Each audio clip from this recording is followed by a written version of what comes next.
Welcome to Fiction Audiobooks. If you enjoy the content, like and subscribing would be greatly appreciated. If you have any recommendations for novels, comment below. Please join my Patreon at https://www.patreon.com/fictionaudiobook.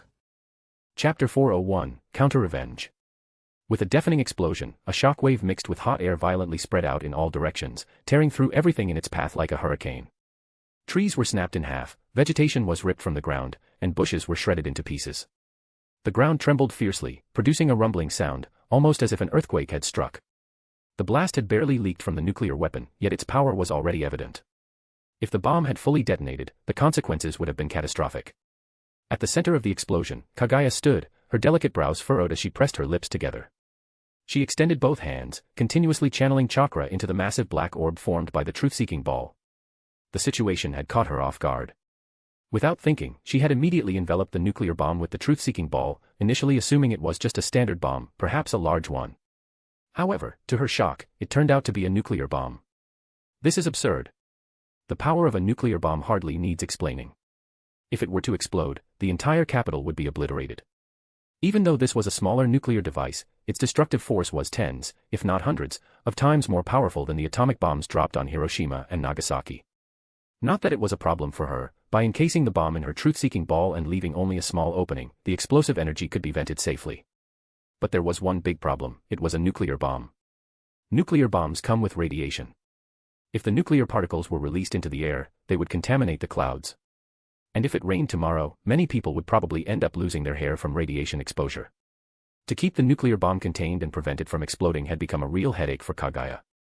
The tighter the containment, the greater the pressure, just like tightly wrapping a firecracker to increase its power. If wrapped too tightly, it would become more than a mere explosive, it would turn into a small-scale disaster. It looks like I'll have to use that, Kaguya thought, her starry eyes narrowing as they began to swirl like the stars themselves. At the same time, a part of the space in front of her began to distort, opening into a pitch-black, bottomless hole like a black hole. Kaguya raised her hand, grabbing the swollen truth-seeking ball and, with a forceful throw, hurled it into the dark void. Off you go. As the black hole swiftly closed up, Kaguya relaxed, dusting off her hands and exhaling a sigh of relief. Done. Who would have thought the ultimate weapon of this world would be capable of giving her trouble? Quite impressive. Of course, it was only a minor inconvenience. Meanwhile, on the other side of the world, in Shi City, it was nighttime. The vast night sky was dotted with stars, and a crescent moon hung in the heavens, casting its cool silver light, making the island below seem peaceful and serene. Although the city was brightly lit, most people had already gone to sleep. The streets, usually bustling, were now sparsely populated, and the neon lights from the towering buildings colored the cityscape, driving away the darkness of the night. Suddenly, high above, a pitch-black hole appeared out of nowhere, exuding a chilling aura, as if it heralded an impending disaster. But the slumbering citizens remained oblivious. In a flash, a brilliant white light tore through the night sky, and an enormous fireball appeared. In an instant, the darkened world was turned to daylight. Moments later, with an ear-splitting roar, a gigantic mushroom cloud bloomed above Shi City. A shockwave mixed with hot air surged outward, like a furious tidal wave crashing over everything in its path. Where the shockwave passed, it left nothing intact. The ground split apart, buildings, parking lots, and parks were all reduced to rubble in the blink of an eye, with fragments of stone and dust flying everywhere. When the explosion finally subsided, Shi City had been transformed beyond recognition. The towering skyscrapers had vanished, leaving behind a devastated landscape, littered with burning debris and ruins. The city was engulfed in flames, and thick, black smoke billowed into the sky, with fires so intense they could be seen from miles away. For the first time, after dropping nuclear bombs on enemies, the Shilin itself tasted the devastating force of a nuclear explosion. But the one responsible for this catastrophe was none Kaguya. Her casual toss had turned a city of millions into ruins. And even if she knew, she wouldn't care. What do their lives matter to me? Kaguya mused, her mind analyzing the situation. How did terrorists manage to come this far, fully armed and undetected, right into the heart of the capital? And with a nuclear bomb. Also demanding to meet her. Too many coincidences. Kaguya's thoughts briefly shifted to her two main conflicts, one with the Shilin and the other with her own country's military. But who would bomb their own capital with a nuclear weapon? The answer is obvious. This wasn't some random act of terror, it was planned, calculated, and the target had always been her. However, at that moment, Kaguya herself encountered a serious problem. Just as she had used the space-time ninjutsu Yamatsu Hirasaka, the mysterious stone she had received from the fortune teller suddenly began to glow with a blinding light. Kaguya's eyes widened in shock. Could this be the mythical 3 stars? Sensing the imminent danger, she tried to throw the stone away immediately, but to her horror, it was as if the stone had fused to her hand. No matter how much force she used, she couldn't remove it. Even Shinra Tensei was ineffective. Desperate, she was about to consider cutting off her hand when the stone suddenly transformed into threads of light that wrapped around her body, binding her like a cocoon. Kaguya panicked. What the hell is this? This is bad, really bad. Just moments ago, she could have severed her hand. But now? What was she supposed to do, cut herself in half? Even though her body was now glowing like a giant light bulb, only Kaguya knew the truth. She was trapped in the glowing threads, as if submerged in quicksand, and no matter how hard she struggled, she couldn't break free. Kaguya could only curse her fate. How did I end up like this? Picking up some random stone and now I'm doomed. I haven't even done anything that evil. Little did she know that just moments earlier, she had casually destroyed an entire city, along with millions of lives. As Kaguya cursed her misfortune, an overwhelming wave of drowsiness suddenly swept over her. Her mind became foggy, and her vision blurred. Realizing something was wrong, she fought to stay awake, but the drowsiness was irresistible. Even her powerful mental strength was no match for it. Finally, after holding out for barely a minute, Kaguya's head drooped, and she drifted into unconsciousness. As soon as she passed out, the golden light that surrounded her began to flow more rapidly, wrapping her even tighter. Within moments, Kaguya was completely cocooned, encased like a silk-wrapped caterpillar. The howling wind swept through the amusement park, filling the air with dust and debris, casting a gray hue over the scene of destruction. PHHFF. PHHFF. 2 tall figures emerged from the dust, sneezing and shaking the dirt off their heads. They glanced around at the surrounding devastation, looking dazed. One of them muttered, we're not dead. Seems like it, the other replied, equally unsure. These 2 disheveled, dirty men were none other than Guohuayan and a severely injured Li Guizhu. Li Guizhu, however, was in no condition to move. His previous injuries, an arm severed and leg shattered, left him nearly incapacitated, barely able to support himself. Li Guizhu coughed, his voice weak. How are we still alive? That was a nuclear bomb. Guohuayan shook his head, still processing the events. It was, but it didn't fully detonate. That person must have intervened. Li Guizhu, grimacing in pain, could barely keep up with the situation. His injuries were severe, and Guohuayan, though shaken, had to carry most of the burden in supporting him as they tried to understand what had just occurred. Suddenly, Li Guizhu collapsed to the ground, groaning in agony. Damn it. I can't move. We're alive, but barely. Guohuayan bent down, trying to help him up. Stop moving, you're in no condition to do anything. Just stay still, I'll handle it from here. At that moment, Guohuayan's attention shifted to the blast site in the distance. He couldn't help but feel a sense of dread. Slowly, he rose and began walking toward the explosion center, leaving Li Guizhu propped against a piece of rubble. When Guohuayan arrived at the blast zone, he froze in place. The sight was surreal, an enormous crater stretched out before him, the ground scorched and transformed into glassy shards. The buildings nearby had been reduced to rubble, the entire area resembling a volcanic crater. Despite Kaguya's efforts to contain the explosion with her truth-seeking ball, some energy had leaked out, causing this massive destruction. But what truly caught his attention was what floated at the center of the blast site. There, hovering above the crater, was a glowing cocoon-like structure, softly radiating white light.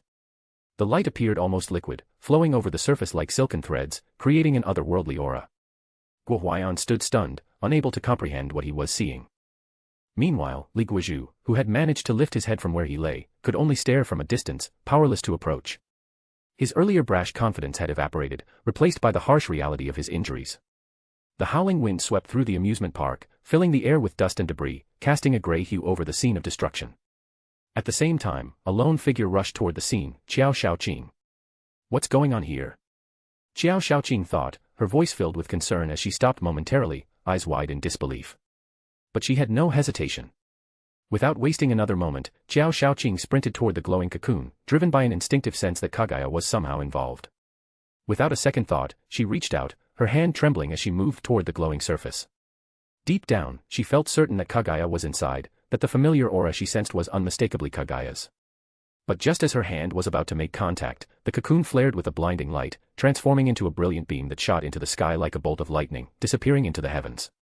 At that moment, a gentle rain of light began to fall from the sky, covering the entire amusement park in a radiant shower of energy. Qiao Shaoqing stood frozen, her wide eyes reflecting the shimmering light that surrounded her. According to reports, on September 22, a major terrorist attack occurred at the Leshy amusement park in the capital. Armed terrorists took many hostages, creating a scene of utter chaos.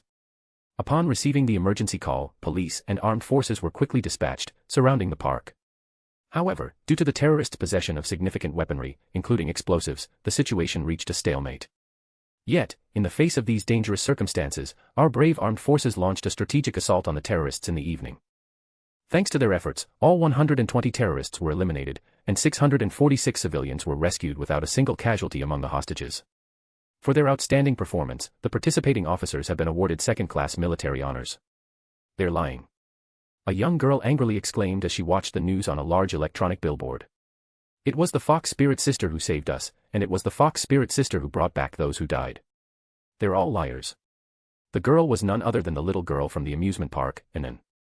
Her mother stood beside her, silently watching the news, gently stroking her daughter's head without saying a word. The Fox Spirit Sister isn't dead. She'll come back, won't she? Anan asked, her large, beautiful eyes locked on her mother. Yes, the woman nodded with a soft smile. I knew it. Anan beamed, clutching her mother's hand tightly. The Fox Spirit Sister is so strong, she definitely won't die. Seeing her daughter so happy, the mother couldn't help but feel a twinge of suspicion. She had overheard some unsettling rumors that what had occurred at the amusement park wasn't just an explosion, but a nuclear bomb. If it had detonated, the entire capital would have been reduced to rubble. But thinking it through, she couldn't shake the thought that it was the work of the Fox Spirit. After all, the nuclear bomb hadn't detonated. If anyone could stop such a devastating force, it would be the Fox Spirit. If she could even prevent a nuclear bomb from going off, then surely nothing could harm her. The mother sighed in relief, brushing off her suspicions. Chapter 402, The Shameless Lowly. This is a white space, vast and endless, where nothing exists except a soft, glowing light that weaves through the air like delicate threads. It was as though the entire world had been constructed from white light. In the middle of this ethereal space floated a stunning figure, a beautiful silver-haired girl. Her long, mist-like hair cascaded down like a waterfall. Her brows were delicate, like distant autumn hills, and her eyes shimmered with the depth of a clear lake, framed by long, fluttering lashes. Her lips were rosy, full, and tempting, adding to her flawless, smooth skin that radiated like freshly polished porcelain. Her figure was breathtaking, with perfectly sculpted curves that exuded irresistible allure. She was Kaguya. But something about her was different now. She seemed transformed, more radiant and beautiful than before. If her previous beauty was something one could imagine, now she transcended that, evoking a sense of awe that was indescribable. Unbeknownst to Kaguya, this change would bring her untold trouble in the future. For now, Kaguya had no idea what was happening to her. Her mind felt groggy, as if she were trapped in a half-awake state, foggy and disoriented, like a nightmare she couldn't shake off. No matter how hard she tried, she found herself unable to move, not even a single finger. Suddenly, the white space around her shifted, and she found herself standing in a familiar room. The room wasn't very large, maybe just over 60 square meters. It was furnished simply, with no luxury items, no fancy decorations, or high-end electronics. The furniture looked old, not damaged but clearly worn with time. A boxy, outdated 34-inch television sat on a stand, collecting dust. The sofa, too, showed its age. Despite the confusion in her head, Kaguya recognized this place, it was her home. She rubbed her temples, feeling oddly fatigued. Maybe the strain of her recent studies was catching up with her. After all, exams were just around the corner. Still, a little relaxation was in order. She thought about grabbing some snacks. She remembered buying plenty of her favorite treats, dango. However, as she turned toward the refrigerator, she froze in place and turned around in surprise. There, sitting on her sofa, were two unfamiliar little girls. They couldn't have been more than 10 years old. Both were incredibly pretty, with pale, porcelain-like skin. Their large, clear eyes fluttered with long lashes, and their delicate features gave them the appearance of living dolls. Kaguya blinked, confused. She didn't recall having any relatives visiting, and she certainly didn't remember any family with children like these two. Who are you? One of the twin-tailed girls said arrogantly, pointing a small, white finger at Kaguya. What are you doing in my house? This is my house, actually, Kaguya replied, her eyebrow twitching in disbelief. What are you talking about? This is obviously my house, the twin-tailed girl huffed, puffing out her cheeks indignantly. The other girl, who had a single ponytail, tugged on her arm, prompting her to amend, I mean, our house. Don't you think you're being a little unreasonable? Kaguya said, trying to keep her voice steady. You barge into my house, and now you're claiming it's yours. Whose kids are you, anyway? Where are your parents? This is our house, the twin-tailed girl insisted, her nose scrunched in defiance. If you don't leave, we'll beat you up. Yeah, the ponytailed girl echoed quietly, nodding in agreement. Seeing these two children acting so brazenly, Kaguya nearly laughed. Did they really think they could take her on with their small, fragile frames? If it weren't for the fact that she had no idea whose kids they were, she might have been tempted to teach them a lesson. A good spanking might remind them why flowers bloom red. Suppressing her growing annoyance, Kaguya kept her tone polite. You claim this is your house, but where's your proof? Proof? The twin-tailed girl looked puzzled. Yeah, you need proof to say this is your house, Kaguya said. The twin-tailed girl tilted her head, looking at Kaguya as if she were the one being odd. Why would I need proof? This is my house. Do you show proof every time you come home? Yeah, the ponytailed girl added, nodding along. No proof at all, huh? Well, for your information, I have, wait. Kaguya's words trailed off, her smile freezing on her face as a sudden realization struck her. After transforming, she no longer looked like her old self. The two little girls, noticing Kaguya's hesitation, puffed up with renewed confidence. See? You don't have any proof, do you? So, this is our house. Kindly leave and close the door behind you. Thanks. The twin-tailed girl punctuated her victory by grabbing a skewer of dango from the table and taking a big bite. Tastes pretty good, right? She said smugly. The pony-tailed girl mumbled, chewing alongside her. How can you two eat something I bought like it's nothing? Kaguya asked, incredulous, her eye twitching as she watched them devour her snacks. Wait, these are yours, the twin-tailed girl asked, blinking innocently. Well, I asked the dango, and it said it was okay with me eating it. Seriously? Did they answer you or something? Kaguya retorted. Of course, the twin-tailed girl said as if it were obvious. Dango, do you mind if I eat you? She smiled sweetly as she took another bite. See? It didn't complain. Kaguya could feel her blood pressure rising as she watched the smug child. She couldn't take it anymore. Stepping forward, she yanked the dango from both of their hands and devoured them in 2 bites. Hey! That was my dango, the twin-tailed girl shouted in outrage, glaring at Kaguya. My dango, the pony-tailed girl added, looking longingly at the now empty skewer. All right, enough. Get out of my house. Kaguya snapped, pointing to the door. If you don't leave, I'm calling the police, and they'll take you both away. The twin-tailed girl's face twisted in anger, her little fists clenching. You stole our dango. That's unforgivable, she cried, lifting her hand toward Kaguya. Die. Suddenly, a circular magic symbol appeared in the air before the twin-tailed girl's palm, and a red beam of light shot forth, speeding toward Kaguya like a bolt of lightning. Chapter 403, The Punished Lowly. A dazzling beam of crimson light shot forth, radiating an intimidating aura and distorting the surrounding space with its immense energy, showcasing its terrifying power. After the twin-tailed girl unleashed the attack, a flicker of regret crossed her mind. Had she gone too far? What if the person in front of her actually died from the blow? But then she recalled how Kaguya had snatched her dango, and her anger flared up again. This person had the audacity to steal her snacks, she deserved to die. What the twin-tailed girl hadn't considered was that the dango might have been Kaguya's all along. With a loud explosion, the crimson beam struck Kaguya head-on, creating a shockwave that swept through the room, turning everything upside down and leaving it in shambles. Humph, the twin-tailed girl huffed proudly, dusting off her hands with a satisfied expression. Now you know how powerful I am, she said smugly, tilting her head back. That person must be bruised and terrified by now. But then she paused, troubled by a new thought. What if she begs for forgiveness? Should I give her another chance? After a brief moment of consideration, she thought, fine, if she sincerely apologizes, I'll generously forgive her. And maybe I'll make her buy me more of those soft, sticky, sweet dango. She smiled at the thought, remembering how delicious they had been. Suddenly, a voice filled with cold menace interrupted her daydreaming.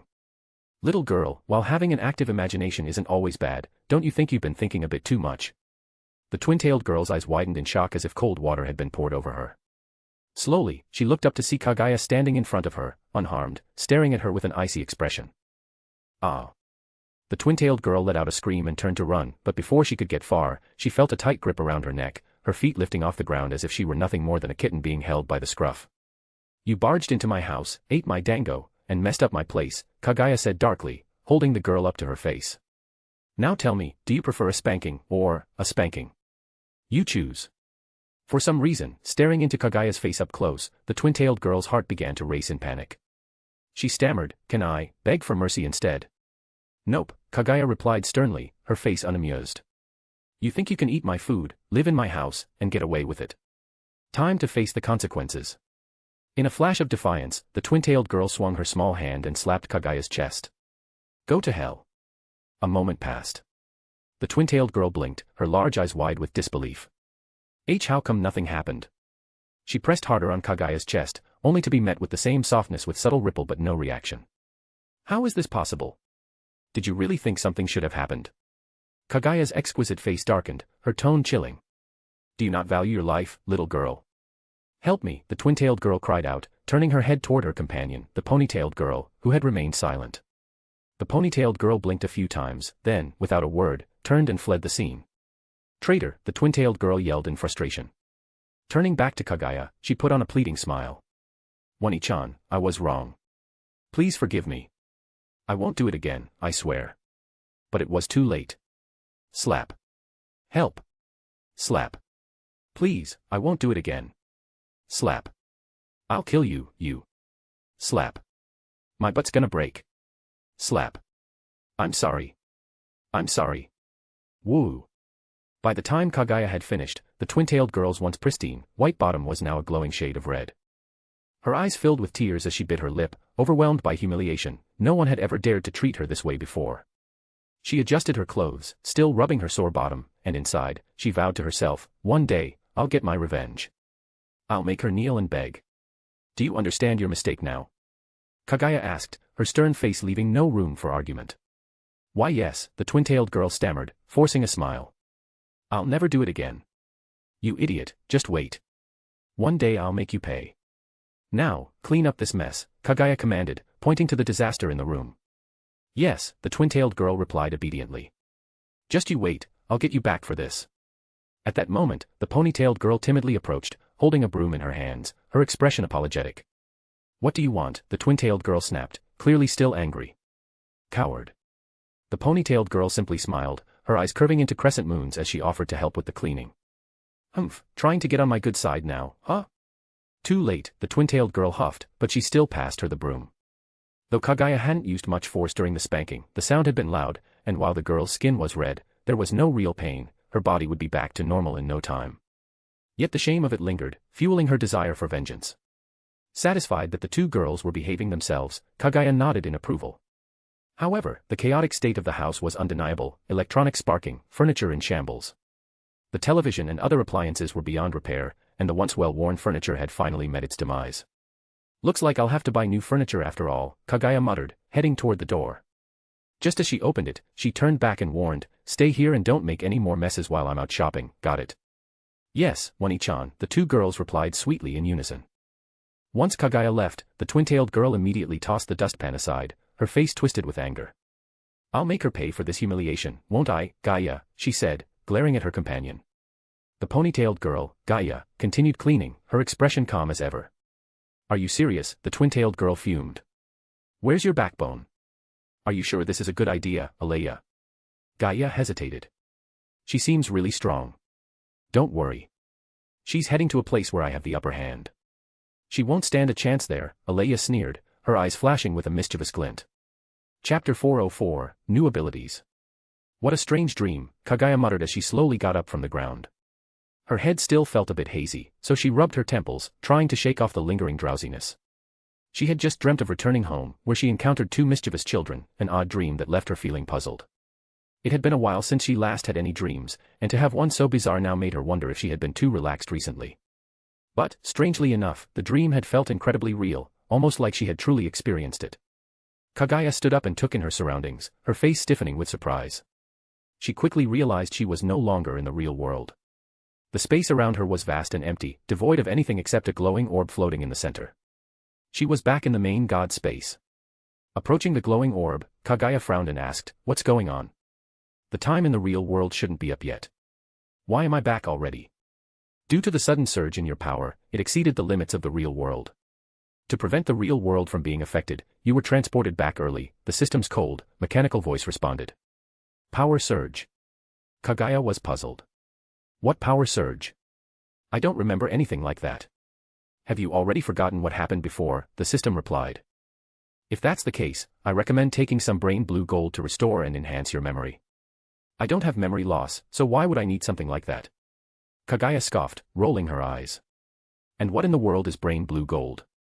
Brain Blue Gold is a cutting-edge product of future technology, meticulously processed and refined to perfection. It boosts the immune system and... Stop. Kaguya waved her hand quickly. I'm not here for some product pitch. Is there anything else you need, then? The system's robotic voice asked. If not, I suggest you head forward and take a left to exit. Are you trying to kick me out? Kaguya's eyebrow twitched. Yes. Kaguya stared at the softly glowing orb before her, feeling utterly speechless. Up until now, she had always thought of the system as a rigid, emotionless program. But now, it was cracking jokes. Could the system be evolving? She wondered, but quickly dismissed the thought. Evolution. Impossible. If the system could evolve, then pigs would be flying by now. Still, the system's mention of her power surge jogged her memory. She recalled that something had indeed happened in the real world. The nuclear bomb. Suddenly, Kaguya remembered how, after successfully transferring the nuclear bomb away, the strange stone she had gotten from that fortune teller had begun to glow. The mysterious light had engulfed her, and then, she had blacked out. Could something be wrong with that stone? Frantically, she began searching her pockets but was dumbfounded to find that the stone was nowhere to be found. What happened to that stone? Kaguya frowned deeply as she returned to the glowing orb. It's gone. Appraisal fee, 2,500 points, the system stated plainly. Kaguya immediately turned away. This was daylight robbery. First, the price was 10,000, then 5,000, and now it had dropped to 2,500. The system's pricing seemed to crash faster than a stock market in a bear run. Do they think I'm made of money? Wait, the system suddenly called out. What? Kaguya's tone was less than friendly. She was beginning to feel that her intelligence was being mocked. Due to your exceptional performance in the mission, we've decided to offer you a discount. The appraisal fee is now reduced to 250 points, the system said, still in its monotone robotic voice. Are you calling me a fool? Kaguya asked, her anger barely contained. No, the system replied. If you agree to the terms, I will begin the appraisal. But wait, the stone is gone. How are you going to appraise it? Kaguya asked suspiciously. You're not trying to pull one over on me, are you? No, the stone has fused with your body. It hasn't disappeared, the system explained. What? Kaguya's eyes widened. The stone had fused with her. This was getting ridiculous. Reluctantly, Kaguya realized she had no choice but to get the stone appraised. She needed to find out what kind of mysterious artifact was now embedded in her body, in case it turned out to be something dangerous, like a ticking time bomb. But I don't have enough points, Kaguya frowned as she remembered another problem. I only have about 150 achievement points left, if that. No problem, the system replied, as if it had anticipated her response. You can make a down payment of 150 points, and the remaining balance can be paid off in the next world, with 30% interest. However, since you're only making a partial payment, the appraisal will also be partial. You'll receive the full details once the balance is paid in full. Kaguya stood silent for a moment, then muttered under her breath, you're really wasted as a system. You'd make an excellent loan shark. Thank you for the compliment, the system replied flatly. That wasn't a compliment. Finally, the appraisal began. A beam of light descended from above, enveloping Kaguya. Simultaneously, a stream of information poured into her mind. Item name, unknown stone. Rank, SSS. Offense. Defense. Ability 1, Creation. The stone grants the ability to manifest any object based on the strength of the host's powers. The more powerful the host, the more realistic and functional the created objects become. If the host's power is insufficient, the created objects will be fragile and weak. Conceptual realization. Kaguya thought as she processed the information. The ability to create something from nothing based on one's imagination reminded her of the concept of conceptual realization, a power held by certain supernatural beings. By connecting one's will to the world, they could reshape reality itself. However, this ability seemed fundamentally different. Instead of altering the world to fit one's will, creation actually created new things from scratch, things that didn't originally exist in the world. It was a higher-level power than mere conceptual realization. Kaguya continued reading, noting the next ability. Ability 2. She blinked. Seriously? Kaguya groaned. Can't I at least know what the second ability is? Don't you know that half-finished explanations are the worst? Chapter 405, Robbed by a Lowly. Under the pitch-black night sky, stars dotted the heavens, with a crescent moon casting a faint silver glow across the world. Its soft, cold light illuminated the figure of a silver-haired lowly, no, the silver-haired girl, Kaguya. Kaguya sighed heavily. After all the years of hard work, she felt like she had been sent back to square one. Now that she had entered the real world as a heroic spirit, her powers were naturally constrained. The Holy Grail War was originally a competition between 7 magi and their respective servants, but her appearance as the 8th servant had already disrupted the established rules. Without a proper master to supply her with magical energy, Kaguya's existence in this world was tenuous. In the original story, heroic spirits, or servants, relied on their masters for magical energy. Without it, they could not sustain themselves for long, something even heroic spirit Shiro Amiya, also known as Archer, experienced when he barely lasted a few days without a master. Even though Kaguya possessed immense power, relying solely on her own energy was still challenging. This version of her was a projection, not her true body. If her real body had manifested, things would be much simpler. As a result, her form had been limited, transforming her into a loli to conserve magical energy. Magic, much like chakra, shared a similar essence. Though their usage varied slightly, the fundamental principles were the same. Essentially, they were both forms of energy. A different name, but at the core, it was all the same. In other words, all roads lead to the same source. Kaguya gazed at her reflection in the water, frowning at the sight of the beautiful loli staring back at her. System, what is it with you and Lolis? You're practically obsessed. Although she liked Lolis, she certainly didn't want to become one herself. Night had already fallen, and the bustling city had quieted down. Neon lights flickered, but most of the city was still, save for the occasional broken street lamp buzzing and flickering. Grumble. Suddenly, a loud noise broke the silence. Hungry already? Kaguya muttered, rubbing her small stomach. Looks like I need to find a master. But in such a big city, it's not going to be easy, especially since there aren't many suitable candidates. Kaguya began to understand why Saber always ate so much. Without a steady supply of magical energy, servants needed to consume large amounts of food to sustain themselves. Otherwise, their power would rapidly diminish. Surveying the modern city, Kaguya confirmed that she was indeed in Fuyuki City. She pondered the timing of the Holy Grail War, trying to gauge how far along the plot had progressed and how best to insert herself into the conflict. Just then, the sound of footsteps approached from the distance. Kaguya frowned, turning toward the sound. Under the flickering lights of the street, a young man with orange hair and a somewhat attractive face stepped into view. He had a slim, tall figure, but something about him exuded a faint, unsettling aura. "Hey, little girl," the orange-haired man called out, waving as he walked over with a bright smile, eyes narrowing to slits. "It's late. Why aren't you home? There are bad people out there, you know." Kaguya furrowed her brows but said nothing. She felt no goodwill toward this man, whose demeanor she found irritating. When the man reached her, his eyes momentarily widened as if he were mesmerized. After a brief pause, a smile spread across his face as he said, "You look hungry. How about you come with me to my place? I've got plenty of good food." The silver-haired loli remained motionless, her brow furrowing further as she pointed first at him and then into the distance. The orange-haired man seemed confused. "What's wrong?" Not satisfied with that offer, Kaguya remained silent, her delicate fingers resting on her chin as she appeared to be deep in thought. "Oh, I get it," the man said, clapping his hands as if he had a sudden realization. "You're worried your parents will be concerned because it's late, right? Don't worry. I'll call them, and it won't take long." "I'm sorry you misunderstood," Kaguya finally said, her patience wearing thin. Her tone was cold as she added, "I was telling you to get lost." The man blinked in confusion, as if he hadn't fully grasped what she had said. "What did you say? Can't you understand plain language?" Kaguya snapped. "I said, get lost." Realizing he had just been insulted by a little girl, the man's face twitched with anger. However, he forced a smile. "There's no need to be scared. I'm not a bad guy. If you don't want to come to my place, I can buy you lots of yummy food." "Yummy food?" Kaguya raised an eyebrow. "You're saying you have money?" Excited that she seemed interested, the man quickly nodded. "Yes. I've got lots of money, and I can buy you anything you want." "Well then, thanks, big brother," Kaguya smiled sweetly, her expression brightening. The man was momentarily stunned by her radiant smile, completely captivated until he noticed a hint of impatience flash across her face. "Don't mention it. How about a piece of chocolate while we head to the restaurant?" he offered, pulling something from his pocket and twirling it between his fingers. "We'd better hurry, the restaurant might close soon." The silver-haired loli stepped forward, causing the man's smirk to widen, but his grin froze in place as her small fist shot out, slamming into his stomach. Thud. The man's mouth opened as he spat blood and saliva.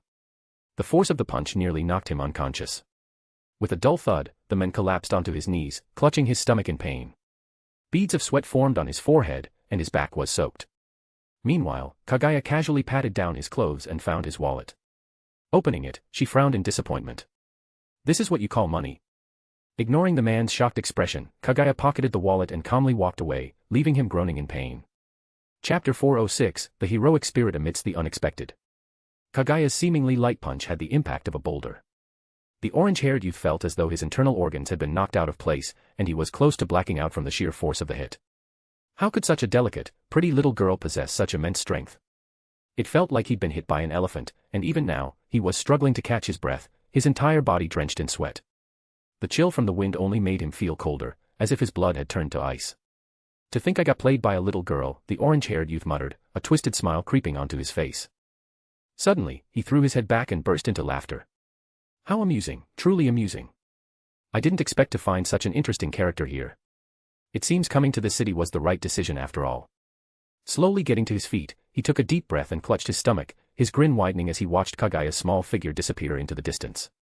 We'll meet again, little one. Next time, I'll bring a much better gift for you. With that, he turned around and limped away, still holding his injured abdomen. Kaguya, on the other hand, had no idea that she'd let a potential threat escape due to her momentary carelessness. But even if she had known, it wouldn't have mattered to her. After all, in her eyes, that man was nothing more than a small fry, hardly worth her time or concern. Meanwhile, in the basement of a distant mansion, two men were engaged in a serious discussion. One of them had neatly trimmed hair, a carefully groomed beard, and wore a perfectly tailored suit. He had an air of refinement and elegance about him, and in his hand, he held a crystal glass of red wine. However, his brows were furrowed, and his expression was one of contemplation as he muttered to himself, "This doesn't make sense. There shouldn't be any problems with the summoning process." "What's wrong?" asked the other man, who had just walked over. He had short hair, sharp eyes, and a face that looked like it had been chiseled from stone. His appearance wasn't particularly handsome, but it exuded a kind of quiet strength and charisma.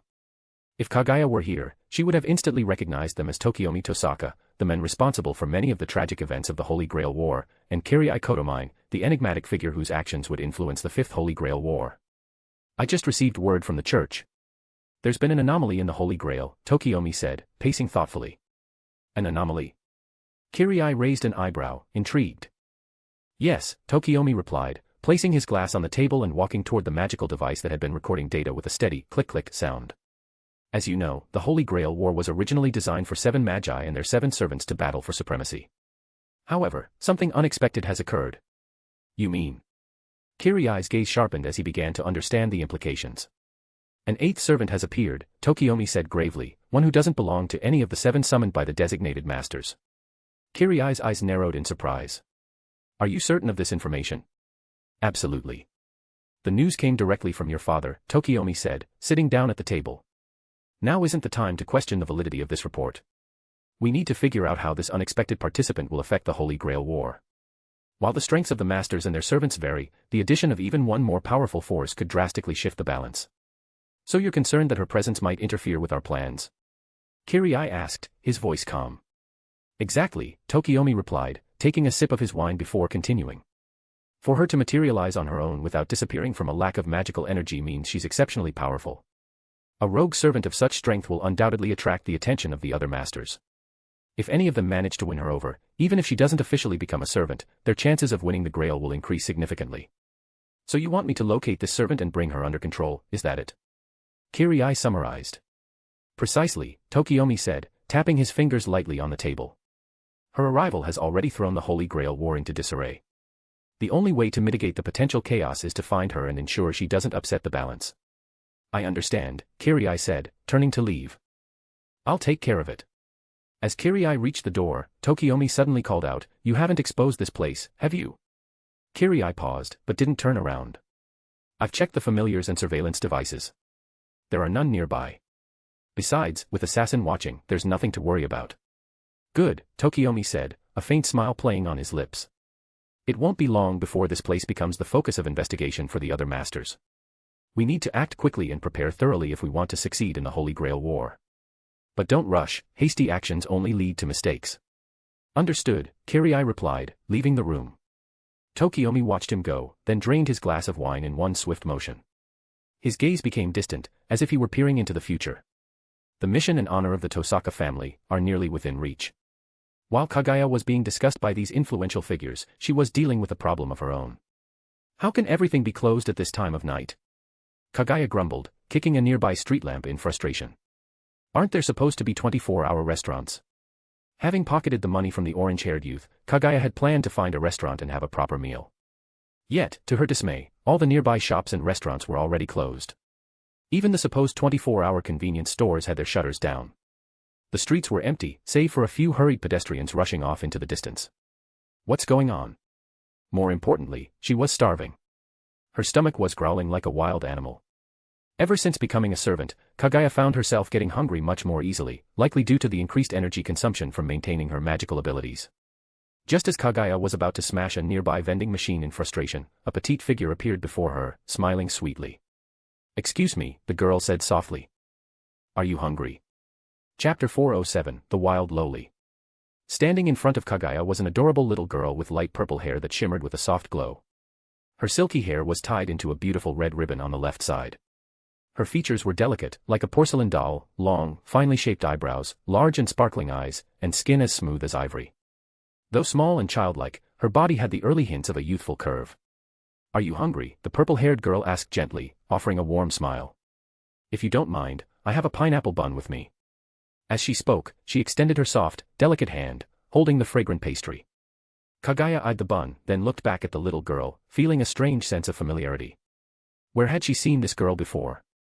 "Oh, I'm so sorry," the girl quickly apologized, noticing Kaguya's hesitation. "I must have been too forward. I just thought you might be hungry." "Thank you," Kaguya said, accepting the pineapple bun with a smile.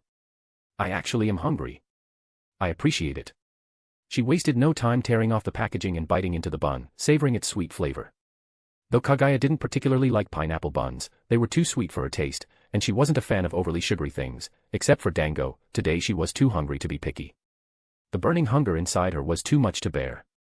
Even a pineapple bun, which she usually wouldn't enjoy, now tasted heavenly. "By the way," Kaguya asked between bites, her words muffled, "why are all the shops closed so early?"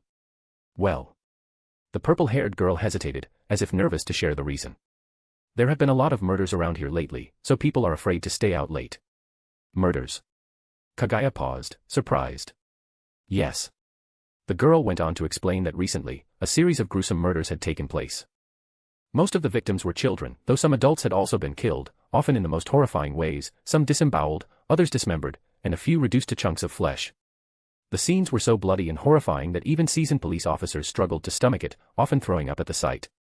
Despite the local police issuing a manhunt and launching large-scale investigations, they had no clues.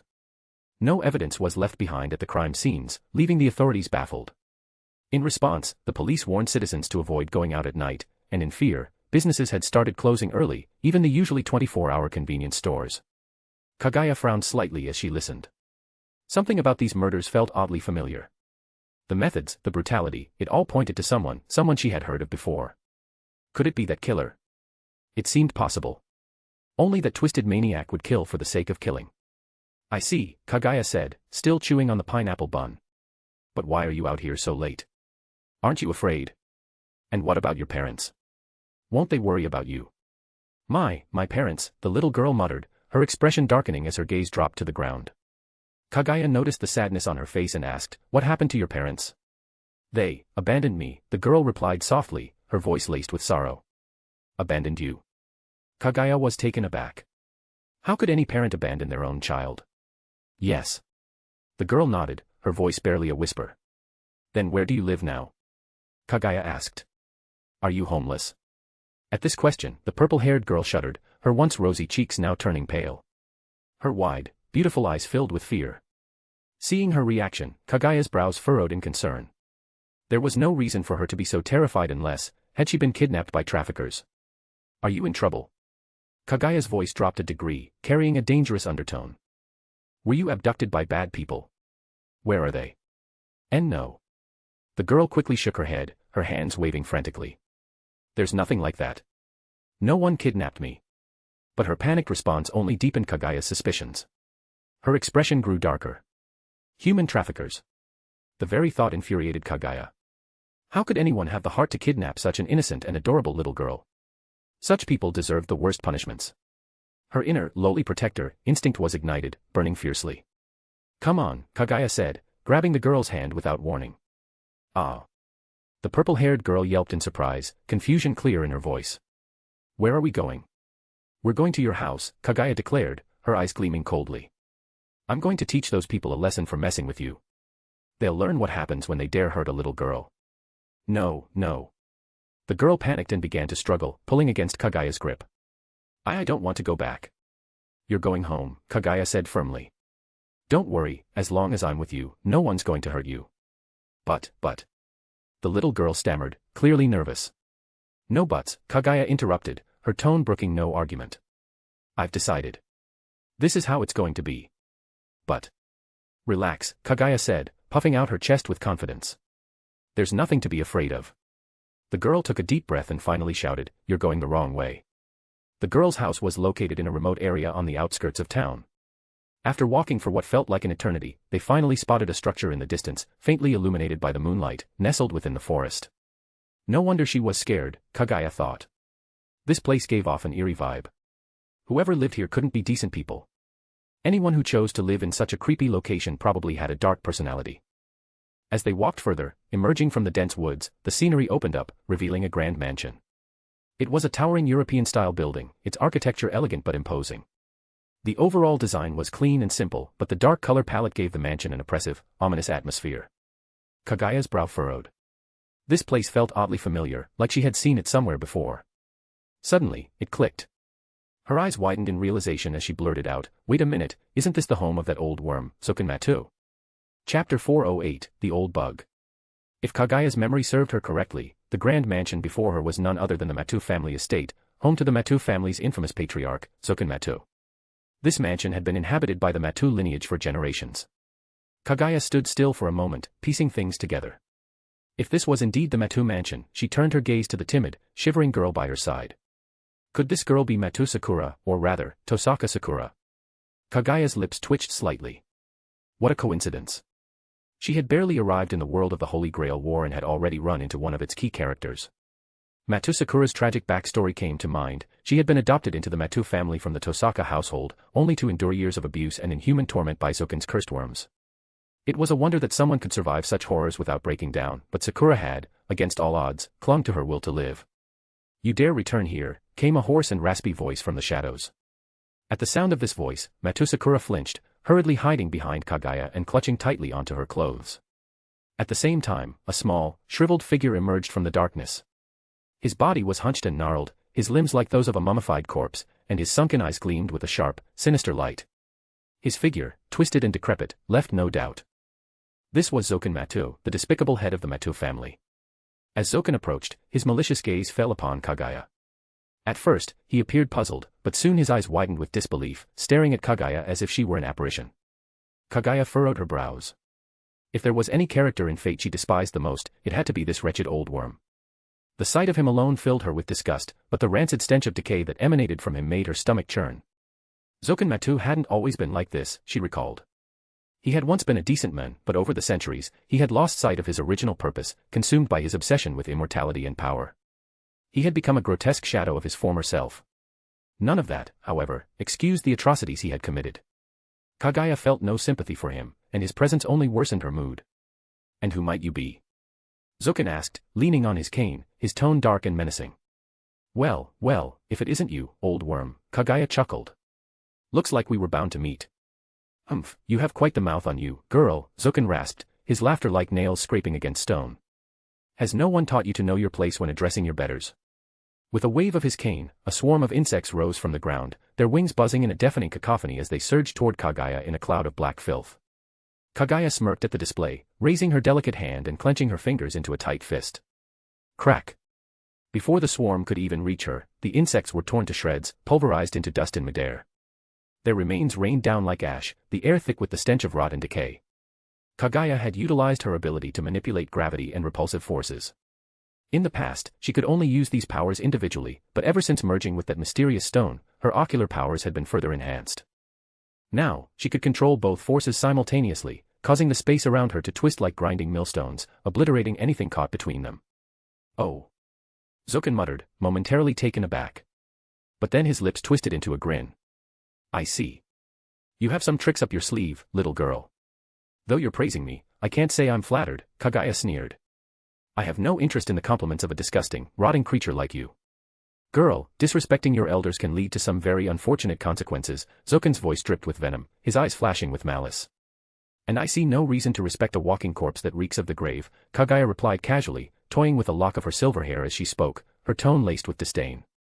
Such sharp words, Zoken said, his grin widening into something more sinister. Perhaps you need a lesson in manners to remind you how to speak to your superiors. With that, Zoken slammed the tip of his cane into the ground. Instantly, the earth beneath their feet glowed with a complex magic circle, intricate runes lighting up the surface. Energy rippled outward from the circle, washing over the surroundings like a wave. If you beg for mercy now, maybe I'll take pity on you and spare you some pain, Zoken cackled, his laughter sending chills down Sakura's spine. Funny, Kaguya scoffed, because I was just about to say the same to you, old worm. He. You brought this on yourself, Zoken said with a wicked gleam in his eye. A servant without a master. Let's see how long you can last without a mana supply. Kaguya's brow twitched slightly at his words. It seemed the old worm had already figured out her identity. That wasn't entirely surprising, given his centuries of experience and his involvement in the creation of the Holy Grail War. His insight was expected, even if it was irritating. Die. Zoken's eyes gleamed with malice. From the magic circle, a swarm of massive, grotesque insects surged forth. Each insect was as large as a man's hand, its body slick and black with a long, needle-like proboscis, and its legs bristling with barbs. The sight of them alone would send shivers down anyone's spine. One bite from these creatures, and they'd tear away chunks of flesh. These were Zoken's prized creations, mutated through dark magic and saturated with mana, turning them into lethal, aggressive creatures. The swarm descended upon Kaguya like a dark cloud, their sheer numbers enough to overwhelm even the strongest defenses. Zoken sneered, convinced that even if Kaguya could fend off the first wave, the continued assault would drain her mana reserves, rendering her powerless. But in the midst of the buzzing chaos, a serene, melodious voice cut through the noise. Amaterasu. Chapter 409, The Awkwardness of Projection. Kaguya's eyes snapped open, and within her pupils, star-shaped patterns emerged, glowing with a mysterious light. Wherever her gaze landed, black flames erupted in an instant, spreading rapidly throughout the swarm of insects. The crackling of the flames echoed, accompanied by the revolting stench of burning flesh as the swarm was engulfed. Her ocular power, enhanced after merging with the mysterious stone, had undergone a strange transformation. The stars within her eyes were now more defined, deeper and more enigmatic, capable of drawing anyone in with just a glance. Along with this change, her ocular techniques had grown exponentially stronger, both in power and in duration. She had named her enhanced eye power Star Pupil. Though the name was a bit chinibu, a bit juvenile, as Kaguya thought, it suited the newfound strength of her abilities. According to the system's analysis, her Star Pupil held numerous yet-to-be unlocked capabilities, though these powers remained sealed for now. Furthermore, since this wasn't her true body, many of her abilities were still restricted. The system, in its usual fashion, tried to pitch its identification service again, but after seeing the exorbitant price, Kaguya promptly booted it out of her mind without hesitation. She wasn't about to be scammed twice on the same issue. Clearly, she would have to unlock these powers on her own. Kaguya couldn't help but anticipate the day when those mysterious abilities would be freed from their seal. You think a little fire can stop my insects? Zoken Matu chuckled coldly, gripping his cane as a mocking smile stretched across his shriveled face. You're far too naive. Did you really believe that, after mastering insect control for hundreds of years, I wouldn't account for something as trivial as flames? As soon as he spoke, Zoken waved his cane, and the swarm reacted instantly. The insects buzzed frantically, and then, all at once, they lifted into the air. Their tails began to secrete a foul-smelling green liquid, which rained down on the black flames like a torrential downpour. At the same time, the insects began to dive directly into the fire, their intention clear, to smother the black flames by sheer numbers. Seeing this, Kaguya couldn't help but laugh. Old worm, this is your plan. You're the naive one. Bluffing won't save you, girl, Zoken sneered, but as his gaze turned toward the swarm, his expression abruptly changed. His eyes widened in disbelief. The black flames hadn't been extinguished. In fact, they burned even more intensely than before. What? What is this? Zoken stammered, his confidence evaporating as fear crept in. Oops, forgot to mention, Kaguya said with a playful smirk, twirling a lock of her silver hair. These flames don't go out until they've completely turned their target to ash. Impossible. Zoken slammed his cane into the ground in frustration. There's no such thing as a fire that can't be extinguished. Try if you like, Kaguya grinned, her eyes glinting dangerously. Maybe it'll be enough to turn you into ash, too. Zoken stared at the silver-haired girl before him, dread welling up in his gut. He was starting to feel that this battle wasn't going to go his way. If this continued, the flames might truly reduce his precious insects to dust. Zoken's face darkened, and beads of sweat dotted his wrinkled forehead. Then, his gaze shifted past Kaguya, toward Sakura, who was hiding behind her. A wicked grin spread across his face as a sinister idea took hold. "Ah, I see now," Zoken cackled maliciously. "So, this traitor is working with an outsider. What right does a filthy creature like you have to live, you disgrace?" At his command, the swarm surged forward with renewed ferocity, and even those insects that had not yet been consumed by the black flames turned their focus on Kaguya, charging toward her with reckless abandon. These magically enhanced creatures, despite their grotesque appearances, had far greater durability and resistance than ordinary insects, making it harder for Kaguya's flames to immediately annihilate them. Kaguya frowned, realizing Zoken had caught on. While her Amaterasu flames were powerful, they had been weakened due to her being a projection in this world. Moreover, the insects, strengthened by magic, were able to resist the flames momentarily. And while the Amaterasu posed no threat to Kaguya herself, it was a different story for the vulnerable Sakura behind her. Looking at the swarm of revolting insects swarming toward her, Kaguya raised her hand instinctively. Truth-seeking balls. Nothing happened. Kaguya froze for a moment, realizing that her normally ever-reliable truth-seeking balls weren't appearing. Then it hit her, this wasn't her true body. She was a projection in this world, similar to a shadow clone, without the full extent of her powers. Naturally, that meant no truth-seeking balls. Kaguya felt a surge of frustration. She wanted to scream. When she had chosen to enter the Fate world as her next destination, the mission was clear: win the Holy Grail War. Although she had been summoned as the unexpected eighth servant, she had assumed her full power would follow. But no, she hadn't realized she was merely a projection, lacking access to her full arsenal. Zoken, noticing the change in her expression, relaxed slightly. Though he didn't fully understand why the Holy Grail had allowed this unexpected servant into the war, it didn't matter now. Victory was within his grasp. This powerful servant would soon be defeated, and she hadn't even been useful to him. Watching as the two girls were about to be swallowed by the swarm, Zoken let out a cold chuckle. What a waste of my time. It seems I'll have to discipline the Tosaka brat early to break her spirit properly. Turning away, Zoken prepared to leave. But before he could take a single step, a voice cut through the buzzing chaos behind him, causing his heart to skip a beat. "Oh dear, I wanted to hold back and conserve some mana, but it seems I won't have that luxury anymore." Kaguya's voice was cold and calm, though laced with deadly intent. "As the one responsible for making me waste all this energy, should I tear you apart, piece by piece, or just tear you apart?" Zoken's eyes widened in shock as he spun back around. Chapter 410, The Power of Creation. Zoken Matu whipped around, his ancient, shriveled face twisted in shock. His cold, calculating eyes widened as they locked onto the silver-haired girl approaching him from a distance. Kaguya, as cold as ice, her starry pupils gleaming with ethereal light, strode forward. Each step of her high heels clicked sharply against the ground, the pressure around her intensifying. The swarm of insects sent to attack her disintegrated into dust before they could even reach her, falling to the ground like ash. Raising her snow-white arm, her radiant eyes gleamed as she uttered two simple words: projection. Instantly, 9 black spheres materialized around her hand, truth-seeking balls. This was Kaguya's newly acquired ability, creation. In its first stage, she could project objects she had seen before. Though the projections were weaker and more fragile than the originals, they still retained formidable power. In the second stage, the projected objects became indistinguishable from their original counterparts, fully materialized and equally potent. At the third stage, Kaguya could bring forth objects purely from her imagination, their power and durability directly tied to her magical energy. If her reserves were sufficient, she could craft unparalleled artifacts of incredible strength. Currently, Kaguya had only reached the first stage, where she could project things she had seen, but even that was more than enough to be highly effective. As an overwhelming force surged from within her, the brightness of her power flared, forcing Zoken to shield his eyes with his arm. When he lowered his hand, he froze, stunned by the sight before him.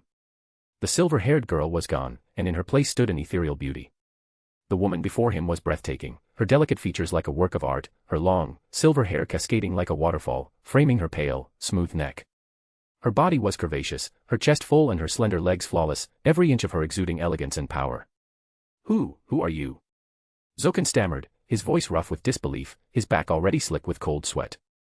The overwhelming aura radiating from Kaguya pressed down on him like a mountain. If not for his cane, Zoken might have already crumpled under the pressure. "You don't recognize me." The silver-haired beauty smiled sweetly, but her voice carried an unmistakable chill. "You're not senile yet, are you? Maybe you should get that checked before you suffer a stroke." Though, at your age, a trip to the doctor probably won't matter much. You'll be dead soon anyway. You were that girl from before. Zoken's voice trembled. Can I say no? Kaguya's smile never wavered, but the icy intent in her gaze made it clear she wasn't amused. You made me waste so much mana. Now tell me, old worm, how should I torture you? You think you can kill me? Zoken growled through clenched teeth, gripping his cane tightly.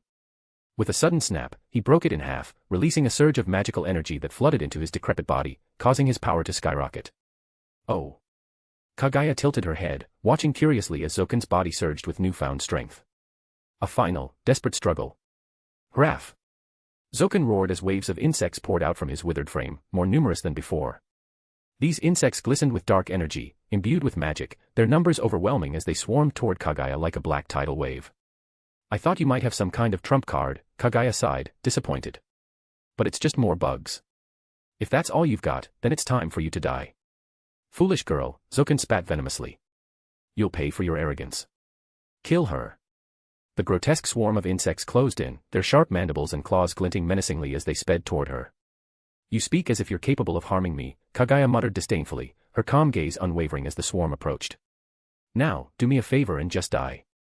With a flick of her wrist, pale blue flames ignited around her, and the 9 truth-seeking balls spun rapidly in her hand, channeling a massive amount of chakra that coalesced into a swirling vortex. Silver will reincarnation explosion. What? Zoken's eyes widened in terror as the colossal storm erupted from Kaguya's hand, tearing through the air with devastating force. The sheer magnitude of the storm obliterated his swarm in an instant, reducing the insects to nothing but dust. The ground beneath them fractured and cracked, rocks shattered, and trees were sliced in half as the winds howled and raged. When the dust finally settled, Kaguya was still standing, calmly walking toward Zoken, who lay on the ground, blood trickling from his mouth and nose. Her smile returning, though it was laced with mocking cruelty. Still alive. You worms are tougher than I thought. Or should I say, cockroach, she sneered. Zoken's gaunt face, now twisted in agony, was contorted into a grotesque expression. His words came out in weak gasps, as if even breathing was a challenge. You seemed pretty full of yourself a moment ago, Kaguya said, her tone dripping with sarcasm. With a swift kick, she drove her heel into his chest, the pointed tip piercing through his frail body as her platform crushed his ribs. The sickening crack of bones breaking filled the air as Zoken's body was sent flying into a nearby rock formation, smashing it to pieces. Debris flew everywhere, and Zoken's body crumpled in the midst of the wreckage, utterly broken. Chapter 411, Starving to Death. Boom. A small, shriveled old man was violently kicked away, blood spraying across the ground. After rolling several times, he finally came to a stop, twitching a few times before going completely still. Oh. Kaguya gracefully walked over, planting her heel on his back. With a swift kick, she flipped his body over and stared down at him curiously. Already dead. Zoken's body was a wreck. Bones broken, blood seeping through his tattered clothes, his grotesque, skeletal face now even more hideous in death. His twisted corpse lay in a bizarre shape. Kaguya wrinkled her nose in disgust, the stench of blood filling the air. Even in death, you're revolting. It's better not to let something this filthy pollute the environment. Her eyes glinted, and an invisible force surged from her pupils. A black flame ignited on Zoken's corpse. In moments, the flames of Amaterasu consumed the body, leaving nothing behind, not even ash. Just as the fire died down, a lone insect wriggled out from the charred remains, desperately crawling toward a nearby bush. Before it could escape, a voice rang out. A leftover, huh? With a swift stomp of her heel, Kaguya crushed the insect beneath it. A squelching sound followed as green fluid splattered across the ground, filling the air with a foul stench. Kaguya lifted her heel and grimaced at the sticky residue on it. Insects were truly disgusting, she thought. She couldn't help but admire people like Bear Grylls, who could stomach eating any bug in the wild. She certainly couldn't. Suddenly, remembering something, Kaguya turned and spotted Sakura crouched on the ground, arms wrapped around her head in a defensive posture. The sight amused her. Kaguya approached and lightly tapped Sakura's shoulder, causing the girl to jump in fright. You are. Sakura stammered, stepping back timidly. It's just me, Kaguya smiled gently. In a soft glow, her appearance shifted back to that of a silver-haired lowly. Sakura blinked in confusion, her eyes wide. She seemed dazed, unsure of what had just happened. She had closed her eyes and covered her ears during the fight, too scared to witness any of it. Suddenly, Kaguya collapsed, falling onto Sakura, who was caught off guard and tumbled to the ground with her. What? Sakura, panicked, tried to push Kaguya off. Seeing the silver-haired girl clutching her stomach in pain, she asked, "Are you okay?" I'm starving." The fight had drained Kaguya of her magical energy. She was on the verge of magical depletion. If Zoken had lasted any longer, she might have fainted from hunger. As it stood now, Kaguya felt dizzy, weak, and unable to stand without Sakura's help. "I need food," Kaguya groaned, feeling as though her entire body had turned into jelly, her limbs too weak to hold herself up. "Food." Sakura blinked, then quickly rummaged through her pockets, pulling out a small item. "I still have a piece of chocolate. It's not much, but..." Before she could finish, Kaguya had already snatched the chocolate and stuffed it into her mouth, wrapper and all. "Wait, you didn't even peel off the wrapper," Sakura exclaimed, but it was already too late. "Where can we find food?" Kaguya mumbled, her voice slurred with exhaustion. Sakura hesitated before pointing toward the Matsu estate. There might be some in the house." Despite her fear of the place, Sakura's kind heart couldn't bear to leave Kaguya in such a state, so she resolved to help her find food. The mention of food instantly revived Kaguya's spirits. Her ears perked up, and her eyes gleamed like a starving wolf, drool practically threatening to drip from her mouth. But just as they were about to head toward the Matsu estate, a sudden explosion rocked the grounds. The grand mansion was obliterated in an instant, debris and flames shooting into the sky, engulfing the estate in a blazing inferno. Kaguya's face fell in despair. Sakura, equally shocked, froze. She had long dreamed of escaping that wretched place, but now that it had been destroyed, she felt lost and uncertain about where to go. She was no longer truly a part of the Matsu family, but now with the estate gone, she had no idea where she could find refuge. Before she could dwell on it further, Kaguya grabbed her hand, her expression serious. "Where's your real home?" "The Tosaka residence, where is it?" "My home," Sakura stammered. "Yeah, the Tosaka house." Kaguya's eyes were sharp, fixed on her. "You know where it is, right?" Sakura hesitated, then nodded quietly. She knew, but the thought of going back filled her with uncertainty. "Take me there," Kaguya urged, holding her hand tightly. What?" Sakura was taken aback. "I'm about to starve. You can't just leave me to die of hunger, can you?" Kaguya clutched her stomach dramatically, her voice filled with desperation. "But..." Sakura hesitated. She had long dreamed of going home but had always been too afraid to return. "Come on, let's go," Kaguya tugged at her hand impatiently. "I'm begging you." "But..." "No buts. We're going," Kaguya declared firmly. "But you're going in the wrong direction," Sakura pointed out timidly. By the time Kaguya and Sakura reached the Tosaka mansion, dawn was breaking. The sky had lightened to a pale blue, the first hints of sunlight peeking over the horizon. Before them stood a large, opulent estate, grand, as one would expect from the prestigious Tosaka family. Despite their extravagant use of gems and magic, it was clear they were far from impoverished. As they approached, a voice echoed from within the mansion. "Since you've come this far, why not come inside?" Chapter 412, Tokiomi Tosaka. A voice echoed from afar, though no one appeared to greet them. It seemed to be some kind of magical transmission device. Kaguya recalled that in the original Fate/Zero series, Tokiomi Tosaka didn't seem to be a fan of modern electronics. Instead, he had a particular fondness for older, more traditional items, perhaps due to distrust of modern technology or the pride of a mage who believed magic alone could solve everything. Kaguya couldn't quite understand it. To her, it just seemed like Tokiomi was making life unnecessarily difficult. After all, what was wrong with using convenient devices like a phone or intercom? Unlike the Matsu family, which resided in a remote, eerie forest, the Tosaka residence was situated closer to the city. This wasn't even their original home, the Tosaka family estate was actually in Italy. The one here in Fuyuki City was simply a secondary property they purchased. Kaguya couldn't help but marvel once more at the ease with which wealthy families could buy such grand estates, like someone casually purchasing the latest iPhone. The mansion was simple yet elegant, radiating a strong European style, with its white walls, lush green lawns, and fountains splashing under the early light. The atmosphere here felt peaceful and harmonious, a stark contrast to the oppressive darkness that permeated the Matsu family estate. As a mage household, the Tosaka residence was also filled with magical surveillance and protective wards, but to Kaguya, it all seemed like overkill. A few security cameras would have sufficed. As they followed the path through the mansion's well-kept garden, the front door opened automatically before they could knock. "I apologize for the lack of greeting. It seems we have unexpected guests," a deep voice greeted them. Out stepped a man in a red suit, his appearance refined and dignified. His neatly trimmed mustache added to his distinguished aura. If Kaguya had guessed correctly, this was Tokiomi Tosaka, head of the Tosaka family and a key player in the upcoming Holy Grail War. There was a saying, "It's all Tokiomi's fault." And that was often the case, whether it made sense or not, the blame somehow always fell on him. "Hello," Kaguya greeted with a polite smile, showing no trace of the exhaustion from moments earlier when she was about to faint from hunger. Tokiomi's eyes narrowed slightly as he observed the small, yet stunningly beautiful silver-haired girl standing before him. Kaguya smiled knowingly. As one of the 3 great mage families, it was no surprise Tokiomi had already sensed something unusual about her. He must have figured out by now that she wasn't a normal human. "Why have you returned?" Tokiomi's gaze shifted to Matou Sakura, his tone distant. I. Sakura stammered, unable to form the words as she nervously bit her lip. Kaguya stepped forward, shrugging. "I'm afraid the Matou household, well, it's no longer standing." "What do you mean by, no longer standing?"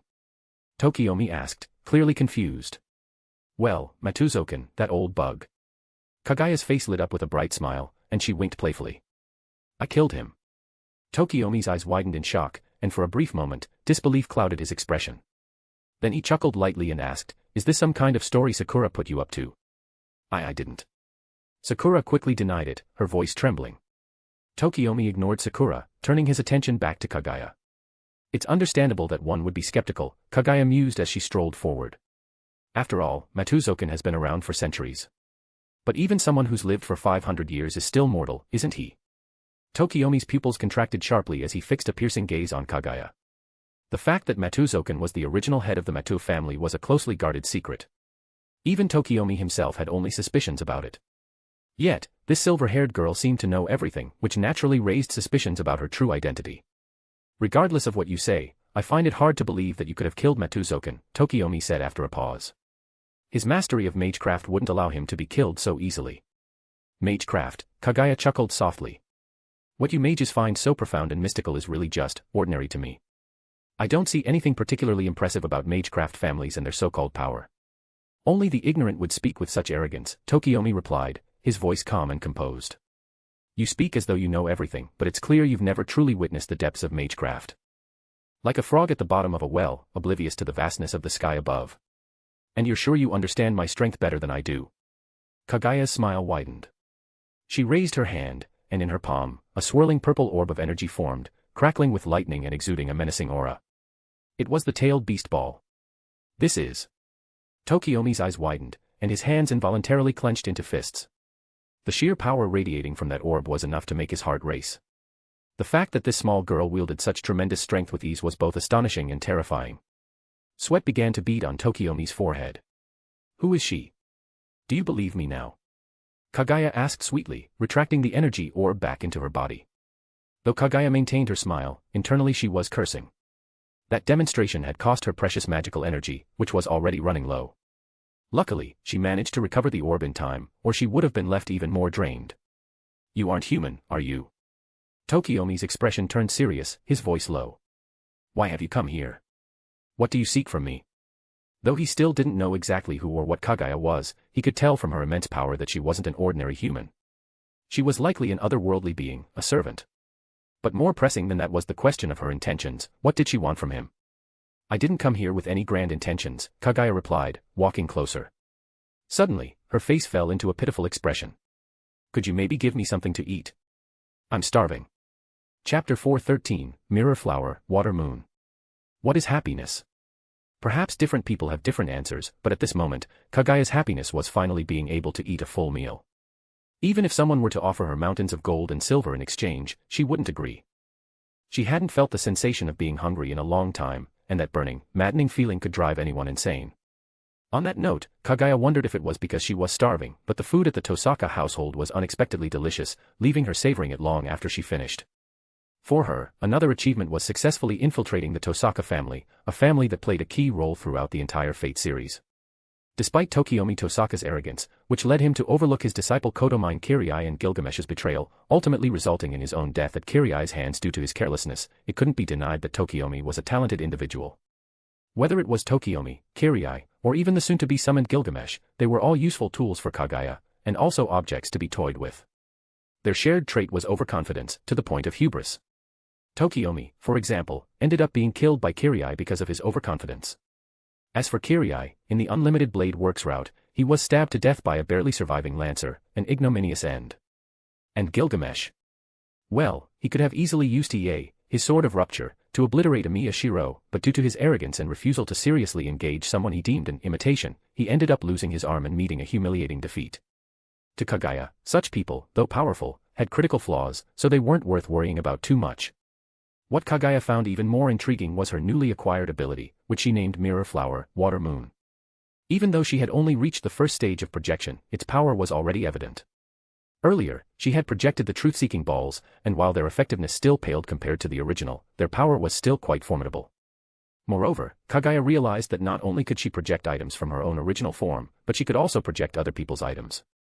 In other words, she could replicate objects, somewhat similar to unlimited blade works. As for the second stage, physical manifestation, Kaguya was particularly envious.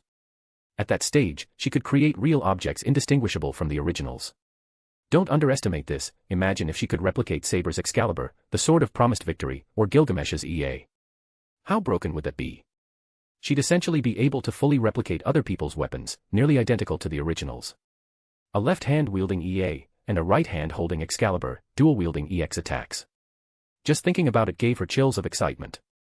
Of course, that was just Kaguya fantasizing. The most obvious problem was her current magic reserves. With her current mana, there was no way she could sustain such powerful abilities. Plus, Kaguya wasn't interested in finding a master to supply her with mana. If she were to find one, it would have to be someone powerful, like Tokiomi Tosaka. But following him didn't seem safe at all. There was always the risk of being backstabbed. After all, the command seals would restrict her from disobeying a master's orders, so it was a long road ahead. But above all else, there was something else Kaguya cared about more. Kaguya's lips curved into a faint smile as she spoke toward the distance. Since you're here, why not come in? The door opened, and two small figures walked in. One had short, ear-length hair and a delicate face, none other than Matou Sakura. The other girl had twin tails, with silky hair flowing down both sides of her face, fair skin, and a soft, smooth complexion. She had a pair of beautiful, clear eyes. If Kaguya had to guess, this should be Sakura's older sister, Tosaka Rin. Hello, Rin greeted politely, acting like a little adult, sorry to bother you. Sakura, standing beside her, also gave Kaguya a sweet smile. So, what brings you here? Kaguya asked curiously, sitting up from the bed. Well.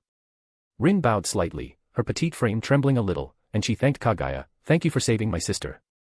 Thank you so much. If it weren't for you. Sakura's eyes were already starting to redden. Had Kaguya not saved her, her fate would have been tragic. Oh, it was nothing. Actually, Sakura helped me too, Kaguya said with a gentle smile. Huh. Sakura's large, beautiful eyes blinked in confusion. If you hadn't given me food, I probably would have starved to death, Kaguya added.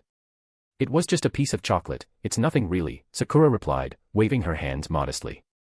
No matter what, you saved my sister. Rin puffed out her small chest with confidence, declaring, if you need help with anything, just ask me. One had to admit, young Rin was truly adorable, especially with her serious, mature attitude. It was irresistibly cute.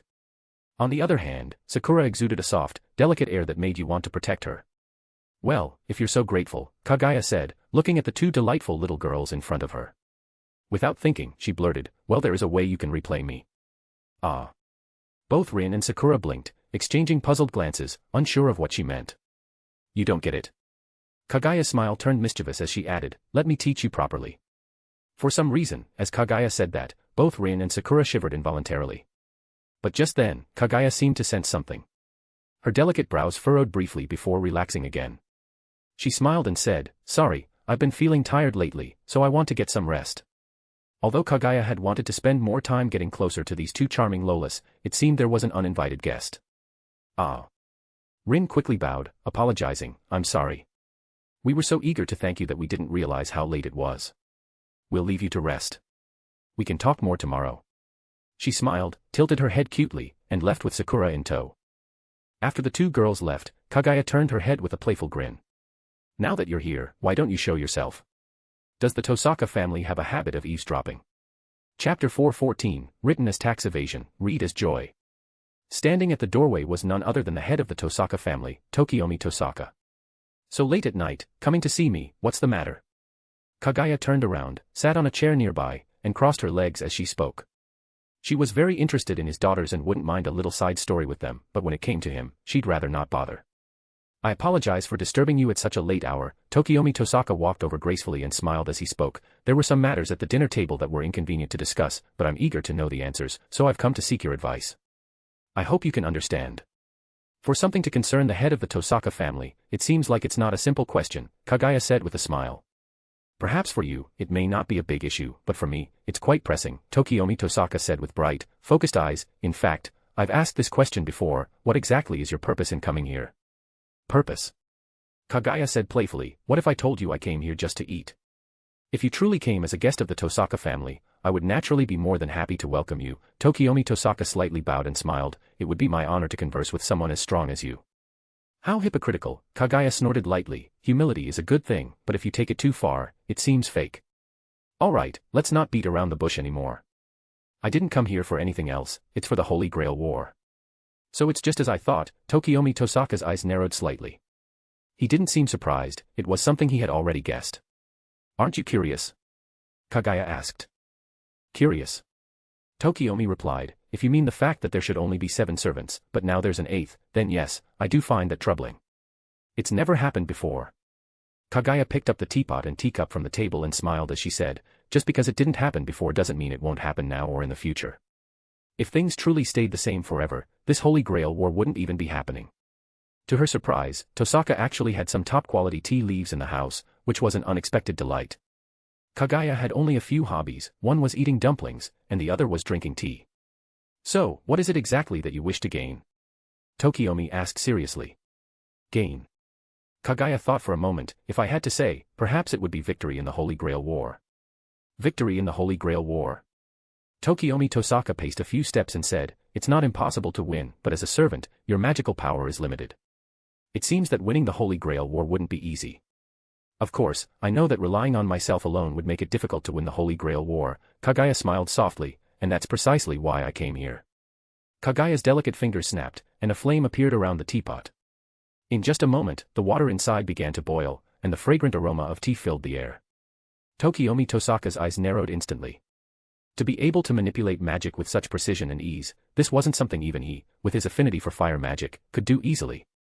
Yet, the silver-haired girl across from him, who seemed only 10 years old, did it effortlessly, as if it were a trivial task. So, what are you suggesting? Tokiomi Tosaka's expression grew more serious. My suggestion is simple. We share a common goal, so why not become allies? Kaguya laughed lightly as she picked up the teacup from the table. Wouldn't that make things much easier for both sides? Allies. Tokiomi Tosaka was slightly startled. Do you mean? No, Kaguya waved her hand. I know what you're thinking, but I would never become someone's servant. I can't accept that, not even if you begged me on your knees. So, what are you proposing? Tokiomi Tosaka began to understand her intentions. We become allies, and together, we eliminate the other 6 masters. Kaguya took a sip of tea and smiled. There's something I don't understand. Why are you so determined to win the Holy Grail War?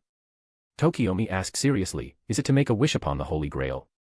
Making a wish on the Holy Grail? Kaguya chuckled softly. Do you really believe that the so-called Holy Grail can truly fulfill people's wishes? Of course, the Holy Grail. For some reason, as Tokiomi Tosaka looked at Kaguya's faintly smiling face, he suddenly fell silent, swallowing the words he was about to say. Kaguya knew well that the so-called Holy Grail had long been corrupted.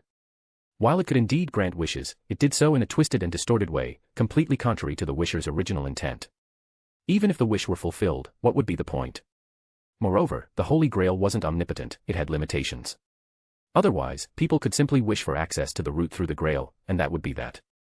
In the end, the Holy Grail War was nothing more than a ritual designed to open a path to the route. As for the true purpose of the Holy Grail War, I believe the head of the Tosaka family, one of the 3 founding families of the Holy Grail War, knows it better than anyone else, doesn't he? Kaguya lightly tapped her fingers on the table as she smiled. Tokiomi Tosaka's pupils contracted. Very few people knew the true purpose of the Holy Grail War besides the heads of the 3 founding families. Yet, this silver-haired girl, who seemed like an outsider, appeared to know something. So, if you're not seeking to make a wish on the Holy Grail, then what are you after by winning the Holy Grail War? Tokiomi Tosaka asked seriously. What am I after? Kaguya tapped her fair finger on her smooth chin. Then, her face lit up with a radiant smile as she said, maybe it's to evade taxes. Chapter 4:15, The Ridiculous Ability Parameters. Tax evasion. Tokiomi Tosaka was momentarily stunned by the word, feeling somewhat perplexed. Ah, it's nothing. Kaguya waved her hand nonchalantly, stood up, and smiled as she said, there really isn't much of a purpose. If I had to say, maybe it's because I find it interesting. Also, rest assured, I have no interest in the calamity of the root that you're concerned about, and I won't do anything as boring and tedious as that. If that's how you feel, then I will respect your wishes. Tokiomi Tosaka bowed slightly. However, if you wish to win the Holy Grail War, it is impossible to succeed without a proper plan. So, I hope you can bear with me and follow my strategy to handle this battle. In the face of absolute power, any strategy is futile. Kaguya turned around and sneered, but since you already have a plan, I won't stop you. However, let me give you a piece of advice, no one is a fool. If you underestimate others, overestimate yourself, or are too confident, you'll only bring about your own destruction. Tokiomi Tosaka was indeed a talented individual, but unfortunately, he was overly confident in himself. Yes, Tokiomi Tosaka bowed in response, but it was clear he didn't grasp the deeper meaning behind Kaguya's words. Kaguya chuckled lightly. She had already warned him. If he didn't realize anything and continued as before, Kaguya wouldn't bother reminding him again. Everyone has their own fate. If this is his, there's not much that can be done. Well, in truth, all of this was just filler. Kaguya simply found it troublesome, and whether he lived or died didn't really matter to her. If he dies, so be it. Kaguya thought this rather darkly. By the way, has the relic to summon your servant been prepared? Kaguya suddenly thought of something and asked. It has been prepared, Tokiomi Tosaka replied respectfully, the ritual will be held soon. He didn't think there was anything odd about Kaguya knowing this, as most servants were already aware of such details. That's good, Kaguya smiled gently, holding the teacup in her hands and taking a sip. I'm quite looking forward to that day. Kaguya's lips curled into a faint, enigmatic smile. In the following days, Tokiomi Tosaka was exceedingly polite toward Kaguya, to the point of almost being reverential. At first, this puzzled Kaguya, but then she understood. Tokiomi Tosaka was a proud and confident man, a person with both pride and dignity. However, as a noble, he respected those who were true rulers. Perhaps he had already seen something in Kaguya's demeanor and behavior. After all, Kaguya had been a goddess in Naruto and a princess in Akame ga Kill, later even ascending to the throne as empress. The grace and elegance that exuded from her weren't things just anyone could imitate. More importantly, Kaguya possessed immense power, so great that it inspired fear. The fact that she could exist in this world without relying on a master was proof enough. Only those truly powerful could achieve such a feat. Tokiomi Tosaka even suspected that Kaguya was an existence beyond that of a normal servant. The casual display of her tailed beast bomb was proof enough. That kind of terrifying power could easily destroy the entire city of Fuyuki with just a flick of her wrist. However, there was one thing that puzzled Kaguya, her class. She didn't belong to any of the 7 traditional classes, and the system hadn't clearly specified her class either. There was just a blank space next to the class label, which left Kaguya speechless. At this point, Kaguya's parameters were: during servant form, strength, C+, endurance, C, agility, C, mana, D, luck, noble phantasm, EX. The stats were so pitifully low that Kaguya couldn't bear to look at them, completely laughable. Plus, what was with the question mark next to the luck stat? However, there was one thing that surprised Kaguya: her noble phantasm was ranked EX. She couldn't recall having any particularly powerful noble phantasm. The truth-seeking balls and the Kusanagi sword weren't brought over because of the nature of her projection. What was going on here? Another interesting point was the label at the top, during servant form. Could there be other states as well? Could it be that there was also a main body attribute? This made Kaguya very curious. She wondered what her abilities would be like in her main body form. Wait a minute. If that were the case, wouldn't it mean Kaguya's main body could descend into this world? Kaguya suddenly perked up at the thought. If her main body could truly descend, that would be fantastic. Right now, due to her projected form, her mana reserves were pitiful. Although she was powerful, she could only use her abilities a few times before running out, which was quite frustrating. To quickly replenish her mana, Kaguya had been eating like crazy these days. More than half of the food at Tosaka's house ended up in her belly. But the mana extracted from food was limited, and it couldn't drastically increase her reserves. The most obvious example was that even after eating like a pig for days, she had only barely replenished her mana. Speaking of which, if little Rin from the Tosaka family grew up and became her master, Kaguya might be able to wield half of her power. If it were Tokiomi Tosaka, she could probably use about 60% of her strength. However, Kaguya had no desire to become anyone's servant. It was too humiliating. If her luck stat turned out to be E, and her master ordered her to commit suicide, wouldn't that be as tragic as Lancer? After all, Lancer in both Fate/Zero and UBW was ordered to commit suicide by his master. Still, if it meant getting closer to a cute little girl like Rin, Kaguya wouldn't refuse the opportunity. Stroking Tosaka Rin's small hand, Kaguya entertained these thoughts. What's wrong? Rin, sensing something, turned her head and asked curiously. Oh, nothing. The weather is quite nice today, Kaguya smiled, squinting her eyes, and stealthily withdrew her sneaky hand. It wouldn't be good if she frightened the little girl and was seen as a pervert. Yes, it really is nice, Rin's face lit up with a warm smile, her eyes curving into crescent moons. At that moment, someone walked in, and Rin's expression instantly cooled as she let out a soft snort. Chapter 416, First Meeting with Meipo. A man approached from a distance, short black hair, handsome features, sharp brows, and bright eyes, with a face chiseled like a knife. He was dressed entirely in black, a black suit, black pants, and black shoes. His posture was upright, like a flagpole, and the ornament on his chest stood out prominently. If Kaguya wasn't mistaken, this man should be none other than Kaguya Ōtsutsuki, the priest. He didn't yet have the depth or maturity he would later acquire, still appearing somewhat youthful and inexperienced. At this point, he had not been swayed by Gilgamesh and likely hadn't yet considered betraying Tokiomi Tosaka. But just because he didn't have treacherous thoughts now didn't mean he wouldn't develop them later. From Kaguya's estimation, it wouldn't be long before this guy walked down the path of pleasure, no, tax evasion, alongside Gilgamesh. However, at this moment, Kaguya was still a model youth. What surprised Kaguya was that, for some reason, Tosaka Rin seemed to greatly dislike Kaguya Ōtsutsuki, even to the point of apparent disdain. Maybe it was because of his involvement in the Holy Grail War alongside her father. Kaguya didn't think so. She believed more in Rin's natural instincts. Children, especially those with magical talent, often had a sense for things like this. Of course, this was purely Kaguya's own speculation, with no real evidence to back it up.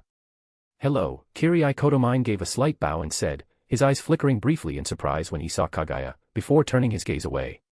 Rin ignored him, frowning slightly as she sat on the sofa, making it clear she didn't want to engage with him. Matu Sakura, on the other hand, stood up and politely bowed, smiling as she said, hello. Kaguya Ōtsutsuki nodded slightly in return. As for Kaguya, she found this mentally twisted individual rather curious, a person who could only find happiness in others' misfortune, someone who felt that life had no meaning unless others were suffering. What kind of person was this? But after meeting him, Kaguya was somewhat disappointed. He didn't seem particularly special on the outside. Are you here to see your teacher? Kaguya stood up from the sofa, walked over to him, and smiled. Yes, Kaguya Ōtsutsuki replied. For some reason, this silver-haired girl, whose height didn't even reach his chest, made him feel slightly nervous. Her clear, transparent eyes seemed to see right through him, making him uncomfortable. He's waiting for you, Kaguya said. Can you tell me why he called for you? Apologies, but I cannot casually disclose my teacher's instructions to outsiders, Kaguya replied with a slight sense of regret. That's a shame, Kaguya said, but I've heard you studied Bajikwan during your time in China. Yes, I did study it for a time, Kaguya answered. I'm also quite interested in Bajikwan. If possible, I'd like to spar with you, Kaguya said with a light smile. Spar. Kaguya was taken aback for a moment, then bowed slightly, saying, I'm terribly sorry, but I have important matters to attend to at the moment and cannot accompany you. Perhaps another time, if you're still interested, we could practice together. Clearly, Kaguya regarded her as just a regular little girl eager to learn Bajikwan. Though polite in his response, he didn't take Kaguya seriously. I see, Kaguya's lips curved upward slightly, but I can't wait that long. As soon as she finished speaking, Kaguya's body moved like lightning. In the blink of an eye, she rushed toward Kaguya with a speed that caught him off guard. Her arm extended, and her palm shot toward him. Kaguya's face changed dramatically. His arms barely crossed in front of him when the fierce attack hit him with incredible force. Boom.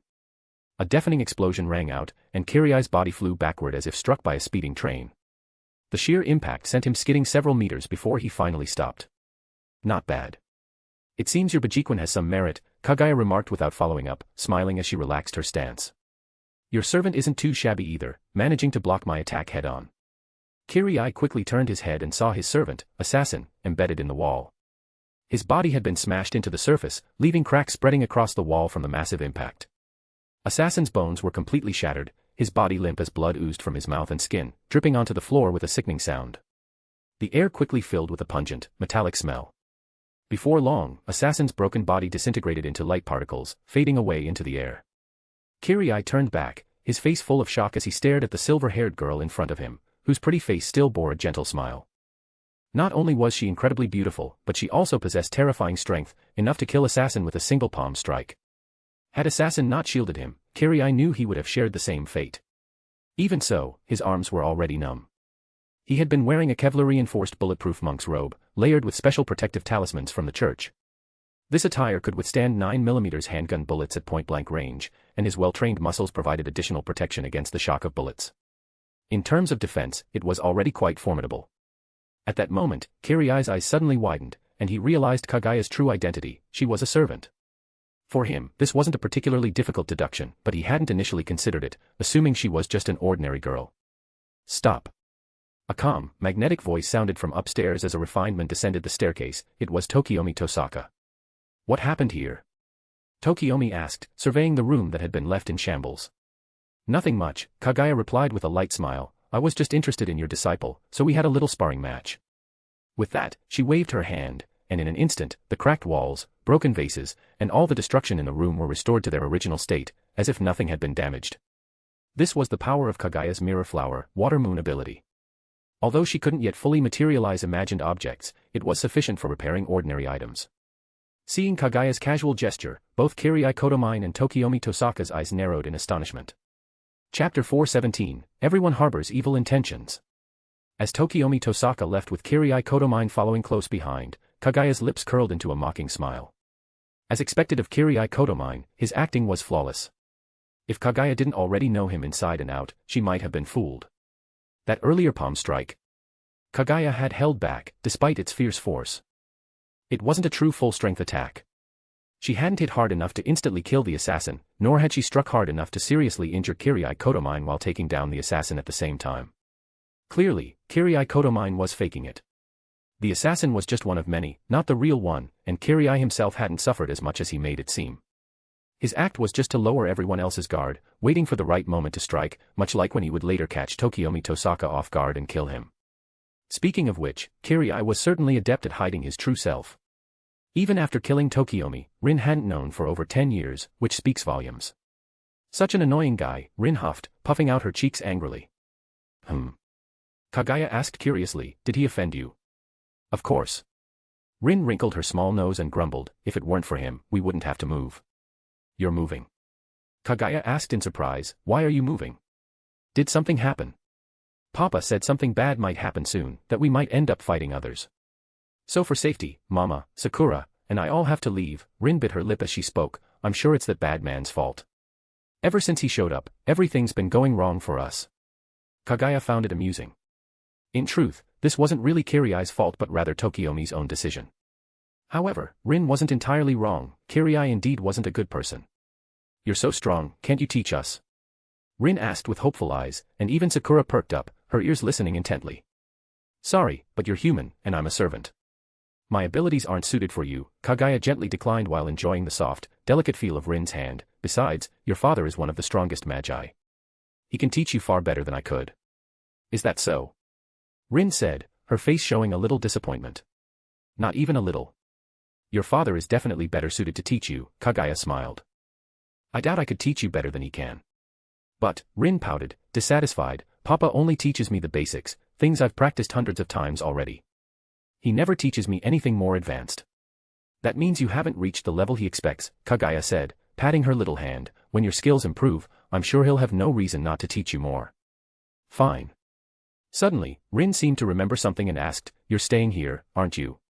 Aren't you coming with us? Sakura also looked nervously at Kaguya. To Sakura, Kaguya was her savior, the one who had pulled her out of hell. Though their time together had been short, she had already developed a deep affection for Kaguya. Besides her family, Kaguya was now the person she felt closest to. The thought of parting from her made her feel incredibly sad. You're not coming with us. Sakura reached out and held Kaguya's hand, biting her lip as she murmured, come with us. No, Kaguya gently shook her head, stroking Sakura's hair with a smile. I have more important things to do. But once I'm done, we'll meet again. Okay. Sakura nodded softly. Though reluctant, she was already mature enough to understand and didn't want to make things difficult for Kaguya. You'll help my father, right? Suddenly, Sakura spoke up, her bright eyes fixed on Kaguya. Kaguya had originally intended to say no, but seeing the hopeful look on the little girl's face, she couldn't bring herself to shatter her hopes. So, she nodded, I'll help him when the time comes. Since my future wife is asking, I guess I'll begrudgingly help my future father-in-law, Kaguya shamelessly thought. Of course, if the guy screws things up, then that's his own problem, she wouldn't be blamed for that. Thank you. Thank you so much. Rin said excitedly, her eyes turning into little crescent moons as she smiled. Looking at the two adorable little girls in front of her, Kaguya smiled. Lolas are the best. Meanwhile, in the basement of the mansion. Can you gauge her strength? Tokiomi Tosaka tapped his fingers lightly on the table, his voice serious. How did it feel when you fought her? Unfathomable, Kirii Kotomine pondered for a moment before answering. When I fought her, it felt as if she saw right through me. My servant was completely outmatched. Oh. Tokiomi responded, is she that powerful? Yes, Kirii's tone was low as he explained, though I didn't use my full strength, it felt like she wasn't using her true power either. Her strength, speed, and even her combat skills are all on an extremely high level. I see. It seems we have another variable in the mix, Tokiomi sighed. Even though she said she'd help me, a servant without bindings cannot be controlled, especially one as powerful as her. You mean you don't trust her? Kirii asked. It's not about trust, Tokiomi swirled the wine in his glass, his eyes narrowing. It's just that when an uninvited servant shows up, it's wise to have a backup plan. It's unfortunate that we don't know which heroic spirit she is. Then should we? Kirii trailed off, but his meaning was clear. For now, we're still allies, and there's no conflict. We needn't worry for the time being, Tokiomi said, turning to face him. By the way, did you bring what I asked for? Yes, I did. Kirii pulled out a box, placing it on the table and opening it. Here it is. Inside the box was a dried, shriveled piece of snakeskin. Chapter 4:18, Kaguya equals treasure. The sky had darkened, and night had fallen. The vast sky was dotted with scattered stars, and amidst the misty clouds, a blood-red full moon hung high, as if foretelling something. A cool evening breeze brushed against the silver-haired lowly standing on the balcony. Her flowing silver hair swayed gently in the wind, and her clear, water-like eyes gazed into the distance at the rare sight of the red moon, her thoughts deep and contemplative. Earlier that afternoon, she had sensed a particular energy within the mansion, one that was sharp and powerful, exuding a strong and aggressive aura. If she wasn't mistaken, the object Kirii Kotomine had brought today was the snakeskin relic used to summon Gilgamesh, a fossilized mold from the first snake to shed its skin. It seems the Holy Grail War is about to begin. Kaguya's lips curled into a faint, unreadable smile. Originally, she had wanted to spend more time with Rin Tosaka and Sakura Matou, improving their affection towards her. However, she hadn't expected time to fly so quickly. Early the next morning, Aoi Tosaka had hurriedly left with Rin and Sakura in tow, packing only the essentials.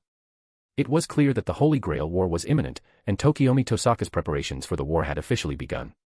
However, Kaguya soon shook off her melancholy over their departure, and her mood lightened. After all, she wasn't one to dwell on such feelings for long. She was merely a bit annoyed that the Lolas she had set her eyes on had flown away. Naturally, this put her in a bad mood toward both Tokiomi and Kirii. Why did you call me here?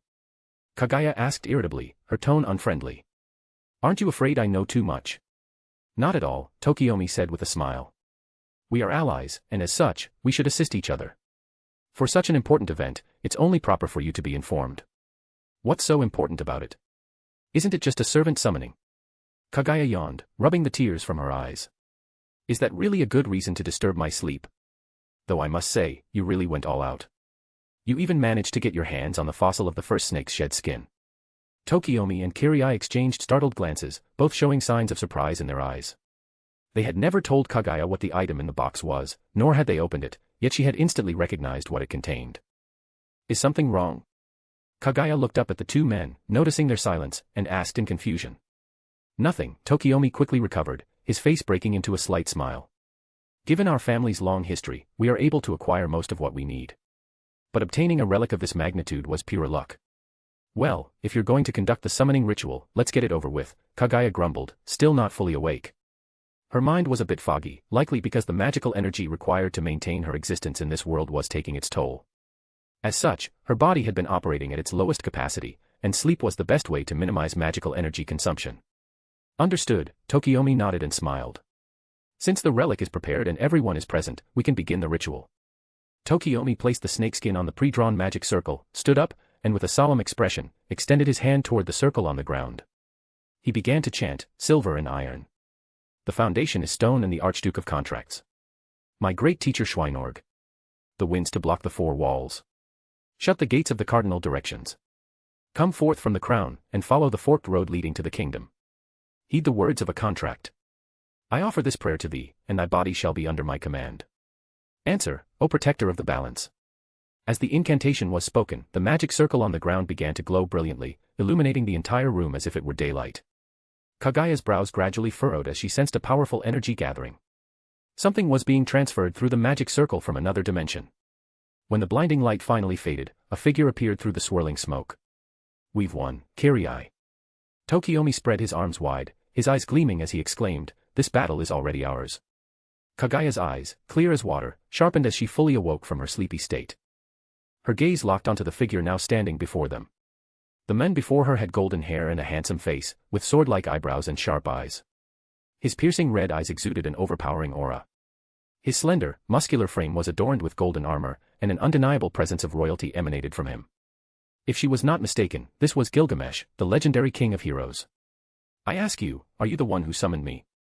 Gilgamesh cast a glance at the people beside him, his voice full of arrogance. Indeed, my king. Tokiomi bowed respectfully. Welcome, your majesty. But Gilgamesh didn't look at him. Instead, his attention was drawn elsewhere, and his sharp red eyes focused on Kaguya in the distance. I originally thought that this ugly world held no treasure worthy of adding to my collection, Gilgamesh said, his gaze piercing as he turned fully toward Kaguya. However, it seems there is at least one thing of value here. If this world had truly been devoid of a single worthy thing, summoning me for no purpose would have been an unforgivable offense. But this time, I shall forgive your audacious summoning, for you have shown me a gem fit to be set into the crown of a king. Hearing this, Tokiomi's eyes widened in surprise, and he turned to look at the silver-haired loli standing not far away, his face filled with confusion. Kaguya felt deeply uncomfortable under Gilgamesh's intense gaze, as if she were being appraised as a priceless treasure. Her delicate eyebrows furrowed, and her tone turned cold as she said, aren't you overestimating yourself, king of heroes, Gilgamesh? Oh. Gilgamesh's lips curled into a smile, I didn't expect someone from this era to know my name. You've piqued my interest even further. Kaguya's eye twitched, but then a bright, radiant smile appeared on her face as she said, sorry, but I'm not interested in you. And I'm not a gay. No thanks to whatever you're offering. Chapter 419, Megalomaniac. Gay. Gilgamesh was momentarily taken aback upon hearing this new term. He didn't quite grasp its meaning, but judging by the disdainful expression on the beautiful loli's face, it clearly wasn't something complimentary. This is the first time someone has dared to refuse the invitation of a king who enjoys supreme glory. Gilgamesh's lips curled into a smile as he stepped forward, leaning down to whisper in Kaguya's ear, you truly are unique, just as I had anticipated. Unlike the filthy souls of this world, you are more interesting. I suddenly realized that coming to this world might not have been such a bad idea after all. Even in a barren desert, there are a few precious gems, and you've successfully piqued my interest. If that's all you wanted to say, then I'm afraid I'm not interested. Kaguya's clear autumn water-like eyes flashed with a sharp glint as she let out a soft laugh. How can you be so sure that you're the only king of this world? That you're the only king of heroes? Isn't that a bit arrogant and conceited? Arrogant. Conceited. Gilgamesh seemed to find this amusing and laughed heartily. For those without strength, reaching for unattainable glory is indeed arrogance. But for one as mighty and unblemished as the king of heroes, it is only natural. Whatever the king of heroes does is inherently right. If there are any objections, they are merely the pitiful wails of mongrels. All they can do is crawl upon the path I tread, groveling in worship. Kaguya was speechless. This golden boy was truly insufferably arrogant. She'd met cocky people before, but never to this extreme. His arrogance was practically off the charts. No wonder he eventually ended up getting his arm chopped off by Shiro Amiya, then finished off by Archer, and finally used by the Holy Grail to fill its void. If he weren't so full of himself, Shiro might not have been able to defeat him. After all, Gilgamesh was considered the strongest servant in both Fate/Zero and Fate/Stay Night. Ordinary servants were no match for him. If he fought seriously, he would be an invincible servant, capable of ending the war in a single night. But his flaw was his extreme arrogance, his need to show off, which led to his downfall in every route. It's said that if you show off too much, you'll eventually get struck down, and Gilgamesh was the perfect example of that. Apparently, though, this Gilgamesh hadn't realized that, or, if he had, he wasn't going to change. I have no interest in anything you've said, nor do I want to waste any more time here. If there's nothing else, I'm leaving. Kaguya turned her back, ready to walk away. For her, being someone's subordinate was out of the question, and even more so was being someone's possession. Nothing was more important right now than sleep. At that moment, a cold flash cut through the air. Clang. A sword, gleaming with icy energy, embedded itself into the wall right beside Kaguya, just a few centimeters away. The impact left deep cracks along the wall. Kaguya turned back, her eyebrows furrowed, her expression cold. What's this? Are you looking for trouble? I already told you, no one can refuse the invitation of the King of Heroes. That includes you. Gilgamesh looked at her with predatory eyes, a faint smile tugging at his lips. And what if I refuse? Kaguya's tone was hostile. Defying the king and showing such disrespect carries a heavy price, one that can only be cleansed with blood, Gilgamesh said. However, for you, I will show mercy and reduce the severity of your punishment. After all, a beautiful gem with even a single blemish would be nothing more than waste. But if you repent now, there is still time. I am, after all, quite magnanimous. No one pulls a sword on me, not even a shiny golden Pikachu. Kaguya's eyes narrowed as her silver hair began to float, untouched by the wind. A tremendous power surged around her, and an overwhelming aura crashed toward Gilgamesh like a tidal wave. Oh.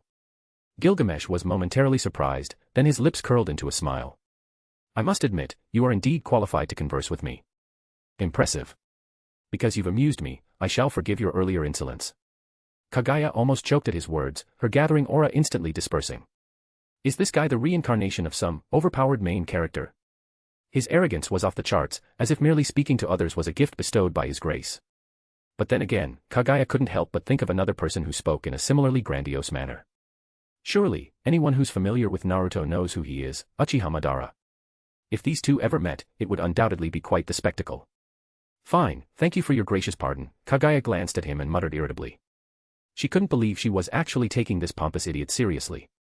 It was ridiculous to expect someone like him to change his attitude, even after 100 years. Good. Now that you understand, Gilgamesh chuckled lightly, extending his hand, you are a treasure belonging to the king. Only here, by my side, will your beauty truly shine. Come, join me. Sorry, why don't you go cool off somewhere else? Kaguya's eye twitched. This guy really was persistent. I don't have time for your games. I wasn't asking for your opinion. I was simply stating my decision, Gilgamesh said with a smirk. Upon hearing this, Kaguya felt her skin crawl. This guy was beyond arrogant, he made even the likes of other overpowered, cocky characters pale in comparison. She barely restrained the urge to hurl her ultimate truth-seeking ball at his face and said, and what if my decision is no? Gilgamesh's lips curled into a grin. No one can escape from my grasp. If you don't obey, I'll simply have to show you the consequences of defying me. Then come and try it. Kaguya's clear, crystalline eyes glinted with icy coldness. Her magical energy swirled around her like a vortex, invisible yet palpable, as her immense power began to gather.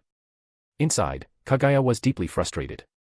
If she'd known it would come to a fight, she wouldn't have wasted so much time talking to this guy in the first place. It was all just a waste of time. Chapter 420, One-Shot Kill on the Assassin. The great king, Tokiomi Tosaka, who had been standing nearby, suddenly spoke up, you have already demonstrated your unmatched strength. No one can compare to you, but she is our ally. I hope you can restrain your anger. The Holy Grail is our shared goal. If we engage in battle here, it may affect our plans later. I ask that you reconsider. Gilgamesh glanced at Tokiomi with the corner of his eye and said coldly, as a mere subject, you dare make requests of me, the king. You are far too bold. Please do not misunderstand, Tokiomi bowed deeply and said respectfully, I am not requesting, merely advising.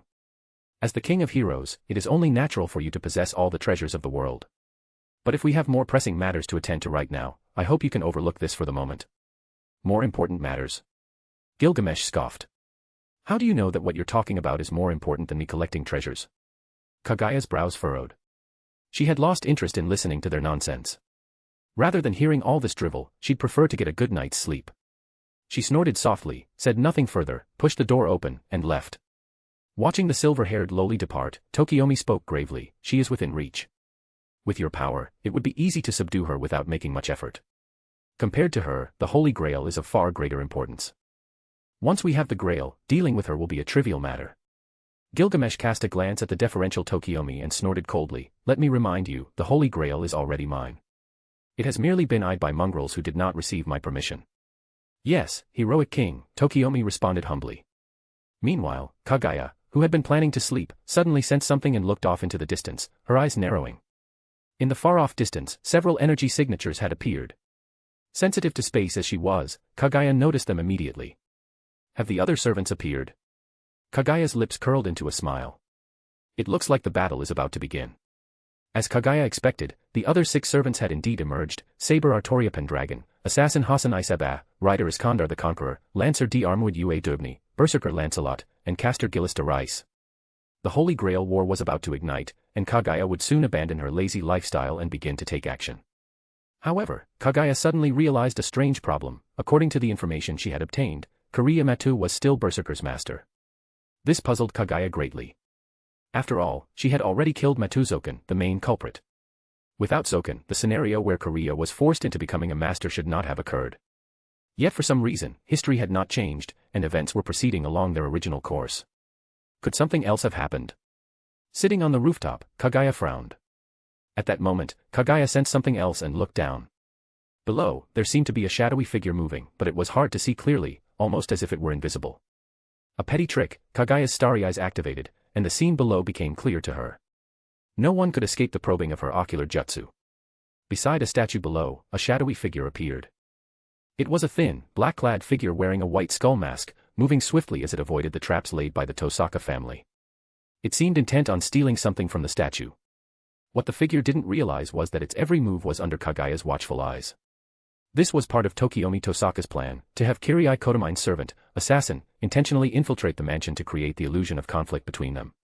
Kaguya couldn't help but feel like rolling her eyes at the plan. It was rather obvious, and anyone paying close attention could easily see through it. But since Tokiomi had decided to go ahead with it, Kaguya had no intention of voicing any objections. After all, she had just enjoyed a lavish meal. As the saying goes, when someone offers you food, you can't complain. Tokiomi had been quite considerate, not doing anything to make her feel uncomfortable, and had even helped her shake off Gilgamesh's unwanted advances. So, Kaguya figured she might as well help him out this time. Speaking of which, Gilgamesh really was an annoying guy, always speaking in such an arrogant tone, as if everyone should naturally obey him. How had she not noticed this before? Pathetic. Did you really think this kind of defense would stop me? Assassin sneered as he reached out for the gem at the center of the statue's barrier. Just then, accompanied by a sharp, piercing sound, a black streak of light flashed through the air. Ah! Assassin let out a pained scream as his arm was pierced and nailed to the statue. Embedded in his hand was a sharp, white-boned spike. "Hey, who told you to come here?" A sweet voice came from above his head. Assassin looked up abruptly, and his pupils shrank. Floating in midair was an unbelievably beautiful silver-haired loli, with delicate features like a painting, clear, bright eyes, and hair flowing like mist down to her waist. The sight was mesmerizing. In her fair, tender palm, a large, swirling purple sphere crackled with lightning, radiating a terrifying aura. It was Kaguya's tailed beast bomb. Even from a distance, Assassin could feel the overwhelming power contained within it. He suddenly recalled that this was the same terrifying silver-haired girl he had seen at Tokiomi Tosaka's residence. His hands and feet went cold, and cold sweat poured down his back. He tried to pull his hand free, but to his horror, he found that his arm had already disintegrated into ash. Assassin looked up at the floating silver-haired loli, and despair filled his heart. He muttered under his breath. He said, "There was nothing to fear." "Goodbye." Kaguya smiled, narrowed her eyes, and waved her hand. With a flick of her wrist, the tailed beast bomb shot toward Assassin like a purple streak of lightning, too fast to dodge. Assassin's pupils contracted in terror. Boom. A blinding light tore through the sky, turning night into day as a deafening explosion shook the earth. The shockwaves, mixed with a powerful gust of wind, rippled outward like a tsunami, obliterating everything in their path. Rocks shattered, and trees were blown apart as a massive mushroom cloud slowly rose into the sky. Chapter 421, Prelude. "Oh dear, it seems I went a bit overboard," Kaguya feigned surprise as she spoke. After the explosion, the Tosaka estate had completely transformed. The once luxurious garden in front of the mansion had been leveled, and even the vast forest surrounding the estate had vanished. The ground was littered with devastation, and not far away, a massive crater about 100 meters in diameter and over 10 meters deep still smoldered, resembling the aftermath of a meteor strike. The area had turned into scorched earth, emitting the pungent smell of burning. Kaguya's clear eyes glanced casually toward a distant high-rise building, her lips curling into a slight smile. This. Tokiomi Tosaka stared in shock at the ruined forest in the distance, finding it hard to believe what he was seeing. Beside him, Gilgamesh also furrowed his brows slightly, as if surprised. In his eyes, Kaguya was supposed to be like a decorative vase placed in a magnificent setting or a beautiful gem adorning his treasury. But now, it seemed she was far more than that. Gilgamesh snorted softly but said nothing. He turned and began walking away, his figure gradually fading into the moonlit night. Coming back to his senses, Tokiomi glanced at the disappearing Gilgamesh, picked up the wine glass in his hand, and took a sip of red wine. His eyes flickered with an unreadable expression. It seems I'll need to revise my plans. Noticing that the two had left, Kaguya chuckled softly. Although Assassin had already been doomed by the fatal hit from her all-killing ash bones, Kaguya had followed up with a tailed beast bomb, not for any particular reason but to showcase her power. It was irritating to constantly have people scheming against her. Though revealing her strength would draw attention and prompt investigations, that was precisely Kaguya's intention. Kaguya pulled out a bag of cookies and, with two delicate fingers, picked up a piece and popped it into her mouth. As the crisp crunch of the cookie echoed, she strolled back toward the mansion. Using such a powerful technique had consumed a significant amount of her magic power. To replenish her energy continuously, she had no choice but to carry high-energy snacks with her at all times. Now, she finally understood how Akame felt. Eating constantly wasn't that enjoyable, especially when you grew tired of it. Perhaps due to Kaguya's display of overwhelming strength, and because she didn't belong to any of the 7 traditional servants, the various factions were at a loss for how to proceed, so there was a temporary lull in large-scale conflicts. But Kaguya knew it was only a matter of time before new battles erupted. After all, the Holy Grail War wasn't meant to drag on for too long. Amid the falling snow, a grand castle stood atop a high mountain. A thick layer of snow covered the castle's tower, and the frigid wind howled, bringing a bone-chilling cold. Yet inside the castle, it was as warm as spring, as if entirely isolated from the snowfall outside, with no trace of the biting cold. You've been staring at that for a while. Did something happen? A beautiful woman with the same white hair as Kaguya peeked over curiously. Her skin was as fair as snow, her long hair and red eyes giving her a soft and graceful appearance. She was Irisveil von Einsburn, Ilya's mother. Nothing much, just something peculiar, the man sitting at the computer replied. He had messy hair and stubble, but his sharp features and piercing eyes gave him an air of rugged charm. Peculiar? Irisveil asked, puzzled. Yes, Kiritsugu Amiya nodded, scrolling through images on his computer screen. The Holy Grail War is supposed to have 7 masters and 7 servants, but recent information indicates that an additional servant has appeared. An extra servant? Irisveil asked in surprise. How could that happen? I don't know, Kiritsugu said gravely, but this servant seems to possess tremendous power. Just recently, Kirii Kotomine's servant, Assassin, infiltrated the Tosaka estate but was killed effortlessly. Not only that, the area suffered massive destruction. Kiritsugu pulled up a photo on the screen, showing the devastated forest outside the Tosaka estate. That's impossible. Irisveil exclaimed, staring at the wasteland in disbelief. This information is accurate, Kiritsugu said, his expression heavy. Even more troubling is that this servant seems to have some kind of connection with the Tosaka family. Could it be a servant summoned by Tokiomi Tosaka? Irisveil asked, gently placing a hand on Kiritsugu's shoulder. No, Kiritsugu shook his head. According to the records, Tokiomi's servant should be someone else. Then how?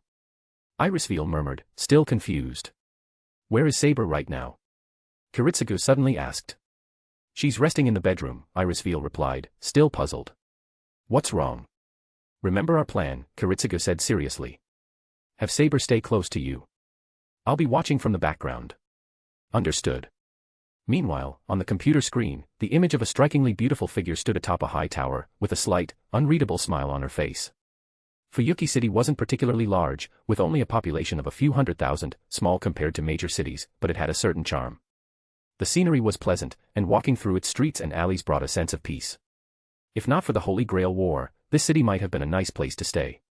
After all, it was a modern world not so different from the one Kaguya had known. One of its biggest perks was easy access to video games. Suddenly, Kaguya's nose twitched, catching the faint scent of blood in the air. She frowned and turned her gaze toward an unremarkable house. The scent was coming from there. Walking up to the house, she found the door slightly ajar, not locked. Kaguya's eyes narrowed as she pushed the door open and stepped inside. As soon as she entered, a round object rolled toward her feet. It stopped at her toes, a severed human head, still dripping with fresh blood. Chapter 422, Watching the Show. The gruesome scene inside the room caused Kaguya's eyes to narrow. Several bodies were sprawled out in pools of blood, their crimson life force flowing from gaping wounds, filling the air with a pungent, metallic stench. But what made it even more horrifying was the inhuman treatment these people had suffered. Their bodies were covered in cuts, some had their eyes gouged out and tongues cut off, while others were disemboweled or even skinned, exposing dark red muscles, a sight straight from hell. This is... Kaguya seemed to realize something, her delicate brows furrowing for a moment before relaxing. Ah, I see. So that guy has already started his twisted activities. Kaguya's star pupil, Rinne Sharingan, sensed dense traces of magical energy lingering in the air, something far beyond the capability of ordinary people. If she wasn't mistaken, the one responsible for this bloody massacre could only be Ryunosuke Uryu and his servant, the caster. At that moment, the faint sound of clashing metal rang out from a distance. Kaguya's expression shifted, and she turned her head toward a nearby warehouse.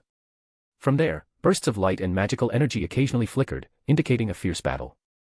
With a light step and a swift push off the ground, Kaguya's graceful figure shot forward like an arrow, heading toward the source of the conflict. By the time she arrived, the battle had already reached a fever pitch. In the open area below the warehouse, two figures were locked in combat. They moved with precision and intensity, neither giving an inch, with bright sparks flying from their weapons and razor-sharp gusts of wind tearing through the air, producing a series of ear-piercing sounds. Kaguya's eyes narrowed as she focused on the two combatants. One of them had golden hair and a striking appearance, her fair skin almost glowing. Atop her head was a single strand of unruly hair, and her clear green eyes were filled with determination. She wore armor and wielded an invisible sword. There was no doubt in Kaguya's mind, this was Saber, Artoria Pendragon. Saber's hands moved swiftly as she swung her invisible sword, sending out fierce blades of wind that clashed against her opponent's spear. The sharp sound of metal striking metal echoed as sparks flew from each impact. Facing her was a short-haired young man with a handsome, chiseled face and a well-built, muscular physique. What stood out most were the two spears he wielded, one red and one yellow, one in each hand. This was Lancer, Diarmuid Ue Dubni. He was the famous spearman with the notorious E-rank luck. His luck being ranked that low was almost impressive, like the equivalent of buying a lottery ticket and not matching a single number, or worse. But his skill in combat was the polar opposite of his luck. His attacks were incredibly sharp. With measured steps and precise movements, Lancer's two spears moved with fluid grace, their afterimages blurring in the air. There was no hint of conflict in his dual-wielding technique. In fact, it seemed as though both spears were an extension of his own body, moving seamlessly in harmony. Saber stepped forward like a released arrow, closing the gap in an instant. She raised her invisible sword with both hands, bringing it down in a powerful strike. Lancer remained calm. With a flick of his right arm, the red spear cut through the air, meeting Saber's sword head-on. Sparks flew as their weapons clashed, and at the same moment, his left-hand yellow spear shot toward Saber's side like a venomous snake. Saber's eyes narrowed, and with a twist of her wrist, she parried the incoming spear with a crisp clang. Kaguya paused for a moment. Saber's attack seemed slightly sluggish, as if she couldn't bring out her full power. The strike, which should have forced Lancer to defend with both spears, had only been met with one, as if something was limiting her. Shifting her gaze to Saber's arm, Kaguya finally understood. There was a wound on Saber's arm, and fresh blood was seeping from the gash. The injury had damaged her tendons, which was why she couldn't fight with her usual strength. Due to her injury, Saber had been pushed onto the defensive, relying on her invisible sword to block Lancer's relentless twin-spear assault. It was clear that she was struggling to keep up. "You're injured, and you're no longer my match." Lancer smirked as he passed by, his spears flashing in his hands. "It's too early to say that," Saber replied confidently, gripping her sword with both hands. She swung upward, sending a sharp blade of wind cutting through the air toward Lancer like a lightning bolt. With a loud clang, Lancer's spear intercepted the attack, scattering the wind blade into nothingness. Lancer's twin spears were particularly troublesome. His right-hand red spear was designed for breaking through armor, while the left-hand yellow spear, Gi Bid, Golden Rose of Mortality, inflicted wounds that couldn't heal. Even healing and regeneration abilities were powerless against its effects. It was this cursed spear that had cut through Saber's tendons, sealing off her ability to use her ultimate move, Excalibur. Having to constantly guard against both spears simultaneously was undoubtedly taxing on Saber. "You've already been wounded by the Golden Rose's curse, an injury that can't be healed. You've lost," Lancer said as he spun his spears, his feet digging into the ground as he prepared to charge. "Surrender now, or will you wait until you're completely helpless before giving up? Don't be ridiculous. A minor wound like this is hardly an insult to me," Saber said with a confident smile. With both hands gripping her sword, a powerful gust of wind enveloped her, and her figure blurred as she charged directly at Lancer. At that moment, a loud crack of thunder echoed in the sky, and bolts of lightning began to appear, flickering ominously in the clouds. Munching on her cookie, Kaguya's lips curled into a smile. It seemed another arrival had shown up. Her luck wasn't bad at all. So far, she had encountered 3 of the 7 servants. If she wasn't mistaken, the one approaching now was. Chapter 423, A Queen. From the lightning-encircled cart, a person jumped down, no, 2 people, and one was pinned under the arm of the other. This man had a square jaw, sharp eyes, and a beard that added a touch of bravado. He was tall and muscular, wearing black leather armor and a red cloak, with a bronze complexion that suggested immense strength. He was none other than the Conqueror King, Iskander. Chariot, Saber's eyes narrowed as she looked toward the distant cart, tightening her grip on her sword. I never expected to encounter 3 heroic spirits, it seems my luck is quite good, haha. The Conqueror King laughed heartily. Before the king, both sides should sheath their weapons. Hey, you say Saber should sheath her sword, but the problem is, Lancer is using a spear. From a high building nearby, Kaguya, munching on cookies, couldn't help but retort. Hey, let me go. You're being too barbaric, protested the person being squeezed, though his voice was weak and meek. With a middle-part hairstyle and a delicate appearance, he was slender and short, especially when compared to the towering Conqueror King, making him look like a child. He was Iskandar's master, or rather, Waver Velvet. What's the matter? If you want others to recognize you, you should first train yourself to be stronger, Iskandar said, playfully tapping Waver on the head. Ouch, ouch. Waver, with his small frame, fell to the ground, covering his forehead and crying out in pain. This frailness won't do, Iskandar sighed, shaking his head in dismay. Who are you? Lancer twirled his spear and pointed it at the Conqueror King, speaking in a deep voice, why are you interrupting our duel? Oh, I forgot to tell you, Iskandar slapped his forehead, revealing a bright smile, my name is Iskandar, the Conqueror King. I have manifested in this Holy Grail war as rider. What is your purpose here? Saber asked seriously, raising her sword. If Iskandar made any sudden moves, he would feel her wrath. I know you all are here to fight for the Holy Grail, but I want to ask one thing first. Iskandar suddenly spread his arms wide, his eyes sparkling. Would you like to join my army and let the Holy Grail be given to me? Then I can consider you all friends, and we can share the joy of conquering the world together. Ha! Saber and Lancer were taken aback by Iskandar's words, looking at him with expressions of concern for a fool. Lancer shook his head in resignation, looking exasperated. Kaguya couldn't help but burst out laughing, even spitting out the cookies in her mouth, clutching her stomach in amusement. This Conqueror King was just too adorable, completely oblivious to the situation and trying to recruit others. How could such powerful, principled heroic spirits possibly join him? It was as absurd as a company president asking a major corporation's chairman to come work for him and give him all their money. Only a fool would agree. I cannot accept your proposal, Lancer tightened his grip on his spear, snorting lightly. I will only give the Holy Grail to the one I swear my loyalty to. Ryder will definitely not be you. By the way, is that all you came to say before interrupting my duel with Lancer? Saber frowned slightly, displeased. As a knight, this is an unacceptable insult. Iskandar pondered for a moment, looking troubled, then rubbed his head and made a coin gesture with his fingers. The treatment is negotiable, you know. Is it enough yet? Saber and Lancer shouted in unison, glaring at the meddlesome Conqueror King. This was quite awkward. Seeing the scene below, Kaguya covered her mouth, nearly laughing out loud. Why was this Conqueror King so entertaining? It was hilarious that he still wanted to recruit people during such a battle. If he were in the present, he would surely be a recruitment director. But watching Iskandar's struggles was also quite amusing. Is the offer still not enough? Iskandar scratched his head, looking distressed. If you keep talking, let me tell you that I am also the King of Britain. No matter who you are, I will never bow to you, Saber said, her delicate face turning serious. Seeking flowers. Oh, so you're the King of Britain, how impressive. Iskandar exclaimed. I never expected the famous King of Knights to be such a little girl. Saber's ahogue twitched, a trace of anger crossing her face as she said, so, Conqueror King, do you want to try the sword in this little girl's hand? It was clear that Saber was infuriated by Iskandar's bluntness. Ah, Iskandar sighed, it seems negotiations have broken down. What a pity, truly regrettable. Kaguya couldn't help but want to retort, with remarks like that, how could negotiations succeed? At that moment, Iskandar suddenly turned his head and looked in Kaguya's direction, saying, hey, after eavesdropping for so long, shouldn't you show yourself? Sneaking around isn't the behavior of a hero. Ah. Kaguya widened her eyes in surprise and then smiled faintly, I was actually discovered. Her figure gradually faded like mist, and at the same time, a stunning silver-haired loli appeared before them. I didn't expect you to find me, that's quite impressive, Kaguya walked over gracefully, laughing lightly, Conqueror King. Saber and Lancer were both taken aback, staring at the little girl who had suddenly appeared. They had no idea someone had been watching them during their battle. Ah, Iskandar laughed heartily, I only noticed you when you laughed just now, I can't say I discovered you on my own. So that's how it is, Kaguya realized. But speaking of it, your hearing is quite sharp, even at this distance, you could still hear me. Not bad, not bad. Iskandar rubbed his chin, walking in circles and sizing up Kaguya. What?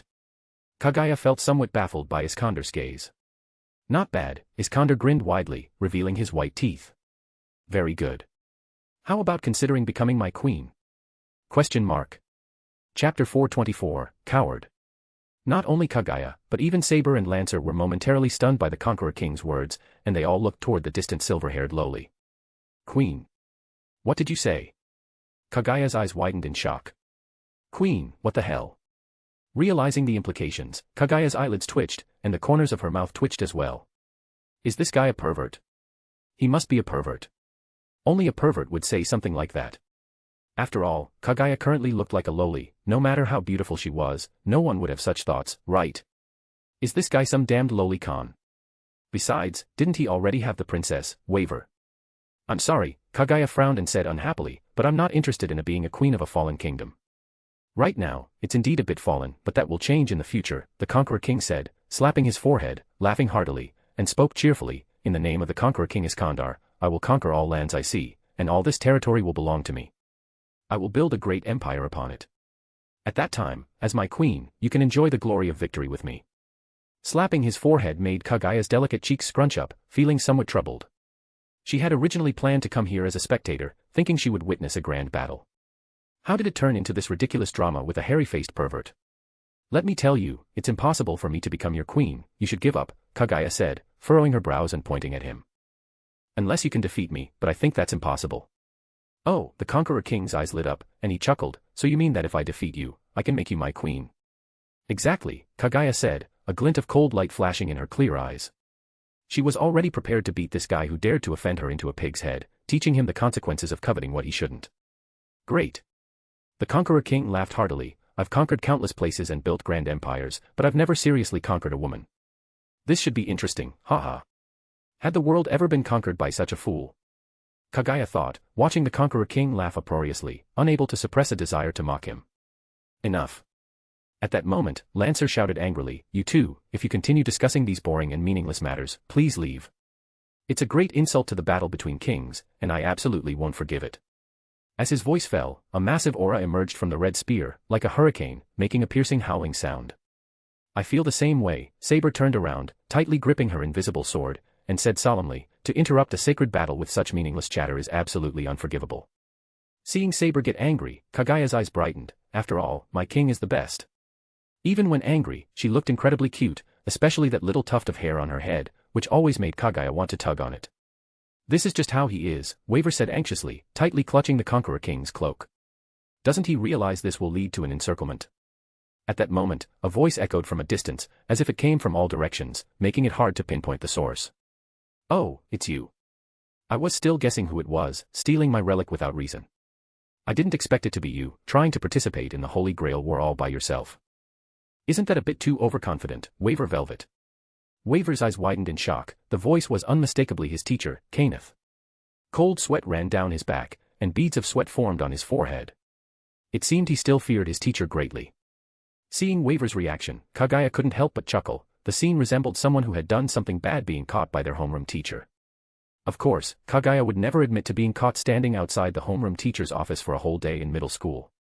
It seems I should give you a special lesson on what it means for magicians to mutually kill each other. I will wholeheartedly teach you this horror and pain, consider it your honor. The voice was laced with disdain and deep malice. As a member of a long-established magician family, Kenneth had no good feelings towards Waver, who came from a common background. He looked down on him, seeing him as nothing more than a waste. However, he did not expect that Waver would later achieve extraordinary success, successfully resolving the Holy Grail War, and each student he taught became outstanding. Although his own strength might not be great, many of his students were exceptional magicians within the clock tower. Of course, Waver was far from being admirable at this point. Waver was now cold all over, hugging his head, trembling, with a look of fear on his face. At that moment, a hand landed on him, and when Waver looked up, it was the silver-haired lowly from earlier. She smiled at him, and somehow, the fear in his heart melted away like snow under the scorching sun. In fact, this was merely a terrifying magic, perhaps it had no effect on the heroic spirits, but for ordinary humans, especially those with weak wills, it held a powerful influence. However, against someone like Kaguya, who possessed strong mental fortitude and was an expert in manipulating mental strength, it was utterly insufficient. It looks like you were supposed to be my master in place of this brat, the Conqueror King said loudly. If that's the case, it would break my belly from laughter. A man worthy of being my master must be a warrior who can march into battle with me. Someone like you, who doesn't even dare to show up, is not qualified to be my master. Not even close, ha ha ha. Suddenly, Kaguya's lips curled up into a smile, and with a push of her foot, she shot off like an arrow toward the distance. Come out, coward. 40 advanced chapters available on Patreon. Patreon.com/Tao of Heaven. Chapter 425, The Battle Begins. With a sharp sound of clang, sparks flew everywhere. Two black shadows collided, producing a brilliant burst of light. Kaguya floated down from the air, and when she saw the figure before her, her eyes suddenly narrowed. The figure in front of her wasn't the lancer she had imagined, but rather a being shrouded entirely in black smoke. Because of the thick smoke, the figure's face was obscured, but he appeared tall and thin, wearing European medieval-style armor. Everyone present was startled. None of them had realized there was another presence around them. It was as if he had appeared out of thin air, and his ability to hide had surpassed their expectations. Hey, you can discern his class and abilities, right? What level is he? The King of Conquerors suddenly looked down and asked Waver. I don't know. I can't see anything. Waver shook his head, his eyes wide open as he stared at the armored figure, cold sweat involuntarily running down his cheeks. What? You're at least my master, the King of Conquerors said, somewhat disappointed. You should at least be able to tell what he's good at and what he's not. I can't see it, Waver replied. That black guy, he's definitely a servant, but I can't figure out his level or class at all. Saber, standing nearby, fixed her gaze on the armored figure and said in a low voice, that servant seems to have a special ability or curse that confuses his attributes. But that's not all. Under the gaze of 4 opponents, he still doesn't seem hesitant, meaning he's confident. But the black smoke enveloping his body was his ability, for someone's glory. In short, it concealed his class and abilities, making them impossible to discern. But that was only for others. Under Kaguya's eye techniques, his ability was laid bare. Even without using her eye techniques, she could tell his identity. He was Berserker, Lancelot, and the servant of Kaguya Ōtsutsuki. But why was he attacking her now? She hadn't done anything to provoke him, had she? Kaguya frowned. Berserker didn't give Kaguya time to think. He suddenly pushed off the ground, shooting toward her like a black lightning bolt. Kaguya's eyes narrowed, and she extended her hand, softly saying, projection. A long sword appeared in her hand. It was her commonly used weapon, the Kusanagi sword. But just as the Kusanagi sword materialized, the black figure was already upon her. Clang. A deafening sound rang out as dazzling sparks flew in all directions. Berserker's fist smashed fiercely against Kaguya's sword, and the immense force sent Kaguya flying back 7 or 8 meters before she could stop. As expected of a berserker, all his attributes had been significantly enhanced, especially his strength, which had reached rank A. After landing a hit, Berserker followed up with another attack. His black fist, carrying a fierce gust of wind, shot toward Kaguya's chest. Kaguya slid her foot, sidestepping as Berserker rushed past her. She narrowly dodged his punch while swinging her sword in a sweeping motion. If it hit, the Kusanagi sword would sever Berserker's torso. To her surprise, Berserker reacted swiftly, pulling his fist back almost instantly. At the same time, he turned and kicked her sword. Clang. Sparks flew again. Berserker's attack was powerful, but Kaguya was no pushover. Even so, the immense force sent him flying.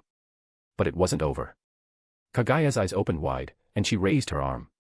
An invisible force burst forth. Universal pull, Bansho Tenin. Berserker, still in midair, was abruptly halted, as if frozen, and his body began to drift toward Kaguya against his will. At the same time, Kaguya's mouth opened, and a scorching flame spewed out. Fire style, great fire destruction. The intense flames turned into a blazing inferno upon contact with the air, instantly engulfing Berserker in a sea of fire. This is. Saber's eyes narrowed as she gazed at Kaguya from afar and softly muttered, could she be a caster? At that moment, an urgent voice rang out. Get out of the way. Simultaneously, a cold light shot through the night sky like a long rainbow, aiming straight for Kaguya's back. It was Lancer, attacking under a command spell's order. Kaguya's watery eyes narrowed, and a cold light flashed across them as a hint of disdain appeared at the corner of her mouth. Dare to sneak attack me? That's courting death. Clang. Sparks flew again. A long blade appeared in midair, blocking the path of the spear aimed at Kaguya's back. In a shower of sparks, it intercepted Lancer's thrust. Kaguya was slightly surprised and then said with some displeasure, King of Conquerors, did I ask you to help me? Mind your own business. Haha, I just didn't want the battle between kings to be disrupted by some petty people, the King of Conquerors laughed heartily. Otherwise, how can we fully enjoy the fight? That would be such a pity. It turned out that the King of Conquerors had just blocked Lancer's sneak attack on Kaguya.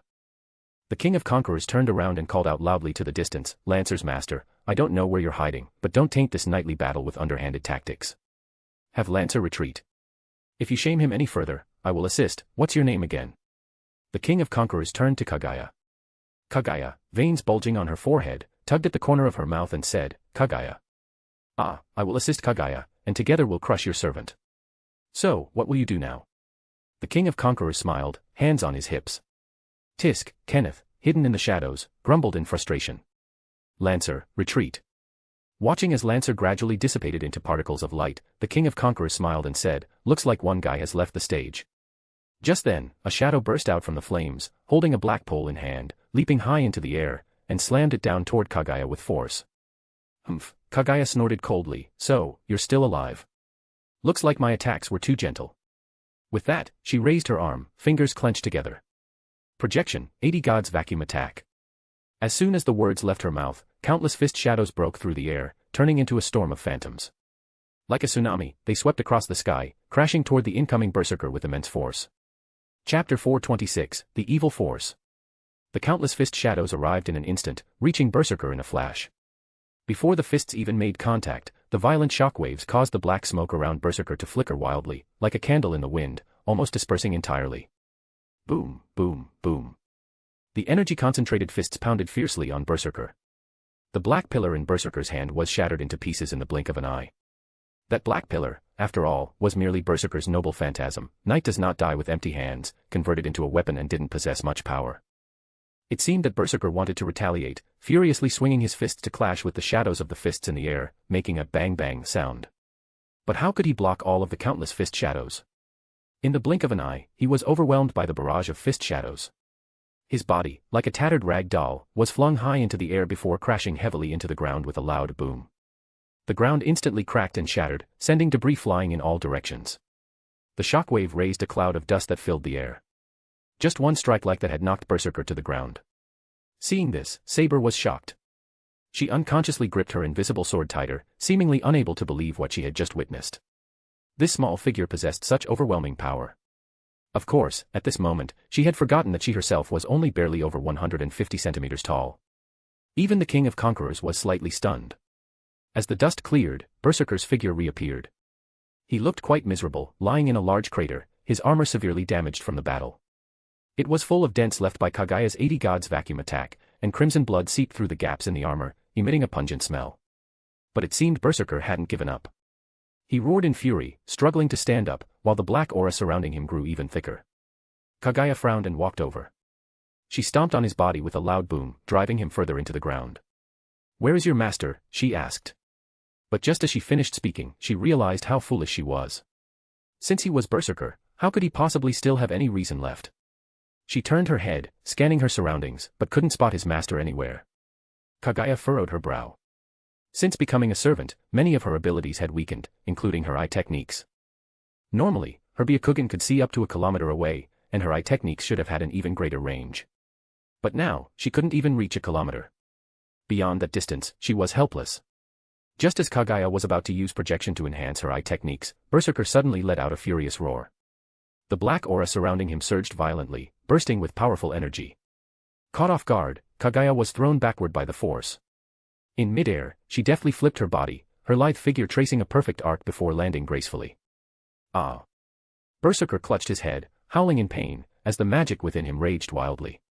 The black aura became even more intense, almost solidifying into a tangible form, dark as ink, radiating a thick, chilling aura. Suddenly, Berserker lifted his head, his sharp, red eyes gazing far into the distance at Kaguya, as sharp as blades. Just when everyone thought he was about to launch an attack, his body suddenly dissolved into shimmering starlight, dissipating into the air. What's going on? Kaguya furrowed her brow. Berserker's target had been clear from the start, it was her. His actions confirmed it, he had launched a sneak attack while Kaguya was off guard, revealing his deep hostility. Could it be that Zoken Matu isn't dead, and the master isn't Kaguya Matu, but that old thing Zoken? If that's the case, it would make sense. Only that old worm would hold such a deep grudge against me. But this was merely Kaguya's conjecture. I didn't expect this guy to be so troublesome. The king of conquerors walked over, smiling as he spoke. Are we that close?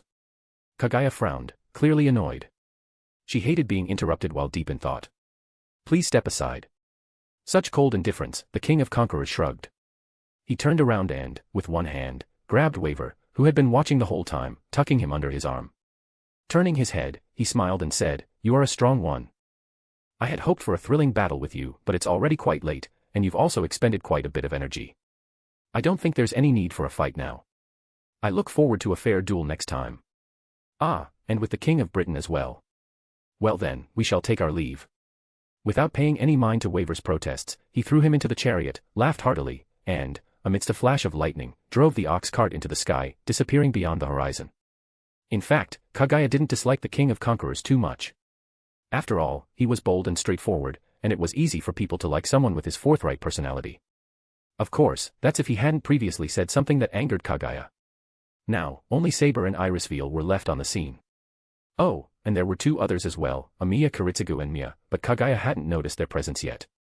Saber turned around, her pale green eyes glancing at Kaguya. She said, "Although I'd like to fight you, unfortunately, today isn't the best time. If possible, I'd like to have a chance to duel you in the future." Kaguya didn't say anything but simply chuckled softly and began walking straight toward Saber. Saber frowned, unsure of Kaguya's intentions. She tightened her grip on the sword in her hand, assuming a fighting stance, warily watching Kaguya approach. "Stop. If you come any closer, I will regard you as..." Suddenly, Saber froze. Kaguya had approached her not to fight but had taken her arm, gently placing her fingers over Saber's hand. A soft glow appeared at Kaguya's fingertips, and wherever the light touched, Saber's wounds healed at a visible rate. "This is..." Saber's eyes widened in astonishment. The wound caused by Lancer's Gibid, which should have been impossible to heal, had vanished without a trace. "Nothing much, just a small trick," Kaguya said with a smile. This was Kaguya's Mirror Flower, Water Moon ability, which could regenerate damaged flesh and tissue. Since it was not a mere recovery but rather a creation, Gibid's curse couldn't prevent it. "Saber." At that moment, Irisveal hurriedly ran over. However, when Kaguya saw her, her whole body trembled, and an ominous premonition suddenly surged in her heart. At the same time, her internal power seemed to sense something, becoming restless and agitated. What is going on? Kaguya was baffled. She didn't seem to have any connection to the woman before her. In fact, this was the first time they had met. Suddenly, a sharp, excruciating pain struck her. Caught off guard, Kaguya nearly cried out. Unable to bear it, she clutched her head and squatted on the ground. "What's wrong with you?" Saber blinked, sensing Kaguya's unusual state, and stepped forward to ask with concern.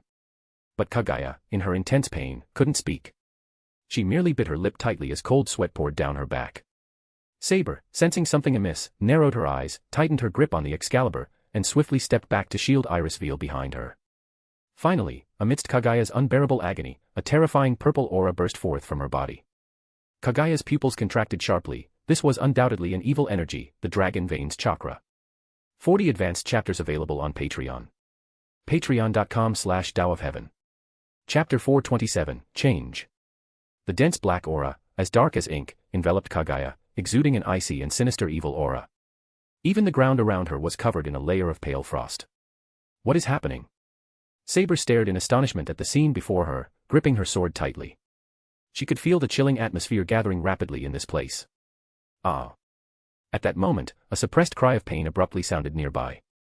Saber's pupils contracted as she quickly turned around.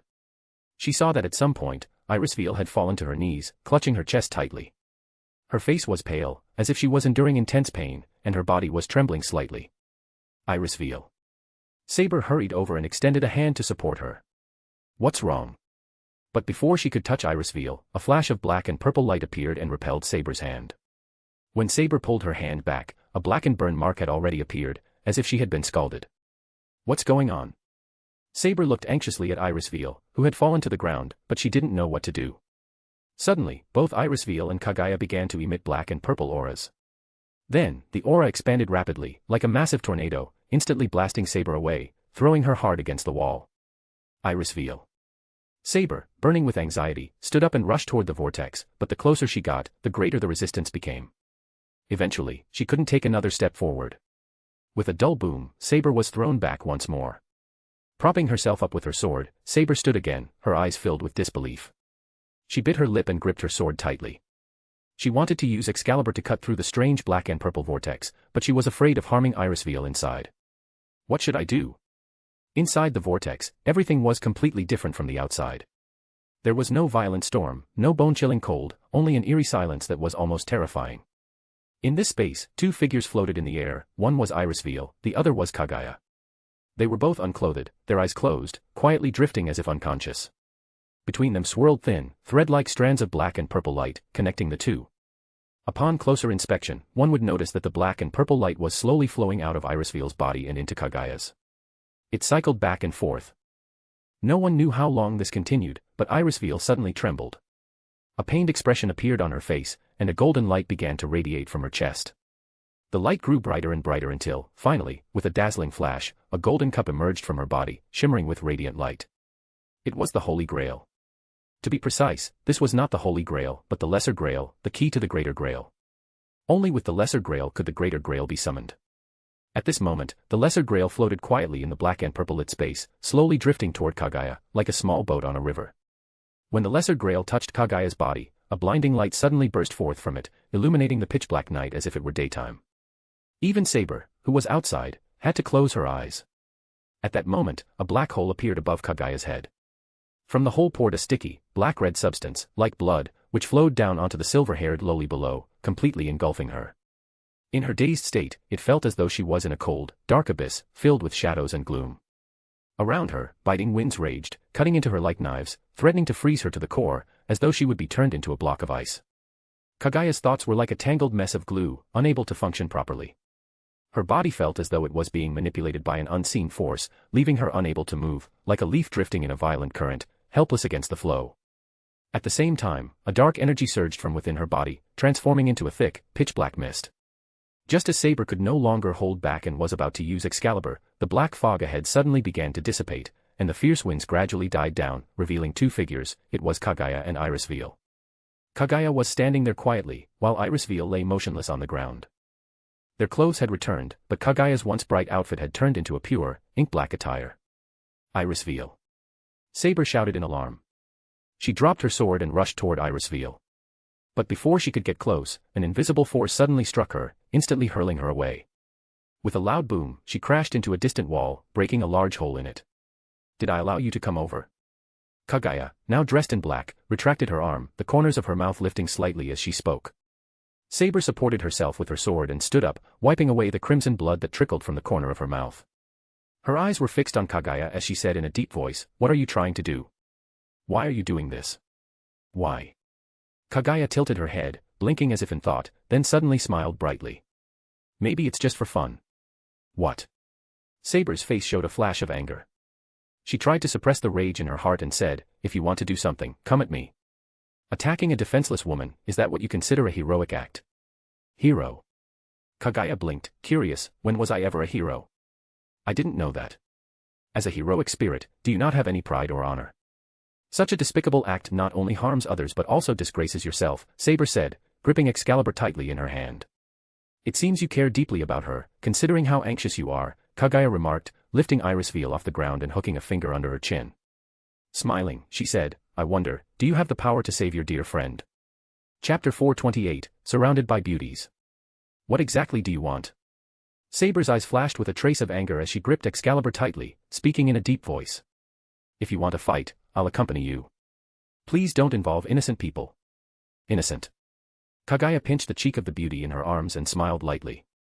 "Since she became involved in the Holy Grail War, she's no longer innocent. Moreover, as the head of the Einsburn family, she is far from being a defenseless person. Let her go. If you want something, just say it directly. Your behavior is utterly despicable, and I cannot condone it." Saber said angrily. "Hey," Kaguya scratched her cheek with her fingers and smiled slightly, "didn't you just say not to harm this woman and to come at you instead, right?" Her face, normally calm and delicate, now showed a slight flush due to her rising anger. "So what if I do this?"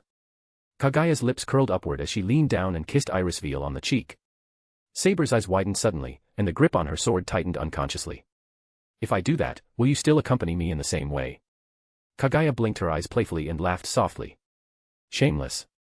Saber gritted her teeth and spat out the words in fury, her eyes burning with rage. "Hey, that's not what I said." Kaguya held Irisveal tightly. "This was your suggestion. So, how about it? If you agree, I'll release Irisveal. If you refuse, then you'll be going back on your own words. And in that case, I'll have to take some action, like snapping this woman's neck." As she spoke, Kaguya's smooth, white hand reached toward Irisveal's neck, gently brushing her fair skin. So, what will it be? Kaguya smiled faintly. Make your decision, King of Knights. Saber's fair face turned from pale to flushed, her grip on her sword tightening. She bit her lip, clearly struggling with her decision. My patience is limited, and I don't have all day. If I get impatient, this woman might end up in the trash. Such a beautiful woman, it would be a real shame, Kaguya said with an amused expression, laughing softly. Watching someone suffer like this turned out to be quite entertaining. Kaguya suddenly felt she could understand Castor now. However, that guy was too bloody and over the top. His approach was low-level entertainment. True mastery wasn't about physical pain but the torment of the mind. Sigh, Kaguya sighed, it seems that talk of dear friends is just empty words. When push comes to shove, it doesn't hold up to the test. In the end, it's all just hypocrisy.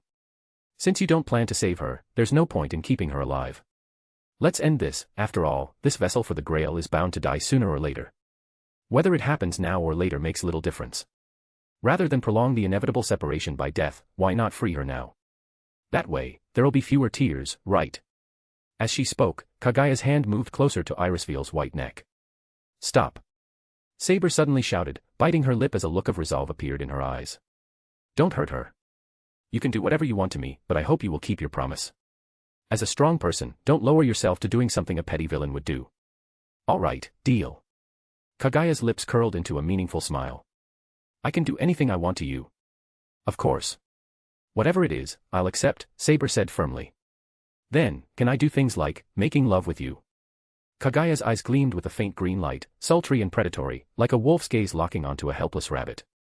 Though Kaguya's expression didn't suggest anything good, and there was malice behind her words, Saber still maintained her resolve and said firmly, I said anything. I won't go back on my word. And I expect you to honor your promise.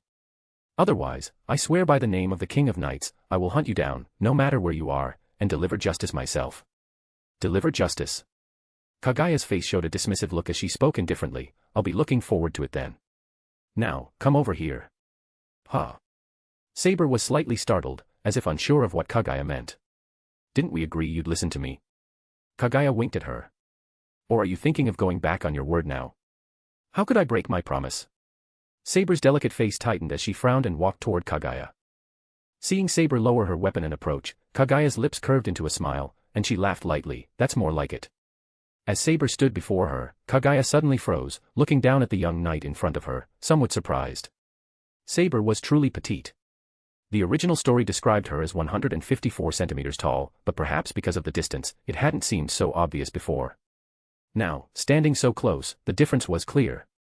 Kaguya's lowly form was already quite small, around 150 centimeters tall, but compared to her, Saber had the figure of a child. And, Saber was truly flat-chested, her chest was practically non-existent, like a vast, flat plain.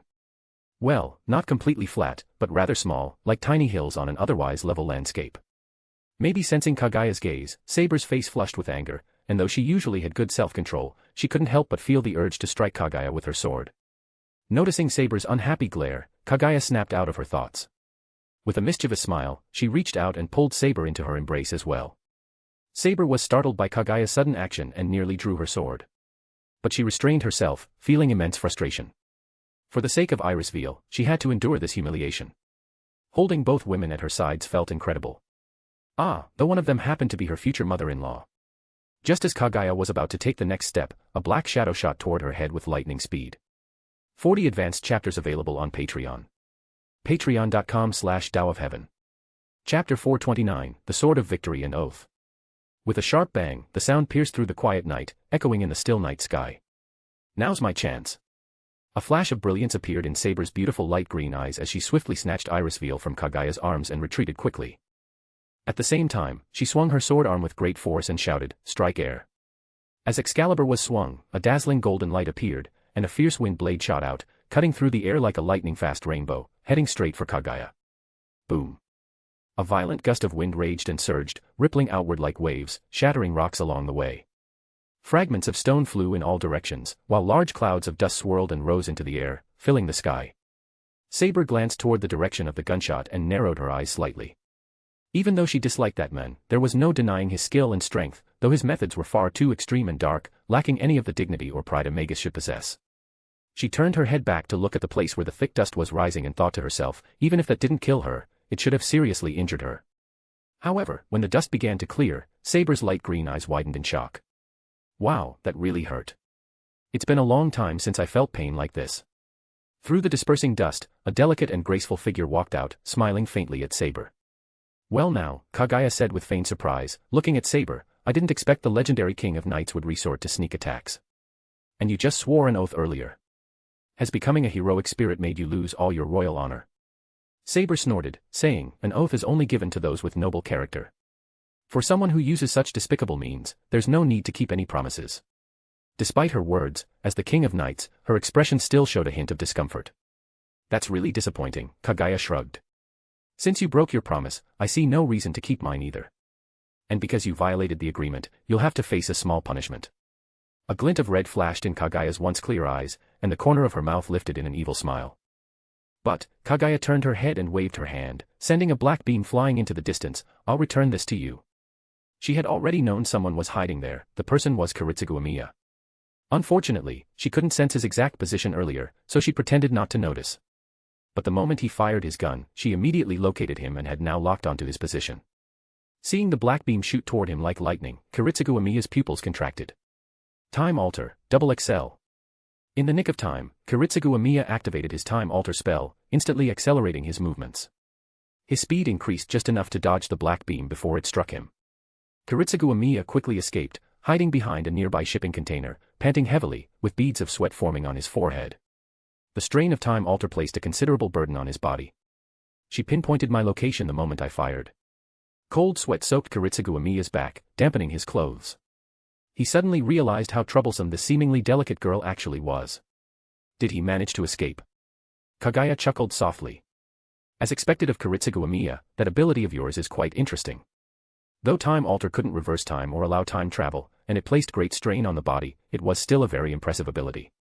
Unfortunately for Kiritsugu, he lacked powerful offensive techniques to go along with it. Otherwise, his strength would skyrocket, and dealing with people like Kirai Kotomine would be a breeze. When Kaguya turned her head back, she paused.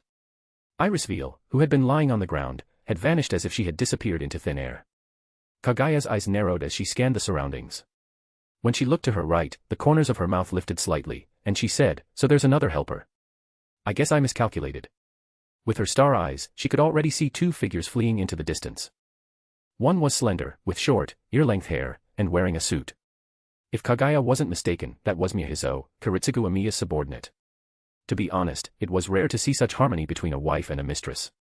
Suddenly, Saber stepped in front of Kaguya, gripping her sword tightly with a serious expression. Kaguya smiled faintly, understanding Saber's thoughts.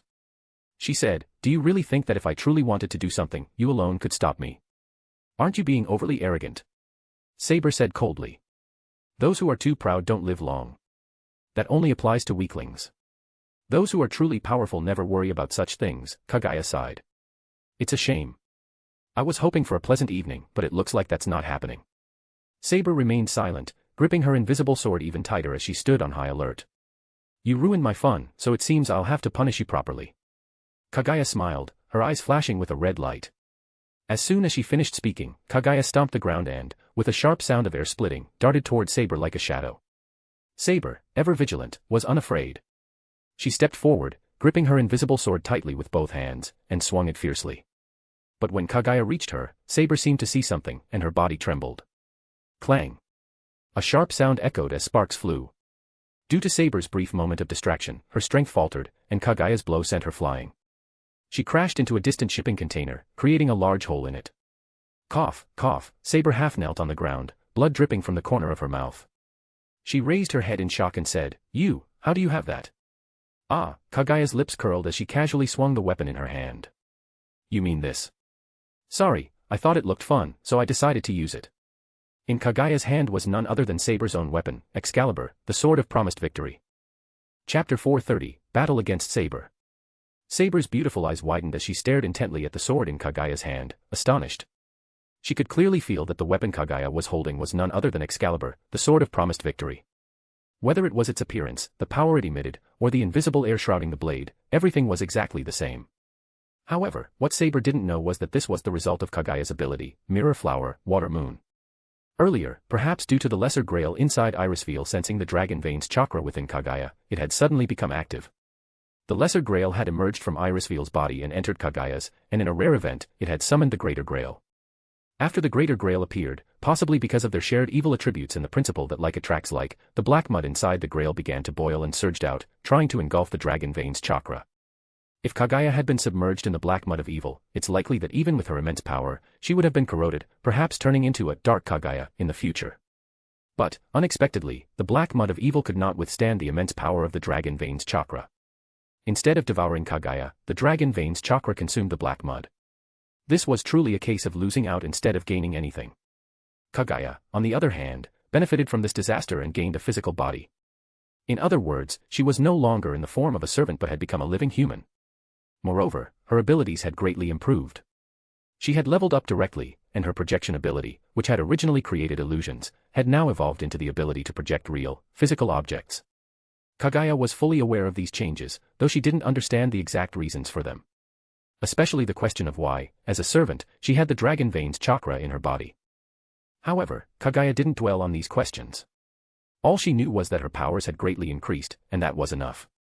But was it really as simple as it seemed? A flash of red flickered in Kaguya's watery eyes. As for Saber, an outsider to all of this, she had no idea what had just occurred. Surprised, Kaguya casually swung the Excalibur in her hand, the blade concealed by the invisible air, and chuckled, "Sorry for playing with your sword. Bastard." Saber, rarely seen showing such anger, was visibly furious. "This sword is really nice, much better than the one I had before."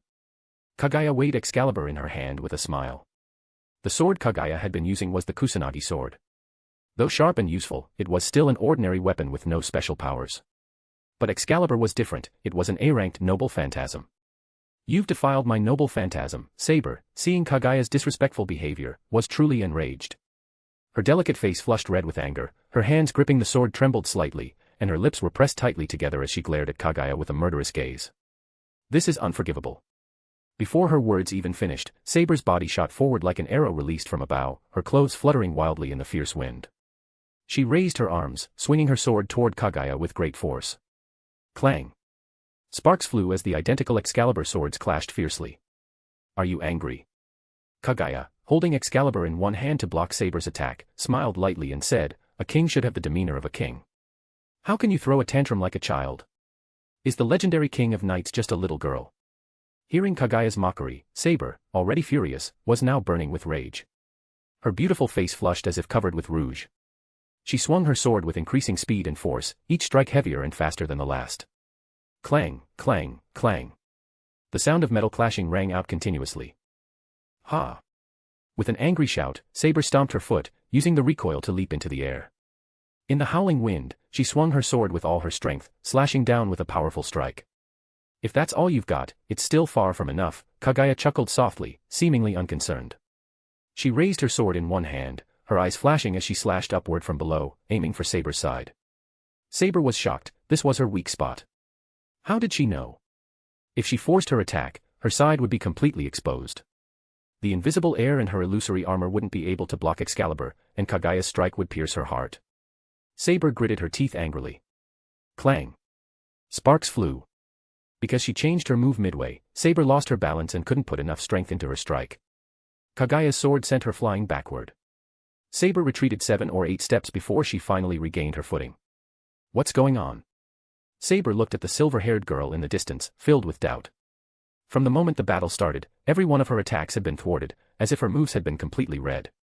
No matter what kind of strike she attempted, Kaguya's sudden counters forced her into a defensive position. This feeling made Saber extremely uncomfortable. But Saber didn't give up. She bit her lip and charged forward again. "Give it up. None of your moves can escape my eyes," Kaguya said casually as she swung her sword, effortlessly breaking through Saber's fierce attack. Could it be?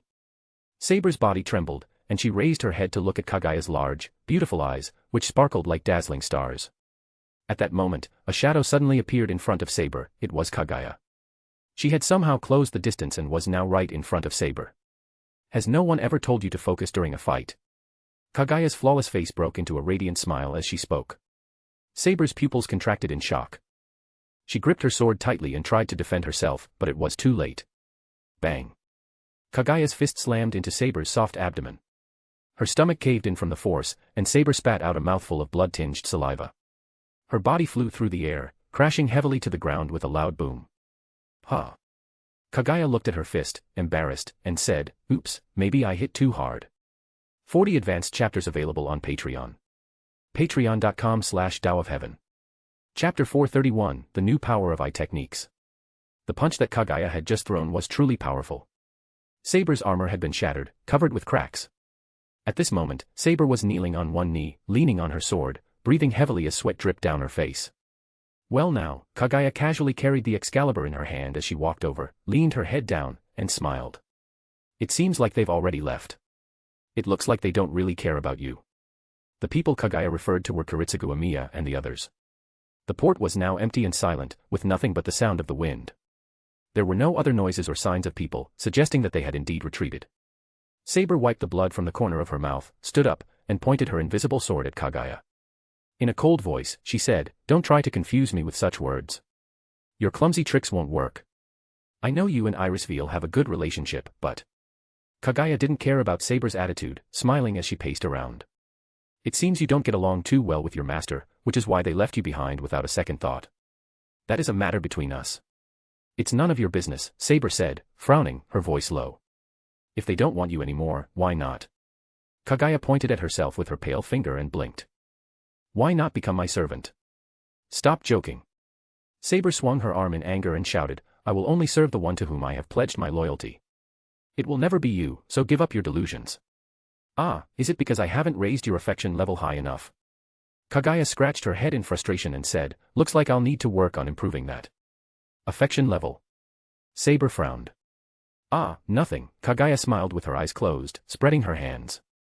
"Since you don't want to join me and have no intention of giving up, I guess I'll have to defeat you first, then kill Kiritsugu Amiya and that woman, Irisveal, too. How's that for a plan?" At the mention of Irisveal, Saber's eyes narrowed, and a hint of anger appeared on her face. She spoke in a low voice, "I won't let you hurt my friends. And don't think you can defeat me. As long as I'm here, you won't lay a finger on her." Seeing Saber's expression, Kaguya's lips curled into a slight smile. She chuckled softly and thought to herself, it seems Saber and her mother-in-law, oh no, Irisveal, have a really good relationship. Then let's give it a try. Kaguya flipped her wrist, holding the invisible sword in one hand, and pointed it at Saber. "If you want your friend to live, show me your true power and defeat me." "As you wish," Saber said in a deep voice. As soon as the words left her mouth, a powerful energy erupted from Saber's body. An overwhelming force surged out like a tidal wave, and a fierce windstorm formed around her. "Oh," Kaguya's eyes widened slightly in surprise before she burst into laughter. "Now this is interesting. If it was a one-sided suppression, the battle would lose its fun, wouldn't it?" "You're too arrogant," Saber growled, gripping her sword tightly with both hands. She stomped on the ground, shattering the rocks beneath her feet, and with the violent wind surrounding her, she rushed toward Kaguya in a flash. There's nothing different from before, Kaguya casually swung her sword, thinking she could deflect the attack just as easily as earlier. But when the two swords collided, Kaguya immediately realized something was wrong. This strike was much stronger and fiercer than before. Clang! The deafening sound echoed as the force from Saber's sword pushed Kaguya back. Though Kaguya blocked the strike with her sword held horizontally, she was still pushed back 7 or 8 meters before coming to a stop. She looked up, a surprised expression on her face. But before she could say anything, Saber had already closed the distance again, quickly advancing toward Kaguya. With both hands gripping Excalibur, she launched a fierce assault. Clang, clang, clang. Swords clashed, creating bright sparks as the sound of metal hitting metal echoed without pause.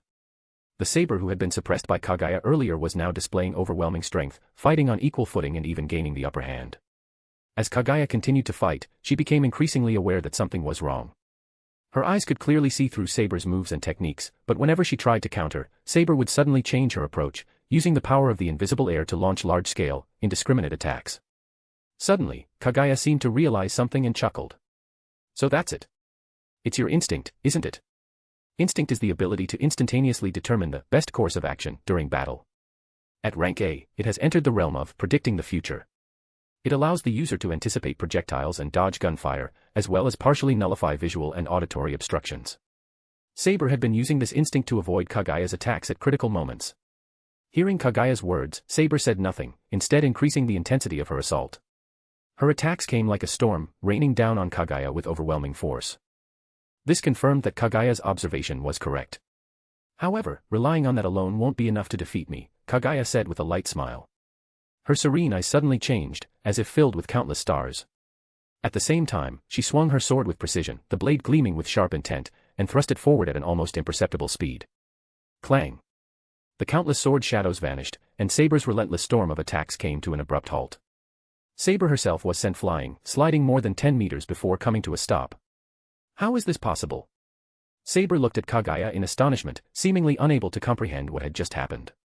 The opponent had appeared to make a simple, casual strike, yet it had completely overpowered her. I told you, if this is all you've got, it won't be enough, Kaguya said with a smile as she twirled her sword playfully. This was one of the new abilities granted by the Star Eyes after Kaguya absorbed the black mud. It allowed her to see through her opponent's weaknesses and flaws in their techniques, making it easy to break their defenses and disrupt any follow-up attacks. Before, Kaguya's eye techniques could also reveal her opponent's weak points, but it was difficult to take advantage of them during fast-paced battles. Now, her improved ability allowed her to see not only physical weaknesses but also the flaws in her opponent's techniques, which she could easily exploit. Can nothing defeat her? If that's the case, I'll have to use that move to completely defeat her. Saber gritted her teeth and gripped Excalibur tightly with both hands, assuming a battle stance. A resolute light shone in her eyes. Chapter 432, EX Curry Stick. Why aren't you talking? Kaguya chuckled lightly as she casually twirled Excalibur in her hand, walking toward Saber. Don't resist any longer. I told you before, you're no match for me. If you surrender now, your punishment will be lighter. Saber suddenly lifted her head and shouted angrily, "Stop joking around." As she spoke, the Excalibur tightly gripped in both of her hands suddenly emitted a brilliant golden light. The radiant glow wrapped around the blade like threads, turning the entire sword into a golden hue. A massive surge of energy erupted, exuding an overwhelming aura. The wind howled violently, making Saber's clothes and cape billow loudly. Die! Excalibur! Saber shouted as she swung her arms down forcefully. A blinding golden light instantly exploded from the sword, transforming into a massive beam of light that rushed toward Kaguya, accompanied by a raging wind. In that moment, the entire area was filled with flying dust and debris. The winds howled, and the sky itself seemed to change color. Even the pitch-black night was illuminated by the dazzling light, making it seem like daytime. Boom! A brilliant flash erupted, immediately followed by a deafening explosion. Under the violent energy, the ground cracked and shattered, soil churned, and rocks were flung into the air. The shockwave, carrying gusts of wind, swept across the area like ripples, devastating everything in its path. Shipping containers, buildings, and machinery on the dock were flattened in an instant, reduced to dust. The explosion triggered massive fires, which caused a chain of explosions, sending thick black smoke and flames soaring into the sky. Bang! A burning object fell to the ground with a loud crash. It turned out to be a heavy hatch from a distant crane, which had been blown away by the force of the attack, proof of the terrifying power behind the strike. Saber knelt on the ground, using her sword to support herself, breathing heavily. Her delicate face was flushed slightly, and sweat dripped down profusely. Despite her exhaustion, she kept her eyes fixed on the area where the flames raged in the distance. With an attack like that, even someone like her wouldn't be able to withstand it. That was the thought. But reality is always harsher than imagined. Amid the thick black smoke and towering flames, a figure slowly emerged. The flames seemed to be controlled by some unseen force, parting to reveal a familiar, small figure walking out. As expected, the curry stick has immense power, but unfortunately, I don't really like eating curry.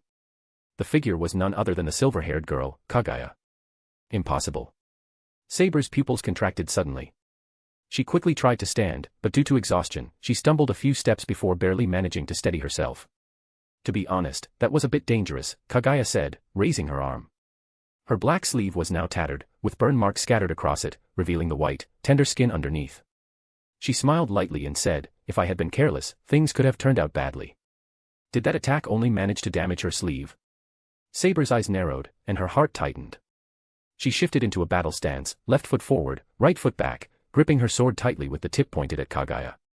However, Saber had used too much power earlier, and her arms were trembling slightly. Although the person in front of her seemed somewhat playful, there was no denying that she was a formidable opponent. What Saber didn't understand was why Kaguya, who had been somewhat gentle earlier, was now acting so aggressive. Suddenly, she recalled the strange black energy from earlier. Could it be? Saber's whole body trembled. Kaguya's delicate fingers skillfully traced circles as Excalibur, the symbol of glory, spun in her hand. If it were anyone else attempting such a move, their fingers would likely be sliced off. Have you ever tasted your own curry stick before? Kaguya asked as she walked forward gracefully. With a flick of her fingers, the invisible sword was in her hand, and she smiled. Care to try it? Hearing Kaguya's words, Saber's pupils shrank, and a strong sense of danger surged in her heart.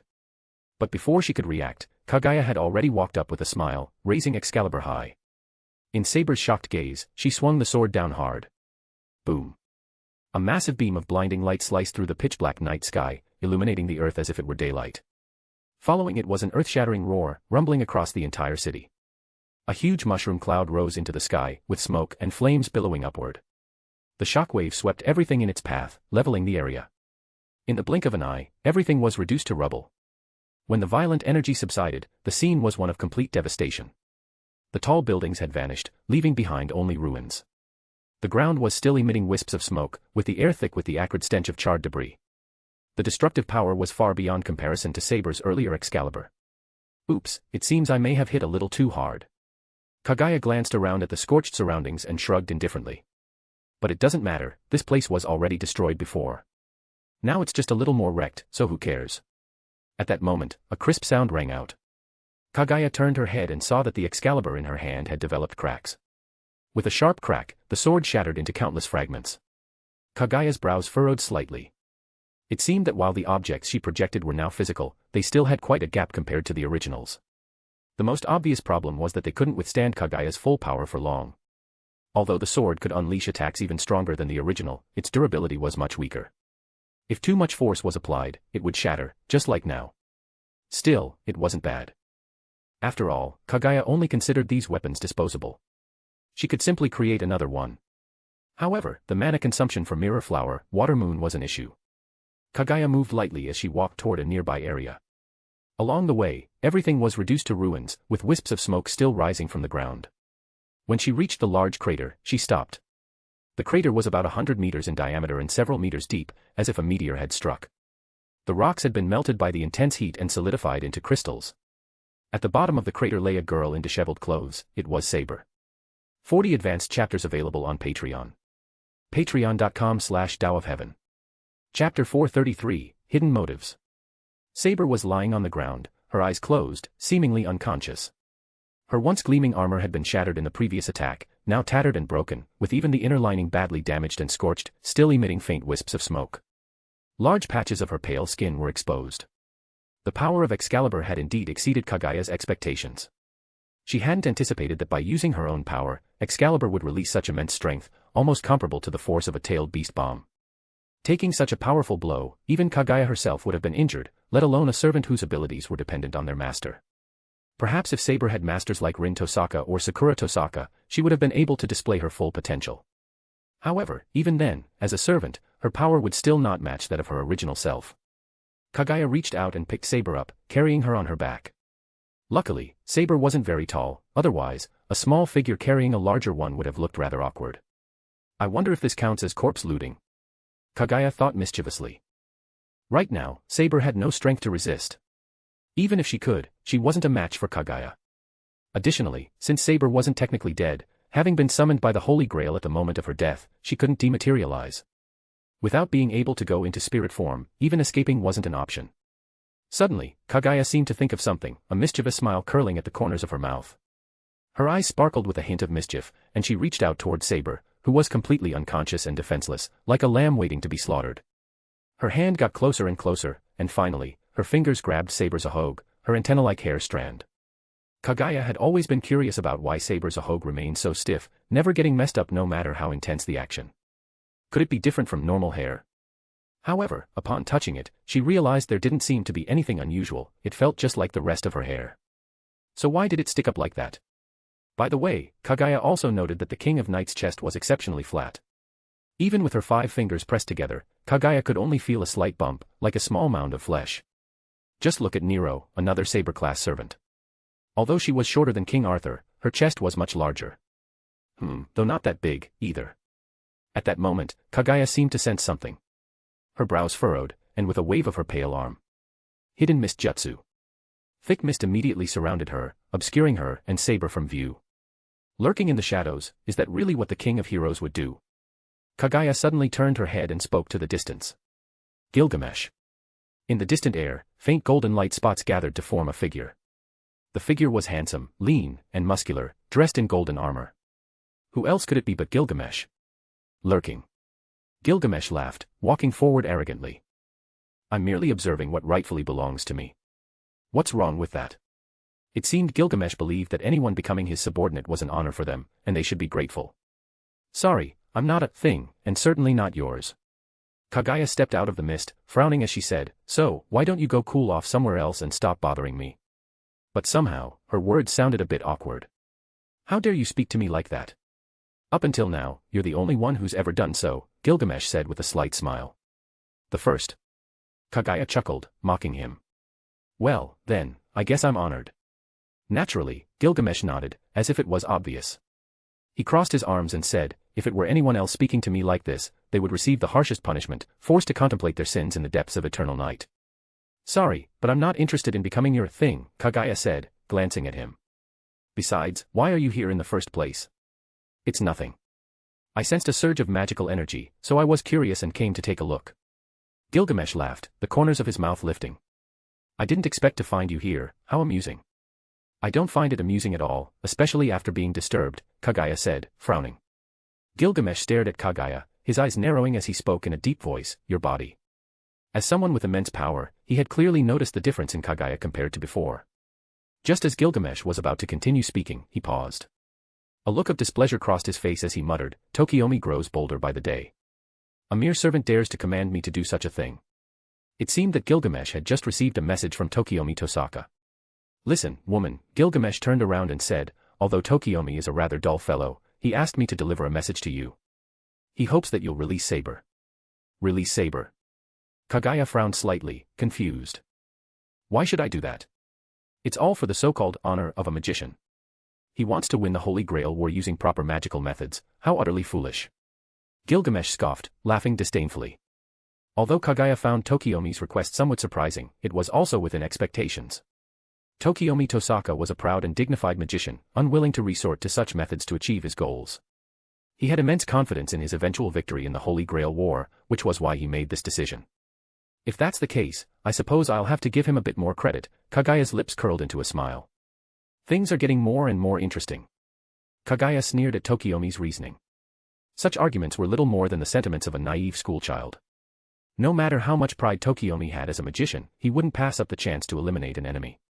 His real motive was likely to use Saber, or more accurately, use Amiya Kiritsugu, to weaken his other opponents. But this suited Kaguya just fine. She hadn't intended to kill Saber in the first place. If Saber were eliminated too early, it would have been too boring. Chapter 434, A Small Lesson. As Gilgamesh's body dissolved into golden light and disappeared into the air, Kaguya slightly furrowed her brows, deep in thought. That guy may be arrogant, but there's no denying his immense power, especially EA, which possesses unbelievable strength. Even Kaguya wasn't certain she could fully replicate such a weapon, as its level was simply too high, an EX rank, the highest level possible. In the original series, neither Red Archer, EMIYA, nor Shiro Amiya's Unlimited Blade Works could replicate such a weapon. However, if viewed from another perspective, that guy is actually quite amusing, like a wildly arrogant brat, lawless and unrestrained. But isn't that a form of tsundere behavior in itself? Of course, Kaguya enjoyed dealing with cute tsundere girls, but when it came to a tsundere man, she wasn't interested at all. After all, she didn't have any unusual preferences like that. A prideful character like him was easy to deal with. Kaguya wouldn't even need to fight him directly, she could easily mess with him. Of course, don't get the wrong idea, Kaguya is a virtuous and disciplined person. She wouldn't engage in anything immoral or inappropriate. Rather, she had a different kind of power, learned from the world of Naruto, the ultimate ninja technique, Talk no Jutsu. Naruto had used this ability to win over countless people, such as Nagato, Pain, and Obito Uchiha. It's undoubtedly the strongest technique in the Naruto series. And for someone like Gilgamesh, all Kaguya needed to do was talk him into a trap. In the original series, Gilgamesh could have easily used EA to turn Shiro Amiya into dust, but due to his own self-imposed restrictions, he hesitated. In the end, he became a one-armed man and was ultimately dragged down by the Holy Grail. What a painful lesson to learn. The distant sound of police sirens brought Kaguya back to reality. It seemed that, no matter where or in which world, the police always arrived at the scene only after everything had ended. Kaguya walked over to Saber, who was lying on the ground with large portions of her skin exposed due to her damaged clothing. She picked her up. So this is the King of Knights. Kaguya chuckled softly, reaching out to gently stroke Saber's cheek. Surprisingly cute. At this moment, the unconscious Saber looked peaceful. If you removed the heavy burden of being King Arthur, she simply looked like an ordinary neighborhood girl. Kaguya mischievously slid her hand down Saber's soft thigh, smirking before turning her head and calling out, "Come out, stop hiding." The person hiding behind the wrecked shipping containers gasped, tightening their grip on their weapon. Cold sweat ran down their back. She had already noticed me. In truth, Kaguya had noticed her long ago but hadn't said anything. Within a kilometer's range, no one could escape her starry eyes, no matter how well they hid. To Kaguya, people hiding in the shadows were as obvious as fireflies in the dark. "I'm talking to you, the one behind the containers. Do I have to come over and drag you out myself?" Kaguya said. After a moment, a figure stepped out. It was a woman. She had short, ear-length hair and well-defined features. Though her face wasn't heavily made up, she was undeniably a rare beauty. Her figure was curvaceous, adding to her allure, but her expression was cold and her gaze sharp, making others hesitant to approach. She was Miya Hizo, a Miya Kiritsugu's subordinate. At this moment, she held a submachine gun, its barrel pointed directly at Kaguya, her finger resting on the trigger, ready to fire at any moment. "Guns won't work on me. Don't waste your energy. And while your weapon can't hurt me, I don't appreciate being aimed at," Kaguya said as she turned, smiling. Miya didn't flinch, her eyes still fixed on Kaguya as she said coldly, "Let her go." Why don't you come and take her yourself?" Kaguya replied with a smile. Hearing Kaguya's words, Miya's eyes narrowed, and her body tensed as she gripped the submachine gun tightly. Seeing her reaction, Kaguya couldn't help but chuckle. "Don't misunderstand. I don't have any ill intentions. If I wanted to kill you, I wouldn't have waited until now." Before Kaguya finished speaking, her figure flickered and suddenly appeared in front of Miya. She smiled, her eyes narrowing into crescent shapes. However, in Miya's mind, it was far from charming. Shocked, she reflexively pulled the trigger. Rat-a-tat-ta. Amidst the rapid gunfire, the submachine gun spat out a stream of hot bullets, creating a metal storm that tore through the air, aiming directly at Kaguya. Click click click. In just a few moments, the entire magazine was emptied, the barrel of the gun glowing faintly red. Smoke lingered in the air, emitting a pungent smell. Miya stopped shooting, trying to calm her pounding heart. She had previously only faced ordinary people, and no matter how strong they were still human. But now, she was facing a servant, not a human but a being beyond the realm of science. Only after fighting one could she truly understand their terrifying power. So Miya stayed alert, quickly reloading her gun. When the smoke cleared, Miya's pupils contracted sharply. The beautiful silver-haired girl emerged from the smoke, completely unharmed, not a single scratch on her body, not even her clothes were damaged. "Don't waste your efforts. You're no match for me," Kaguya said. Rat-a-tat-ta. Without hesitation, Miya pulled the trigger again. But before the gunfire could continue for long, it suddenly stopped. Kaguya's pale hand had grasped Miya's neck, her brows furrowing as she said, "Didn't I already tell you? Can't you understand human speech? Or do you need a lesson to figure out what to do? If that's the case, I might consider giving you a very thorough lesson." As she spoke, Kaguya's grip slowly tightened. Miya's hands instinctively grasped Kaguya's arm, her legs kicking wildly, trying to land blows on Kaguya. But it was all in vain. It was as if an invisible shield surrounded Kaguya, and every kick felt like hitting solid steel. Due to the lack of air, Miya's face gradually turned red, and her strength began to wane. Her legs grew weaker, and her eyes started to roll back. At this rate, she wouldn't last much longer before being choked to death. 40 advanced chapters available on Patreon. Patreon.com/DAOofHeaven. Chapter 435, Disappearance. Just as Miya's eyes were about to roll back and lose consciousness, Kaguya loosened her grip. Miya collapsed to the ground, clutching her throat, coughing repeatedly as she gasped for air. Her face finally regained a bit of color. However, Kaguya wasn't in the least bit pleased because she realized Miya was more than 10 centimeters taller than her. Kaguya had to stand on her tiptoes and raise her arm high to lift her, which made her feel quite frustrated. She couldn't help but wonder when she would finally grow up. Kaguya silently complained about the Holy Grail. Why didn't it recreate her in her adult form when she became flesh and blood? Instead, she was stuck in the form of a little lowly. Was it because there wasn't enough black mud, and they cut corners? What if she never grows up? Would she be stuck in the form of a little girl in this world forever? This was a huge rip-off. "You can take her away now, but don't show up in front of me again," Kaguya said, frowning as she turned away and left.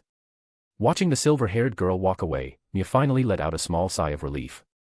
Just a moment ago, she had walked on the edge of death, almost strangled to death.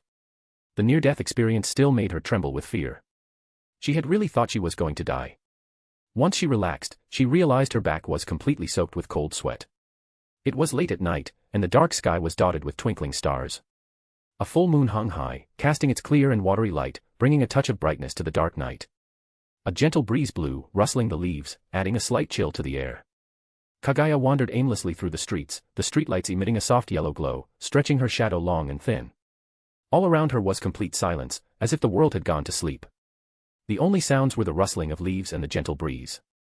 The entire city seemed to be submerged in a deep, tranquil stillness. At this hour, the pedestrian street was also deserted, far from the bustling scenes of the day. Missing children's posters were still plastered on the utility poles. Lately, there had been frequent news reports of missing children. The number of disappearances was increasing, with dozens of children having gone missing without a trace.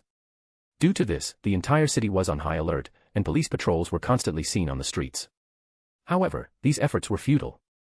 Children continued to disappear, even from their homes, and there were no leads on the suspects. Kaguya knew these police searches were in vain because their opponent wasn't an ordinary human, but a servant. Ordinary people couldn't possibly stand a chance against a servant, and this particular servant was Castor, an expert in large-scale magic. Wait, wait. At that moment, a familiar and childlike voice called out from afar. Kaguya stopped in her tracks, turning curiously toward the small figure running toward her. As the figure drew closer, Kaguya realized it was someone she knew, a little girl with smooth twin tails and a delicate face. Tosaka Rin. Kaguya's eyes widened in surprise. What are you doing here? Didn't you move away with your mom and sister? Tosaka Rin, panting heavily, her face flushed from the exertion, rested her hands on her knees, gasping, "It's really you." Seeing the joyful expression on Rin's face, Kaguya grew even more confused and asked, "What's going on? Did something happen?" Kaguya knew that Rin wouldn't come looking for her without reason, especially this late at night. A young girl couldn't possibly be out alone at this hour unless something serious had happened. "It's terrible," Rin exclaimed breathlessly, her voice filled with urgency. "Something terrible has happened." "What's terrible?" Kaguya felt a sinking feeling in her chest. "Calm down and tell me what happened." "It's Sakura," Rin said anxiously. "Sakura has gone missing." "What?" Kaguya's eyes narrowed, and her heart sank. "Are you saying Sakura has disappeared?" "Yes," Rin nodded quickly, grabbing Kaguya's hand. "I saw her this morning. She said she was going to the convenience store, but she never came back, not even by the evening. I searched everywhere near the store, but I couldn't find her." Kaguya pondered for a moment and said, "Could she have gone somewhere else, like a classmate's house?" "No," Rin shook her head. "I've asked around. Sakura didn't go to any classmate's house, and no one has seen her. Matu Sakura's disappearance. Who could have done this? Or rather, who would have the motive to kidnap her?" Kaguya fell into deep thought. It couldn't have been Amiya Kiritsugu, he was just here and didn't have time to go anywhere else. It also couldn't have been Kirii Kotomine, he should have been observing the battle from here. As for Kaneth, he was here just a while ago as well, so it couldn't have been him either. None of them had the opportunity to act, and they all had alibis. Then who could it be? Kaguya's gaze inadvertently landed on a missing person poster on the utility pole. Her pupils contracted sharply. Could it be? If that's the case, this could be trouble. Those two aren't ones to be reasoned with, their only goal is to kill for fun. If it's really those two, then Sakura is in real danger. Where did she disappear? "Tell me," Kaguya said, grabbing Rin's shoulders urgently. "In a small town not far from the suburbs." "There aren't many people there," Rin replied hastily. "All right, hold on tight," Kaguya said in a serious tone. "Huh? Wait." Before Rin could react, Kaguya scooped her up by the legs and carried her in her arms. In the midst of Rin's childish scream, Kaguya pushed off with her foot, shooting forward like an arrow, speeding toward the outskirts with incredible speed. "I hope we're not too late." Chapter 436, Infinite Tsukuyomi. By the time they arrived at the small town on the outskirts, night was nearly over, and dawn was approaching, with the sky beginning to brighten with the pale light of early morning. "Is this the place?" Kaguya asked, looking down, only to find that Tosaka Rin had fallen asleep. She was breathing softly, her delicate cheeks tinged with a faint blush, making her look so adorable that Kaguya couldn't resist the urge to pinch her. It seemed that Rin had been tirelessly searching all night and was now exhausted, so she had unknowingly fallen asleep in Kaguya's arms. Suddenly, Rin's long eyelashes fluttered as she opened her sleepy eyes. She yawned and wiped the tears from the corners of her eyes with her hand. "Awake?" Kaguya asked with a smile. Rin immediately snapped to attention and asked anxiously, "Are we there yet?" "Yes," Kaguya said as she gently set Rin down. "We've arrived. Is this where she disappeared?" Rin looked around and nodded, pointing to a convenience store in the distance. "That's the one. She often went there to buy things." Kaguya followed Rin's direction and approached the store. It was an ordinary little convenience shop, much like a small corner store. Since it was still early morning, the store hadn't opened yet, and its doors were locked. Just then, Kaguya's eyes narrowed. Through her star eyes, she could clearly see traces of magical energy lingering in the air. The traces hadn't completely dissipated yet, like embers after a fire, still emitting faint wisps of smoke. It seemed it was indeed the work of a magus, likely caster. But where were they now? Kaguya fell into deep thought. How is it? Can you find her? Rin asked nervously, her large, beautiful eyes fixed on Kaguya. Rin's voice snapped Kaguya out of her thoughts. Smiling slightly, Kaguya replied, "Don't worry, I can find her. I've got a lead." "That's great." Rin cheered, throwing her arms around Kaguya. "Thank you, Wani-chan." Kaguya was momentarily startled by the embrace, then smiled warmly. "Don't worry, she'll be fine." Rin nodded vigorously, her face beaming with joy. Looking at the little girl smiling so sweetly, Kaguya couldn't help but think, Lolas really are the best. "You should head back home now." "Your family must be worried," Kaguya said, gently patting Rin on the head. "What? Can't I come with you?" Rin asked, holding onto Kaguya's hand anxiously. "No," Kaguya said firmly. "This could be dangerous." "I'm not afraid," Rin insisted. "I'm a magus too. I can protect myself and maybe even help." "I'd love to take you along, but unfortunately, I can't," Kaguya said seriously. "Right now, your abilities are far from enough to face those enemies. Even your father would be in danger. If you come along, you'll only be a burden and make it harder for me to focus." In situations like this, it was best to be honest. Softening the blow with kind words would only give Rin false hope, and she might try to sneak out later, which would be a big headache. Kaguya didn't want to rescue one person only to have to deal with another issue. The best way to handle this was to make Rin understand the gap in their abilities so she'd give up on the idea, which would also put Kaguya at ease. "Really? I can't go," Rin said sadly. Though Kaguya's words disappointed her, she knew they were true.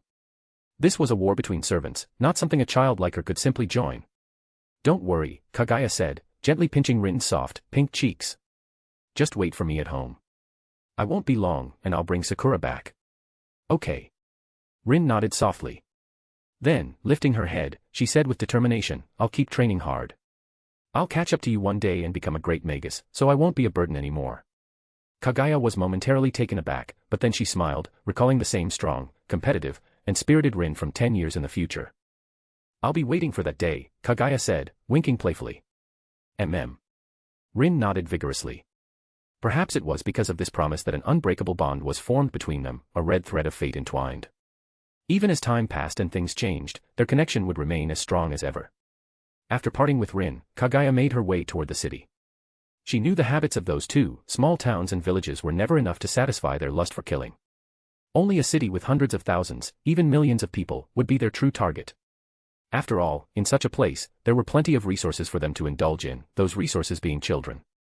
Kaguya's previously smiling face turned cold, and her autumn water-like eyes gleamed with a chilling light. Of all people to target, they had to go after someone close to her. Kaguya had initially planned to let them run wild for a few more days, but now it seemed that since they were so eager to die, she might as well grant their wish. Even though Kaguya was worried, she hadn't shown it in front of Rin. She knew that if she had, Rin would only become more anxious and might even run away again to search for Sakura. To reassure Rin, Kaguya had intentionally acted relaxed, though deep inside, her heart had sunk to the bottom. This city was just too big, and searching for Sakura bit by bit would be like finding a needle in a haystack. By the time they found her, it might be too late, she could already be dead. It seemed there was only one way left. A flash of cold light flickered in Kaguya's eyes. Suddenly, massive amounts of energy surged from her body, almost tangible, swirling around her. Then, from her crimson lips, she uttered a few words. "Nativity of a world of trees." Boom, boom, boom. Thunderous roars echoed across the entire city as countless vines burst from the ground. In an instant, they grew into towering, colossal trees, even taller than the skyscrapers, their branches and vines forming an enormous network that enveloped the entire city. At the same time, Kaguya's eyes flashed with a trace of crimson as she softly whispered, "Infinite Tsukimi." 40 advanced chapters available on Patreon. Patreon.com/Tao of Heaven. Chapter 437, Reactions from All Sides. The sky was now illuminated by the early light of dawn. The first rays of the rising sun stretched across the horizon, dispelling the darkness and cold of the night. Suddenly, a black fissure appeared in the sky. The fissure rapidly expanded into a pitch-black hole, and through it descended a bizarre red full moon into this world. This was the moon summoned by the infinite Tsukuyomi. Though the technique used the moon to cast its effects, it wasn't the Earth's moon, it relied on a moon from another dimension, projecting its power through the otherworldly moon to execute the jutsu. Thus, there was no concern that the technique would fail if the moon were to disappear from the sky. The infinite Tsukuyomi would persist until someone defeated Kaguya and disrupted the jutsu. At that moment, rings of patterns appeared on the red moon, and 9 tomo symbols emerged. In an instant, a brilliant white light poured down from the crimson moon, streaming like strands of silk, flooding the world in blinding brilliance. Even the early morning sun was eclipsed by this dazzling light. The original purpose of the infinite Tsukuyomi was to gather all the world's chakra, utilizing it to revive Ōtsutsuki Kaguya. However, Kaguya had no intention of doing so here. She wasn't interested in using this method to harvest chakra. Though chakra and mana were both essentially forms of energy, the idea of absorbing energy this way still had its merits. In the Fifth Holy Grail War, Castor had caused a huge disturbance by putting an entire school's staff and students into a coma to drain their mana. But that paled in comparison to Kaguya's current actions, which were on a scale beyond measure. The range of this infinite Tsukuyomi was vast, encompassing the entirety of Fuyuki City. If Kaguya's power had been greater, she could have easily enveloped the entire world within the jutsu. While ordinary people's energy was meager, and absorbing it wouldn't yield much power, there were so many of them. The city's population was large, at least hundreds of thousands, perhaps even millions. This was far more than the population of the Naruto world. Without realizing it, Kaguya had already absorbed a significant amount of energy in a short time, and her strength had increased considerably. However, that wasn't her main goal. Inside a luxurious mansion, a man stood by the window, gripping the windowsill, staring in shock at the strange red moon hanging in the sky.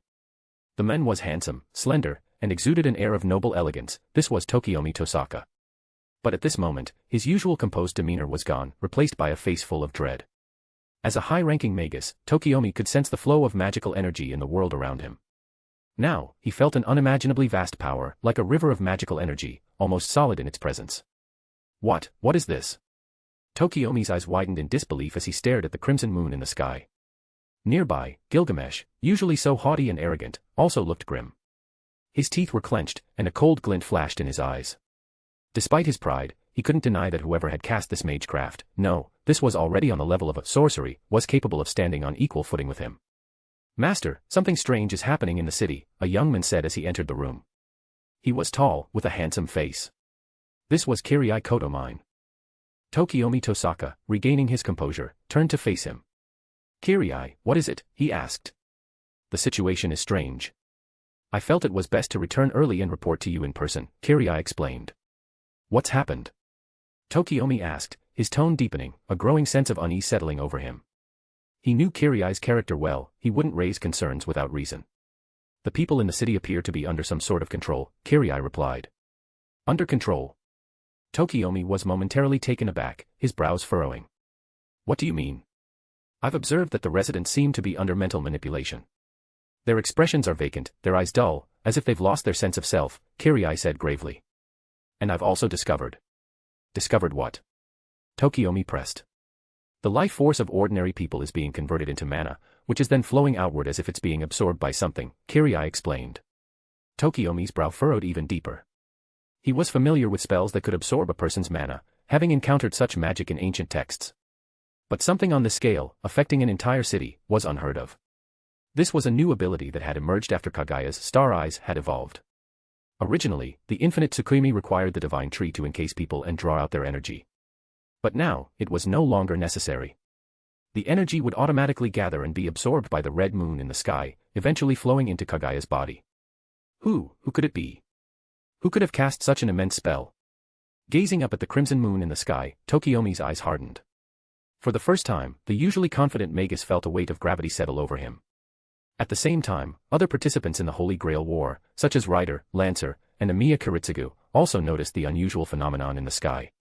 Each had their own thoughts, whether shock, contemplation, or concern. But there was one commonality among them all, the need to uncover the identity of the person behind this. An opponent lurking in the shadows, waiting to strike with lethal precision, was the most dangerous kind. Standing atop the tallest building in Fuyuki City, Kaguya's lips curled into a smile. It seemed that masters and servants couldn't be controlled by the infinite Tsukuyomi. As beings born from the collective faith of humanity after death, servants were manifestations of strong wills. Their mental fortitude was such that ordinary illusions wouldn't sway them, so they weren't affected by the infinite Tsukuyomi.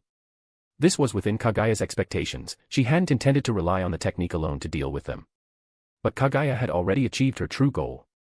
Through the vast reach of the infinite Tsukuyomi over Fuyuki City, she had pinpointed Castor's hideout and located Sakura Tosaka's whereabouts. Chapter 438, The Limit of Endurance. Wow. Amazing. So cool. This is just too awesome. A voice full of excitement suddenly broke the silence in an empty room. An orange-haired youth was jumping around, waving his arms wildly. In his hand, he held something unusual. Upon closer inspection, it was a severed head, a bloodied human head. The head appeared to belong to a child, its pale face frozen in terror, eyes wide open in fear. Blood still dripped from the severed neck, splattering onto the floor, table, and even the orange-haired youth's body. But the youth seemed completely unfazed. In fact, he was overjoyed, as if he had just found a new toy to play with.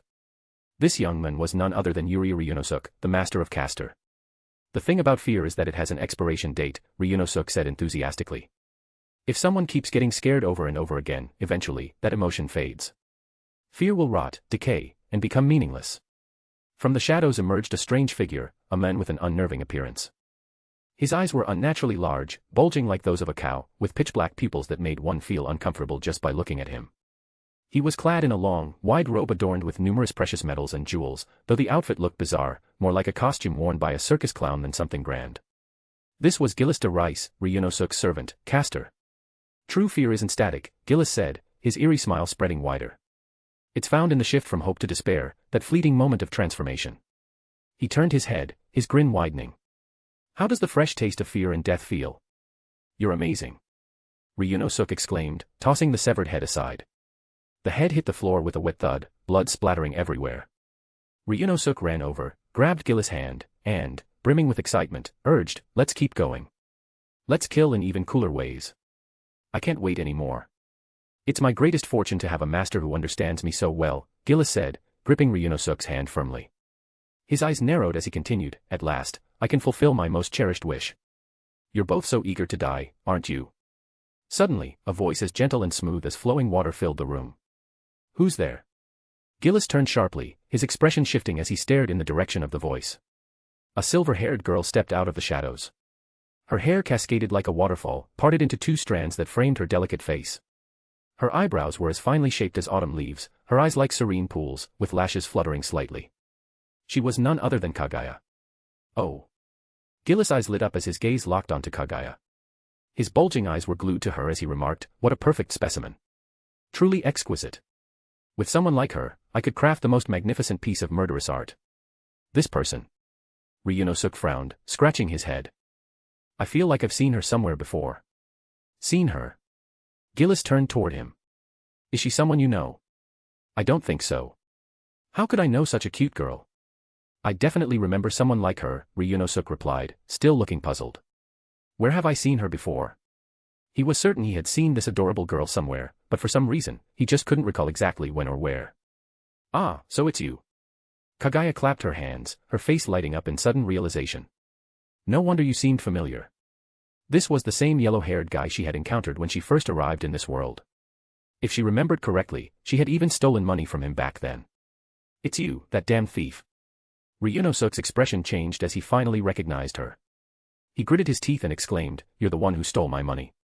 That was my hard-earned salary for a whole month. You're despicable. Huh? Your monthly salary was that little. Kaguya gave him a sidelong glance, her tone filled with disdain. How embarrassing. If I earned that little, I'd just go kill myself. Hey. You spent my money and now you insult me like that. That's too much. Ryunosuke shouted, clenching his fists in frustration. Actually, this is perfect, Gillis interjected with a smile, his sinister grin widening. Being killed by someone familiar brings with it not just fear, but also regret and anguish. Isn't that the perfect touch to death? You're right. Why didn't I think of that? Ryunosuke exclaimed, clapping his hands in excitement. That's brilliant. Let's do it. You two are complete idiots, Kaguya sighed, rubbing her forehead in exasperation. I should have known, Sakura Tosaka couldn't possibly be with you two morons. She had already scanned the area with her eyes and hadn't detected any trace of Sakura. There was no sign of her presence here. It seemed she wasn't being held in this location. Kaguya relaxed a little. Despite the fact that these two psychopaths were capable of horrific acts, if someone else had kidnapped Sakura, it was likely for leverage or other motives, meaning they wouldn't kill her outright. This brought Kaguya a bit of relief. I don't have time to waste playing with you two. Go amuse yourselves. Goodbye. Kaguya waved her hand dismissively, smiling as she turned to leave. Even though Sakura was likely safe for now, the longer things dragged on, the more unpredictable the situation could become. But before she could take another step, the ground suddenly erupted, sending debris flying everywhere. Countless thorn-covered, multicolored tentacles shot up, writhing in the air and blocking Kaguya's path. Kaguya's brow furrowed. She turned back, her voice cold as she warned, "You filthy, wretched worms, I didn't want to waste my time on you. Don't test the limits of my patience." 40 advanced chapters available on Patreon. Patreon.com/DAOofHeaven. Chapter 439, Seriously, are you kidding me? The limits of patience.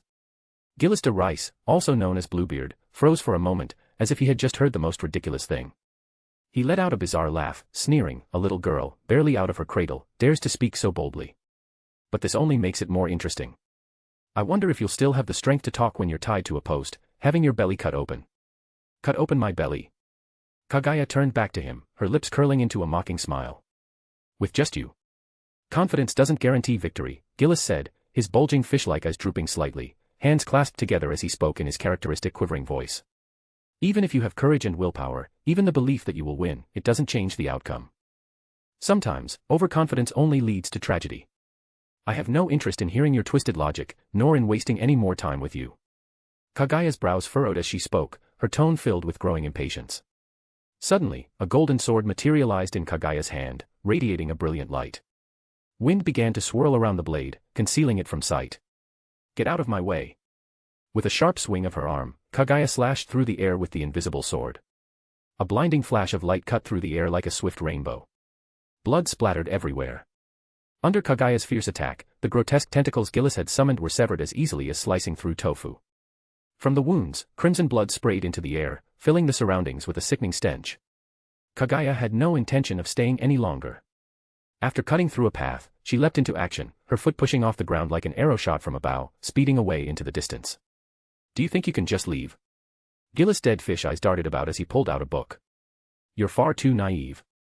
Stay, scream, tremble in fear, and then die. As soon as Gillis finished speaking, the book in his hands began to glow with an eerie black light. Dark energy filled the air, thick and oppressive.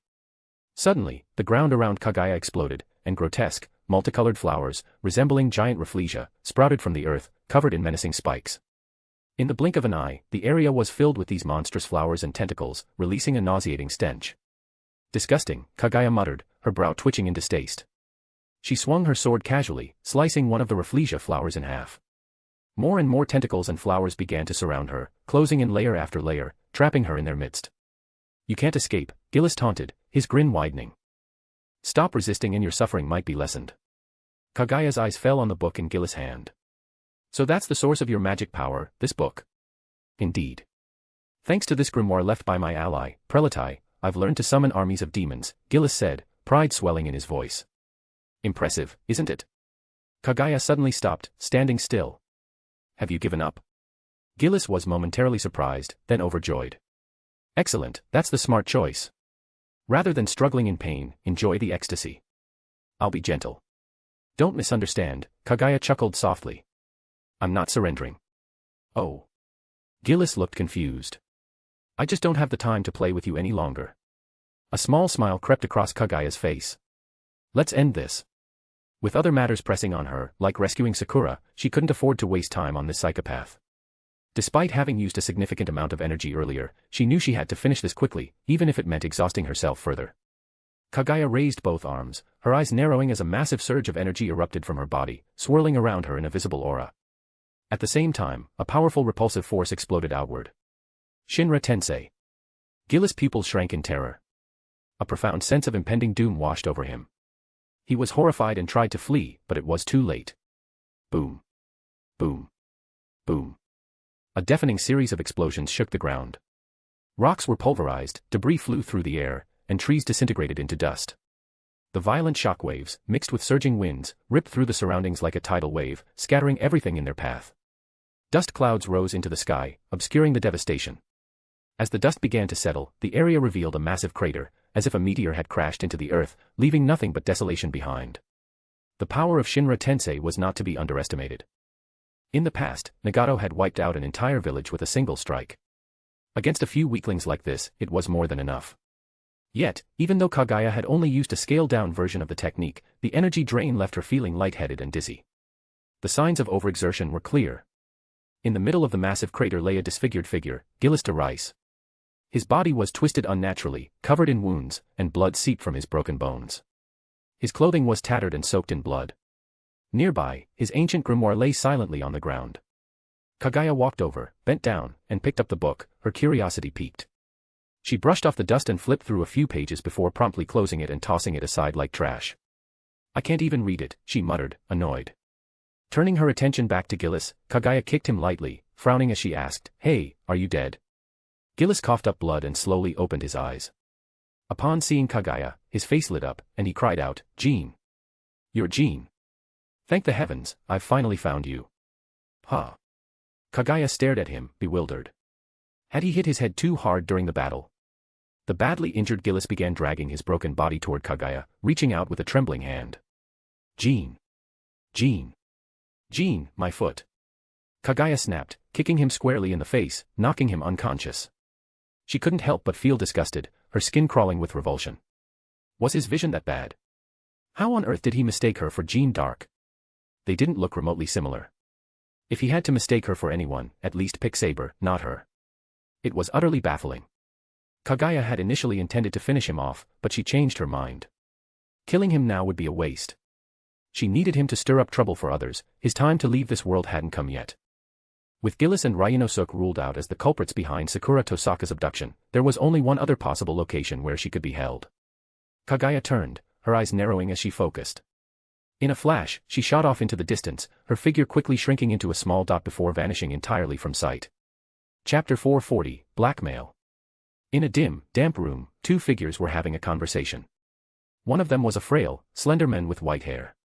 His face was marred by twisted, bulging veins, especially on the left side where his skin had dried up, leaving his eye a ghastly pale. The most horrifying detail was the way the veins wriggled as if something was crawling beneath his skin. If Kaguya were here, she would immediately recognize him. He was Kaguya Ōtsutsuki, one of the most tragic figures in the Fate series.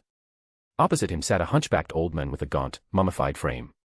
His limbs were as thin as sticks, and deep-set eyes gleamed with an eerie sharpness. Dressed in a mix of green and dark gray robes, he leaned on a wooden cane. He was none other than Zoken Matsu, the man Kaguya thought she had already killed. "What's going on outside?"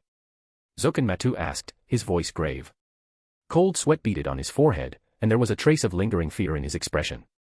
Just moments ago, it had felt as though his body had been drained, his mind slipping into a fog. If not for his 5 centuries of accumulated magical power and willpower, he might have succumbed to being controlled. Infinite Tsukuyomi didn't affect masters or servants, but even a powerful magus like Zoken Matsu was not entirely immune to its effects. A strange red moon appeared in the sky, but it didn't last long before disappearing, Kaguya Matsu answered as he walked over. "A red moon?" Zoken Matsu muttered to himself, tapping his cane on the ground as if deep in thought. "I've done what you asked me to," Kaguya Matsu said, his voice low. "Now, release Sakura as promised." Zoken Matsu sneered at Kaguya's words, a mocking grin spreading across his withered face. "You think that counts as completing your task? You said that if I attacked her, you would let Sakura go." Kaguya stepped forward, his tone urgent. "Did you think you'd simply get away with doing something so half-hearted?" Zoken Matsu taunted, his cane tapping against the floor. "I told you to defeat her and bring her back to me. Do you think you've done that? How can you break your promise like this?" Kaguya shouted, his face contorted in anger. "Aren't you supposed to be the head of the Matsu family? Are you really going to go back on your word?" Zoken Matsu's smile twisted into a sinister frown, his voice dripping with malice. "Did you honestly think that accomplishing such a simple task would make me let go of the finest material from the Tosaka family? You're far too naive, Kaguya. My goal isn't just this Holy Grail war, I'm also preparing for the next one. Why would I easily give up the Matsu family's future hope?" "You're lying." Kaguya's voice trembled with rage. "All this talk about reviving the Matsu family, it's nonsense. All you care about is gaining eternal life for yourself." "Oh." Zoken Matsu leaned on his cane, his dry lips curling into a crooked smile. "So, you've figured that much out. Regardless of your motives, I want you to release Sakura. I'll do whatever you ask." Kaguya dropped to his knees, bowing deeply. "Please, I beg you." "That depends on how hard you work," Zoken Matsu said with a bone-chilling grin. Time is running out. In one day, the Tosaka girl will be thrown into the worm pit. And you know exactly what that means. What? Kaguya's head snapped up, his eyes wide with horror. How can you do that to a little girl? A little girl. Zoken sneered, his tone dripping with contempt. She's nothing more than material. Only you foolishly think of her as family. If you want to spare her that fate, prove yourself to me. Remember, your time is almost up. His voice oozed with a sickening amusement as he laughed darkly. Kaguya remained silent, his lips trembling as he clenched his fists. His nails dug deep into his palms, drawing blood. Yes, your time is almost up, old worm. Suddenly, a sweet yet commanding voice echoed through the room. What? Zoken spun around in alarm, his pupils shrinking when he saw a silver-haired girl gracefully walking towards him. Her soft, rosy face bloomed with a radiant smile. So, this is the person causing all the trouble. Kaguya spoke with a calm elegance. I should have known it was you. I thought you were already dead. But I see you're just like a cockroach, you have to step on it twice to make sure it's really dead. It was my mistake for not making sure the first time. Kaguya had initially assumed that Castor was behind Sakura's disappearance. But when she had gone to confront Castor, there had been no sign of Sakura. Instead, faint traces of her presence had led Kaguya to this remote part of the city, where she discovered Zoken was involved. This development was surprising, even for her. What are you doing here? Zoken gripped his cane tightly, glaring at her with growing apprehension. Are you suffering from dementia, or is it Parkinson's? Kaguya shot back with biting sarcasm. Have you already forgotten what you've done? You mean the Tosaka brat? Zoken's voice dropped, his expression turning cold. After the lesson you've already been taught, you still haven't learned. You dared to touch something that belongs to me. Kaguya's beautiful eyes glinted with a sharp, icy light. Your courage seems to have grown considerably. Zoken face darkened, the tension in the air palpable. Suddenly, he broke into a twisted smile and turned to Kaguya. If you kill this wench for me, I'll release Sakura. Kaguya's expression shifted, torn between hesitation and determination. After a moment of silent struggle, he relented. How can I trust you this time? You lied last time. You have no choice, Zoken sneered. If you don't want that little girl to be thrown into the worm pit, then you better do as I say. Clenching his teeth, Kaguya turned, his berserker materializing beside him, cloaked in darkness. Even though Kaguya knew that Zoken was likely lying again, just as he had before, the cruel reality was that he had no other choice. 40 advanced chapters available on Patreon. Patreon.com/DAOofHeaven. Chapter 441, Battle Against Berserker. Are you really going to fight for that old worm? Kaguya asked, looking at Kaguya, the tragic figure from the original story. No, Kaguya replied gravely, I'm not doing this for him.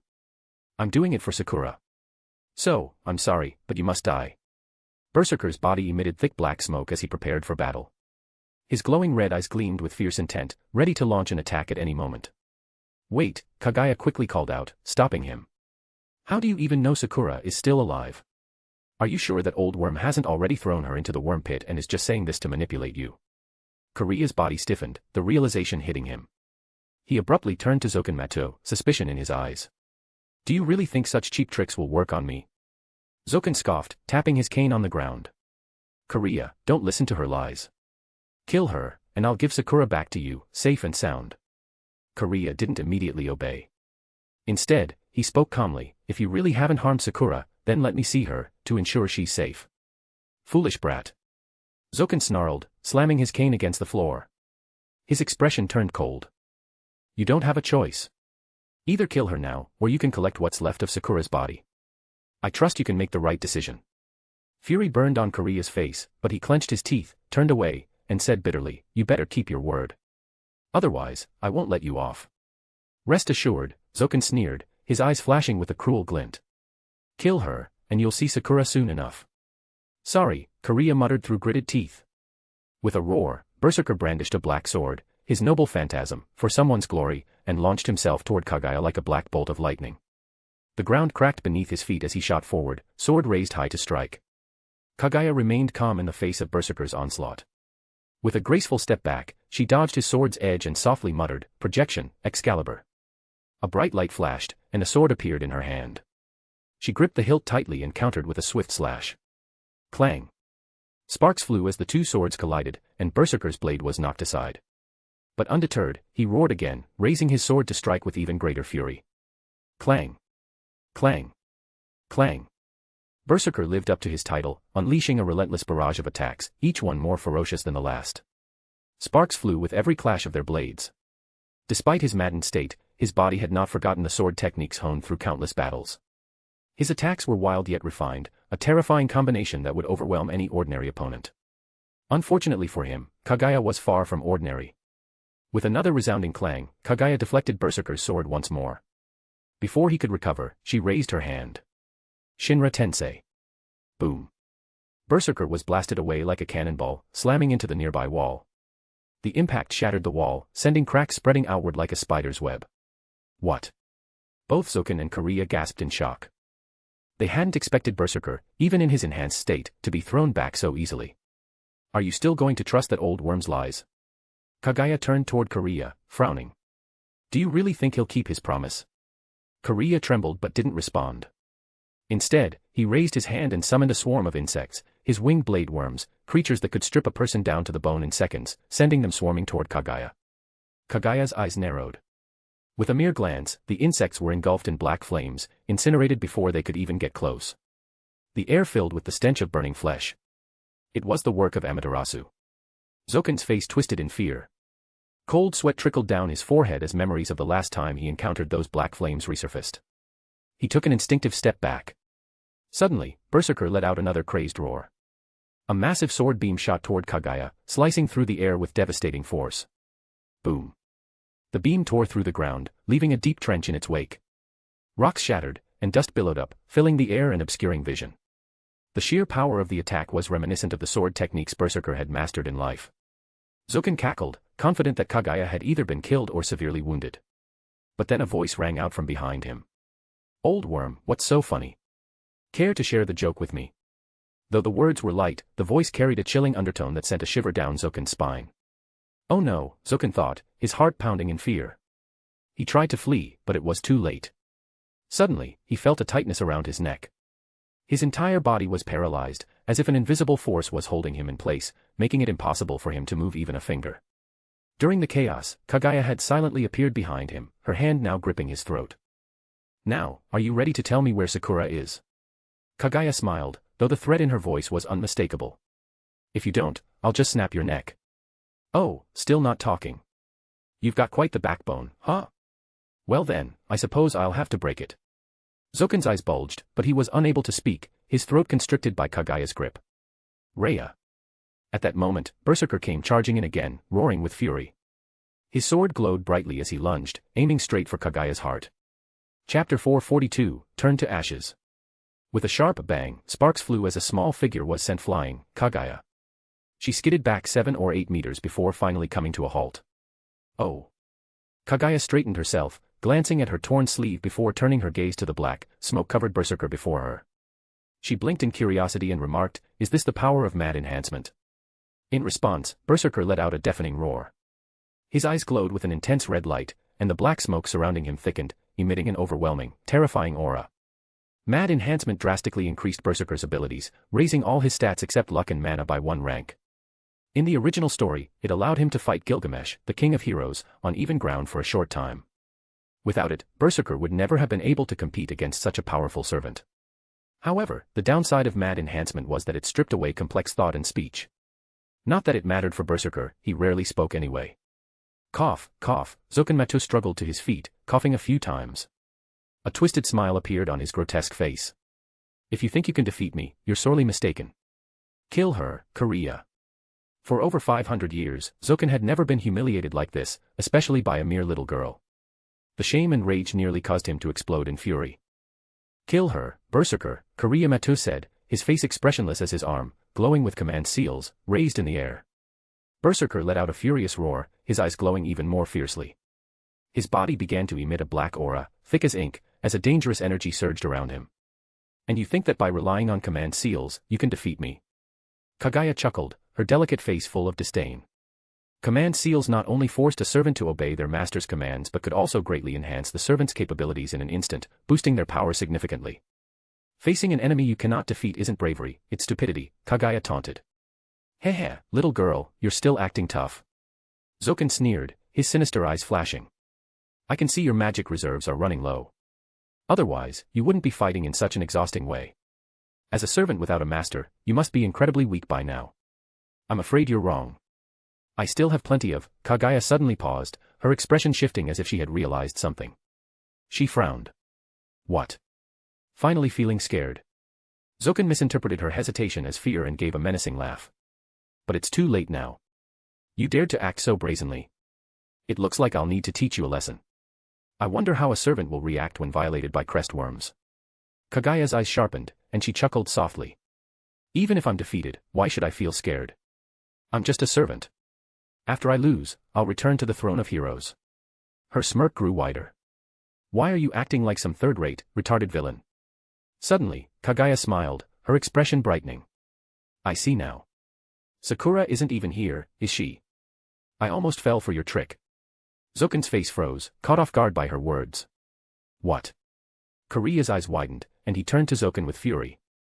You bastard, you've been lying to me all along. How dare you speak to me like that? Zoken quickly regained his composure, his voice cold and threatening. I told you that the girl is in my hands. She's with me. Are you really going to believe some stranger's nonsense over my words? Or are you hoping that little girl won't survive? I want to see her. Kaguya shouted angrily. Just let me see her, and I'll... Shut up. Zoken slammed his cane into the ground, his voice booming. Are you trying to negotiate with me? If you want to avoid seeing Sakura being devoured by worms, then you'll listen to my orders. Otherwise, you'll never see her again. Or better yet, I'll let you watch her bones get picked clean. Zoken's face twisted with a cruel expression. Suddenly, there was a round of clear applause. Impressive, Kaguya clapped her hands and walked forward. To lie with such a straight face, you must have the thickest skin. I don't understand what you're saying, nor do I care, Zoken's eyes gleamed with malice. But today, you will die. Kaguya, kill this wretched girl. Once you do, I'll release Sakura immediately. Kaguya clenched his fists tightly, his internal struggle evident. Although I'd love to teach you both a lesson, I really don't have time to waste on you, Kaguya said, ignoring them. With a single step, she shot away like an arrow, speeding into the distance. You think you can escape? Zoken sneered. It's already too late. Berserker let out a furious roar and sprinted after Kaguya with reckless abandon. Moments later, a loud crash echoed from the distance. A black figure came hurtling back like a cannonball, crashing through several towering trees before slamming into a rocky cliff, embedding itself deep into the stone. The rock shattered, spiderweb-like cracks spreading out from the impact site. The figure embedded in the rock was Berserker. What? Kaguya's eyes widened in disbelief. Could Berserker, even with his mad enhancement and strengthened by the command seal, still not defeat her? Useless trash, Zoken spat angrily, his face twisted in frustration. Suddenly, a flash of cold light shot through the air, piercing Zoken's body in an instant. Blood sprayed everywhere. What? Zoken looked down, horrified to see a pale white bone spike protruding from his chest. It was all-killing ash bones. At that moment, a soft, melodic voice echoed from the distance. You're disgusting. After thinking it over, I've decided I should just kill you. You think you can kill me that easily? Zoken sneered. However, as he attempted to use his worms to escape, he realized with horror that a mysterious force was spreading through his body. It clung to him like a parasite, devouring everything in its path, leaving only decay and ashes behind. What kind of power is this? Zoken's pupils contracted, and a deep sense of fear gripped his heart. What he didn't know was that all-killing ash bones not only disintegrated the body but also attacked the soul, destroying it completely. This power, a new ability granted by Kaguya's Rinne Sharingan, directly countered Zoken's worm-based magic. With his soul destroyed, he had no way to transfer it to another host and regenerate. Realizing he was doomed, Zoken's expression became crazed. His bloodshot eyes bulged as he snarled, "You dare do this to me? Even if I die, I'll make sure you suffer." With a final act of spite, he raised his hand and unleashed a burst of green magic toward Kaguya. Erf! Kaguya screamed in agony as the curse took hold. His veins bulged grotesquely, blood spraying from his body. Overcome with excruciating pain, he collapsed to the ground, writhing and screaming in torment. Meanwhile, Zoken's body crumbled to the ground with a soft thud. With a final puff of dust, his remains disintegrated into ash, which the morning breeze carried away, dispersing into the dawn. 40 advanced chapters available on Patreon. Patreon.com/Tao of Heaven. Chapter 443, Twin Lotus Flowers. A silver-haired, stunningly beautiful young girl was darting through the forest, her lustrous hair swaying gently in the breeze, exuding an enchanting aura. Finally, she arrived in front of a villa and muttered to herself, "So, it's here." Earlier, Kaguya had already sensed that Sakura Tosaka was not with Zoken. She couldn't detect Sakura's presence at all. Initially, she thought that Zoken might have used some method to block her detection, but that didn't seem to be the case. Afterward, she noticed that Sakura's aura had reappeared in a different location. The villa before her was not as luxurious as the Tosaka or Matu estates. Instead, it was simple and elegant, without excessive decoration. Although the villa covered a large area, it gave off a serene and peaceful atmosphere. Kaguya furrowed her delicate brows and walked inside. The interior decor was similar to the exterior, modest and refined. The smooth floors, oil paintings on the walls, and the crystal chandelier hanging from the ceiling created a natural and comfortable ambience, though not overly lavish. Suddenly, Kaguya seemed to sense something. Her finely tuned ears twitched slightly as she turned toward a nearby room. She opened the door and found it to be a bedroom. The room was warm and cozy, decorated in soft pink tones, with a desk carved from pear wood, an ivory chair, and a wardrobe adorned with cartoon stickers. It radiated a strong feminine charm. In the center of the room was a large pink bed covered in soft goose-down bedding, with gauzy curtains gently swaying in the breeze from the window. On the bed lay a beautiful young girl, her delicate face framed by soft features and pale, smooth skin, none other than Sakura Tosaka. Kaguya walked up to her and gently stroked her cheek. Sakura seemed to still be fast asleep, breathing softly. Kaguya carefully examined her body and, after confirming that Sakura hadn't been harmed, finally felt a sense of relief. But who could have done this? Who would bring her here? And for what purpose? Kaguya had no answers. She figured she'd have to wait until Sakura woke up to learn more. At that moment, perhaps disturbed by the presence, Sakura's long eyelashes fluttered. She slowly opened her drowsy eyes and sat up, still half asleep, rubbing her eyes and yawning softly. When she saw Kaguya, she blinked in surprise and said, "Wani-chan." Kaguya smiled, gently patting Sakura's head. "How are you feeling? Do you feel uncomfortable anywhere?" "My body." Sakura asked curiously. "No, I feel fine." "Wani-chan, what's going on? Do you remember how you got here?" Kaguya asked softly. "Here?" Sakura paused, looking around the room in confusion. "How did I end up here?" Kaguya was taken aback. "You don't remember how you came to this place?" "No," Sakura replied hurriedly. "I don't remember coming here at all. I just remember." "Do you remember what happened before that?" Kaguya gently rubbed her back, comforting her. "Don't rush, take your time. It's okay." Sakura furrowed her brows in concentration, tapping her chin with her finger in a cute, absent-minded manner. After a while, Sakura sighed in frustration and said dejectedly, "I'm sorry, Wani-chan. I can't remember." "It's okay," Kaguya smiled warmly and reassured her. "Don't worry. When you remember, just let me know." "Okay." Sakura nodded slightly, gripping Kaguya's hand tightly. She looked a bit uneasy, understandable, considering the strange circumstances she found herself in. After all, anyone in her position, especially a little girl, would feel frightened. Kaguya, too, felt more confused. The situation seemed shrouded in a fog of mystery, with no clear clues to follow. Sakura tugged on Kaguya's hand, blinking her large, pretty eyes as she timidly asked, "Wani-chan, can we go home?"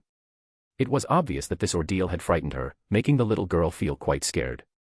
Sigh, Kaguya smiled warmly and stroked Sakura's head, saying, "Yes, let's go home. Your Wani-chan is waiting for you." Originally, Kaguya had intended to investigate the villa to look for any clues left behind by its owner, but to her disappointment, whoever was responsible had taken great care to cover their tracks. No fingerprints were left on any furniture or surfaces. Nevertheless, Kaguya decided not to continue her search. Investigating further would likely yield no valuable clues and would only waste time she didn't have to spare. Besides, whoever had done this clearly had a purpose, and Kaguya figured that as long as she remained vigilant, the culprit would reveal themselves eventually. As Kaguya and Sakura neared their home, a small figure suddenly rushed toward them, leaping into Sakura's arms and nearly knocking her over. It was none other than her older sister, Rin Tosaka. "You're finally back. I'm so glad you're okay." Rin wiped away her tears as she clung tightly to her sister. Sakura nodded softly, feeling the warmth of her sister's concern. She instinctively held onto Rin's hand even tighter. The two young girls embraced tightly, their delicate faces pressed together like twin lotuses, a truly beautiful sight. But Kaguya wasn't thinking about their reunion. Her thoughts were on something else entirely, the fact that this place was no longer safe. Someone had clearly targeted them, and staying here would undoubtedly put them in danger. While Kaguya was lost in thought, Rin ran over and hugged Kaguya's arm, expressing her gratitude. "Thank you. Thank you for saving my sister. I really can't thank you enough." Sakura, too, ran over, hugging Kaguya's other arm. Her large, moist eyes blinked up at her, and a shy smile spread across her face. Looking at the two adorable faces beaming with gratitude, Kaguya was momentarily taken aback. Then she smiled to herself. Maybe this isn't so bad after all. Chapter 444, Is it an illusion? Aoi Tosaka was a gentle and virtuous woman, like a well-bred lady from a respectable family. She was the epitome of a good wife and loving mother. She was graceful and elegant, and speaking with her felt like being bathed in the warmth of spring. It was no wonder she could raise such outstanding daughters as Rin Tosaka and Sakura Tosaka, and no surprise that Kaguya Ōtsutsuki was so fond of her. Tonight, Kaguya had intended to leave after dropping off Sakura, but Aoi, in order to show her gratitude, insisted that she stay. Faced with Aoi's warmth, Kaguya couldn't bring herself to decline, so she agreed to stay. Looking at the beautifully prepared dishes, exuding mouth-watering aromas, Kaguya couldn't help but feel a bit envious of Tokiomi Tosaka. It was a pity that someone as graceful as Aoi had married him. Throughout the meal, Aoi displayed her gentle and virtuous nature. She thanked Kaguya sincerely, even going out of her way to pour coffee and offer pastries. Even though Kaguya was no longer a servant and had a human body now, she still consumed a lot of energy. After using infinite Tsukimi and fighting Berserker, her energy reserves were depleted, and eating was one of the few ways to replenish it. However, for some reason, Kaguya felt a strange vibe from Aoi. Something seemed off. Although Kaguya couldn't pinpoint exactly what was wrong, she could tell that Aoi had something on her mind and was somewhat distracted. But since this was a personal family matter, Kaguya didn't pry further. Later that evening, things became a bit tricky. The house they were staying in was meant for hiding, not for comfort. It was a relatively small place, just over 100 square meters with 3 bedrooms and a living room. Though the furnishings were complete, simple, and elegant, it couldn't compare to the grandeur of the Tosaka estate. The main problem was the lack of space. There were only 3 rooms, one for Aoi, one for Rin, and one for Sakura. With Kaguya as a guest, a room had to be made for her. In the end, Rin and Sakura had to share a bed. Fortunately, both girls were young and small, so they fit on one bed. As night fell and the sky filled with stars, the pale moon hung high, casting its soft light through the window, gently illuminating Kaguya's flawless face. Kaguya, however, wasn't feeling sleepy at all. She was contemplating the recent strange events. There seemed to be an invisible hand stirring up the chaos, making the Holy Grail war even more unpredictable. If she had to guess the main suspects, it would be Amiya Kiritsugu or Tokiomi Tosaka. Only those two had the intelligence and ruthless determination to manipulate events to this extent. The others were either too simple-minded or solely focused on their own affairs. But Amiya Kiritsugu had been present the other night, with an alibi, and as for Tokiomi, it didn't seem likely that he would use his own daughter for his schemes. Could it be Kirie Kotomine? That seemed possible. After all, Gilgamesh might have already influenced him, and it was only a matter of time before Kirie betrayed him. This war was becoming more interesting by the minute. Just as Kaguya was mapping out her next move, she heard the door creak open quietly. Kaguya frowned. Could someone be bold enough to confront her directly? If they dared, Kaguya wouldn't hesitate to teach them a painful lesson.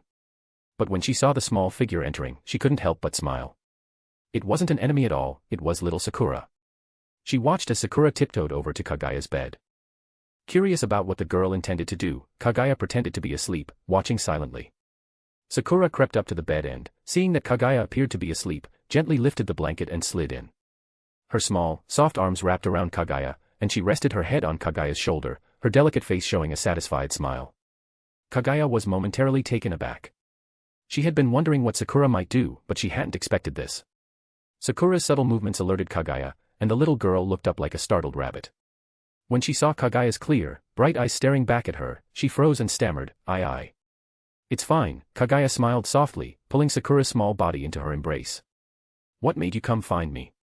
Sakura, seeing that Kaguya wasn't upset, relaxed and instinctively curled up in Kaguya's arms, as if seeking comfort. "Were you scared earlier?" Kaguya gently rubbed her back, asking softly. Sakura nodded slightly, wrapping her small arms around Kaguya and saying, "MHM." Feeling the soft warmth of Sakura's small figure, Kaguya smiled gently, allowing her to stay wrapped in her warm embrace. At that moment, the door creaked again. Kaguya blinked and looked up, seeing another small figure quietly creeping toward the bed, hugging a large pillow. The moonlight revealed her delicate, beautiful face and twin tails. It was Rin Tosaka. Rin carefully approached, lifted the blanket, and froze in surprise when she saw that Sakura was already in the bed. She blurted out, "What are you doing here?" It turned out that when Sakura had left, she'd placed a pillow under her blanket to make it look like she was still there. Rin, in her haste, hadn't realized that Sakura had sneaked out. 40 advanced chapters available on Patreon. Patreon.com/Tao of Heaven. Chapter 445, The King's Banquet. The sky was a clear blue, with scattered white clouds drifting across it. The bright morning sunlight streamed through the windows, illuminating the room and driving away the darkness within. A gentle breeze rustled the leaves outside, and the soft curtains swayed like waves. Kaguya sat up in bed, blinking her sleepy eyes. She yawned and wiped the corner of her eyes, still feeling a bit groggy. Last night had been a pleasant one. Hugging Rin Tosaka and Sakura Tosaka, holding them in her arms as they slept, had been satisfying enough. However, it was time for her to leave. Kaguya glanced at Rin and Sakura, who were still sleeping soundly on the soft down-filled bed, tightly hugging each other. A slight smile tugged at her lips. Perhaps now, they wouldn't have to endure the same suffering that awaited them in the original story. She pulled out a piece of paper and casually scribbled a note, leaving it on the table. After one last look at the two sleeping sisters, her body transformed into starlight and slowly dissipated into the air. As if sensing something, Sakura's eyelashes fluttered, and she opened her eyes, sitting up in bed. But when she looked around the room, Kaguya was already gone, leaving behind only the note on the table. The Holy Grail War had officially begun, and Kaguya didn't have much time. Although she was fond of these two little girls, she had to leave for now. To ensure their safety, she had sealed a protective jutsu on both Rin and Sakura. If they encountered danger, the jutsu would activate. With that safeguard in place, Kaguya felt comfortable leaving them. Anyone foolish enough to provoke them would be signing their own death warrant. Speaking of little girls, Kaguya thought of another one, an exquisite loli. She was one of Kaguya's favorite characters in the Fifth Holy Grail War, Iliasville von Einsburn. However, at this point, Ilia was still very young and likely in the Einsburn castle. Thinking of Ilia, Kaguya's heart stirred. The Einsburn castle was likely in a vulnerable state right now, and many important events were set to unfold there. Perhaps the show had already begun. As a spectator, how could she miss it? With a light leap, Kaguya floated into the sky. Her figure turned into a streak of light as she sped toward the horizon like a shooting star. As one of the three founding families of the Holy Grail War, each knew the others well. Kaguya had already secretly checked the location of the Einsburn castle while she was at Tokiomi Tosaka's estate. What had surprised her was that Tokiomi had set up quite a few magical traps, not only in the villa but also in the basement. However, these traps were useless against Kaguya's overwhelming power. The Einsburn castle was located in the far north, a frigid and desolate region. Due to its high latitude, it was often plagued by strong winds and heavy snow, with warm days being rare. The castle itself was perpetually covered in a thick layer of snow. However, it was currently summer, and the surrounding forests were lush with greenery. Flowers bloomed in vibrant colors, their fragrance filling the air. Birds chirped from the trees, further enhancing the peaceful and serene atmosphere of the forest. Kaguya walked through the forest, admiring the beauty around her. It wasn't long before she arrived outside the Einsburn castle. Surprisingly, the area seemed deserted and eerily quiet. But after considering that most of the inhabitants of Einsburn were homunculi, Kaguya wasn't too surprised. What surprised her more was the presence of several familiar faces. Standing opposite each other were two figures. One was a tall, muscular man with bronzed skin, a square jaw, and a full beard. He was wearing a t-shirt with a bold, grand strategy slogan printed on it. This was none other than the King of Conquerors, Iskandar. Opposite him stood a slender woman with beautiful features, wearing a shining silver blue suit of armor over a blue dress. She was Saber. They were sitting cross-legged on the ground, deep in conversation, with a large wooden barrel nearby that seemed to be filled with wine, judging by the scent. As Kaguya observed them, they seemed to notice her as well. Oh! Another guest arrives. This is a most joyful day. Iskandar laughed heartily, raising a ladle filled with wine. Come, join us. Here we have two kings, would you not join the gathering of kings? Saber's reaction, however, was the complete opposite of Iskandar's. The moment she saw Kaguya, an invisible sword materialized in her hand, its point aimed directly at Kaguya. Her eyes flashed with restrained anger as she spoke in a low voice, "What are you doing here? What is your purpose?" Saber had been defeated by Kaguya before, and it had been a crushing defeat without any chance to fight back. The memory of their battle at the dock still weighed heavily on her mind. While she didn't harbor hatred, the humiliation was something she could not easily forget. "Relax, I'm not here to fight," Kaguya said with a faint smile as she walked over and sat down, completely unfazed by Saber's nearby sword. "I came to see someone. But since you're having a royal gathering, I might as well join. Though, isn't it a bit meager to have just wine for a royal feast?" "A king's feast requires no frills, just wine is enough," Iskandar replied with a wide grin. "But I must say, your appearance here is quite unexpected." "Oh. And why shouldn't I be here?" Kaguya gave him a sidelong glance. No, no reason at all. Iskandar quickly waved his hands, laughing awkwardly. But about my previous invitation, have you given it any thought? What invitation? Kaguya furrowed her brows. I don't recall any invitation. I invited you to. Before Iskandar could finish his sentence, his body shot backward like a cannonball, crashing into the bushes with a heavy thud, sending grass and dirt flying everywhere. He landed flat on his back, legs in the air, among the shrubs. Chapter 446, Do You Want to Fight? Saber's eyes narrowed, and she tightened her grip on her sword. Having fought the silver-haired girl before, she knew firsthand how powerful Kaguya truly was. Despite her delicate appearance, her small body housed an incredible strength far beyond what one would expect. Kaguya frowned slightly as she lowered her pale, slender arm. She was used to teasing others, but being teased herself. That was a first, and it didn't sit well with her. Hey, were you trying to kill me just now? That hit was way too hard, Iskandar said as he emerged from the bushes, his body covered in leaves and grass. Although his clothes were torn in several places by the branches, he seemed otherwise unharmed. Looking down at his ruined outfit, he sighed, this was my favorite outfit, and it was limited edition, too. Not dead yet. What a shame, Kaguya said with a disappointed shrug. I just wanted to invite you to join my army, to serve under me, but you hit me so hard. Iskandar sighed again, then turned to Saber, who was still standing tensely. Put your sword down, Saber. This is a gathering of kings, not a battlefield. Saber glanced at Kaguya before reluctantly lowering her sword and kneeling back down, though her expression remained serious. Now that's more like it, Iskandar laughed heartily. This is a royal feast, after all. Let's end this farce here, an unfamiliar voice suddenly cut in. Bathed in a golden light, a man clad in golden armor stepped forward. With golden hair, striking red eyes, and a perfectly chiseled body, it was none other than Gilgamesh. You mongrel, he spat. Archer, what are you doing here? Saber asked, her eyes locked on Gilgamesh. I ran into him on the street and casually invited him along, Iskandar said with a smile. You really are too casual, Kaguya muttered, unable to hold back her commentary. Not at all, haha. Iskandar turned to Gilgamesh and grinned. Golden boy, you sure took your time getting here. Then again, it's understandable, you're on foot, unlike me. Kaguya shot him a look. Was he subtly bragging about his chariot? To choose such a dull place for a royal banquet. Oh, I see you're here too, Gilgamesh's gaze finally landed on Kaguya, his lips curling into a smirk. I was going to make you apologize for wasting my time earlier, but seeing you here, I might just forgive you. Well, I guess I'm honored, Iskandar laughed. Come on, let's have a drink first. He scooped some wine with the wooden ladle and handed it to Gilgamesh. Gilgamesh took the ladle, sniffed the wine, and grimaced. What is this cheap swill? Do you really think such a thing is fit for heroes? Is that so? Iskandar frowned as he took back the ladle.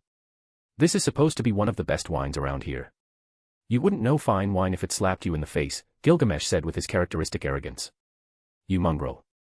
He extended his hand, and golden ripples appeared in the air above it. Slowly, a magnificent golden chalice emerged from the ripples. Oh. Iskandar's eyes widened with interest. Take a good look. This is what true kingly wine looks like, Gilgamesh declared, snapping his fingers. 4 golden goblets appeared from the same ripples, and he casually tossed one to Iskandar. Iskandar caught the goblet and grinned as he held the golden chalice. Now this is top-quality stuff. Just then, Kaguya's face lit up with a radiant smile. This is a banquet for kings, right? And only kings can participate. Well, I happen to be a king too. Oh. The 3 men turned their curious gazes toward her. Since you're all revealing your true selves, I can't exactly hide mine either, Kaguya said with a playful smile. Let me show you my real form. As soon as she finished speaking, Kaguya's body erupted with a brilliant light, as beautiful as a sky full of stars. When the light faded, a breathtaking figure stood before them. Her silver hair cascaded down her back like a shimmering waterfall, reaching down to her waist. Her eyebrows were delicate and graceful, her eyes clear and bright, her long lashes fluttering softly. Her lips were a soft, rosy hue. Her slender waist and graceful curves were balanced by the proud swell of her chest, and her every step exuded elegance. Even without any makeup, her beauty shone like a radiant jewel. The 3 onlookers were stunned by the sight of her. None of them had ever seen a woman so beautiful before. Her eyes, especially, were like a vortex, drawing them in and holding their gaze, making it difficult to look away. As I expected, you're not just some ordinary person, Iskandar sighed in admiration. It looks like there's no chance of you joining my ranks. What a pity. Meanwhile, Gilgamesh stood up, his eyes gleaming as he stared at Kaguya with an intense, almost possessive gaze. Impressive. As expected of something I have set my sights on. I only acknowledge the finest treasures, and you, my dear, will be the most dazzling jewel in my treasury. Sorry, but I'm not interested, Kaguya replied with a calm smile. I've already told you before, I have no interest in you. I wasn't asking for your opinion, Gilgamesh retorted, his smirk growing. This is my decree. Under the name of the king of all, I will grant you all the pleasures of this world. Kaguya's brow furrowed, her tone sharp as she replied, Are you looking for a fight? This arrogant fool really needed to be taught a lesson. Do you think you're capable of defeating me? Gilgamesh sneered. A beautiful vase is still just a vase. And vases belong where they can be admired, not on the battlefield. A vase, you say? Kaguya's lips curled into a mocking smile. We'll see who the real fragile vase is. The so-called King of Heroes is nothing but an empty title. Hold on, hold on. Iskandar interjected, sensing the growing tension between them. This is a banquet for kings. A true king doesn't draw swords over such trivial matters. Let's put aside the fighting and have a drink first. 40 advanced chapters available on Patreon. Patreon.com/Tao of Heaven. Chapter 447, A King. There's no need for one. Kaguya furrowed her brows but eventually sat back down, taking the wine glass that Iskandar handed her. Whether it's wine or swords, my treasury contains only the finest, Gilgamesh said as he casually glanced at Kaguya, taking a sip of his wine. Only with such can a king's class be determined. Kaguya hesitated for a moment.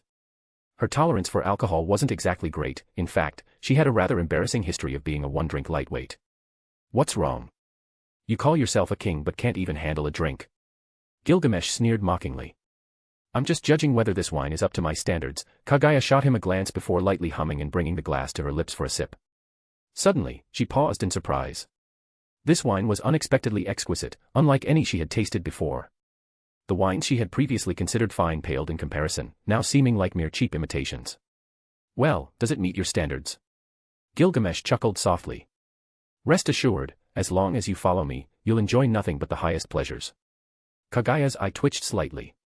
Was this arrogant show-off trying to bribe her? If it were any materialistic woman from reality, she might have thrown herself at him by now. Then again, knowing Gilgamesh's temperament, he'd probably just kick such women away. Archer, your wine certainly matches these precious goblets, Iskandar said with a laugh, holding his cup high. But the Holy Grail isn't like a wine goblet. First, you must know what wish you want to entrust to it, otherwise, this is all meaningless. Mongrel, don't get ahead of yourself, Gilgamesh responded coolly. And you're straying from the main point of the Holy Grail war. Oh. Iskandar asked curiously. To be precise, the Grail is mine, Gilgamesh said with an air of absolute certainty. All treasures in this world come from my vault. Are you saying that you once possessed the Holy Grail? Iskandar chuckled. So, you must know what it truly is then. Don't measure me by a mongrel's standards, Gilgamesh scoffed dismissively. My wealth far exceeds what I can keep track of. But a treasure is still a treasure, and thus, it belongs to me. The fact that thieves have dared to lay claim to my possession is galling. Your face is the thickest one here. Kaguya couldn't help but mentally ridicule him.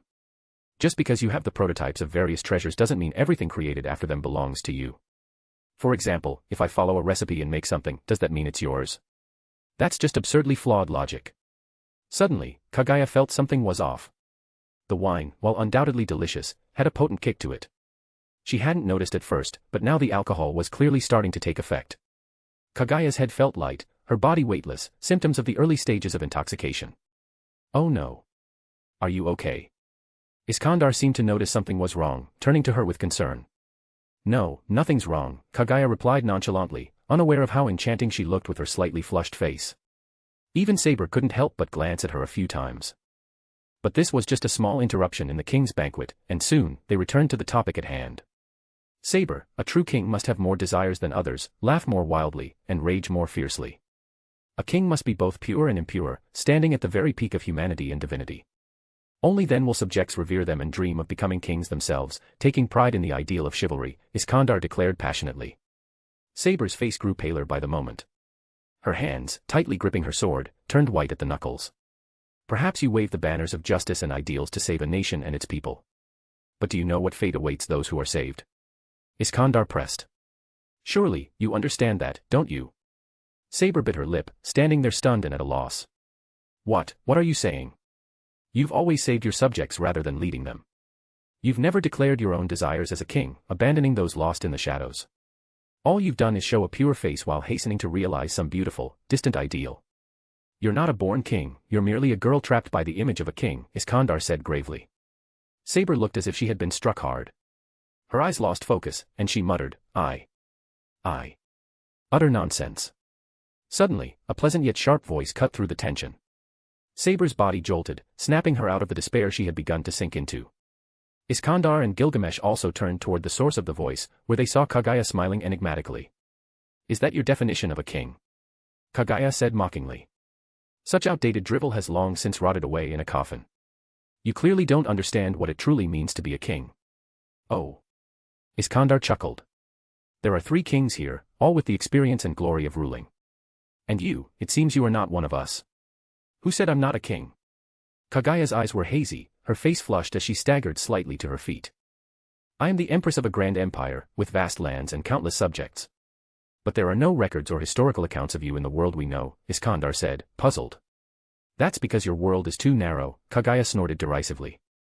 You're just a speck of dust in the universe, yet you dare claim dominion over the entire world.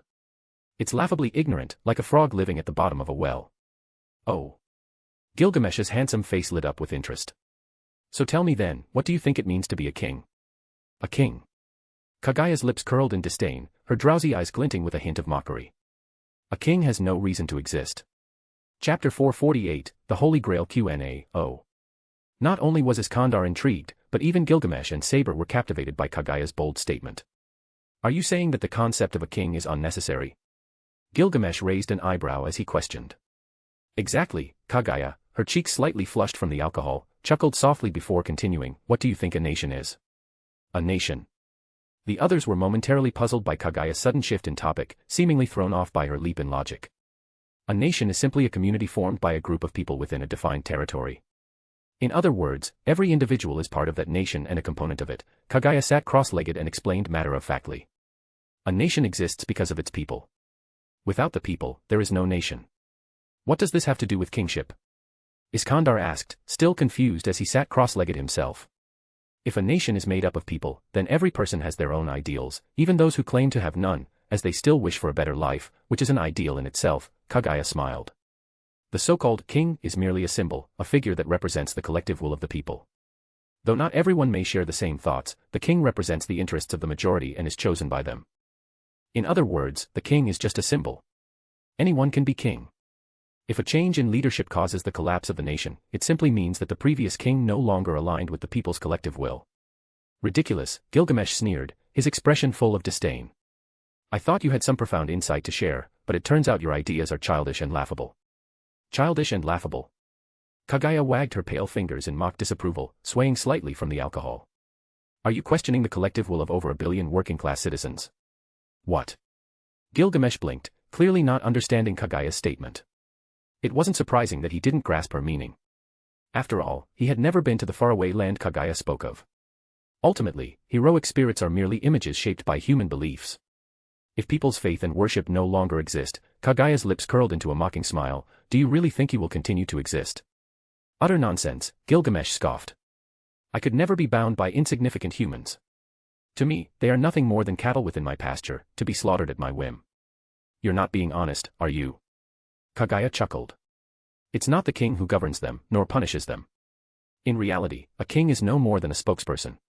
It's not heroes who shape the times, but the times that shape heroes. Without the very people you disdain, you wouldn't exist as you do now. What absurdity. Have you started rambling because of the alcohol? Gilgamesh's expression darkened as he spoke, clearly irritated. The thought of insignificant subjects trying to overthrow a king's rule is treason of the highest order, an unforgivable crime. Then tell me, why has there not been a single true emperor since ancient times? Kaguya's large, beautiful eyes gleamed with an almost teasing light. That's because I am the only king the world has ever needed, Gilgamesh responded with a smirk, his tone arrogant and self-assured. Haha, Kaguya laughed behind her hand, her eyes glinting with amusement. I've seen thick-skinned people before, but none as thick as you. What? Gilgamesh's expression instantly darkened. Are you questioning the capacity of a true king? Don't think that just because I favor you, you can mock my dignity with impunity. Don't you know? In a certain mysterious country in the east, Kaguya's lips curled into a sly smile, her eyes twinkling, you're nothing more than a collection of monstrous creatures in their eyes. How dare you? Gilgamesh shot to his feet, his face livid with fury, as though deeply insulted. To belittle the great king so casually, arrogant humans who think themselves above their betters. I'll deliver the harshest punishment, ensuring their screams of pain will be the only way to wash away their filthy sins. You'd better beware of the proletariat's iron fist, Kaguya said, her tone light as she blinked playfully. The proletariat's iron fist. Gilgamesh raised an eyebrow in confusion. Is that some kind of noble phantasm? Indeed, Kaguya responded with a serious expression. A powerful anti-personnel noble phantasm, specifically designed to counter heroic spirits. It can harness the strength of over 1 billion people, converting it into an overwhelming force capable of destroying all of Japan. At this, Gilgamesh paused before smirking. Interesting. I never imagined such amusing noble phantasms could be crafted by those mongrels. But even they are no match for my Gate of Babylon. As he looked at her with a serious expression, Kaguya kept her face composed, but inwardly she was barely suppressing her laughter. But it seems we have some uninvited guests, Kaguya remarked, her eyes scanning the surroundings as a faint smile tugged at her lips. Suddenly, black smoke rose around the garden, and from within the smoke, several masked figures emerged, each clad in black. They were assassin. Hey, Golden Boy, did you summon them here? Iskandar turned and asked. Damn that Tosaka, using such underhanded tactics, Gilgamesh muttered, his face showing a trace of anger. Kaguya's eyes narrowed as she thought about the situation. Assassin was supposed to be Kirai Kotomine's servant, yet Gilgamesh claimed Tosaka had sent them. This indicated that Kotomine and Tosaka hadn't had their falling out yet. However, it wouldn't be long before Kotomine betrayed Tosaka. There are quite a lot of them, Iskandar commented, eyeing the numerous assassins surrounding them with interest. We are but the many faces of the same assassin, each of us a shadow of the whole, one of the assassin's voices echoed from all around. A servant with a split personality that manifests as multiple entities. Kaguya chuckled softly. So, you're like amoebas that reproduce by splitting. Quite fascinating. Iskandar, do even these lackeys get to participate in your so-called feast? Gilgamesh asked disdainfully. Of course, Iskandar laughed heartily. A king speaks to all, friend or foe alike. Come, let's raise our glasses together. These drinks will mix with your blood. A flash of light streaked by. With a loud clang, the ladle in Iskandar's hand was sliced in half by a dagger, clattering to the ground. Hehehe. The mocking laughter of the assassins echoed from all directions, clearly showing they held no respect for Iskandar. I see now, Iskandar said as he rose to his feet. I said these drinks were your blood, didn't I? Since you've spilled it, I won't hold back anymore. A powerful surge of energy erupted from Iskandar's body, manifesting as a fierce wind that whipped through the area, sending everyone's clothes fluttering in the gusts. The assassins were truly courting death, Kaguya thought. For a group of assassins, they were brazen enough to provoke a group of such powerful beings. She had to admire their audacity. Now, I shall. Wait, Iskandar, Kaguya interrupted, standing up with a slight sway, her flushed cheeks making her look even more enchanting. You doubted my qualifications to attend this feast earlier, and that made me quite upset, Kaguya said, her eyes glinting with a cold light. So now, let me show you all my true power. 40 advanced chapters available on Patreon. Patreon.com/Tao of Heaven. Chapter 449, Projection, Naruto. A blinding white light flashed, and an entirely unknown world unfolded before them.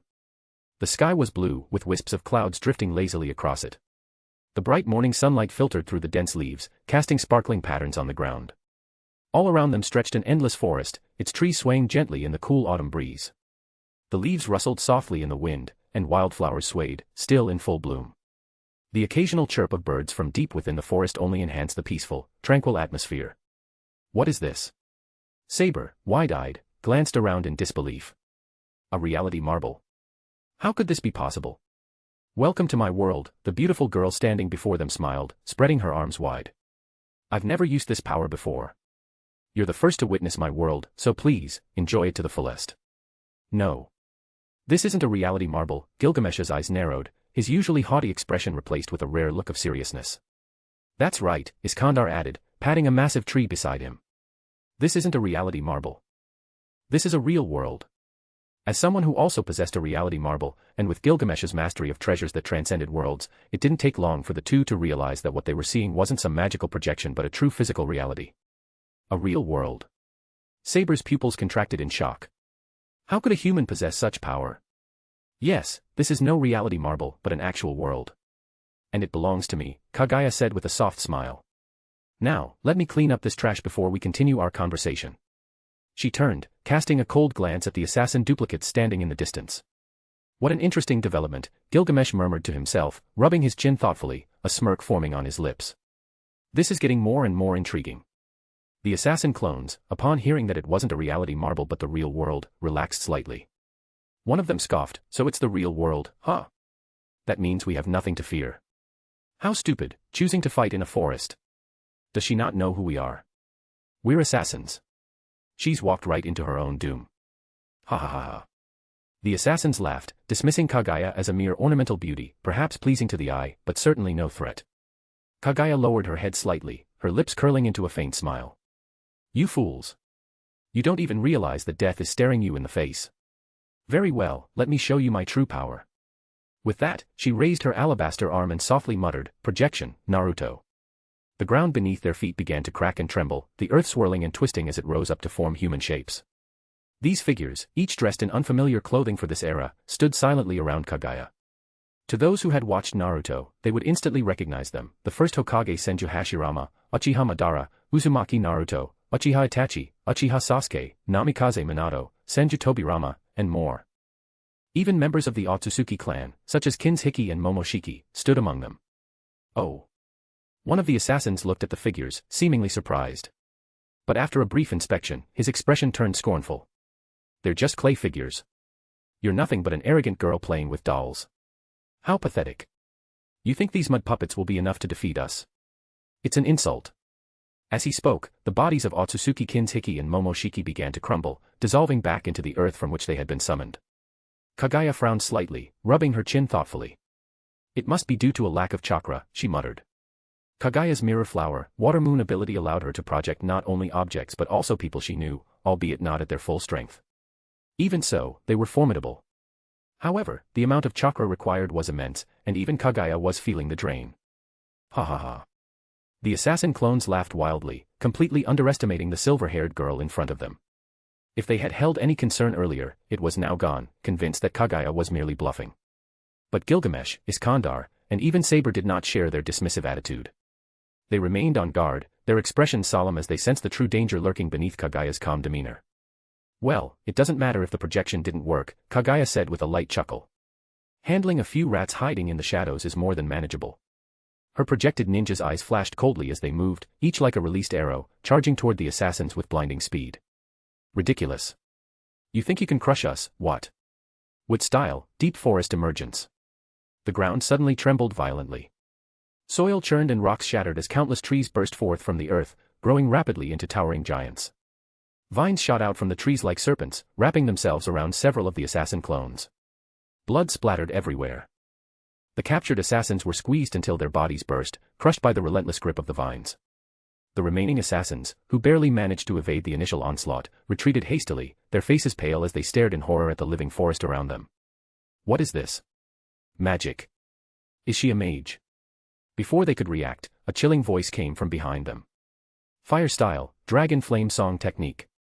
One of the assassin clones trembled violently, turning around just in time to see several massive fire dragons, their fierce, scorching forms barreling toward him. It was too late to dodge. Oh. The assassin clone screamed as the fire engulfed him, burning his body to ash within moments. Wind style, Rasen Shuriken. Mutual multiplying explosive tags. Shinra Tensei. Boom. Boom. Boom. Explosions erupted one after another, fire and smoke filling the air as shockwaves tore through the forest, leaving it in ruins. Limbs and leaves were sent flying in all directions. Within less than half the time it takes to drink a cup of tea, the entire assassin force had been decimated by Kaguya's ninja projections. The last remaining assassin clone leaned against a tree, panting heavily, drenched in cold sweat. His face was etched with terror. He hadn't anticipated that these seemingly insignificant figures could possess such overwhelming power on par with, if not exceeding, that of heroic spirits. Now, he regretted everything. Why had he foolishly provoked such a powerful opponent? Cursing Kirii Kotomine for deceiving him, the assassin clone wished he had known earlier just how formidable Kaguya and her ninjas truly were. Still, he felt a sliver of hope. After all, as an assassin, his specialty lay in stealth. If he could remain hidden long enough, perhaps he could survive. But just then, a voice echoed through the air. Planetary devastation, Chibaku Tensei. At that moment, something blocked out the sunlight. A powerful sense of impending doom gripped the assassin's heart, and he looked up in horror, his pupils contracting sharply. Chapter 450, the song ends and people disperse. Boom. After a blinding white flash, a deafening explosion roared through the air. Shockwaves spread out in every direction, obliterating the lush forest with the force of a tidal wave, flattening everything in their path. Kaguya dusted off her hands as if wiping away non-existent dirt. She turned back around, smiling faintly. So, how was that? Pretty spectacular, right? At that moment, it wasn't just Saber and Iskandar who were stunned, even Gilgamesh seemed taken aback by what had just transpired. Though he didn't believe such power alone could defeat his Gate of Babylon, the sheer force Kaguya displayed was far beyond what any of them had expected from a mere servant. What surprised him more, however, was that the woman he once regarded as nothing more than a pretty ornament possessed such overwhelming strength. Saber and Iskandar, on the other hand, were truly shaken. They had known Kaguya was powerful, but never in their wildest dreams had they imagined that the seemingly fragile silver-haired girl could wield such devastating might. For a moment, they were left speechless. Kaguya, however, felt entirely different inside. Despite her outward smile, she was cursing inwardly. The energy required to project those figures had far exceeded her expectations, nearly draining her of all her power. It had taken more than if she had fought herself in full strength. This is insane. This ability is useless for anything other than showing off, she thought bitterly. She lamented the vast amount of energy she had carefully conserved, now wasted in a single show of force. She vowed never to use this ability again and swore to herself that she'd stop trying to show off. Now that the satisfaction of showing off had cooled down, regret began to creep in. Why did I get so carried away? She thought bitterly. Why did I start feeling inflated like a certain puffer fish? She sighed, feeling like a clown. She hadn't gained any real benefit from the display, only exhausted her mana and made the other heroes more cautious of her. Worse, she had likely pushed them closer to forming a potential alliance against her.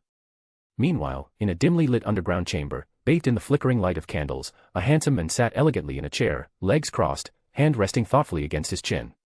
Despite the casual posture, his demeanor exuded an air of grace and authority. This man was none other than the mastermind behind so much of the conflict, Tokiomi Tosaka. My teacher, there's been an unexpected development. A familiar voice crackled from the speaker on the table. It was Kotomine Kirii. What happened? Tokiomi frowned, his voice stern. Because of Kaguya's interference, the assassins we sent were unable to carry out their mission of probing Rider's abilities, Kirii replied respectfully. Kaguya. Tokiomi's brow furrowed deeper. What was she doing there? She wasn't supposed to be involved. Indeed, she was following the plan initially. However, for some reason, she suddenly appeared at the Einsburn estate, Kirii explained. Could she have discovered something? A glint of suspicion flashed in Tokiomi's eyes. It's unlikely, Kirii responded. If she had uncovered anything, she would have taken action by now. Good. Tokiomi sighed, his expression softening. And what about Assassin? Assassin has been completely wiped out, Kirii reported gravely. It was Kaguya who killed them. Killed by her.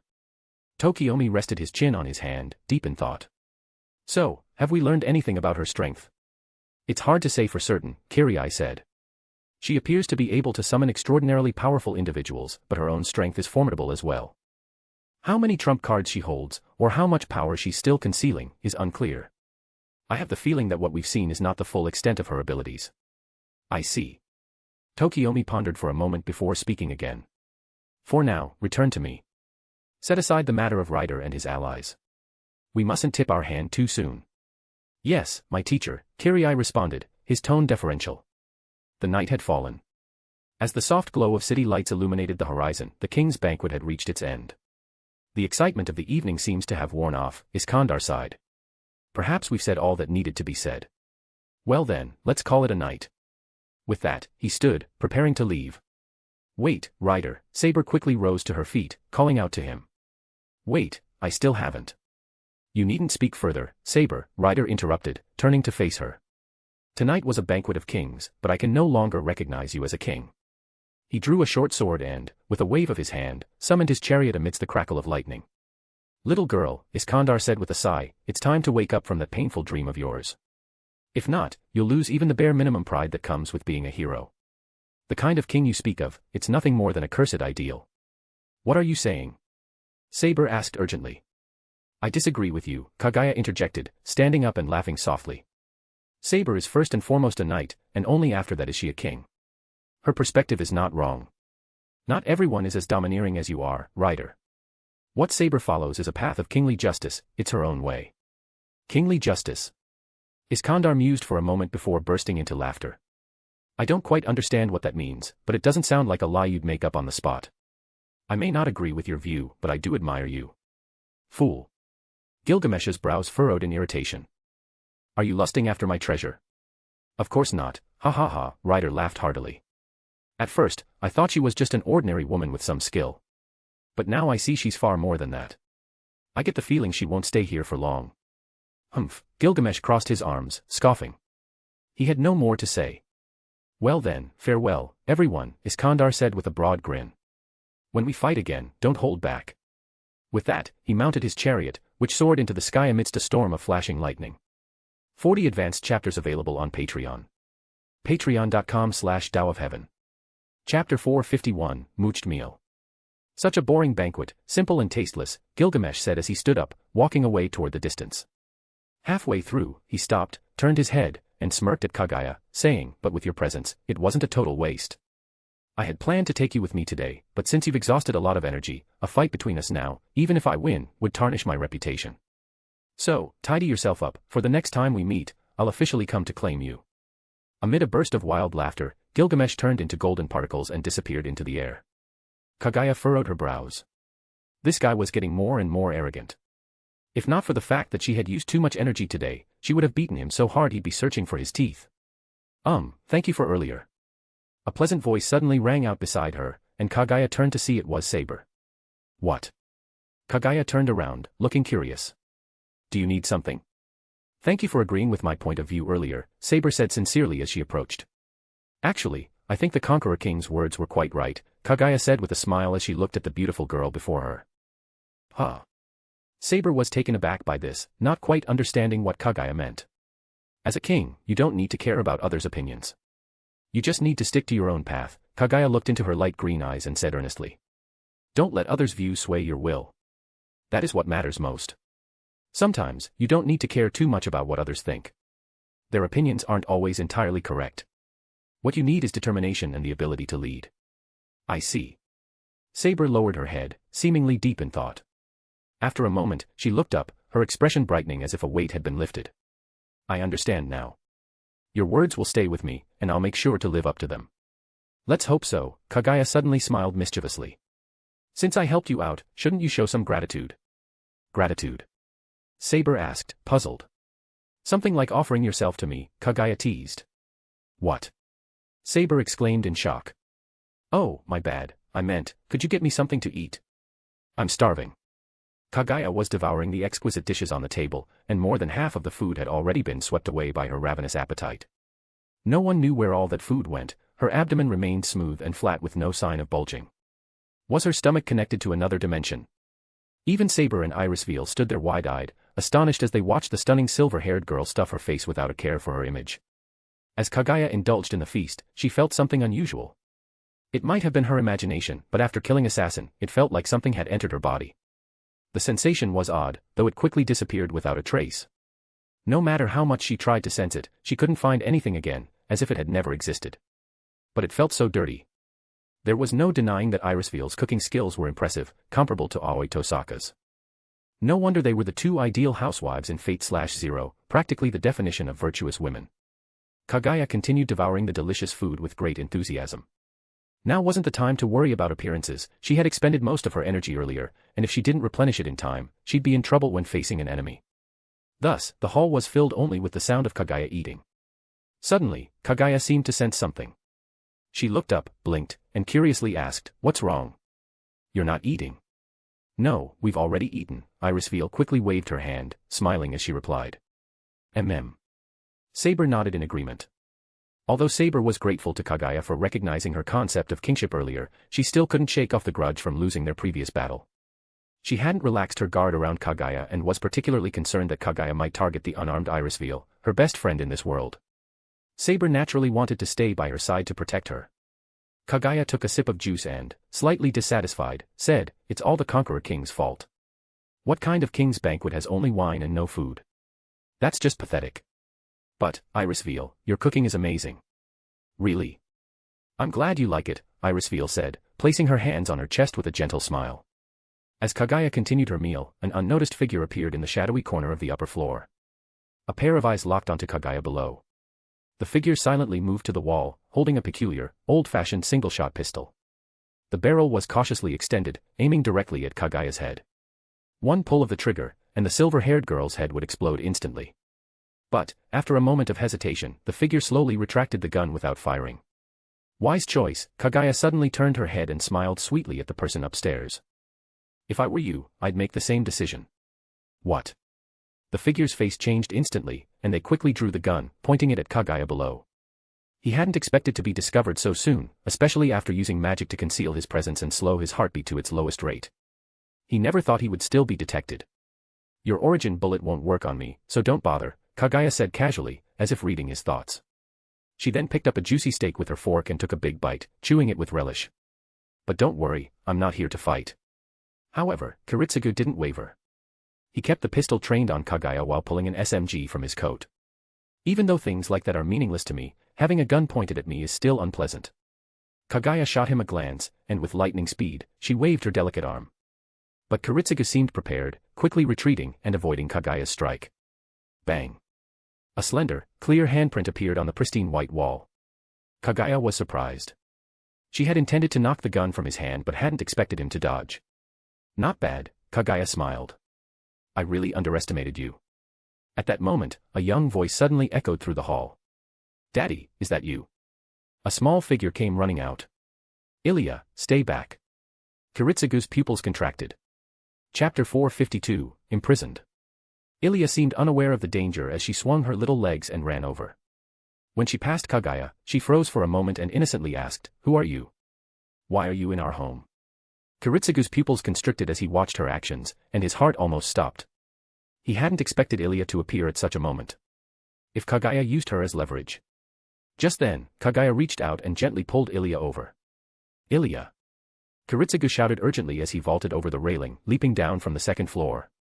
But the terrifying scene Kiritsugu imagined didn't happen. Kaguya held Ilya's small hand and smiled, Is your name Ilya? Who are you? If you don't answer me, I won't tell you anything. Ilya frowned, tilted her head proudly, and responded haughtily. All right, I'll go first. My name is Kaguya. Kaguya's lips curved slightly as she glanced at Kiritsugu on the second floor, adding, I'm a friend of your daddy's. Oh. Ilya looked puzzled, then said, Are you really daddy's friend? Yes, Kaguya nodded gently with a smile.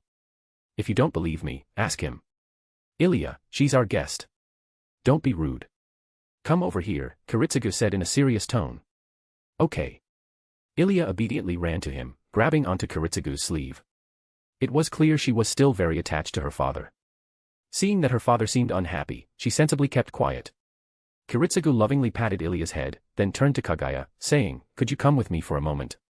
There's something I want to discuss with you. Oh. Kaguya smirked playfully. Aren't you worried I might harm you? No, Kiritsugu replied. Not if we're friends. Friends. Kaguya flashed a bright smile. If that's the case, I'm interested in hearing what you have to say. Don't disappoint me.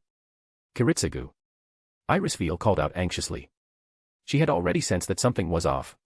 This silver-haired girl in front of them might not be their friend at all, but an enemy. I just want to talk to her privately. Is that all right, Iris? Kiritsugu asked earnestly, turning to Irisveil. But. Irisveil anxiously twisted her fingers together, clearly worried. At that moment, Saber stepped forward and said gently, Don't worry. Nothing will happen to him. If you're concerned, I'll go with him to protect him. Thank you, Saber. Irisveil gratefully took Saber's hand. Saber nodded lightly and walked toward Kiritsugu. Hey, Kaguya said, feeling a bit helpless at their defensive stance. Are you all idiots? If I wanted to kill him, I would have done it long ago. Why wait until now? Everyone froze at Kaguya's words. Thinking back to the immense power she displayed earlier, they realized she had a point. Still, they remained cautious, while Ilya hugged Kiritsugu tightly, her large, beautiful eyes watching Kaguya warily. Don't worry, nothing will happen, Kiritsugu said calmly. As she said, if she really wanted to harm me, I might already be dead by now. I just want to speak with her alone. Seeing Kiritsugu had made up his mind, Irisveil was still anxious and worried but ultimately didn't stop him. She softly said, Be careful. Kiritsugu nodded gently. Meanwhile, Ilya made an adorable face at Kaguya and said, If you hurt Daddy, I won't forgive you. Humph.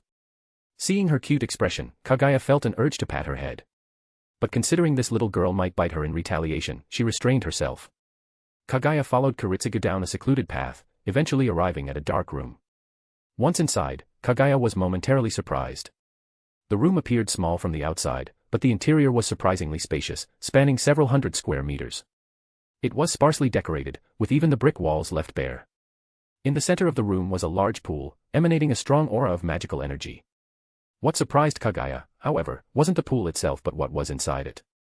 With her celestial eyes, she could clearly see shadows floating in the pool, human corpses. But upon closer inspection, these didn't seem like ordinary humans. They lacked the unique essence of life, appearing more like empty shells. At that moment, a flash of realization struck Kaguya's mind like lightning.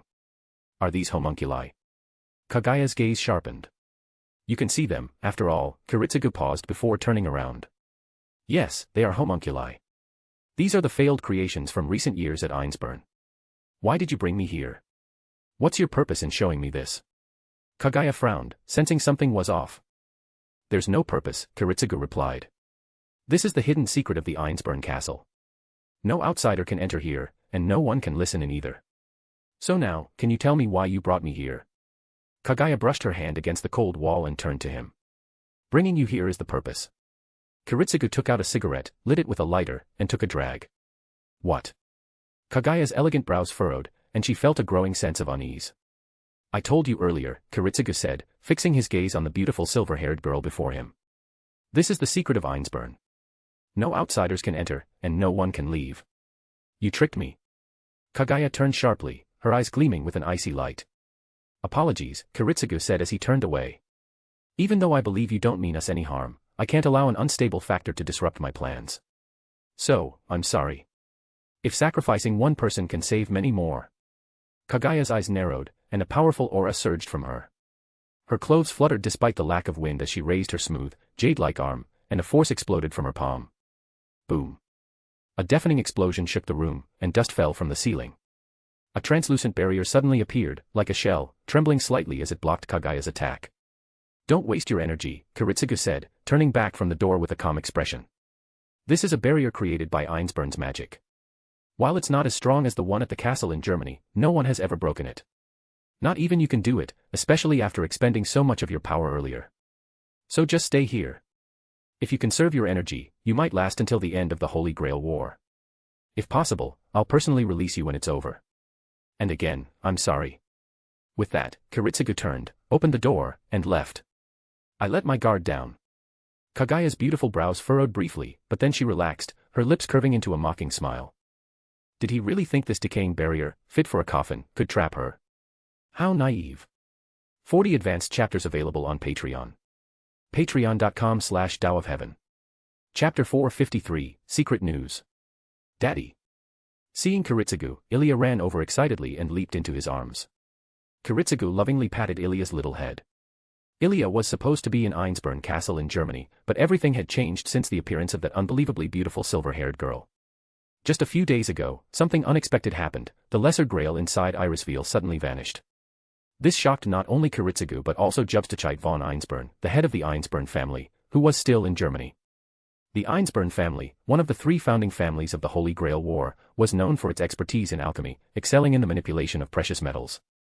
As one of the creators of the Holy Grail War system in Fuyuki City, their alchemy was unparalleled.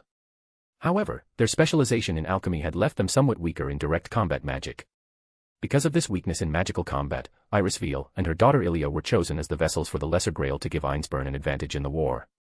Having the Lesser Grail on their side provided a sense of security. But now that the Lesser Grail had mysteriously disappeared from Irisveil's body, it left Jubstachite in utter shock.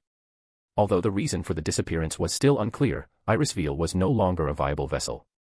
Even if they tried to reseal the Grail inside her, there was no guarantee that a similar incident wouldn't happen again. To address this massive setback, Jubstachite decided that Ilya, who was supposed to serve as the vessel for the 5th Holy Grail War, would continue her mother's unfinished mission, reclaiming the Lesser Grail and sealing it within herself. This decision explained why Jubstachite allowed Ilya to come to Fuyuki City. It was a last resort. Originally, Jubstachite had planned to use Ilya as leverage against Kiritsugu or, if the 4th Holy Grail War failed, have her serve as the vessel for the 5th war. But now was the time for a decisive choice: either abandon this war and prepare for the next one, or retrieve the Lesser Grail and continue the unfinished battle. Ōtsutsuki clearly leaned toward the latter. Despite Kiritsugu being hard to control, he was immensely capable. In the long history of the Holy Grail Wars, such a calm, powerful, and determined master was a rare gem, and it would be difficult to find another as outstanding as him. Moreover, there was a sense of unwillingness. After so much preparation, Ōtsutsuki couldn't accept failure because of a sudden incident. It was something he couldn't tolerate. But Kiritsugu didn't share the same perspective. If there was anything left in the world that Kiritsugu cared about, it was Irisveil and their daughter Ilia. There had been a time when he considered abandoning the Holy Grail War and retiring to a peaceful life, all because of them. Now, however, Ōtsutsuki wanted to make Ilia the new vessel and have her continue the Holy Grail War, putting her in grave danger. This was something Kiritsugu could never accept. After confirming that the Lesser Grail was now within Kaguya, Kiritsugu had already devised a plan and thought of the best solution: imprison Kaguya. She could serve as the vessel for the Lesser Grail, allowing Kiritsugu to take control of it and keep Ilia out of harm's way. Ilia, Kiritsugu suddenly said. Ilia looked up, puzzled. What is it? Daddy will always protect you, Kiritsugu whispered as he held her tightly. Ilia smiled brightly, her delicate face glowing as she nodded enthusiastically. Meanwhile, in the Einsburn underground chamber, Kaguya remained trapped within the barrier. Kaguya frowned, her usually calm and beautiful face now showing rare signs of seriousness. The strength of the Einsburn's magical barrier exceeded her expectations. Known for their mastery of alchemy, the Einsburn family's control over precious metals had reached its pinnacle. The enormous barrier around her was created using precious materials like mithril and gold, which served as mediums for immense magical power. Through her celestial eyes, Kaguya could even see the nearly tangible streams of magic coursing through the barrier. In the original story, after the Holy Grail War, Kiritsugu had attempted to go to Einsburn Castle in Germany to see Ilia, but the castle's powerful barrier thwarted him each time. In the end, Kiritsugu never saw his daughter again. Now, Kaguya found herself in a similarly awkward situation. If she were at full strength, breaking through this barrier would be no problem.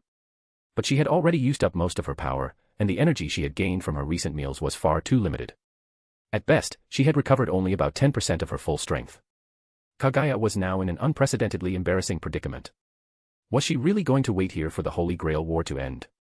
This was, of course, unacceptable. At that moment, Kaguya thought of a risky method she had been avoiding. She hadn't planned on using it unless absolutely necessary. But now, with few options left and no desire to sit around wasting time, this seemed like her only choice. While it might take some time, it was still better than doing nothing. Deciding there was no time to hesitate, Kaguya raised her fair arm and spread her fingers. A brilliant purple flame burst forth. At the same time, Kiritsugu, Saber, and Irisveil set out for Fuyuki City, beginning their next move. Since Irisveil was no longer the Lesser Grail vessel, she hadn't lost her 5 senses like in the original story, and her body wasn't as weak. Chapter 454, Free-for-all Brawl. While Kaguya was away, the Holy Grail War had already begun near the bridge in Fuyuki City, with the battle becoming increasingly intense, reaching a fever pitch. Nearly all the masters and servants were present, including Saber, Kiritsugu Amiya, Tokiomi Tosaka, Gilgamesh, Rider, Lancer, Berserker, and even Kirai Kotomine, whose servant assassin had been eliminated. However, Kirai didn't participate in the battle but instead stood to the side, carefully observing the battlefield. In the middle of the river in Fuyuki City, a colossal monster appeared. Its body was a dark purple, covered in warty pustules similar to a toad's, with rough, wrinkled skin. Numerous tentacles rose from the water, waving menacingly in the air. With just a casual swipe, these tentacles smashed the concrete and steel-reinforced riverbanks to pieces. This was Castor Gillis' summoned sea demon. Not only was the sea demon enormous and powerful, but its regenerative abilities were even more terrifying. Despite being injured by Saber's Excalibur, the wounds healed before their very eyes, and within moments, the gashes had closed entirely, leaving no trace of the previous injuries. Even more troublesome was the fact that the sea demon could absorb human life force. If it managed to come ashore and feed on ordinary civilians, it would continue to grow and evolve. Should it absorb enough flesh and blood, it would become an even more monstrous creature, threatening to destroy the entire Fuyuki City. Fuyuki City had indeed endured many calamities, narrowly escaping destruction several times. The fact that it hadn't been completely wiped out was, in itself, a miracle. Earlier, Ryunosuke Uryu had been shot dead by Kiritsugu Amiya, causing Castor Gillis to descend into madness. The sea demon's magic surged, its body swelling to double its original size, blotting out the sky. Faced with the rampaging sea demon, Saber, Rider, and even Lancer launched attacks. Saber unleashed Excalibur, but because of the nearby civilians on both sides of the river, and even a small boat in the river that didn't exist in the original story, she had to adjust her aim slightly to avoid hitting them. Though this adjustment still dealt significant damage to the sea demon, it wasn't enough to completely destroy it. Within a short time, the sea demon regenerated again. Enraged, the sea demon became even more violent, forcing everyone into a desperate struggle. "Let's leave, Tokiomi," said Gilgamesh, sitting on his flying noble phantasm, propping his chin up with one hand and holding a golden goblet in the other. "I can't stand watching such filth any longer." "We can't." Tokiomi Tosaka turned around urgently, pleading, "King of Heroes, please wait a little longer." "Tokiomi, at your request, I discarded 4 swords for this," Gilgamesh said coldly. "Once touched by such filth, I don't wish to retrieve them. Don't think my tolerance comes so cheaply." Tokiomi stepped forward anxiously, saying, "Only you, the King of Heroes, can defeat this monster. As long as it can regenerate, we need to obliterate it in one strike. The only weapon capable of that is your sword of rupture." "Stop dreaming," Gilgamesh snapped, hurling his golden goblet to the ground, sending red wine splattering everywhere. "You dare demand I unsheath EA for this, Tokiomi? Don't test my patience. For such insolence, even your death won't be enough to atone." "Yes, of course," Tokiomi bowed deeply, frustrated by his inability to persuade the King of Heroes. Using a command spell seemed like the only remaining option, but Tokiomi knew that doing so would likely cause a rift between him and Gilgamesh. After all, the whole reason they had designed this plan to eliminate Castor was to reclaim the command spells. Using one now would be a waste, and it would cost him dearly. But as the overseer of Fuyuki City and as a proud magus, Tokiomi couldn't simply allow Castor to rampage unchecked. At that moment, an image of a silver-haired girl flashed in Tokiomi's mind. If she were here, with her personality, perhaps this situation wouldn't have escalated like this. After all, that girl always loved meddling in other people's business. Likewise, Saber, who was struggling in the battle, couldn't help but think of Kaguya. Although they were on opposing sides, Saber found reassurance in Kaguya's character and integrity. If Kaguya knew how they were evaluating her, she would probably burst out laughing. Integrity? Can you eat that? At the same time, Berserker, covered in black smoke, appeared, having seized an F-15 fighter jet that had flown over to investigate. Using his ability, a knight does not die with empty hands, he turned the jet into his noble phantasm and engaged Gilgamesh in a fierce aerial battle. Even with Berserker's madness, Gilgamesh found it challenging to subdue him. If Kaguya were present, she would undoubtedly mock the situation, saying, "What is this, a scene from a Raiden arcade game?" Meanwhile, on the ground, Tokiomi faced off against Kaguya Mato. Oddly enough, Kaguya seemed to have lost his mind, ranting and raving like a lunatic, even more berserk than Berserker himself. Despite his crazed state, Kaguya was no match for Tokiomi, whose fire-based magecraft directly countered him. In the end, Kaguya's body, engulfed in flames, plummeted from a tall building. As more participants joined the fray, the Holy Grail War turned into a chaotic, violent melee, tragic and fierce, as though the very air was thick with the stench of smoke and fire. Ryder's reality marble failed to subdue the sea demon, nor could it contain it. The idea of a giant octopus rampaging in the desert was almost too absurd to imagine. What should we do? Waver's face was filled with anxiety. If this thing keeps going, the entire Fuyuki city might be destroyed, Irisveal, equally distraught, added. While her concern was partly for the citizens of Fuyuki City, her primary worry was for Saber, still fighting on the battlefield. With her sense of justice and her honor as a knight, Saber would never allow the sea demon to continue its rampage. However, after using Excalibur earlier, Saber's strength had significantly waned. Sweat beaded on her forehead as she panted heavily, her body drenched in sweat. She was growing increasingly exhausted, struggling to fend off the tentacles attacking from all directions. Finally, with a loud bang, Saber was struck by a tentacle, sent flying through the air like a kite with a broken string, crashing heavily into the ground. Saber! Irisveal cried out in panic, rushing toward her, only to be stopped before she could get too close.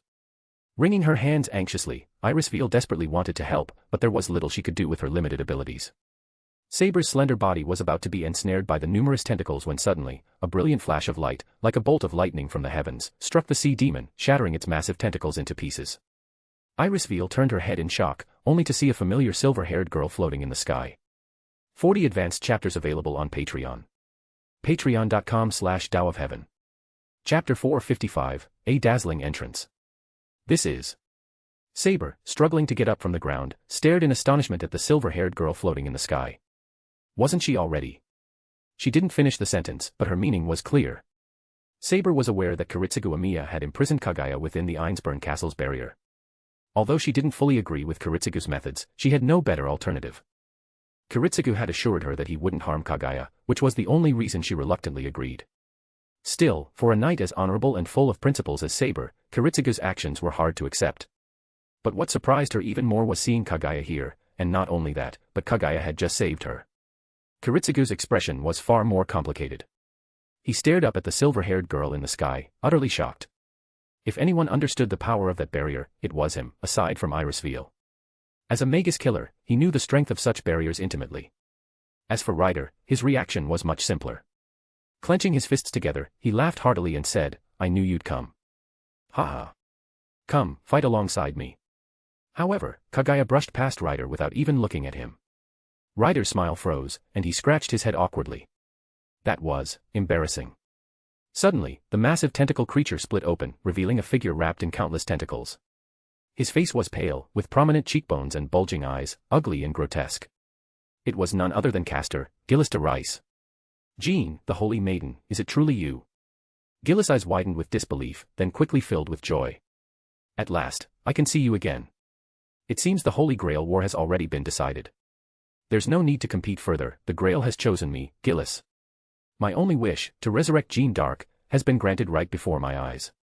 Kaguya showed no reaction. Her flawless, beautiful face remained expressionless as she raised her pale arm. A black orb appeared in her palm, expanding rapidly until it grew to the size of a basketball. Suddenly, the black and purple orb, crackling with lightning, shot down toward the sea demon below. It was Kaguya's tailed beast bomb. Boom. A brilliant flash of light tore through the quiet night sky, followed by a deafening explosion. Shock waves rippled outward like waves on a pond, flattening everything in their path with destructive force.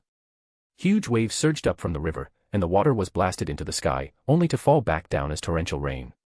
Everyone on the battlefield turned their attention toward the impact, their faces filled with shock. Especially Tokiomi Tosaka, who, as the one most familiar with Kaguya's power, was even more astonished. Though Kaguya had always been strong, she had never displayed such overwhelming destructive power with such ease. It was clear that she had grown even stronger. However, Tosaka's attention wasn't solely on Kaguya's strength. He narrowed his eyes, noticing something off about her current state. She seemed much darker, emitting an eerie, chilling aura that made even the bravest tremble. Kiritsugu Amiya, who had been observing the battle from a distance through his sniper scope, noticed the same thing. His instincts, honed through countless life and death battles, told him something was very wrong. He couldn't shake the feeling that something terrible was about to happen. The sea demon's body was torn apart by Kaguya's tailed beast bomb, its flesh and tentacles blasted into pieces, sending huge waves crashing into the river. Dark red blood poured from its wounds, staining the water around it. Amazing. Waver's eyes widened as he stared at the sea demon, now reduced to chunks of meat. "That girl is incredible," Lancer said with a serious expression. "If possible, I'd love to test my strength against hers." But it wasn't over yet. Despite the sea demon's mangled appearance, it hadn't suffered any significant damage. Its soft flesh, like a sponge, absorbed the immense energy from the tailed beast bomb, leaving its core completely unharmed. The sea demon's flesh began to writhe and regenerate. Within moments, it reformed into a massive mound of meat, healing at a pace visible to the naked eye. Just a minute ago, it had been nothing but shredded remains. At that moment, the sea demon's enormous body split open again, revealing Castor, still wrapped in tentacles. He clutched his face with his withered hands, crying out in pain, "It's truly heartbreaking and tragic. Jean, you've lost your memories and even your mind. Damn it. Damn it all. How could God be so cruel to my beautiful maiden?" The silver-haired girl floated silently in the air, showing no reaction to Gillis' madness. Her expression was as calm as ever, as though she hadn't heard him at all. "I swear, Jean." Gillis suddenly raised his head, screaming wildly. "I will free your soul from God's curse and relieve you of all your humiliation and suffering." As soon as he finished speaking, countless tentacles shot out from the sea demon's body, tearing through the air with terrifying speed, aimed directly at Kaguya. Finally, a flicker of emotion appeared on Kaguya's face. She raised her hand, and in that instant, a dark, purple-black aura exploded around her, enveloping her entire body. At the same time, 9 pitch-black orbs appeared, radiating a chilling, ominous energy. She lifted her hand, and a blinding purple-black light gathered in her palm. Her fingers closed together, and the light extended, forming a massive beam of energy that stretched skyward like a colossal sword. A terrifying aura surged from the blade. What? This time, everyone was stunned. Even Gilgamesh, locked in battle with Berserker in the distance, was shaken and quickly turned to look.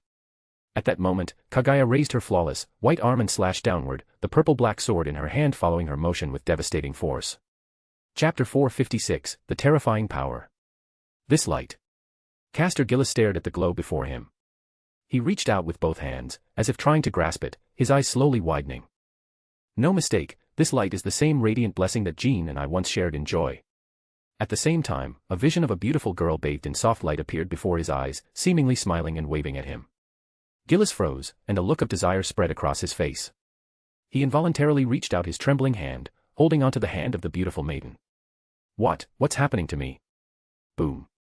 A massive column of purple-black light split through the dark sky, like a sinister sun, casting everything below in a ghastly glow. An earth-shaking explosion followed, the roar reverberating throughout the entire city. A massive mushroom cloud rose into the sky, with billowing smoke and blazing flames. The shockwave tore through the surroundings, flattening everything in its path. In the blink of an eye, the entire area had been reduced to a wasteland. The sheer force of the explosion left behind nothing but ruins. Towering buildings had vanished without a trace, leaving only crumbling walls and scattered debris. The river in Fuyuki City had been wiped out, replaced by a deep, wide gorge that stretched to the distant horizon. The power of a single strike was terrifying beyond imagination. The sea demon had been obliterated in the attack, reduced to nothing but ashes, and Caster Gillis was not spared either. He was pulverized, his body so thoroughly destroyed that not even a fragment remained. The ground still burned with black flames, the Amaterasu flames, continuing to blaze with intense heat. This was Kaguya's Golden Will reincarnation explosion, a technique powerful enough to slice the moon in two. However, it seemed quite different from before. Previously, she had used her own chakra to activate it, but now it was infused with a purple-black aura, drastically enhancing its power and even imbuing it with the properties of the Amaterasu flames. Everyone on the battlefield who had been fighting immediately stopped, staring in shock at the silver-haired girl floating in the sky, unable to believe what they had just witnessed. Such a powerful attack was something even Saber's Excalibur, a weapon capable of destroying entire fortresses, could not compare to. Kaguya descended gracefully from the sky, landing in front of Waver, Lancer, and Irisveal, slowly walking towards them while radiating an overwhelming aura of purple-black energy. Waver panicked, instinctively stepping back a few paces. Irisveal was similarly tense, while Lancer gripped his lance tightly, aiming it at Kaguya. After all, the woman before them possessed incredible power, as proven by how easily she had wiped out the sea demon that everyone else had struggled with. Kaguya stopped in front of Lancer, her gaze fixed on him. Lancer blinked in surprise before straightening up and brushing his hair back with a confident smile. So, that's it. Have I bewitched you with my face, then? I thought I had finally met a worthy opponent, but it seems you're no different from all those other superficial women, without any pride. Hey, if you... Before he could finish his sentence, a flash of white light streaked through the air. Lancer's pupils contracted in shock. He tried to raise his lances to block, but it was too late. Smack. Lancer's body was sent flying through the air. He crashed into the riverbank with a deafening boom, creating a massive crater in the concrete and rock wall. Cracks spread out like a web, and the rubble scattered as his body collapsed into the debris. What? Only a few people on the battlefield were able to clearly see what had just happened. Kaguya had slapped Lancer with a single blow. Though Lancer had been caught off guard, the fact that the silver-haired girl had such incredible strength was undeniable. I've never seen someone so shameless, Kaguya muttered, furrowing her elegant brows as she withdrew her pale arm. A second-rate Lancer with terrible luck dares to block my path. You. Lancer roared, standing up while gripping his lance. The red imprint of her hand was clearly visible on his face, burning with rage. How dare you humiliate me like this? There's no need to hold back against an arrogant and narcissistic fool, Kaguya said without even turning around, continuing her walk forward. A small body with such immense strength, it's quite surprising. A deep voice rumbled from behind, and Waver turned to see a large, rugged man with a thick beard. It was none other than Ryder. You can't judge a book by its cover, huh? Ryder commented, stroking his chin in admiration before letting out a hearty laugh. He clapped Waver on the shoulder. But hey, getting to fight someone like that is an honor for me. Ha ha ha. Hey. Waver stumbled from the force of the clap, yelling in annoyance. Are you trying to kill me with those heavy slaps or what? Haha, of course not. You're my master, after all. Ryder laughed heartily, slapping Waver's back again. Speaking of which, you really need to start working out. With that scrawny body of yours, how do you plan on following me across battlefields, conquering the world? Who wants to follow you to war? Waver snapped, pushing Ryder's massive hand off his shoulder, his face filled with frustration. Not even the mighty Einsburn barrier could hold her. On a tall building several hundred meters away, Kiritsugu Amiya muttered to himself as he watched the slender figure through the scope of his sniper rifle. Just who is she? Why is she here? And what does she want? Just then, Kiritsugu's entire body tensed, and his heart skipped a beat. He noticed the beautiful silver-haired girl had turned her head, smiling faintly in his direction. Was she taunting him? Kiritsugu's heart sank. He had a bad feeling about this. His previous actions had likely angered her, but he had no regrets. Even if he could go back in time and make the choice again, he would still do the same thing, though perhaps more carefully, with greater precision. 40 advanced chapters available on Patreon. Patreon.com/Tao of Heaven. Chapter 457, Leveled Up. Kaguya didn't turn back. Under the gaze of everyone present, she walked along the war-torn streets, slowly fading from view. The expressions on everyone's faces varied, but one thing was clear: Kaguya's significance in their minds had increased considerably. She was bound to become the focus of various factions in the future, and undoubtedly, more people would start plotting in secret. The key issue was that word had somehow spread about her holding the Lesser Grail, which would bring her considerable trouble going forward. But wasn't that more fun? A flash of purple flickered in Kaguya's beautiful, watery eyes, and a subtle, enigmatic smile crept across her lips.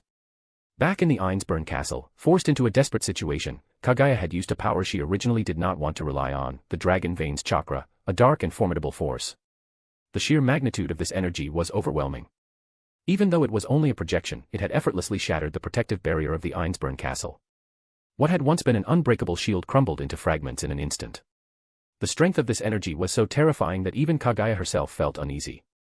It was like an endless torrent, as if a mysterious source constantly poured energy into her. If she had to describe it, it was akin to a faucet that, as long as it wasn't turned off, would keep flowing indefinitely. Of course, that was assuming you had enough money to pay the water bill. However, this energy wasn't pure. It was tainted by a myriad of negative emotions: rage, greed, bloodlust, suffering. With every bit of it she used, Kaguya found herself increasingly stained by these feelings, as though a once pristine white sheet was being covered in blotches of different colors. Kaguya didn't want to use this power. She feared that continuing to rely on it would eventually corrupt her, leading her to lose herself completely. That sense of losing her identity was terrifying.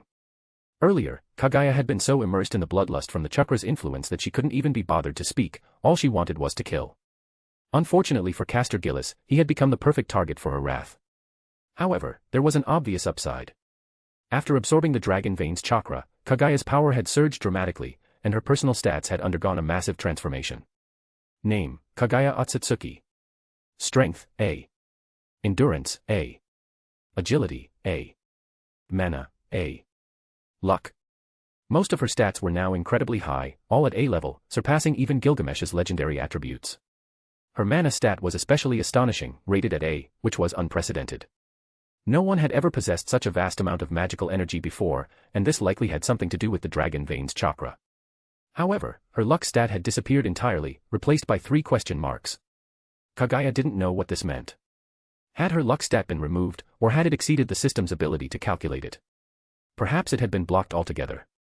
Regardless, as long as it wasn't as bad as Lancer's infamous E-luck, and as long as she didn't turn into a calamity magnet like Kamijutoma, Kaguya would be fine. Speaking of Lancer, his luck really was terrible.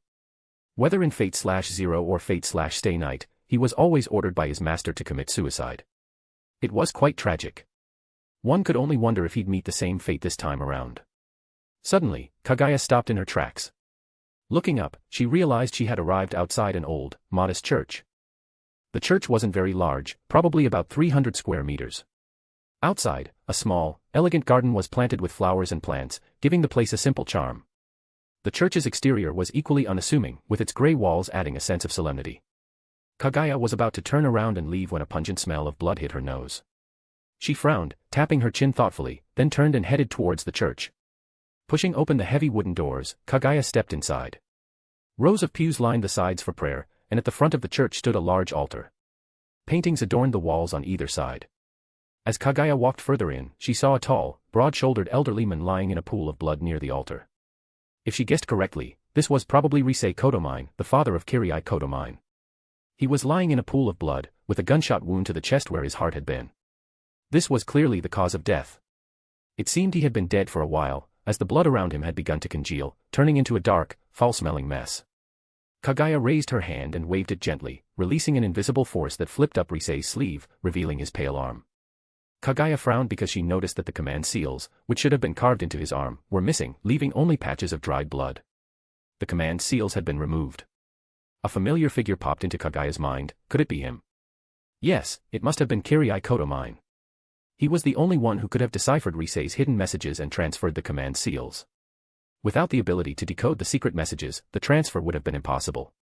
If that were the case, then an interesting plot twist was about to unfold, the moment when Kaguya Ōtsutsuki kills his own master, Tokiyomi Tosaka. Kaguya couldn't help but find this amusing. She didn't particularly like Tosaka either. If he hadn't been so self-righteous, many tragedies might have been avoided. But if he were to die just like that, wouldn't it be a little boring? Perhaps she could add a bit of spice to the mix. A sly smile played at the corners of Kaguya's lips. The sky was gradually lightening as dawn approached. A pale sliver of light spread across the horizon, and the bright morning star began to fade in the growing daylight. "You've returned," a calm voice said. As Kaguya walked through the garden of a villa, she saw a man in a red suit bowing gracefully toward her. "Oh." Kaguya chuckled as she walked along the garden path. "I never thought I'd see you being so polite, Tokiyomi Tosaka." The man before her, with his refined appearance and air of nobility, was indeed Tokiyomi Tosaka. Kaguya hadn't expected him to be here. Power deserves respect, Tokiyomi straightened up, smiling respectfully. "Please forgive my previous rudeness. I trust someone as honorable and magnanimous as yourself wouldn't hold such trivial matters against me." Chapter 458, Recruitment and Friendly Overtures. During the battle against Caster Gillis the night before, Kaguya's overwhelming power had left a lasting impression on Tosaka Tokiyomi. Although Tokiyomi had already been aware of her strength, the sheer might Kaguya displayed this time shocked him. Especially the massive chasm that nearly split Fuyuki City in half. This sent chills down Tokiyomi's spine, causing cold sweat to run down his back. It forced him to re-evaluate the silver-haired beauty standing before him. This seemingly delicate girl now possessed enough strength to potentially decide the outcome of the Holy Grail War. Underestimating her would undoubtedly lead to serious consequences. Another factor influencing Tokiyomi's thoughts was Gilgamesh's attitude. That night, Gilgamesh's arrogance and domineering presence had left an equally strong impression. Having a powerful servant was undeniably an advantage, but if that servant was uncontrollable, it posed a considerable problem. A sword, no matter how sharp, was useless if it never saw battle, it would merely sit on display for admiration. But what Tokiyomi needed was a sword that could be wielded, not an uncooperative one. Though he respected true strength, this wasn't the time to be debating such matters. At this point, Kaguya, who remained neutral in the conflict, entered his vision. Tokiyomi had been contemplating for a long time if he could somehow recruit her to his side. Naturally, Kaguya was fully aware of Tokiyomi's intentions, but she didn't call him out on it. While he indeed respected true rulers, and knowing that Kaguya herself was a sovereign would make him more reverent, his real aim was to curry favor and strengthen their relationship. But if she were to be easily recruited, wouldn't that make Kaguya seem a bit too casual? No, she decided. She'd have some fun toying with this guy first. Just then, Tokiyomi approached her. "The bath is ready, newly prepared, never before used. You must be quite tired after today, so why not relax a little first?" Tokiyomi said, smiling politely. "Also, breakfast is prepared. If there's anything else you require, feel free to ask." "Oh." Kaguya's eyes brightened. She hated going a day without bathing, it made her feel uncomfortable. "Yes. Would you like to bathe first or have breakfast?" "I'll have the servants attend to your needs," Tokiyomi said, leaning forward slightly in a show of respect. "Is everything truly prepared?" Kaguya asked. "For a noble ruler such as yourself, no amount of preparation could be considered too much," Tokiyomi smiled, ever so reverent. Smart man, she thought. This time, she'd let him off the hook. Thus, Kaguya, who had just been planning how to mess with Tokiyomi, decided instead to leisurely enjoy her bath. As she walked away, she suddenly turned back and asked, "Has Golden Flash returned yet?" Golden Flash. Tokiyomi blinked, confused for a moment. He didn't seem to understand the reference. "I mean Goldie, no, I'm talking about Archer, Gilgamesh," Kaguya clarified. "He has not returned yet. As you know, I have no authority to question the movements of such a dignified and glorious king," Tokiyomi responded humbly. "Similarly, should you wish to do anything, I would not dare pry. Please, be at ease." This guy certainly knew how to speak. No wonder he was able to keep Gilgamesh, the self-proclaimed king of heroes, so content. "I wasn't implying anything of the sort." "Don't worry about it," Kaguya smiled slightly, feigning curiosity. "By the way, I haven't seen your apprentice Kaguya Ōtsutsuki around lately. What has he been up to?" At the mention of his disciple, Tokiyomi's brow furrowed ever so slightly before returning to its usual calm expression. "I sent him to take care of some tasks. He won't be back for a few days." "Was there something you needed from him?" Seeing his reaction, Kaguya already understood the situation. It seemed that Kaguya Kotomine had already developed rebellious thoughts, but Tokiomi was still blissfully unaware. In that case, I might as well fan the flames a bit more, Kaguya mused. Feigning nonchalance, Kaguya said, I happened to see Kaguya with Gilgamesh a few days ago at the Einsburn castle. I sent him there to investigate a few matters, Tokiomi replied calmly, without any change in expression. His collected response left Kaguya feeling slightly disappointed. It appeared that Kaguya still held significant trust in Tokiomi's eyes.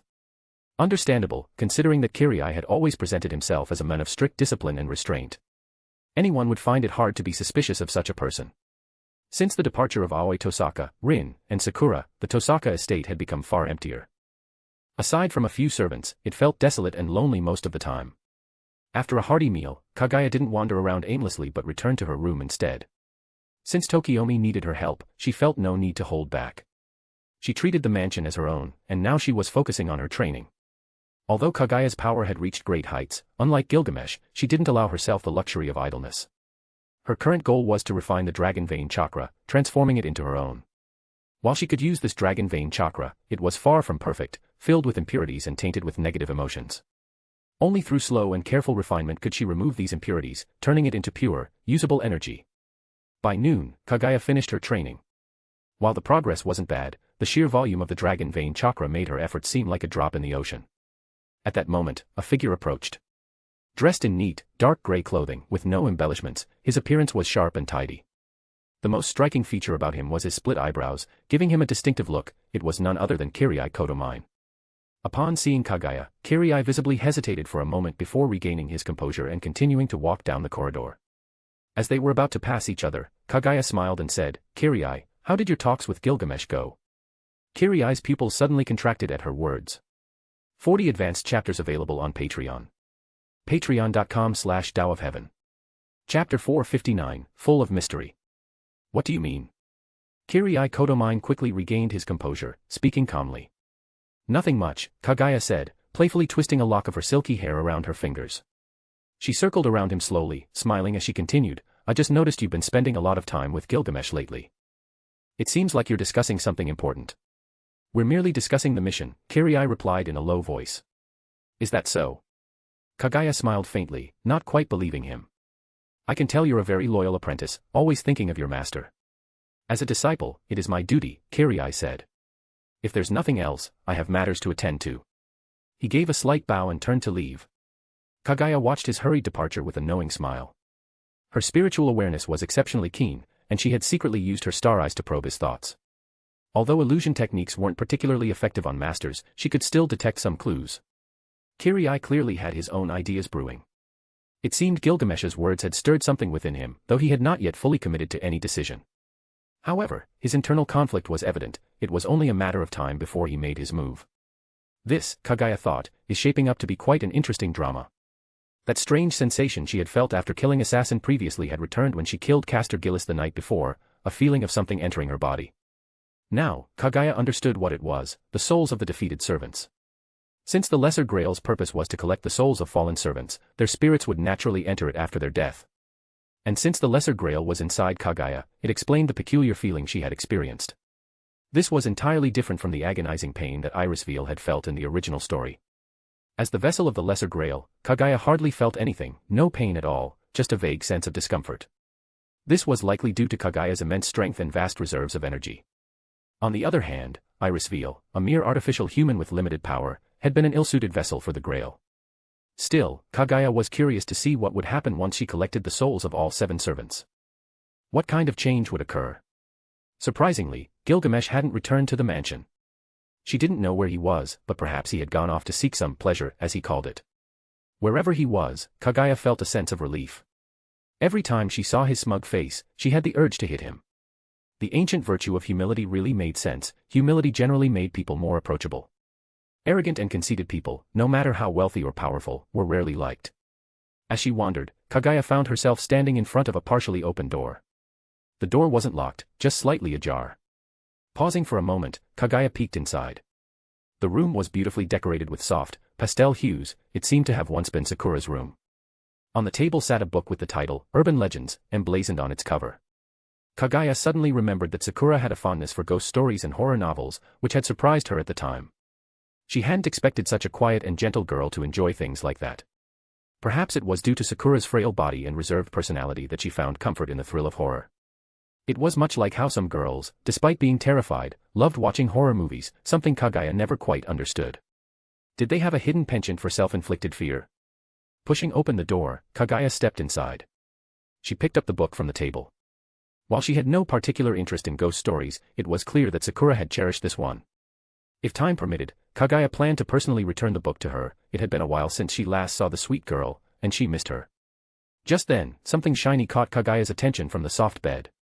She blinked in surprise and approached the bed, reaching out to pick up the small, glittering object. It was a delicate earring adorned with crystals, shimmering beautifully. Kaguya immediately recognized it. This was the earring she had bought as a gift for Sakura some time ago. However, Kaguya's brows furrowed. If she remembered correctly, she had given this earring to Sakura after they had moved out of the Tosaka residence.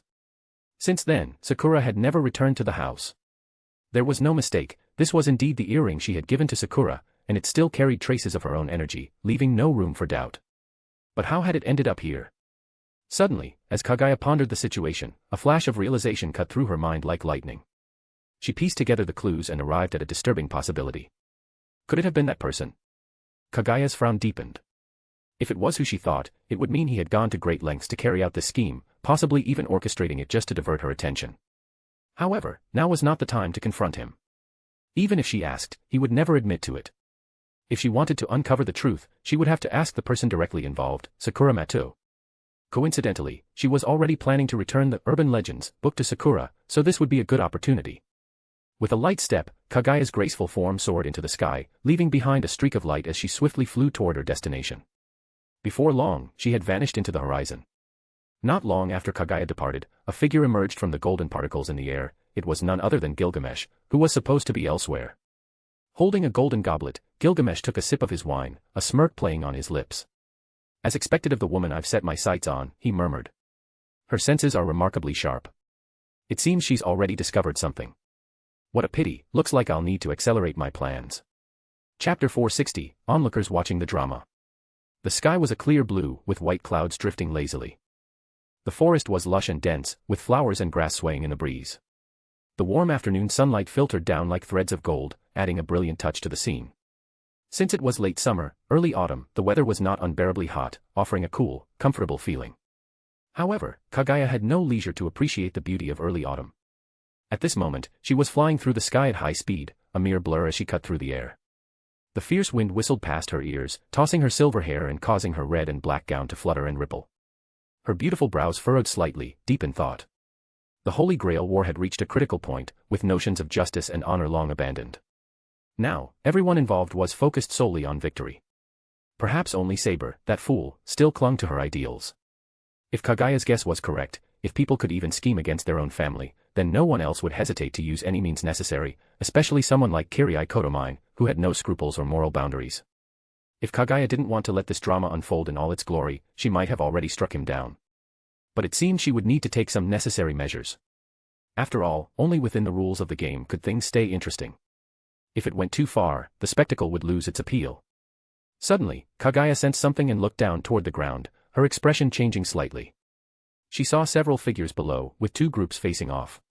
On one side was a young woman with an elegant yet fierce demeanor, clad in armor, holding an invisible sword, Saber. Opposing her was a tall, handsome man with short hair, holding two spears, one red and one yellow. He was Lancer d'Armuid Ua Duibni, wielding the Gi Dirge, crimson rose of exorcism and the Gi Bid, yellow rose of mortality. Thanks to Kaguya's earlier use of her mirror flower, water moon ability, Saber's wound from Lancer's yellow rose, which had originally left her unable to heal, had been cured. Thus, the scene in the original story, where Lancer broke the yellow rose, never occurred. This meant that Lancer was still quite formidable. In a duel against Saber, his strength would make for a difficult fight, especially with the added danger of the yellow rose. If Saber were struck, the consequences would be dire. Not far away stood Irisveil, her silver hair flowing elegantly, her slender figure exuding an alluring, mature charm.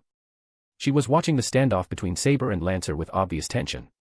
Her fingers were nervously intertwined, clearly worried about Saber. Every time Kaguya witnessed this scene, she couldn't help but think of Kiritsuga being cheated on. Was it just her imagination? Besides these figures, there were a few others nearby. One was a man she was quite familiar with, a handsome and composed figure wearing a black suit with a black trench coat draped over him, Kiritsugu Ōmiya.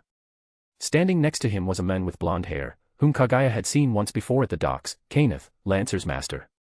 Further away, a wounded woman lay on the ground, her arm severed and wrapped in thick bandages. Crimson blood seeped through the bandages, staining the white cloth red. If Kaguya was not mistaken, this injured woman was Sorayuai Nuatari Sophia-ri, Kaineth's fiancée. This scenario seemed awfully familiar to Kaguya. Suddenly, she remembered. Wasn't this the part where Kiritsugu used Sorayuai to blackmail Kaineth into ordering Lancer's suicide? Kaineth was truly a tragic character. His fiancée fell in love with his servant, and his servant remained loyally bound to him. In the end, all three were manipulated and destroyed by Kiritsugu. This could very well be called a different kind of love triangle. Such a compelling story, Kaguya thought, was as good as the afternoon dramas on Korean television. As a spectator, Kaguya certainly couldn't miss this chance. Gracefully, like a drifting feather, Kaguya descended from the sky, quietly moving closer to them without making a sound. Kaineth clutched the contract that Kiritsugu had handed him, his heart aching as he looked at Sorayuai, who lay pale and unconscious nearby. The contract stated that Kiritsugu would never harm Kaineth or Sorayuai, in exchange for Kaineth using up all his command seals and ordering Lancer to commit suicide. Kaineth knew that if he signed his name, the contract would take effect, and Kiritsugu would no longer be able to kill him or his fiancée. But if he agreed, his participation in the war would be over. Both the Holy Grail and the honor of the Archibald family would be lost. Hurry up and decide, Kiritsugu said coldly, his submachine gun aimed at Sorayuai's head. With a sharp click, he cocked the gun, his face emotionless. You don't have much time. Whether she lives or dies is entirely up to you. Kaineth's body trembled.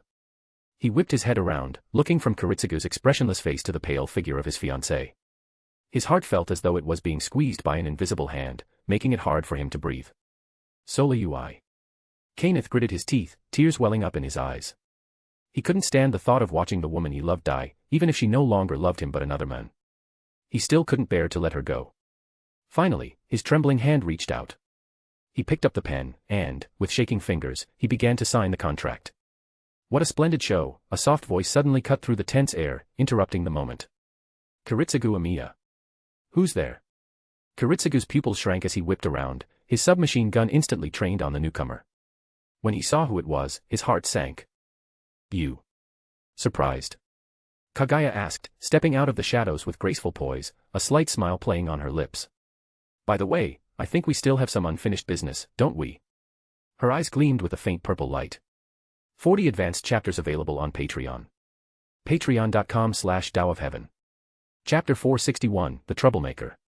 Kiritsugu Ōmiya's expression grew heavy. His left hand gripped the submachine gun aimed at Kaguya, while his other hand reached into his coat, pulling out an old-fashioned, single-shot handgun. This gun was loaded with his signature Origin bullets, made from the powdered remains of his own ribs.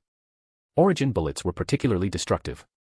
When they hit a target, they not only destroyed tissue but also caused it to regenerate in a chaotic manner.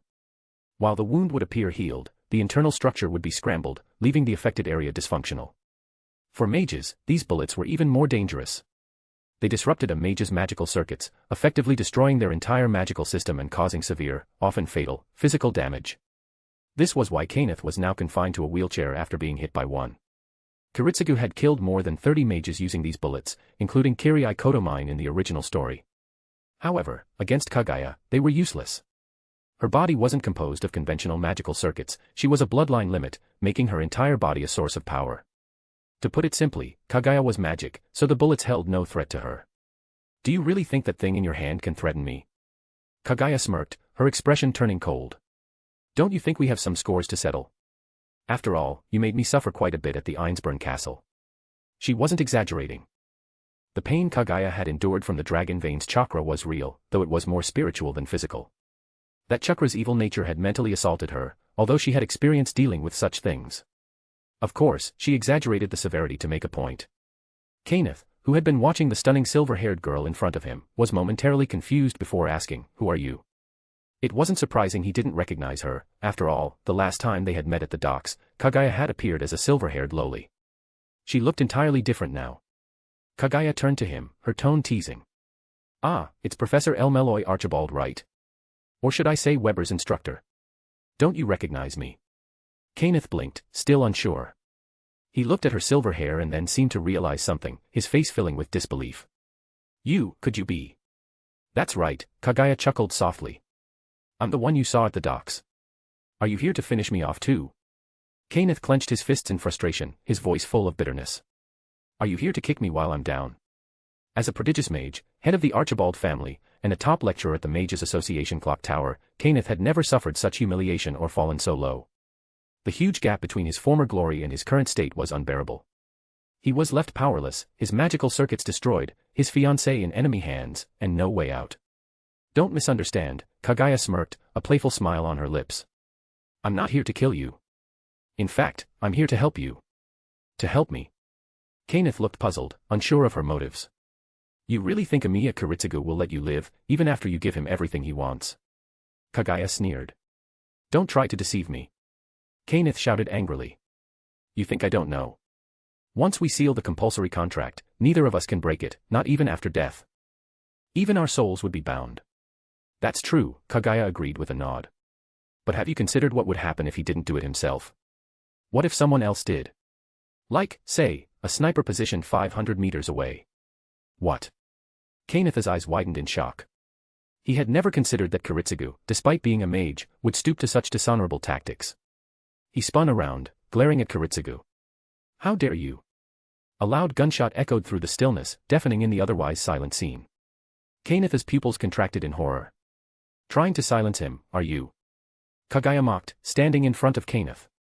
She opened her clenched fist, revealing a uniquely shaped bullet, the very same origin bullet that Kiritsugu had just fired.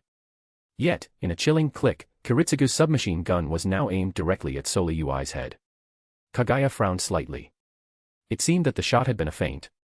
Kiritsugu's real target hadn't been Kaineth or even Kaguya but rather Kaineth's immobilized fiancée, Sole Yui. It was clear that Kiritsugu had already figured out that Sole Yui was Kaineth's greatest weakness. At that moment, two figures swiftly appeared on the scene, Saber and Lancer, who had immediately abandoned their duel when they heard the gunshot and rushed to the source of the sound. Upon seeing the scene in front of them, both were momentarily stunned. It's decision time, isn't it, Lord Archibald? Kiritsugu ignored the new arrivals, his voice cold. The terms remain the same.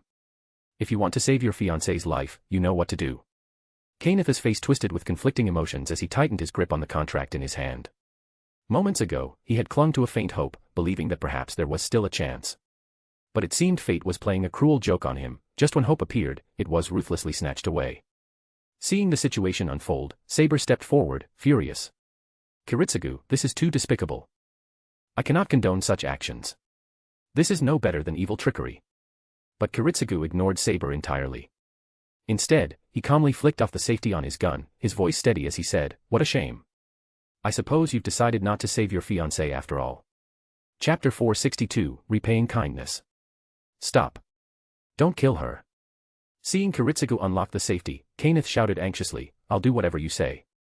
Just don't hurt Sole Yui." He tried to will himself forward, but in his haste, his wheelchair wobbled and nearly tipped over. "Stop, master." Saber also called out urgently. However, Kiritsugu remained indifferent, unmoved by their pleas. He kept the gun pressed against Sole Yui's head, his finger lightly resting on the trigger, ready to fire at any moment.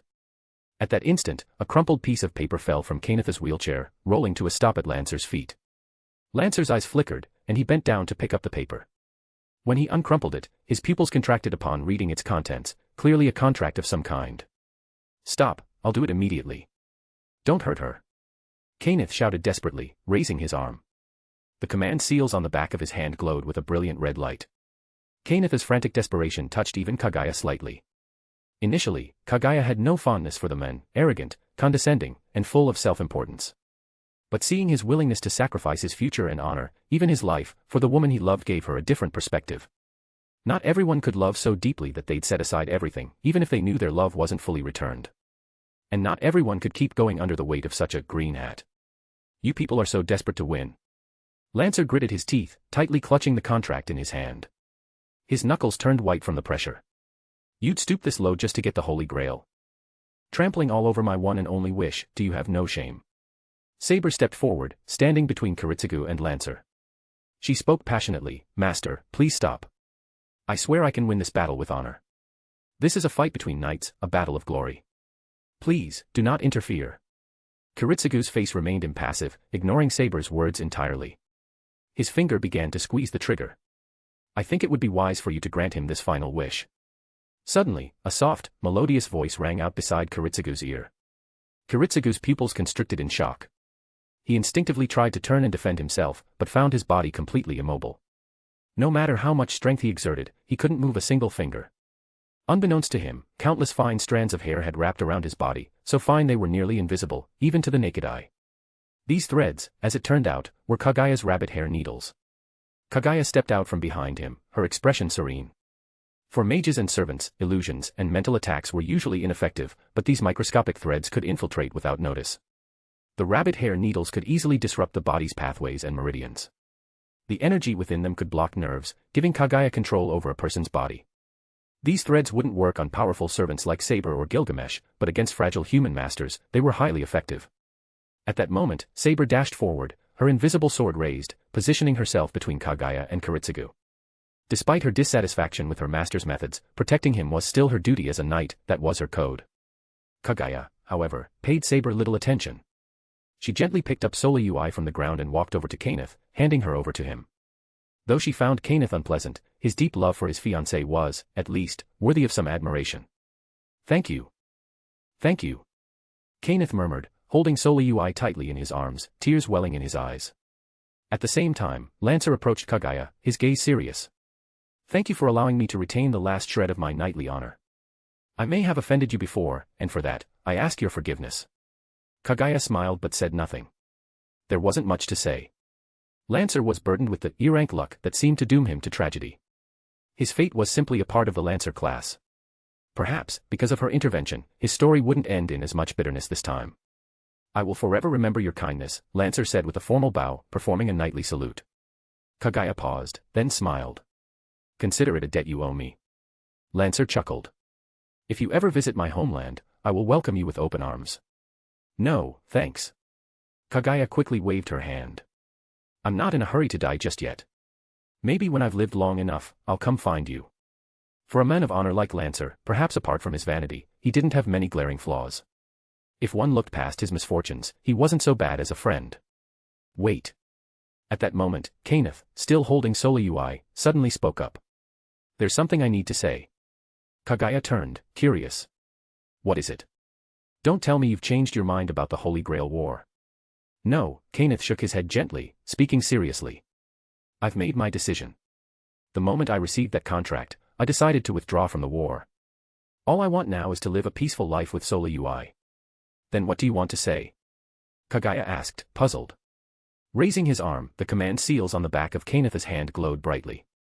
I command you as your master, Lancer, uphold your knightly honor.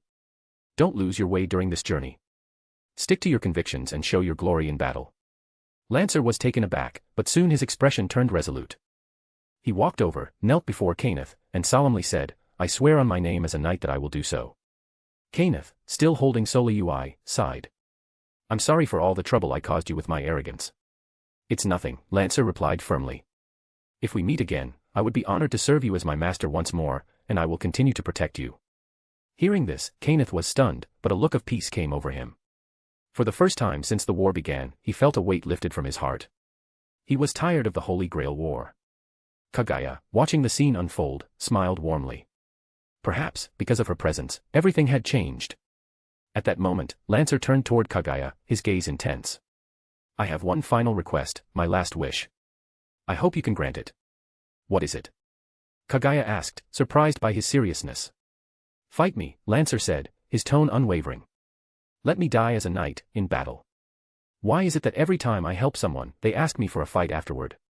Is this how you repay kindness? 40 advanced chapters available on Patreon. Patreon.com/DAOofHeaven. Chapter 463, Battle Against Luck E. Watching Lancer grip his twin spears tightly, his expression serious, Kaguya felt a sense of helplessness. Why was it that when others did good deeds, they were met with gratitude, but when she helped someone, she ended up having to fight them right after? What kind of nonsense was this? Also, wasn't Lancer just locked in a heated duel with Saber earlier? How did the focus suddenly shift to her? Did she have a face that screamed for provocation or something? Kaguya really couldn't help but feel utterly speechless. But no matter her thoughts, the fight was inevitable. After all, this was his final request, and who was she to deny someone who willingly asked for a beating? Since Lancer was eager to be struck down, Kaguya decided to oblige him quickly, planning to knock him out and leave. After all, little Sakura was still waiting for her. I won't hold back, Lancer smirked, his tone both serious and playful. Funny, I was about to say the same thing, Kaguya responded with a light laugh, raising her pale arm as a glow manifested in her palm. Projection, Excalibur. A blade, forged of invisible wind and gleaming with an ethereal glow, appeared in Kaguya's hand. Her fingers closed around it firmly, gripping the weapon with ease. Initially, Kaguya had considered projecting Lancer's weapons, but upon further thought, she decided against it. After all, Lancer was notoriously unlucky with an E rank in luck. Who knew if projecting his weapons might transfer some of that misfortune onto her? Lancers in Fate were famous for their bad luck, with multiple tragic deaths in the series. Even Riders Ionioi Itairoi, Army of the King, had been weakened due to the unlucky Lancers among his army, leading to his defeat. Plus, Kaguya's own luck stat was still a mystery, marked with 3 question marks. She wasn't about to gamble on what might turn out to be a low value, especially with Lancer's luck dragging it down further. She wasn't keen on transforming into a walking disaster. At the same time, Saber, standing off to the side, noticed the appearance of Excalibur in Kaguya's hand. Her brow furrowed slightly, and her lips pressed together tightly.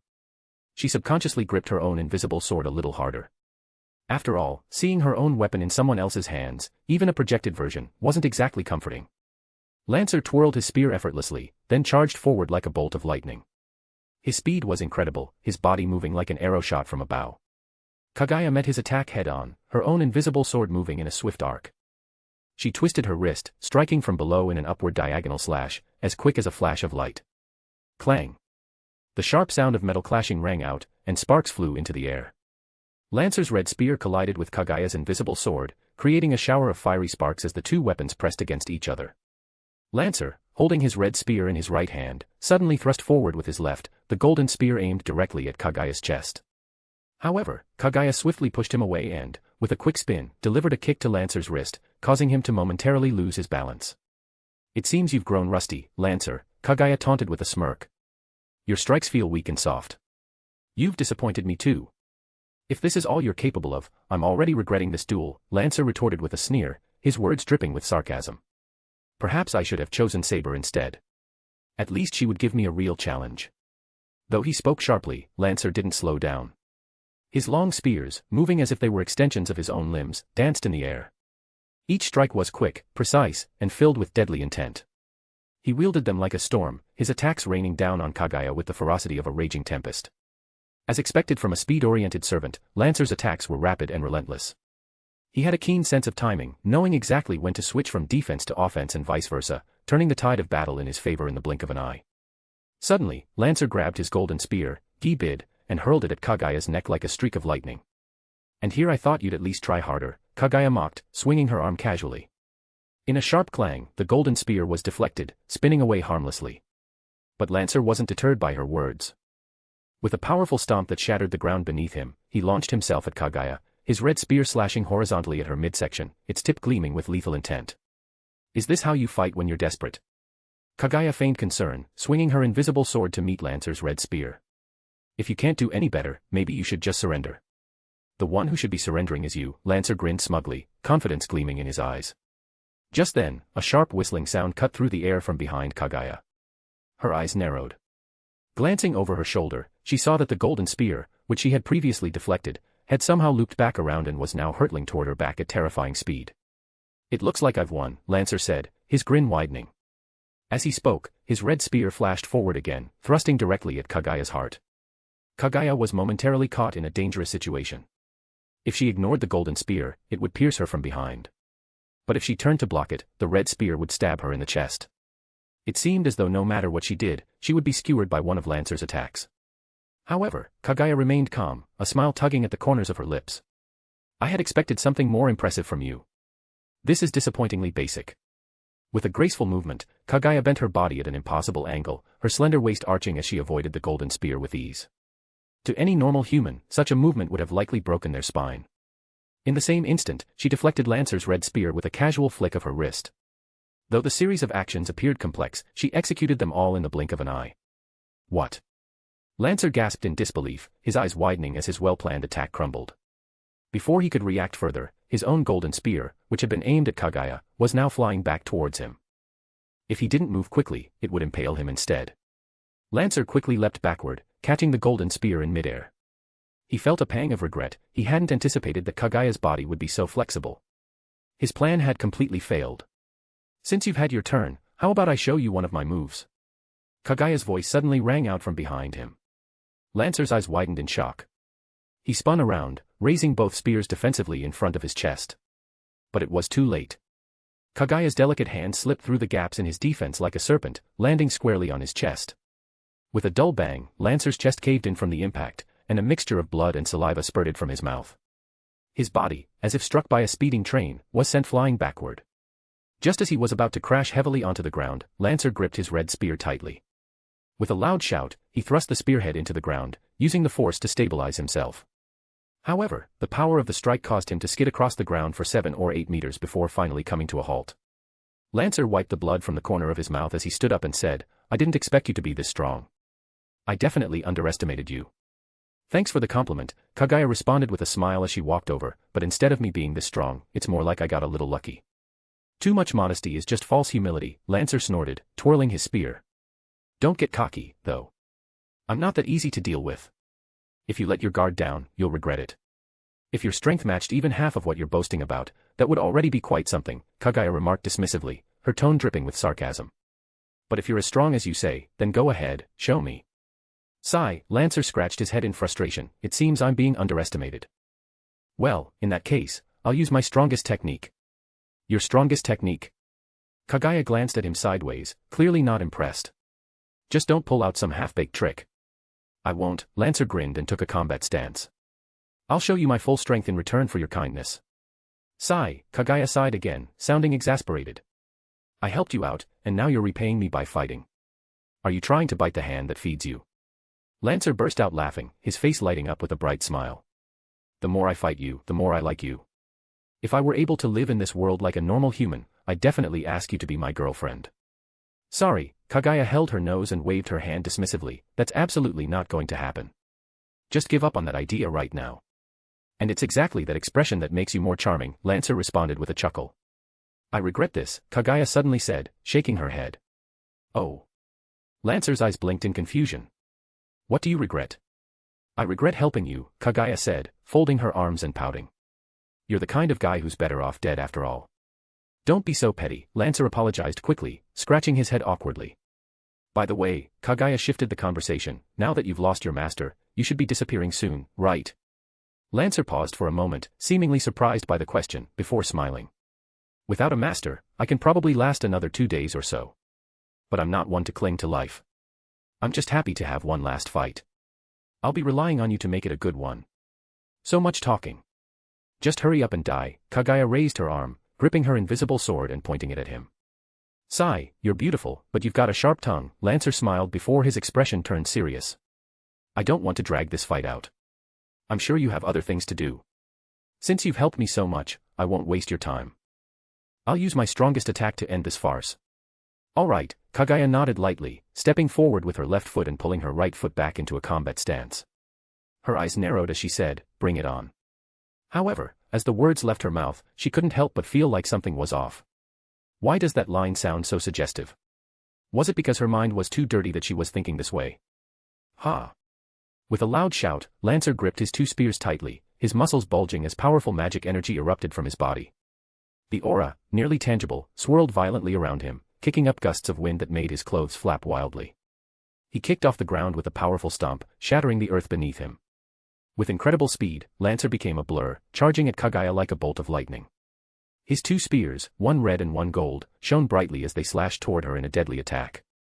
Kaguya wasn't fazed. She tightened her grip on Excalibur, and the Wind King barrier howled around her like a raging sea. With a swift step, her graceful figure turned into a streak of light, dashing toward Lancer. As she swung her arm, Excalibur revealed its true form, gleaming with brilliant golden light. With a powerful sweep, she unleashed a dazzling beam of energy. Boom! A blinding flash of light tore through the night sky, as if the sun had suddenly risen, bathing the entire battlefield in an intense brilliance. The following explosion was deafening, shaking the ground and reverberating throughout the city. A massive mushroom cloud of smoke and fire surged into the air, while the shockwave flattened everything in its path, leaving a vast field of ruins in its wake. The destruction was absolute. Buildings were reduced to rubble, and the ground was charred and smoking, filled with the stench of burnt debris. Kaguya's Excalibur had pierced straight through Lancer's chest, the blade sinking in all the way to the hilt. The sharp tip of the sword emerged from his back, dripping with crimson blood that slowly pooled on the ground beneath him, forming dark red stains that resembled a grotesque flower in bloom. Lancer's twin spears were both broken, the shattered remnants resting against Kaguya's neck. But with the spears now in pieces, they fell just short of touching her smooth skin. Cough, cough, Lancer coughed violently, blood spilling from his mouth. It seems I wasn't your match after all. But still, I'm happy. To have fought someone like you, even in my final moments, that's the greatest blessing I could have asked for. Enough with the talking. Hurry up and die already, Kaguya frowned, turning away with a look of disgust as she waved him off. What? Lancer almost choked on his own blood at her curt response. The words he had planned to say were immediately stifled in his throat. Hey, hey. Can't you say something nice to a dying man? But despite Kaguya's sharp words, the once heavy atmosphere had lightened considerably. And next time, Kaguya added without looking back, try not to come back as a Lancer. Lancer blinked at her comment, before letting out a small chuckle. I knew it. Deep down, you're actually a pretty kind person. Hearing that, Kaguya stumbled slightly as she walked, almost tripping over her own feet. Just die already, you idiot. Chapter 464, The Holy Grail and Miracles. Lancer finally met his end. Or rather, as a heroic spirit, he had long been dead, and his brief return to this world was nothing more than a reflection of his lingering regrets and unresolved wishes, which had led him to appear before Kaguya. Unlike Saber and Rider, Lancer's sole purpose in the Holy Grail War was to fulfill his duty as a knight, a duty he had failed to complete in his previous life. His desire was to serve a worthy master to the end and fight an honorable battle, with no particular interest in the Holy Grail itself. To Kaguya, this seemed childish. Devotion to a master was something she, a modern-minded individual, could hardly understand. She would never bow to anyone, regardless of how powerful they might be. However, Lancer's final smile, as he faded into golden light, might have been one of relief, satisfaction, or the joy of having fulfilled his last wish. No matter the reason, Lancer was undoubtedly content. Unlike his tragic demise in the original story, where he was forced to commit suicide by command seal, this time he was able to face a proper end. In that sense, this outcome was a blessing. Yet, as Lancer's soul dispersed, Kaguya felt a strange sensation, as if something had filled her stomach, like she had just eaten a large meal. There was even an urge to burp. She quickly realized that the Lesser Grail had absorbed Lancer's soul once again. Kaguya couldn't help but feel a little exasperated. Is the Lesser Grail some kind of glutton? At least the matter was settled now, though she couldn't help but feel there was still something unfinished. Nevertheless, maybe she had done something good for once. The spectators, on the other hand, were left stunned. Even though many of them had already witnessed Kaguya's immense power, they were still shaken by what they had just seen. Especially Kaineth, who had not been present to see Kaguya's earlier confrontation with Caster Gillista Rice on the Fuyuki City Bridge. Now, having witnessed her terrifying strength firsthand, he was deeply unsettled. For someone once hailed as a genius, the Holy Grail War had dealt him nothing but humiliation and defeat. This experience only solidified his resolve to withdraw from the conflict. With his body crippled and his chances of victory slim, staying in the war would only result in death. It was far better to retreat now than to perish in vain. The only one who seemed calm was Kiritsugu Amiya, who was quietly packing away his equipment. He stored his submachine gun and single-shot pistol inside his trench coat and prepared to leave. Wait, Kaguya suddenly called out. Kiritsugu paused but didn't turn around. Do you need something? Kaguya walked up to him, standing directly in front of him. I know what you're thinking. You're planning to ambush Kaineth and his fiancée after they leave, aren't you? Kiritsugu remained silent, pulling out a pack of cigarettes from his pocket. He lit one, taking a long drag as smoke curled into the air. His silence confirmed her suspicion. Kaineth's body trembled, and his pupils shrank. He hadn't even considered such a possibility, but was this man really so ruthless that he would kill them even after they had given up on the Holy Grail War? Kaguya didn't need to look at Kaineth to know what he was thinking. She could guess it easily. In this war, once a master was killed, the Grail might reassign their servant to another master who had lost their own. Similarly, if a master lost their command seals or their servant, they might still be chosen again by the Grail. Thus, the most secure way to eliminate an enemy was to kill both the master and their servant together. Given Kiritsugu's nature, he would never leave someone who could potentially become a threat later. In the original timeline, this was precisely what he did. Saber, upon hearing this, was shocked. She hurried over, her clear eyes filled with conviction as she said, Master, I cannot condone such underhanded methods. They've already withdrawn from the Holy Grail War, so why do you still intend to kill them? And earlier, you planned to use Sola UI to blackmail Lancer. Don't you have any pride or dignity as a magus? Pride and dignity. If Kiritsugu had those, that would truly be a joke. He didn't care about such things. He was a man who would do whatever it took to achieve his goals, regardless of the methods. Even if others, like Tosaka Tokiomi, considered his tactics disgraceful and unforgivable, Kiritsugu would still continue on his path.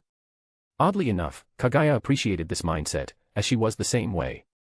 War was inherently dirty. It wasn't about right or wrong, only about achieving victory by any means necessary.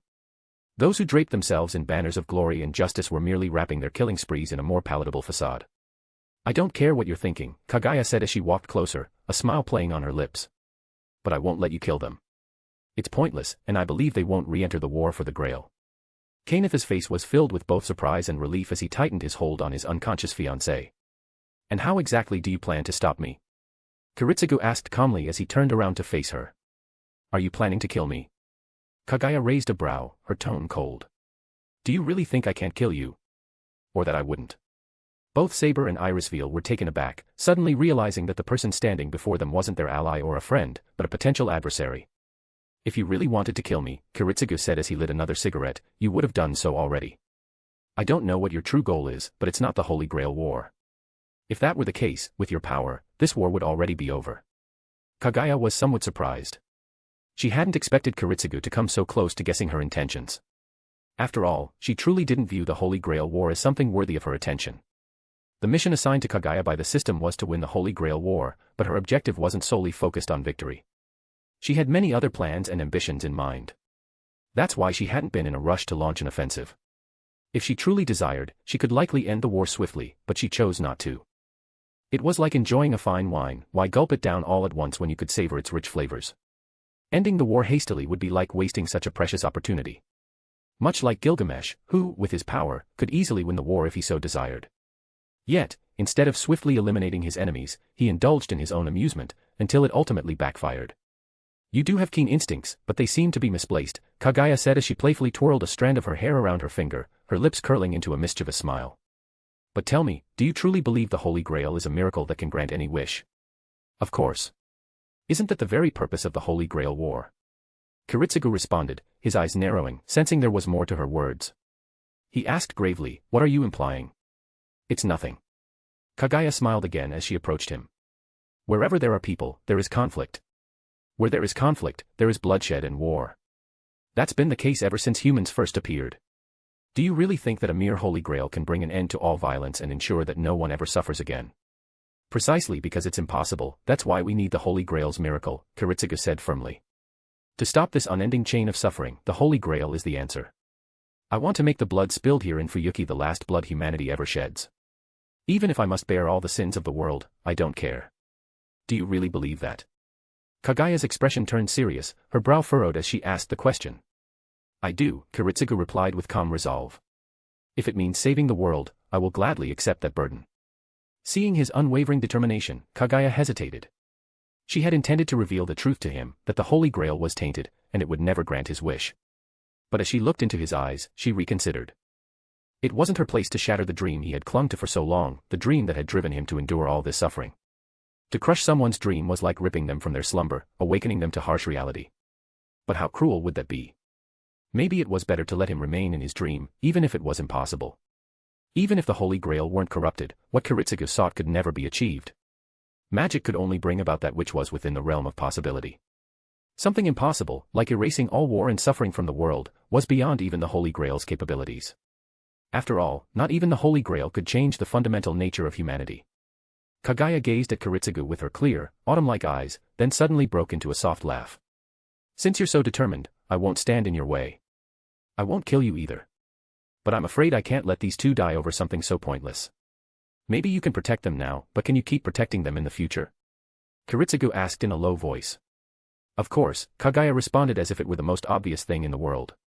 I've already said I'd let these two live, so I'll make sure they stay alive. Otherwise, wouldn't I lose face? And as for whether I can protect them or not. Kaguya flipped her hands, and in an instant, two guns appeared in her grip. Kiritsugu's pupils shrank in shock as his hand instinctively reached for his coat, only to find that the guns, his submachine gun and single-shot pistol, were gone. The weapons were now in Kaguya's hands. He hadn't even noticed when they had been taken from him. Kiritsugu didn't know that Kaguya had used her spacetime ninjutsu, Yamatsu Hirasaka, to stealthily steal his guns without him realizing. Sorry, I'll be borrowing these for a moment. Kaguya smiled as she gripped the weapons.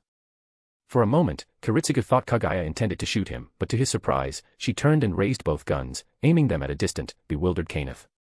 She pulled the trigger. Rat-a-tat-a-tat. The rapid crack of gunfire echoed as the submachine gun spat flames, sending a barrage of bullets hurtling toward Kaineth, who was frozen in place. Weren't you supposed to let me live? Kaineth's heart was filled with despair. In his current state, he had no means to defend himself. This time, it truly seemed like there was no escape. But just as the bullets were about to hit him, a silver, mercury-like substance surged up from the ground, forming a protective barrier in front of him like a wall. Clang, clang, clang. Sparks flew as the bullets were deflected by the mercury wall, failing to penetrate it.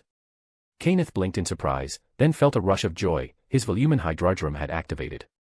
He had thought that with his magic circuits destroyed, he would no longer be able to use this mystic code. But now, it had reactivated and saved his life. The roller coaster of emotions he had experienced today was enough to make him want to cry. However, when he looked up, his relief quickly turned to horror. Kaguya was now holding Kiritsugu's single-shot pistol, pointing it directly at him. Her slender finger was already on the trigger. It was Kiritsugu's origin bullet, the same bullet that had pierced through his volumen hydrodrum and destroyed his magic circuits, leaving him a cripple. Is she really going to kill me? Kaineth's pupils contracted as he instinctively pulled his unconscious fiancée closer to him. At that moment, Kaguya squeezed the trigger, and with a deafening bang, the bullet shot out of the barrel, racing toward Kaineth's head. 40 advanced chapters available on Patreon. Patreon.com/DAOofHeaven. Chapter 465, A Life's Altered Path. Kaineth was utterly bewildered, his mind clouded with confusion as he tried to grasp what had just transpired. What's going on? As you can see, Kaguya turned with a faint smile and casually tossed the gun back to Kiritsugu. It's going to be a bit difficult for you to kill him now. I did say that if they were killed, I'd be quite troubled. Kiritsugu's origin bullet, which had struck Kaineth's volumen hydrodrum, had been deflected with a loud spark instead of piercing through the mercury wall as it had previously. Unbeknownst to Kiritsugu, Kaguya had infused the volumen hydrodrum with a small amount of Dragon Veins chakra, allowing Kaineth to use it even though his magic circuits had been destroyed. This chakra not only restored the liquid mercury's operational capabilities but also greatly enhanced its defensive strength. Since Dragon Veins chakra differs from regular magical energy, the volumen hydrodrum was now able to resist Kiritsugu's origin bullet. Of course, the amount of Dragon Veins chakra Kaguya had infused was minimal, just enough to last until the end of the Holy Grail War. Kaguya wasn't serious about prolonging Kaineth's life indefinitely, merely stalling Kiritsugu. Once the war ended, Kiritsugu would likely have no further interest in pursuing someone who no longer posed a threat. Kiritsugu clicked his tongue in frustration, stuffing the submachine gun and single-shot pistol back into his coat. I won't kill them, but they'd better stick to their word and withdraw from the Holy Grail War. Of course, Kaguya shrugged, but if they don't know what's good for them, and you decide to kill them, I won't object. Seeing that the situation had already reached an impasse, Kiritsugu turned and left, with Irisveil and Saber following close behind. Before leaving, Saber gave Kaguya a glance, her eyes filled with an indescribable emotion, but she said nothing. Does this mean I've gained Saber's favor somehow? Kaguya thought, her arms crossed and hand resting on her chin. Thank you. A voice suddenly spoke from behind her. Kaguya turned to see Kaineth, still holding his unconscious fiancée, Sola Ui, in his arms. I'm grateful to you. If it weren't for you. Kaineth's usual haughty and arrogant demeanor had softened into an expression of genuine gratitude. Cut it out, Kaguya waved him off with a look of disdain. I didn't save you to be thanked. Instead of wasting time thanking me, you should focus on staying alive. It'd be a real embarrassment to me if you died now. Without waiting for a response, Kaguya turned and walked away. She still had 2 adorable little girls to track down, no time to waste talking to Kaineth. Oh, and one more thing, Kaguya suddenly paused mid-step, turning back. Was it you who killed Father Risei Kotomine? Father Kotomine? Kaineth blinked in surprise, shaking his head. I did ask him for command seals once, but I didn't kill him. It wasn't him. Kaguya furrowed her brow. If Kaineth hadn't killed Risei, then who had? Judging by the sincerity in Kaineth's eyes, it didn't seem like he was lying. And since he had already withdrawn from the war, there wasn't any reason for him to deceive her. I swear on the honor of the Archibald family, I didn't kill him, Kaineth quickly added, noticing Kaguya's furrowed brow. Don't worry, I wasn't doubting you. I just asked out of curiosity. Kaguya smiled faintly and turned to leave again. Oh, and keep an eye on your wife. Kainith stood frozen, watching Kaguya disappear into the distance. A soft smile appeared on his lips as he reflexively hugged Soleil closer to him. It's finally over. Kainith had now officially withdrawn from the Fourth Holy Grail War and returned to the Clock Tower, where he lived a quiet life. The bloodshed and horrors of the Holy Grail War had profoundly changed him.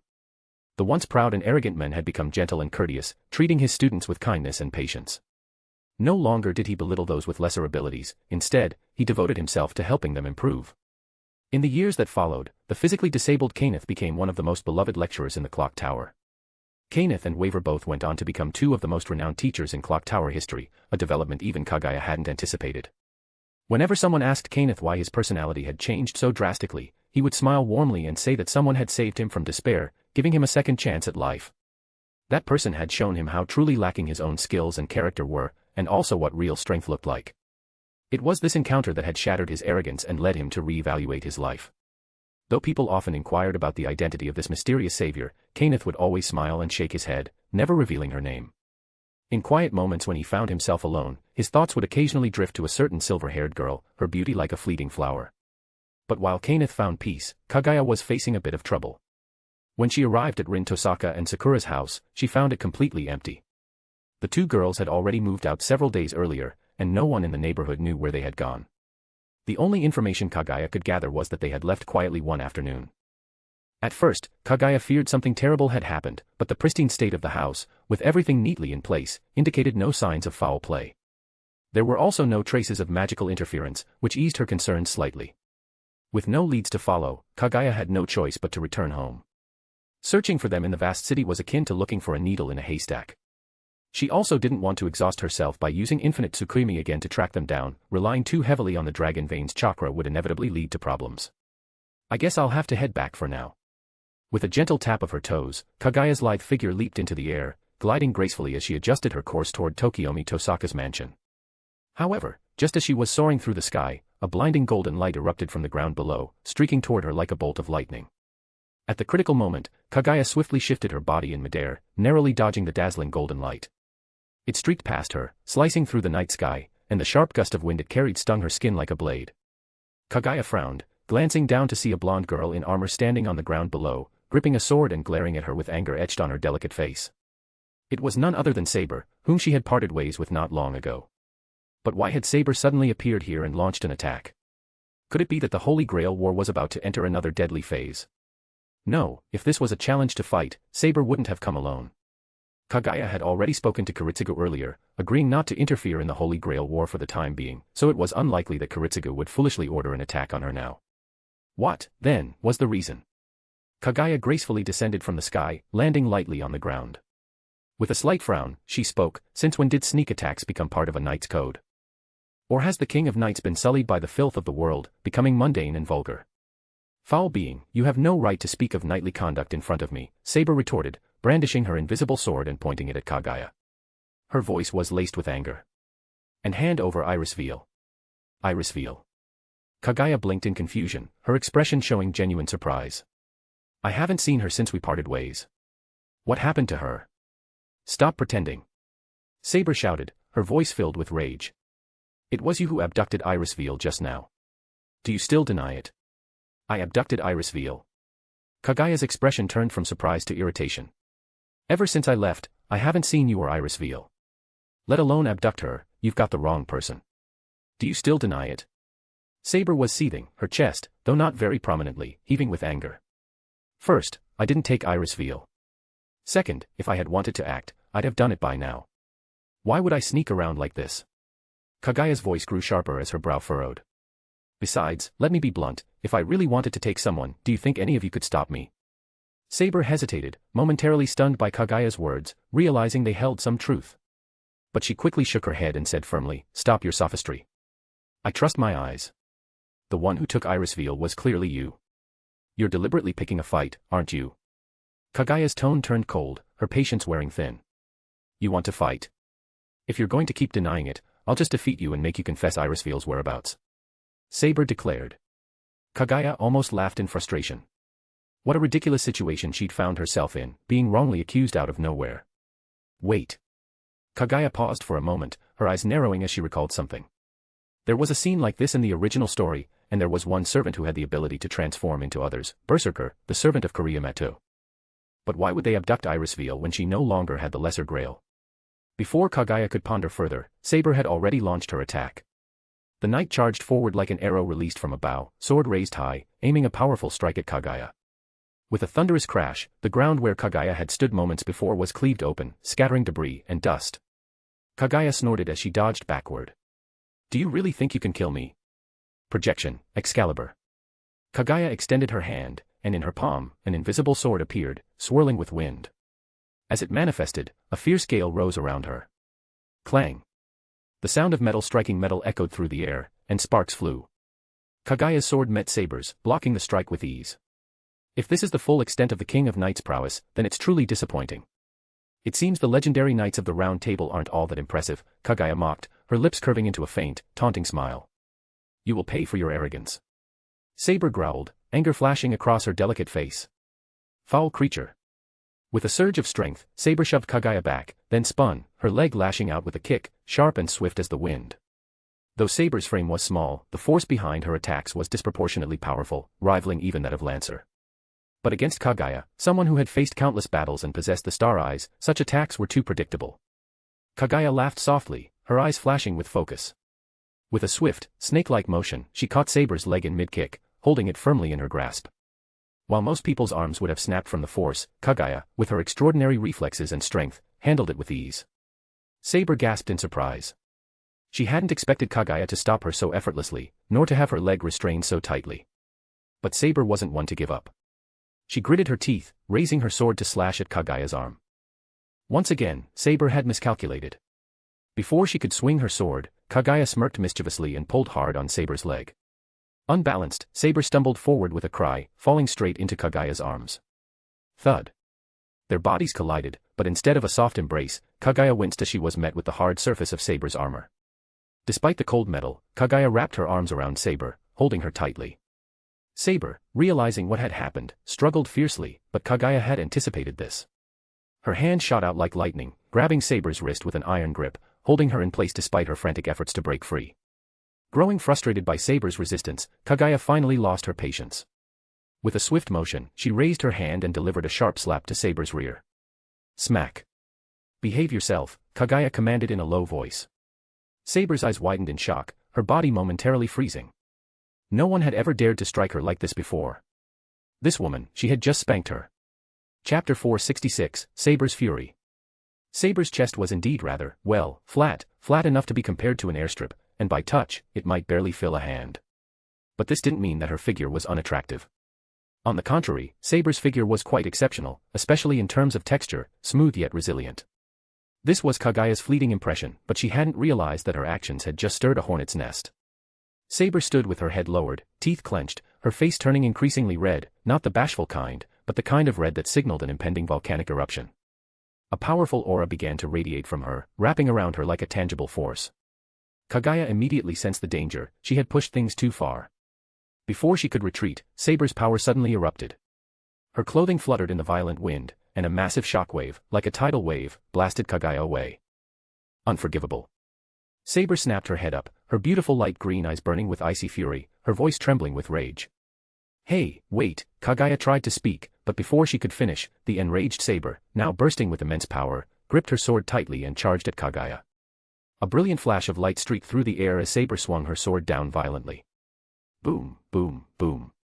Stones flew in all directions, and dust filled the air. Kaguya glanced back, cold sweat trickling down her face.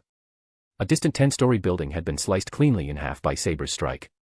Cracks ran through the steel and concrete walls, and with a groaning sound, the building tilted to both sides before collapsing with a tremendous crash, raising a cloud of dust. Kaguya hadn't expected that Saber, in her rage, could unleash such power. That strike just now was nearly on par with Excalibur. "I think I can explain, wait, don't attack me." Boom, boom, boom. Saber, as if on a rampage, continued swinging her sword relentlessly. Blades of light shot toward Kaguya, forcing her to dodge frantically. The surrounding buildings weren't so lucky, as skyscrapers were sliced in half at the waist, bridges were severed, and even the cars parked along the roadside were reduced to scrap metal. Hopefully, the owners had insurance. "Hey, don't push your luck. If you keep this up, I'll fight back," Kaguya shouted as she ducked and weaved through the barrage. But Saber paid no heed to Kaguya's words. She kept swinging her sword, her strikes filled with icy resolve, cutting through everything in her path.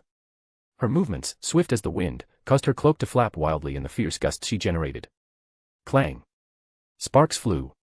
Kaguya raised her invisible sword and parried another one of Saber's strikes. But the force behind the blow was immense, causing Kaguya to sink slightly into the ground, leaving deep footprints beneath her. She was somewhat surprised. Saber's strength and speed had increased significantly in her anger. Saber gritted her teeth, launching a relentless series of attacks, each strike heavier than the last. Kaguya was forced to retreat under the barrage of blows.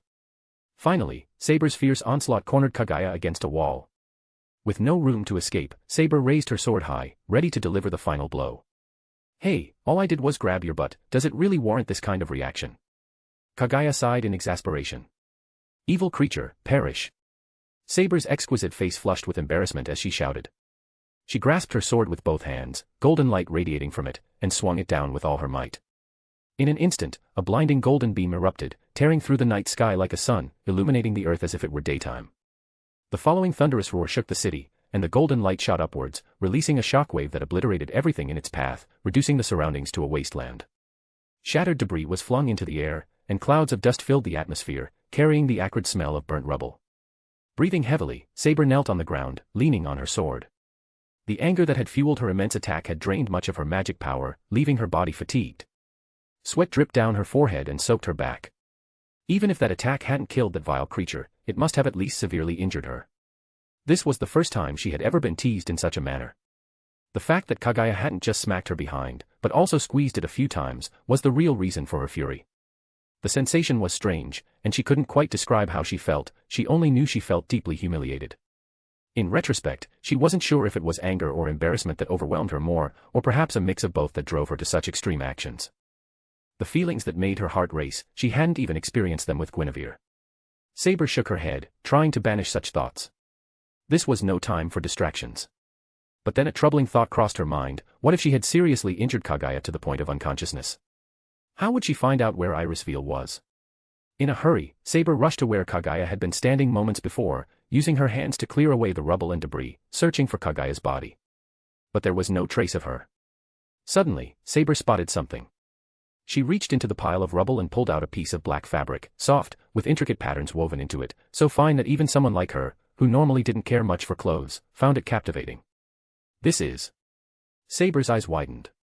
She recognized the fabric. It was a piece of Kaguya's clothing. Had she been too harsh? Saber began to regret her actions. She had only meant to teach Kaguya a lesson, not to kill her. At that moment, a low, yet magically charged voice suddenly echoed in Saber's ears. "Are you wondering if I'm dead?" Saber's pupils constricted in shock, as she was about to turn around, but suddenly, a delicate hand reached out from behind and gripped her neck. She grabbed the hand that was constricting her throat, trying to break free, but found her body had gone limp, as if her strength had been completely drained. Was it because she had overexerted herself earlier? But there was no time to dwell on such thoughts. Saber quickly realized something was wrong. This wasn't just exhaustion. She could feel her magical energy rapidly draining away, as if it were being siphoned from her. In just moments, most of the already diminished mana in her body had been sucked away. Saber's beautiful eyes widened in shock as her air supply dwindled, her delicate face turning bright red from the lack of oxygen. What on earth is happening? Finally, her hands dropped helplessly to her sides. At that moment, the hand gripping her neck loosened, and Saber collapsed to the ground, clutching her throat and gasping for air, coughing violently as her lungs desperately sought oxygen. She had been just moments away from being strangled to death. "This is just a small punishment for you." A soft whisper echoed in her ear. A snowy white hand reached out, caressing Saber's fair cheek and giving it a few playful squeezes. The voice carried a mysterious and alluring tone that made her feel uneasy.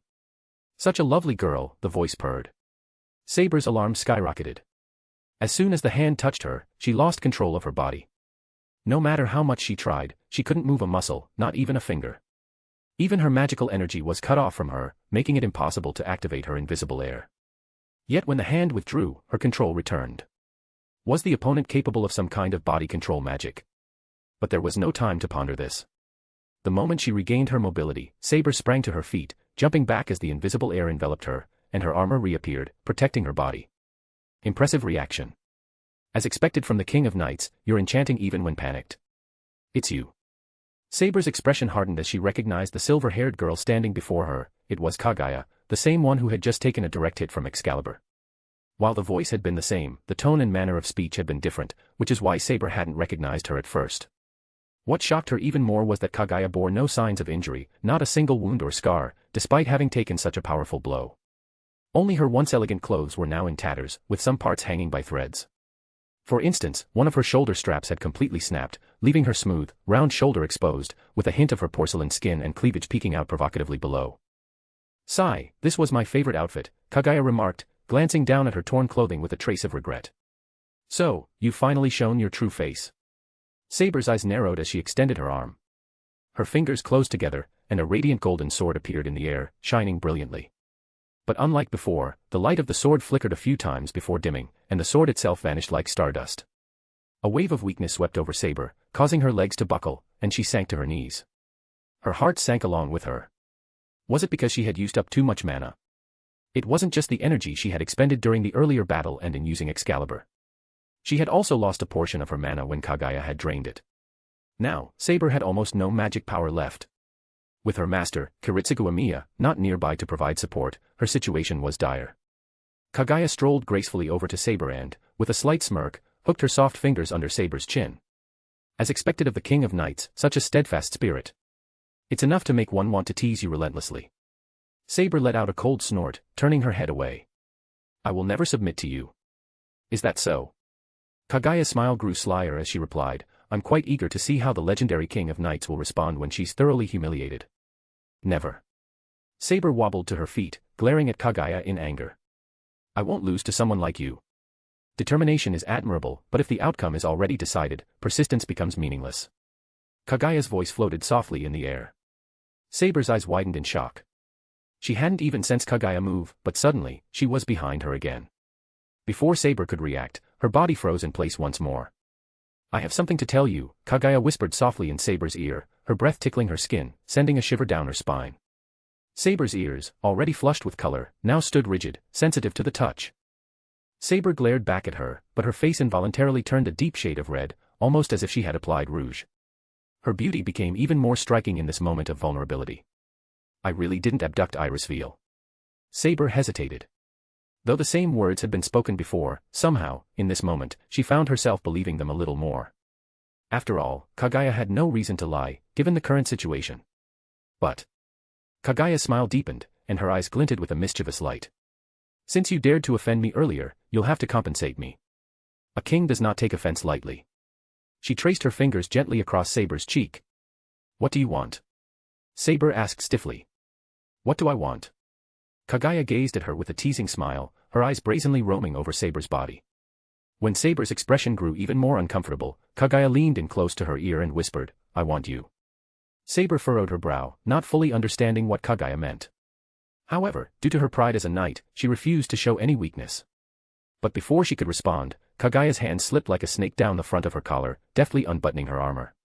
Saber's pupils shrank in shock, and for the first time, her beautiful eyes showed a rare flash of panic. 40 advanced chapters available on Patreon. Patreon.com/DAOofHeaven. Chapter 467, Saving the Beauty. Under the serene and hazy night sky, the city gradually shed its daytime clamor. Streets that had been crowded were now almost deserted, while vibrant neon lights painted the city into a sleepless wonderland. Far from the bustling downtown, in the courtyard of a secluded villa, tranquility reigned. Cool moonlight fell like silk, draping everything in a pale, ghostly hue that cast a foreboding stillness over the villa. The only sound was the faint rustling of leaves stirred by the night breeze. Inside the villa, the ambience grew even more somber. The Tosaka family rarely used modern electric lights, favoring dim oil lamps placed in the hallway's shadowed corners. Yet their weak glow could not dispel the encompassing darkness, and their flickering added to the villa's eerie silence. "You were just like my father, master, you never truly understood me," said a man, his voice laced with cold amusement. This man was tall and lean, with sharp features and a meticulous outfit in shades of black and gray. He was none other than Kiryai Kotomine. Near his feet lay the body of a man dressed in red, face down in a pool of blood. A sharp dagger jutted from his back, where scarlet blood oozed, filling the air with a metallic tang. The man's profile, even in death, was strikingly handsome, Tokiomi Tosaka. "What a disappointing end," a voice sneered. A figure shimmered into sight beside him, a man with golden hair and regal features, with eyes like stars and a fit, wiry build. This was Gilgamesh.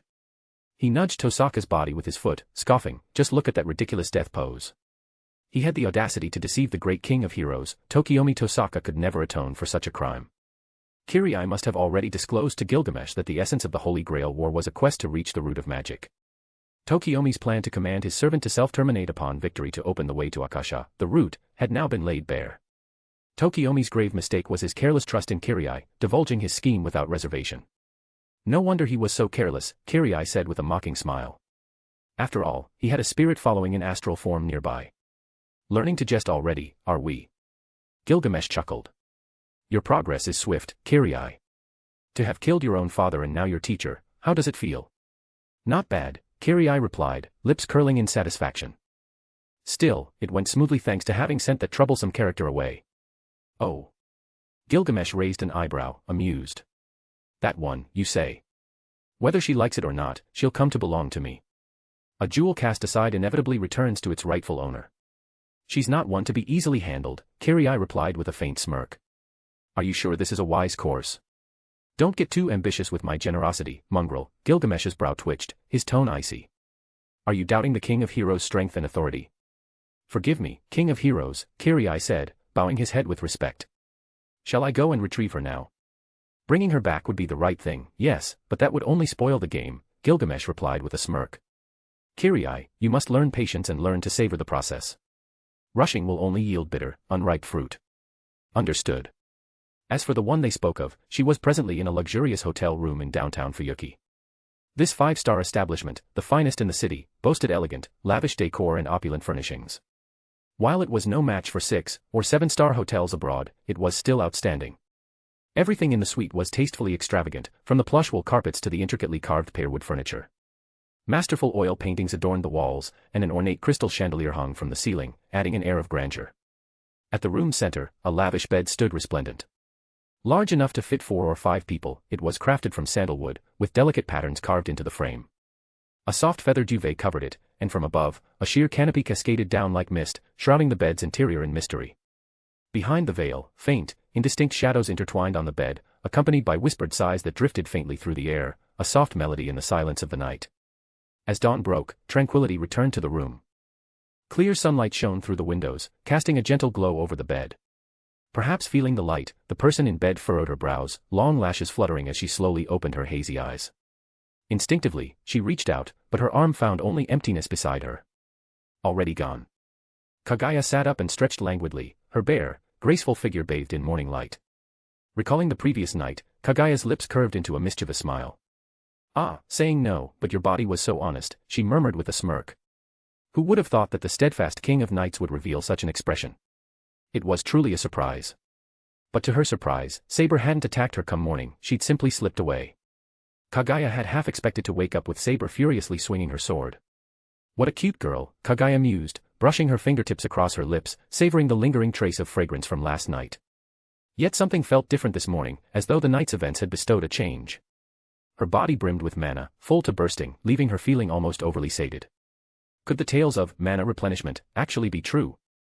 Though Kaguya had enjoyed a wonderful evening, her lingering doubts had only grown. There was an unsettling sense that something was amiss, as if everything was more convoluted than it appeared.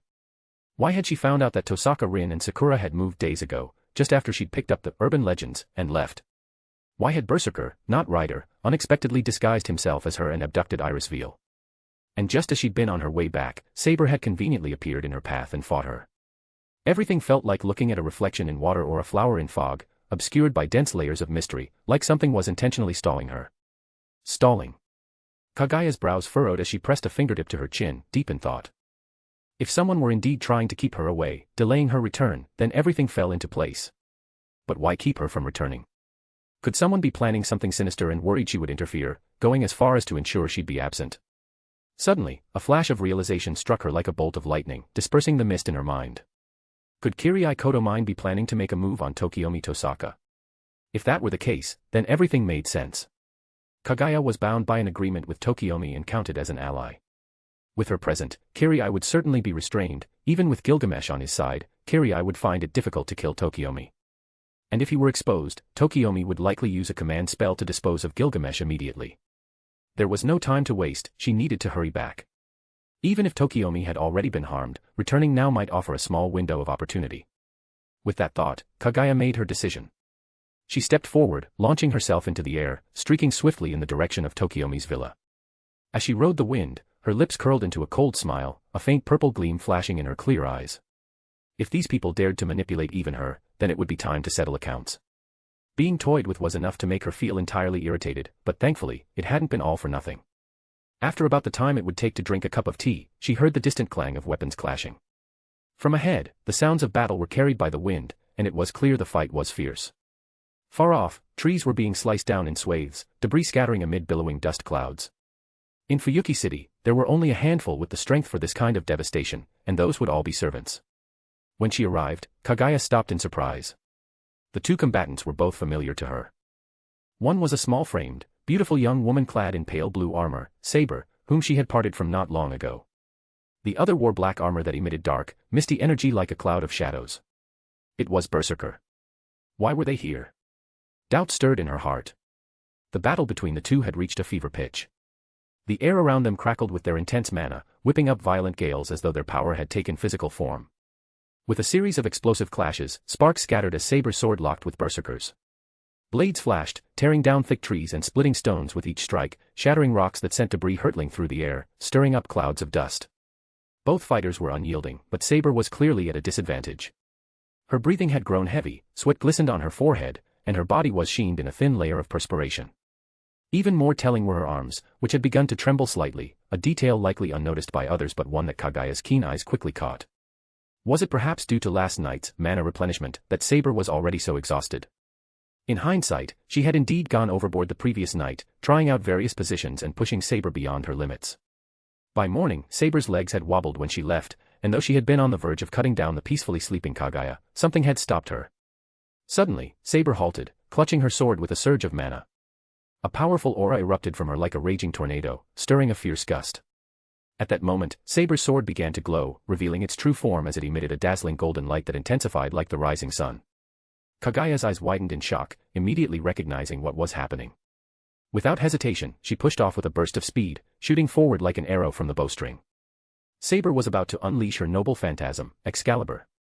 In her current condition, wielding such a powerful attack would only lead to severe consequences. Forcing it out would result in intense exhaustion, she might even face a fate similar to what befell her in Fate/Stay Night, fading away altogether.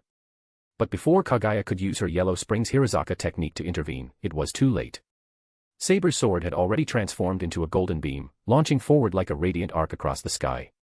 With a deafening roar, an immense surge of golden energy exploded outward, sweeping over everything like an unstoppable tidal wave, leveling everything around it. Stones cracked, trees were uprooted, dust billowed, and golden light shot into the sky. When the chaos subsided, the once lush forest had been completely altered. The landscape had turned into a desolate wasteland, and a massive crater scarred the earth. Shattered trees and burnt leaves were scattered across the ground, exuding a scorched scent. As the dust cleared, Berserker's form became visible. His black armor was broken and warped like twisted scrap metal, with smoke rising from his body, and blood spurted from his wounds, pooling around him and staining the earth dark red. He was beyond recovery, and in moments, Berserker's body disintegrated into fragments of light, dissipating into the air. Berserker's fate was of little interest to Kaguya, her only concern was Saber. She darted over to Saber's side in a flash, catching her frail body in her arms. Seeing Saber's injuries, Kaguya's eyes widened. Chapter 468, Timing. Saber's injuries were severe. Her eyes were closed, seemingly unconscious, her delicate face drained of color and deathly pale.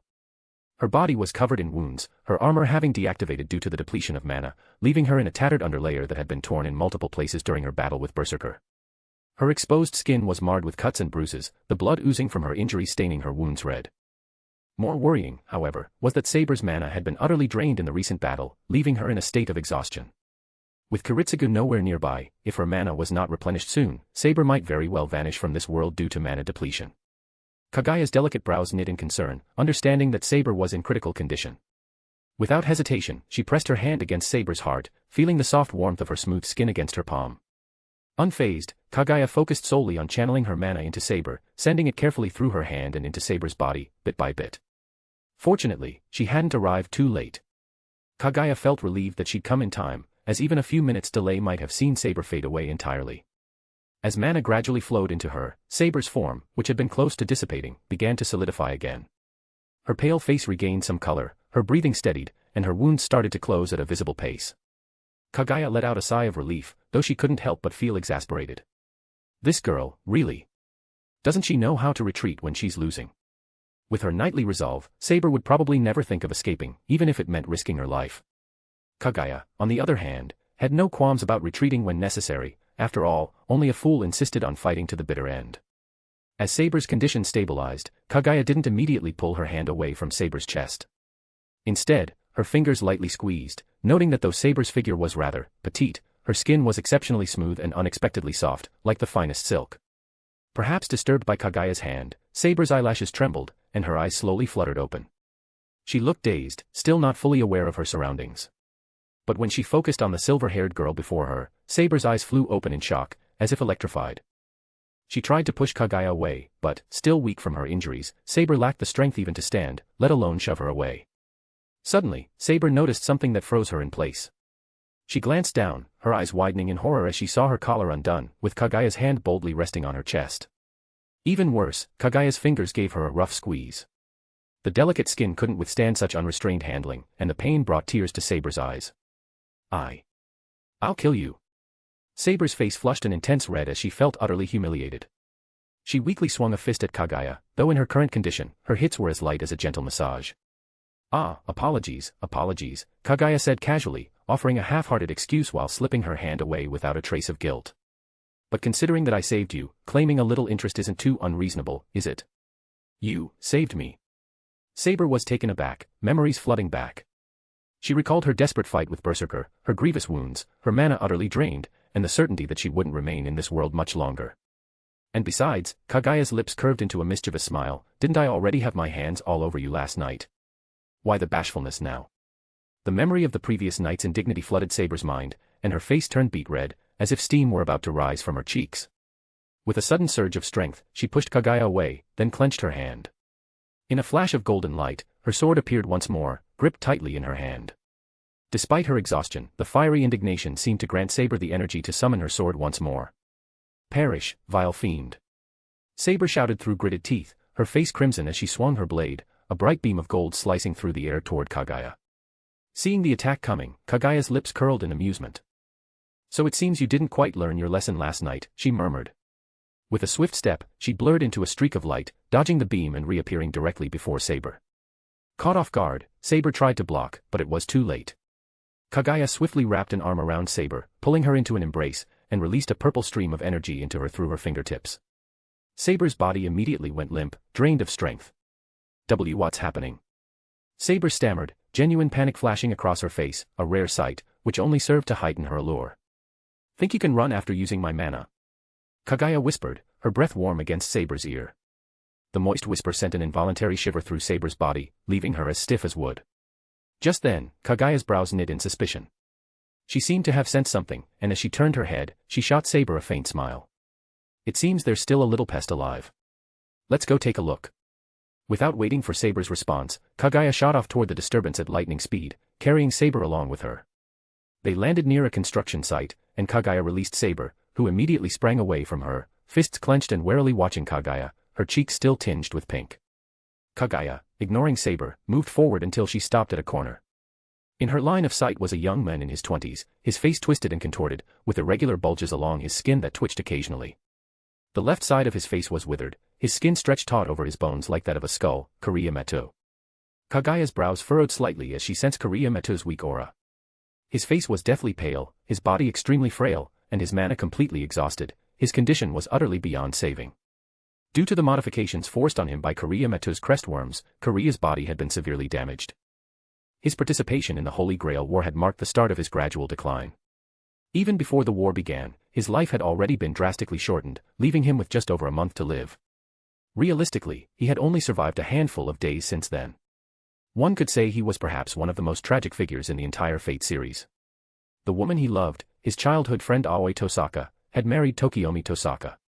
To save her daughter, Sakura, who had been adopted into the Ōtsutsuki family, Kaguya had endured the torment of the crestworms and entered the Holy Grail War. Yet, due to Kirai Kotomine's schemes, Aoi mistakenly believed that Kaguya had murdered her husband, and her hatred for him ran deep. Overwhelmed by his despair, Kaguya had ended up choking Aoi in a blind rage. Now, it seemed Kaguya had never been able to escape his fate. Suddenly, Kaguya, who had been slumped on the ground, sprang up and charged at Kaguya, his bloodshot eyes filled with a frantic rage. He shouted, "Aoi Tosaka, give her back to me, you wretched bastard." Unmoved by Kaguya's assault, Kaguya remained calm and still, letting out a soft sigh.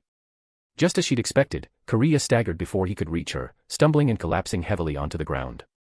A small pool of blood began to seep out around him, marking the end of his life. He had already been at the brink of death. Holding on this long after Berserker's death was already remarkable. However, in his last moments, he seemed to have been in a state of confusion, as though under some form of external control. He was Berserker's master, wasn't he? Saber asked cautiously, moving closer and glancing in surprise at the man lying lifeless on the ground. Though she had encountered Berserker in battle multiple times, she'd rarely seen his master in person, only through the records Kiritsugu had gathered. "He once was," Kaguya replied, not bothering to look back. She approached Kaguya's body, snapped her fingers, and a black flame appeared in her hand, igniting Kaguya's remains in an instant. The Amaterasu flames reduced him to ashes in moments. With her suspicions now confirmed, Kaguya was certain Kirai Kotomine was responsible for manipulating events from behind the scenes. A faint, cold smile crept onto Kaguya's lips. It seemed Kirai was becoming bolder by the day, testing her patience. Had she been too lenient, making herself appear as someone easily manipulated? Turning toward Saber, Kaguya reached out, lightly lifting her chin, and smiled. "There are some matters I must attend to," she said. "I'll be off for a while, but I won't be gone too long." She leaned forward, meeting Saber's slightly flustered gaze, and gently pressed her lips to hers, deepening the kiss as she savored the warmth and softness of Saber's lips. After a moment, Kaguya finally let go, allowing Saber to regain her freedom. She released her with a soft, lingering breath, letting their lips part before licking her own with her tongue seductively, as if to relish the lingering taste. Saber immediately took several steps back, her cheeks flushed as she glared at Kaguya in fury, her eyes nearly blazing. Yet, perhaps wary of Kaguya's mysterious abilities, Saber restrained herself, gritting her teeth and not attacking outright, knowing it would only bring her humiliation. Kaguya smiled faintly at her, then turned, tracing a line in the air. A dark portal opened before her, and she stepped through it, disappearing as the portal gradually closed behind her. Watching Kaguya leave, a complex expression appeared on Saber's face.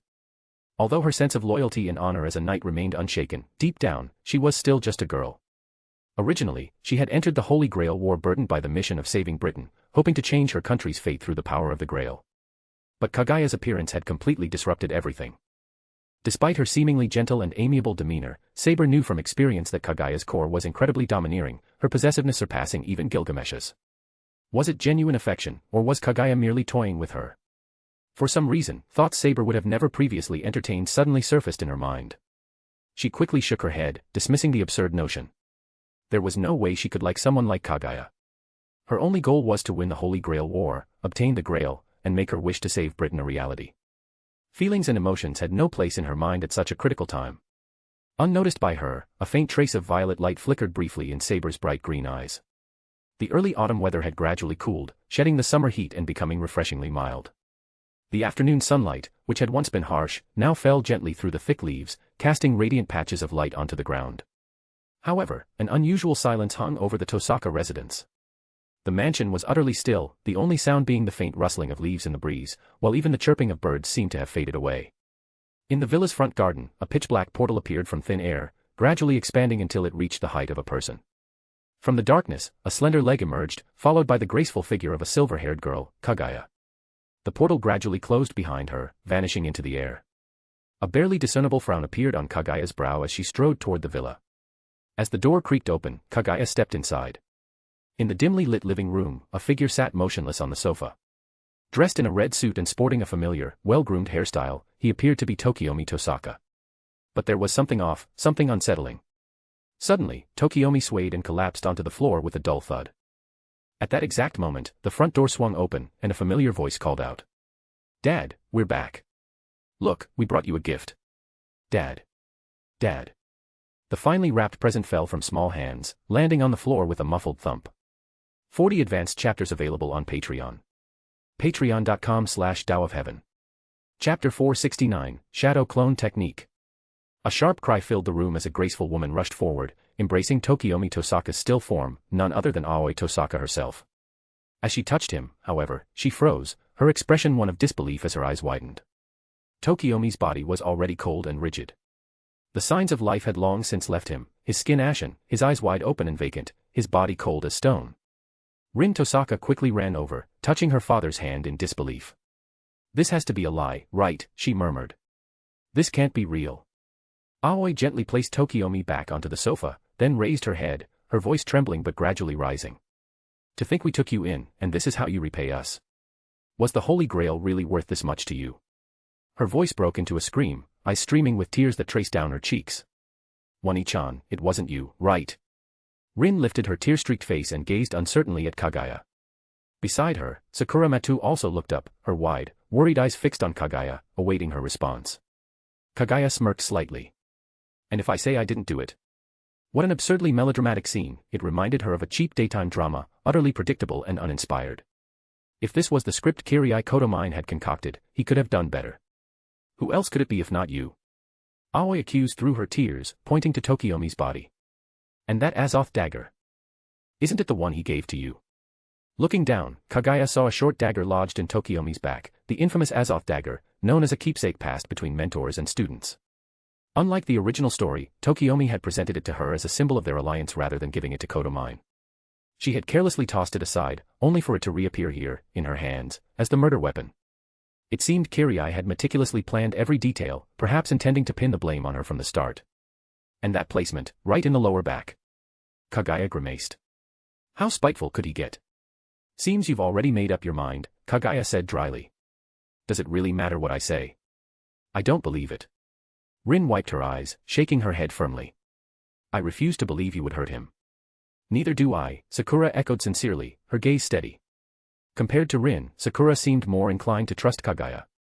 Perhaps it was because Kaguya had twice saved her in times of distress, making Sakura feel a closeness and sense of reliance that far exceeded even her familial bonds.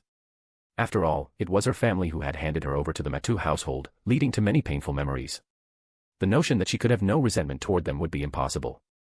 What a sweet child, Kaguya thought, her lips curving up slightly. It seemed her efforts hadn't been in vain after all. If she had been met with hostility, Kaguya wouldn't have hesitated to teach them a lesson. Suddenly, Kaguya turned, directing a mocking smile at the upper floor. "What an abysmal performance, Kirai, and Gilgamesh too. You've been watching for quite some time. Isn't it time the stars of the show made their appearance?" A low laugh echoed as golden motes of light swirled into existence, revealing a tall, regal figure holding a golden chalice in hand, Gilgamesh, the king of heroes. "I see you found me out," he said, his smirk widening. "True, as you say, this little play has lost its entertainment value now that it's exposed. And shouldn't your new master also show himself?" Kaguya's gaze shifted to the shadows on the upper floor. "You killed your own father, then your teacher. Kirai, your father and teacher both never saw your true nature, did they? How tragic. It's their fault for being so oblivious." Kirai Kotomine emerged from the shadows with a slight scoff. Aoi, hearing this, finally understood. The true murderer of her husband wasn't Kaguya, but rather Tokiomi's own disciple, Kirai. "Why would you do this?" she demanded, her voice shaking with rage. "Tokiomi never wronged you. You were his student. Why would you betray him?" "Why?" Kirai's voice was calm and cold.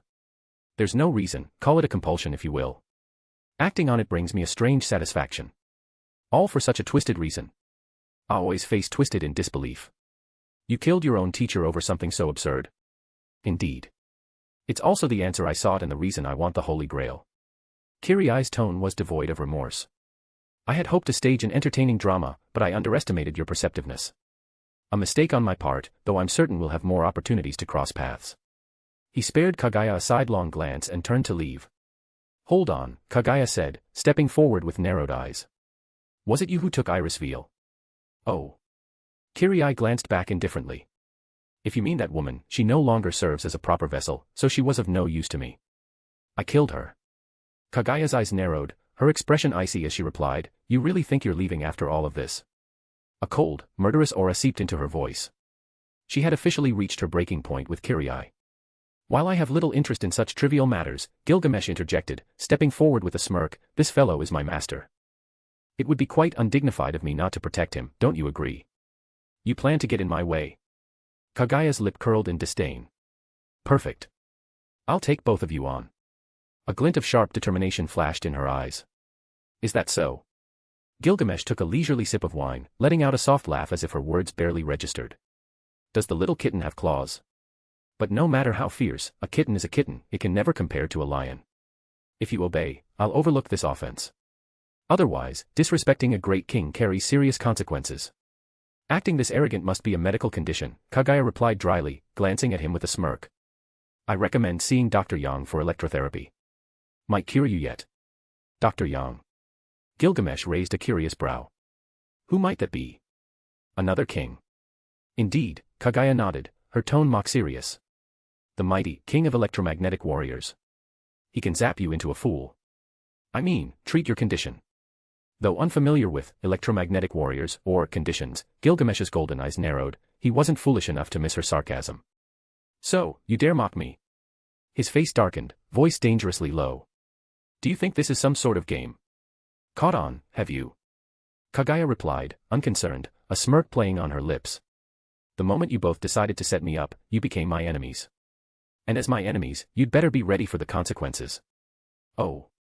Gilgamesh chuckled with amused disdain. You alone, kill the mighty king of heroes. You're not worth so much as my glance. Then why don't we see about that? Kaguya's smile sharpened. After all, a shiny Pokemon like you belongs in a Master Ball.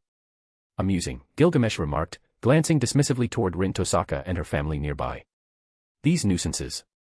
They serve no purpose here any longer. With that, golden portals flickered into existence around him, and weapons of all shapes, blades, spears, axes, protruded from the shimmering circles, aimed at Rin, Sakura, and Aoi. In an instant, they hurtled toward them in a deadly barrage. The sudden onslaught left the Tosaka family frozen in terror. Rin and Sakura's eyes widened, panic-stricken, while Aoi instinctively shielded them with her own body. But flesh and bone could hardly stop the oncoming storm of treasure. It would be like trying to block bullets with one's bare hands. Yet just as the weapons were about to strike, a bright flash illuminated the area, blinding everyone momentarily. When the light faded, the familiar interior of the Tosaka estate was gone, replaced by a vast, grassy field stretching endlessly in every direction. A deafening explosion ripped through the air behind them, splintering rocks and sending earth flying as Gilgamesh's barrage struck where the family had stood only moments before. When the smoke cleared, the ground was littered with his weapons, but Rin, Sakura, and Aoi were nowhere to be found. It was Kaguya's heavenly transference. In that split second before impact, she had transported them to the safe haven of her dimensional space, shielding them from harm. To avoid any unnecessary interference, Kaguya remarked coolly, a faint shimmer outlining a long, invisible sword in her hand, a projection of Saber's Excalibur. Glancing around, Gilgamesh gave the grasslands a cursory look, smirking. A fine ability, I'll give you that, he drawled. But it's useless against me. A beautiful woman without a brain is nothing but a vase. If you were wise, you wouldn't try such a power on me. Confident that Kaguya's spatial ability was no threat to him, Gilgamesh hardly felt concerned. His treasure vault housed a weapon that could shatter dimensions themselves, the anti-world noble phantasm, EA. Just as he had used EA to destroy Ryder's reality marble in their original battle, he was confident he could do the same here. A vase. Kaguya's expression soured, a glint of anger flashing across her face. Let's see if this vase can break your arrogance. Without another word, she swept her arm forward, and her invisible sword shot through the air like a flash of lightning, closing the distance in a heartbeat. Is that all? Gilgamesh scoffed, barely amused. If this is all you've got, you may as well surrender. In fact, if you yield now, I might just let you off without punishment. A golden array of portals opened behind him, each releasing a gleaming sword aimed directly at Kaguya's invisible blade. But just as the two sets of weapons were about to clash, Kaguya's lips curled into a knowing smile. Projection of Excalibur, Shadow Clone Technique. Her sword split in midair, one blade became 2, 2 became 4, 4 became 8. In an instant, the sky filled with countless replicas of Excalibur, each as sharp as the original, raining down upon Gilgamesh like an unrelenting storm of blades. What? Gilgamesh's composure slipped as he looked up, caught off guard by the sudden deluge of golden swords. Yet a heartbeat later, he relaxed again, smirking with a superior air. You think cheap tricks will fool me? Pathetic. He didn't get to finish. The barrage of replicated Excaliburs fell upon him, the deafening sound of crashing steel and erupting blasts filling the air. Smoke, debris, and a cloud of shattered earth engulfed the battlefield, swallowing Gilgamesh within its fury. Chapter 470, New Ability, Time Manipulation. When Gilgamesh finally emerged from the rolling clouds of smoke, though he was unhurt, his appearance was notably worse for wear. His once brilliant golden armor was now dented and covered in pits, stripped of its original luster, with several visible holes and even a few spots leaking blood. It seemed he hadn't taken any serious injury, but his disheveled state was apparent, as though he had gone from a premium item to a second-hand bargain piece. Filthy mongrel. Gilgamesh spat through gritted teeth, glaring intently at Kaguya in the distance, fury burning in his voice. How dare you insult me like this? It's unforgivable. And you think that's my fault? Kaguya sneered with a scoff, arching a brow. Her delicate expression, though mocking, only added to her charm, but in Gilgamesh's eyes, already ablaze with rage, it was salt on his wounds. Die. With a furious shout, countless golden portals appeared behind Gilgamesh, filling the air as they spread across the sky, casting the whole area in brilliant light. From each portal emerged a variety of treasures, swords, spears, and all manner of magnificent weapons, each emitting a potent magical aura. As expected, the Gate of Babylon lived up to its legendary name. After all, Gilgamesh's power in hand-to-hand combat was far from exceptional, but his vast treasury of noble phantasms granted him immense strength. Without them, he'd probably be no match for even an experienced fighter like Archer. You're quite the petty one, Kaguya remarked, her voice laced with derision. Gilgamesh's expression twisted in indignation. To be scorned by any woman was intolerable, but for it to come from one whose beauty he had admired was beyond the pale. You insolent fool. Fine, die here and now. Enraged, he waved his hand, sending a torrent of noble phantasms hurtling toward Kaguya like arrows. Only Gilgamesh could afford the extravagance of using such treasures as mere projectiles. The weapons, glinting in the sunlight, looked as dazzling as a display of fireworks, though they concealed a lethal intent. Kaguya chuckled softly. It seems you've forgotten something, you're in my domain. She raised her hand, making a sweeping motion. The ground trembled with a deep rumble. Amid cracking stones and flying debris, 5 massive, menacing gates rose abruptly, standing between her and the oncoming weapons. Quintuple Rashomon. A fierce barrage struck the gates head-on, splintering wood and filling the air with dust. The first of the massive gates, several meters thick, was shattered in an instant, while the remaining gates struggled to hold against the unending hail of phantasms. When the attack finally ceased, the dust began to settle, revealing the aftermath of the assault. Weapons of every description littered the ground, wedged into the splintered gates and broken earth. The once grassy plain was now scarred with craters and cracks, and of the 5 gates, 3 were destroyed entirely, while the 4th teetered precariously. By the time the phantasms reached the 5th gate, their force had waned, and only a few stray weapons managed to embed themselves in the final barrier. Not much of a show, is it? Kaguya strolled out from behind the gates with a faint smile, mocking him. The king of heroes everyone speaks of is nothing impressive after all. Or are you just a fake? Enough of your insolence, mongrel. Gilgamesh's face contorted in humiliated fury as he raised his arm.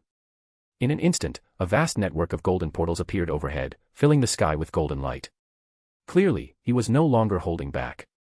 From the depths of the Gate of Babylon, countless phantasms poured out in a continuous stream, far surpassing the previous onslaught. This time, I'll spare you no mercy. Gilgamesh's expression turned serious, his fury barely contained. You still have time to beg. I'll save my begging for when you actually defeat me, Kaguya replied, unimpressed. So, you refuse to yield. Very well, Gilgamesh's gaze hardened. The phantasms hovering above seemed to respond to his command, blurring into streaks of light as they rocketed toward Kaguya. With their density and speed, a single misstep would mean being shredded to pieces. Amidst the chaos, Kaguya remained unperturbed. A confident smile curved on her lips as she raised her hand, spreading her fingers. A dark, inky sphere materialized in her palm, absorbing all light around it. Shadow Orb Projection. With Kaguya's command, the sky filled with numerous black orbs, glistening ominously with a dense energy that dimmed the golden gleam of the phantasms above. What is this? Gilgamesh's eyes narrowed, sensing the immense power within each dark sphere. These orbs, though unassuming in appearance, pulsed with energy potent enough to rival his own phantasms, and perhaps even surpass them. They were like concentrated power, holding within them the essence of the cosmos. A roar of explosions thundered across the sky as the orbs and phantasms collided, releasing shockwaves that rolled across the landscape like a tsunami, stripping the ground bare in their wake. Even Gilgamesh was forced to steady himself, while a massive dust cloud enveloped the battlefield. For the first time, unease crept over him, his prized phantasms were being obliterated by these dark spheres. His face tightened, and he moved to summon more treasures, but he was too late. The remaining dark orbs were closing in on him with terrifying speed. Grinding his teeth, Gilgamesh gripped a sword tightly and swung it with all his might at the oncoming spheres. More explosions erupted around him, each one fiercer than the last, as the energy of the black orbs unleashed devastation, battering the ground and tearing the earth asunder.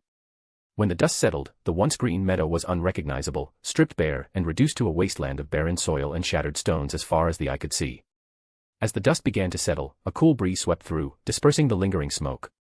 Damn it, cough cough, Gilgamesh staggered out of the smoke, limping. His clothes were in tatters, reduced to strips in some places, and his once white shirt was now blackened with soot. Even his handsome face was smudged with dust. Kaguya had never seen Gilgamesh look this battered before, and she couldn't resist covering her mouth, stifling a laugh. So even this arrogant braggart could end up in such a state. Gilgamesh's face flushed with embarrassment when he saw her laughing. Humiliation boiled within him as he recalled his earlier words. "You, filthy mongrel, you'll pay for this," he shouted, gritting his teeth. "You've said that, what, 3 times already, dear," Kaguya taunted, enjoying her role in fanning the flames. "I'll admit, you're strong," Gilgamesh forced himself to remain composed, his voice tight with anger. "But if you think you can win, you're mistaken. I will grant you the rare honor of seeing my greatest treasure. Few in all existence have been worthy of this." "See your great treasure, huh?" Kaguya's expression soured at the innuendo, her brow twitching. Somehow, his words made her feel disgusted. Was it something she ate? Then she noticed a golden key in Gilgamesh's hand, seemingly forged of pure gold. It was gaudy, perhaps, but what happened next made her tense. He held the key's handle and turned it as though unlocking something. A sharp click rang out, and from the key emerged countless translucent threads, extending into the air like ethereal circuits. This key wasn't just any trinket, it was the key to Gilgamesh's Gate of Babylon and the form from which his ultimate weapon, would emerge. He's preparing his final move. As the threads receded back into the key, its shape began to transform. The key vanished, replaced by a red-tipped, cone-shaped drill-like weapon with a broad guard at the base, spiraling toward a tapered point. Gripping tightly, Gilgamesh radiated an aura of terrifying power. A fierce wind burst from around him, spreading in all directions, whipping his clothing with a violent intensity. "Let everything be annihilated, With a fierce battle cry, Gilgamesh swung unleashing twisting red beams that shot out like giant whips, tearing through the air toward Kaguya. "If this is all has to offer, I'm afraid I'm unimpressed," Kaguya murmured, not a trace of concern in her gaze, a sly smirk tugging at her lips. "Golden will reincarnation explosion." "What?" Gilgamesh's initial confidence faltered. An ominous chill surged through him, and when he looked up, his pupils shrank. A towering pillar of violet light erupted from Kaguya's location, releasing an overwhelming wave of heat and energy. Its scorching force reduced everything in its path to vapor, leaving not even a trace of ash behind. Boom. The spot where the two attacks collided exploded in blinding light, instantly turning the world around them into a vast field of white. A deafening roar echoed across the land as shockwaves ripped through the surroundings, decimating everything in their path. Rocks shattered, earth fractured, and smoke and fire filled the air. When the smoke finally began to disperse, a figure emerged from the haze, silver-haired, immaculate, and entirely unscathed. It was Kaguya. Apart from a few scorched edges on her sleeves, revealing patches of flawless skin, she was unharmed, a far cry from Gilgamesh's condition. Gilgamesh had borne the brunt of the explosion, and now he lay sprawled on the ground, blood dribbling from the corner of his mouth. His body was covered in cuts, some of them scorched, while others bled freely. His armor bore several dents and his chest showed signs of collapsed ribs, likely broken in the impact. Kaguya observed the mangled Gilgamesh in surprise, shocked at the potency of her own attack. During her use of the Golden Will reincarnation explosion, she had felt a mysterious energy flow within her, merging with her chakra and significantly amplifying her power. Even now, she could sense the remnants of that incredible force, granting her a newfound sense of near-boundless strength, as though she could destroy the world itself. Suddenly, her long-silent system chimed in with a message. Detection of mysterious energy complete. Host's abilities have been significantly enhanced. Special skill, Mirror Flower, Water Moon, unlocked, Time Manipulation.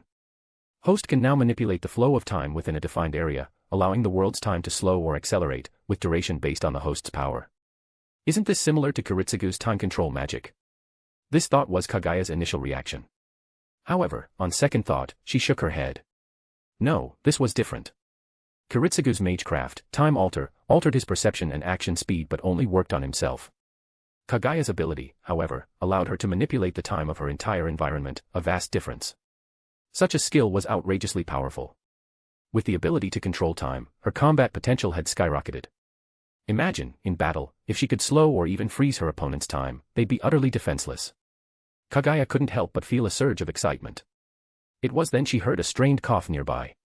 Returning to her senses, Kaguya turned in that direction. 40 advanced chapters available on Patreon. Patreon.com/DaoofHeaven. Chapter 471, The Treacherous System. Cough, impossible, Gilgamesh rasped, gritting his teeth. Why not? Kaguya leaned down with a playful smile. At the end of the day, it's because you're simply not good enough. Damn you, Gilgamesh seethed, his eyes aflame with fury, though he was too injured to do anything but glare at her. In truth, Gilgamesh was indeed powerful, or rather, his Gate of Babylon and the EA sword were formidable. EA excelled at destroying pseudo-realities and bounded fields, but Kaguya's dimensions was not a mere bounded field, it was a tangible reality. Against a true, physical space, EA's anti-world properties weren't nearly as effective. But the real factor had been Kaguya's sudden surge in power. Caught off guard, Gilgamesh was overwhelmed and quickly defeated, much to his misfortune. Had he been better prepared, he might have lasted a few more rounds, but only just a few. "Looks like it's time for you to go home," Kaguya said, patting him on the head, smiling sweetly. "The world is a dangerous place. How dare you insult me like this? Unforgivable." Gilgamesh spat, attempting to push himself up, though his injuries prevented him from moving. "Is that so? Well, I'll apologize then," she replied, making a casual gesture without the slightest sincerity, standing up and turning to leave. "See you around, great king of heroes." Damn it. Just then, a golden chain whipped out from behind, shooting straight for Kaguya's neck, the Enkidu, Gilgamesh's divine chains. The chain was mere inches from her when Kaguya smirked, muttering a few words. "Slow down." At her command, the world seemed to decelerate in an instant. The wisps of wind, the floating dust, and the approaching golden chain all moved in slow motion, as if submerged in molasses. She could have had a snack and tea while she waited, it would still have made no difference. Time control was truly convenient. Kaguya strolled leisurely to the chain, plucked it from the air, and then moved over to Gilgamesh, her expression mischievous. After making sure everything was in place, she snapped her fingers with a quiet snap, and time resumed its normal flow. What? Gilgamesh's face was frozen in shock as he found himself completely bound by his own Enkidu. For a moment, he'd seen a faint blur, but in the blink of an eye, he was wrapped up like a trussed turkey. What happened?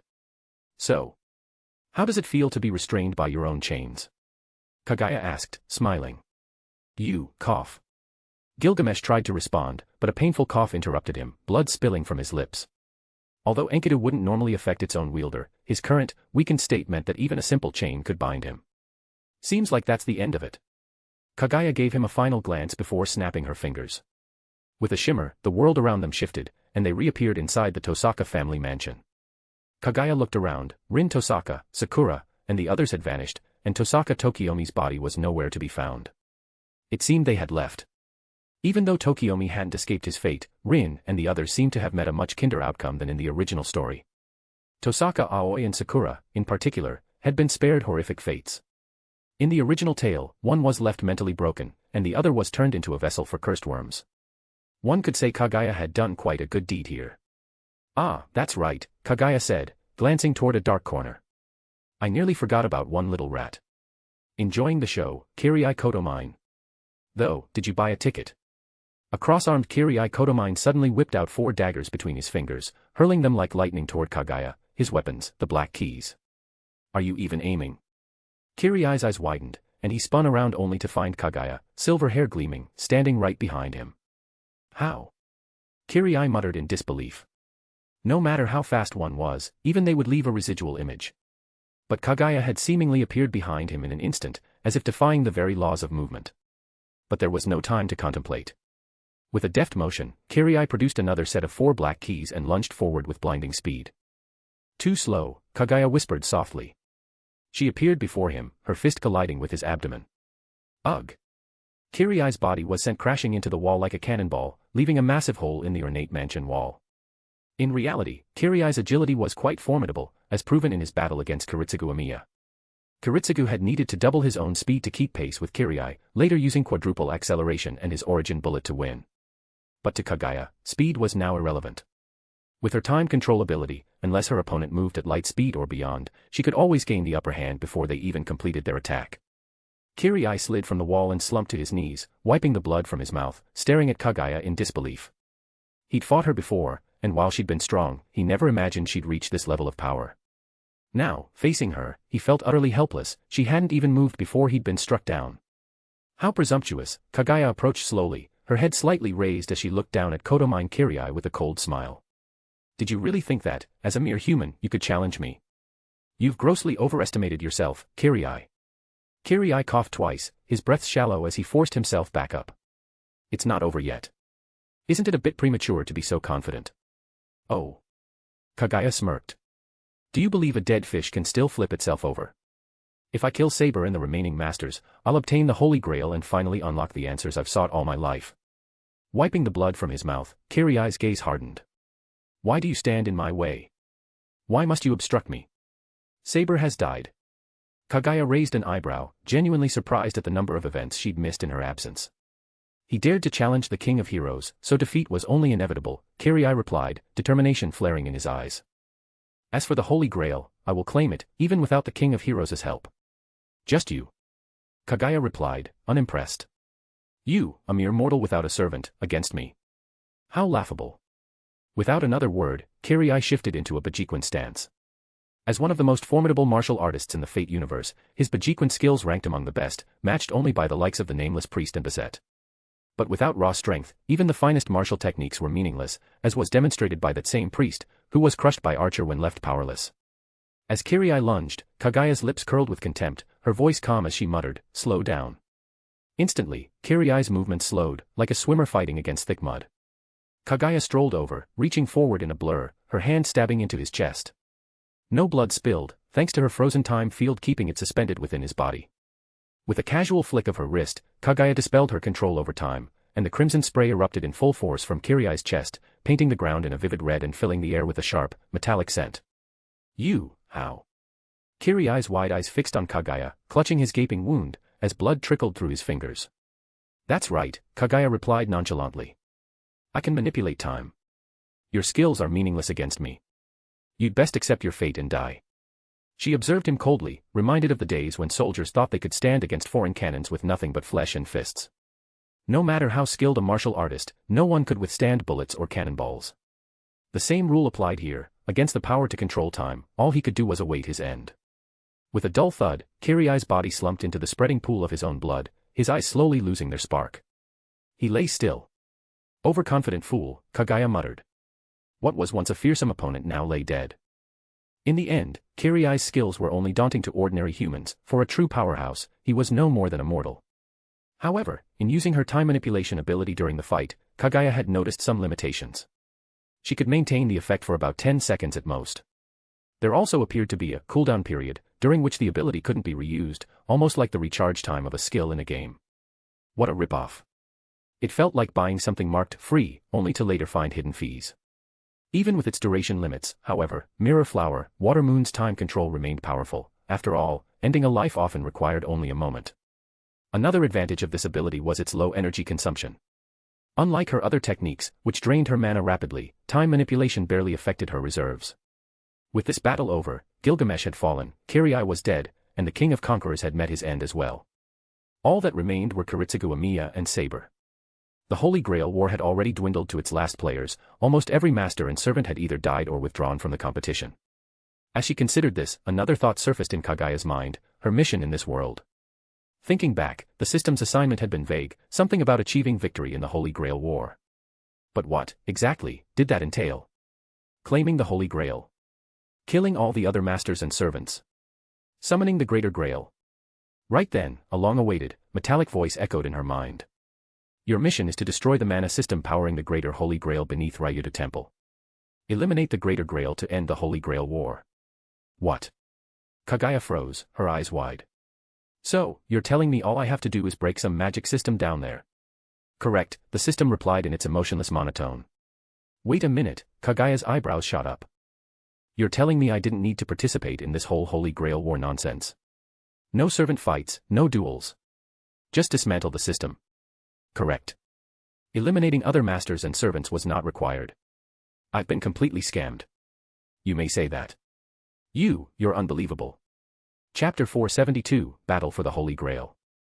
Kaguya had always assumed that her task, as assigned by the system, was to eliminate every heroic spirit and then summon the Greater Grail with the Lesser Grail to fulfill her mission. Now, however, she realized her objective was the opposite, not to summon the Greater Grail, but to destroy it. The difference couldn't have been more stark. Her first reaction was, what a scam, and her second was, so Gilgamesh died for nothing. But with this revelation, her mission seemed significantly easier. Had she known her objective from the start, she could have headed straight to Ryuta Temple and destroyed the system powering the Greater Grail. The issue, however, was that Kaguya didn't know where Ryuta Temple was, though it sounded like it should be some kind of monastery. Turning toward the mansion's entrance, Kaguya left, knowing she had no reason to linger there any longer. Far from returning any time soon, it was likely that Rin and the others would avoid the place entirely. Strolling through the bustling streets filled with people, Kaguya felt a sense of disconnect. With the third world she'd visited nearly complete, she wondered how many more she'd have to go through before she could return to her original life. Staying home all day, binging anime, it wasn't such a bad existence, really. But Kaguya shook off these thoughts, refocusing on her immediate task. She still had a lot to accomplish, but her current issue was finding this mysterious temple. After asking around, she discovered that Ryuta Temple seemed to be quite obscure. Despite questioning numerous people, no one could tell her its location. How strange. In the original story, it seemed like a well-known place, not particularly far from town. Why was it that no one seemed to know of it here?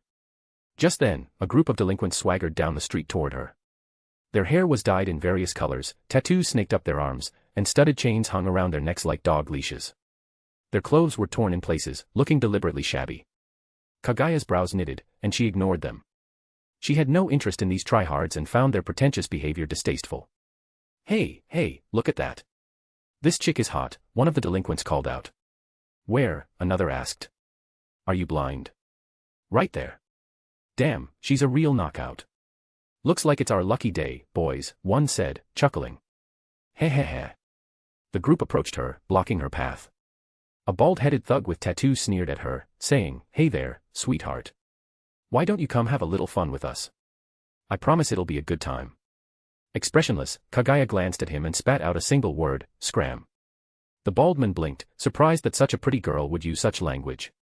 Then he laughed, snickering, oh, this little lady's got some spirit. Let's see if she's still got it in a while. Yeah, ha, the others jeered, their faces lewd. Some even made suggestive gestures, their eyes roving over Kaguya's body with shameless lust. Come on, let's go hang out at a nearby club, said a skinny thug. We can have some drinks, don't worry, we'll pay. All you have to do is join us. Don't worry, we're not bad guys, said a plump thug with a smirk, signaling the others to egg him on. Do you all have a death wish? Kaguya's patience was wearing thin. These punks were revolting, daring to proposition her like this. It was as if they were courting their own deaths. Ooh, looks like we got a feisty one, sneered the bald man. I wonder if she's this fierce in bed, laughed the skinny one lecherously. I like fierce, especially when they step on my face, grinned the plump one, exposing his crooked, blackened teeth. Wow, what a freak, fatty, the bald thug slapped him on the back. But hey, knock yourself out. You'll get your chance. Watching their antics with a look of disgust, Kaguya raised her arm and waved it in a swift, almost lazy motion. Blood sprayed through the air. A severed head flew up, and warm blood splattered over the faces of the remaining thugs. The delinquents froze, their pupils shrinking as they stared, unable to believe what had just happened. They wanted to run, but their legs felt heavy as lead, refusing to move. With a loud thud, the severed head hit the ground and rolled, coming to a stop near their feet. Its eyes stared up, still wide with shock, as though it hadn't yet understood what had transpired.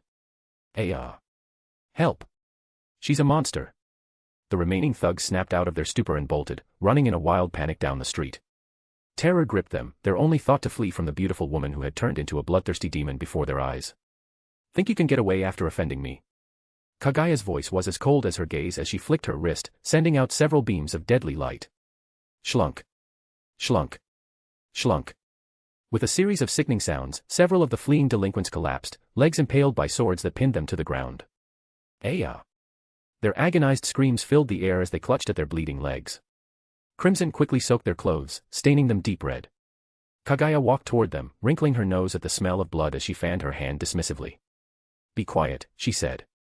Her sword flashed as she swept it forward, and a lethal arc of energy sliced through the air.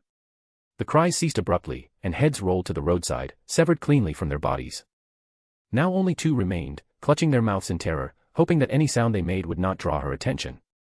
Kaguya approached, her delicate face breaking into a sly smile. Now then, she began, I'll give you both a chance to live. Whoever tells me the location of Ryuta Temple gets to go free. Of course, only the first to speak will survive.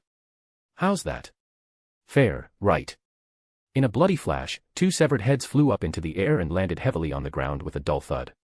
Crimson blood flowed from their necks, staining the ground as their wide-open eyes seemed to express a refusal to rest in peace. Oh, sorry. I did say only the first to answer would live, but, well, you both answered at the same time, so I guess that's not on me. Kaguya's eyes narrowed in a mischievous smile, her tone shamelessly nonchalant. If those thugs could still hear, they might very well die of sheer indignation. But it was obvious that the dead couldn't hear anything now. Despite the distasteful encounter, Kaguya had at least learned something useful from them, the location of Ryuta Temple. As it turned out, this remote temple lay far from the city, hidden deep in a forest where few ever ventured.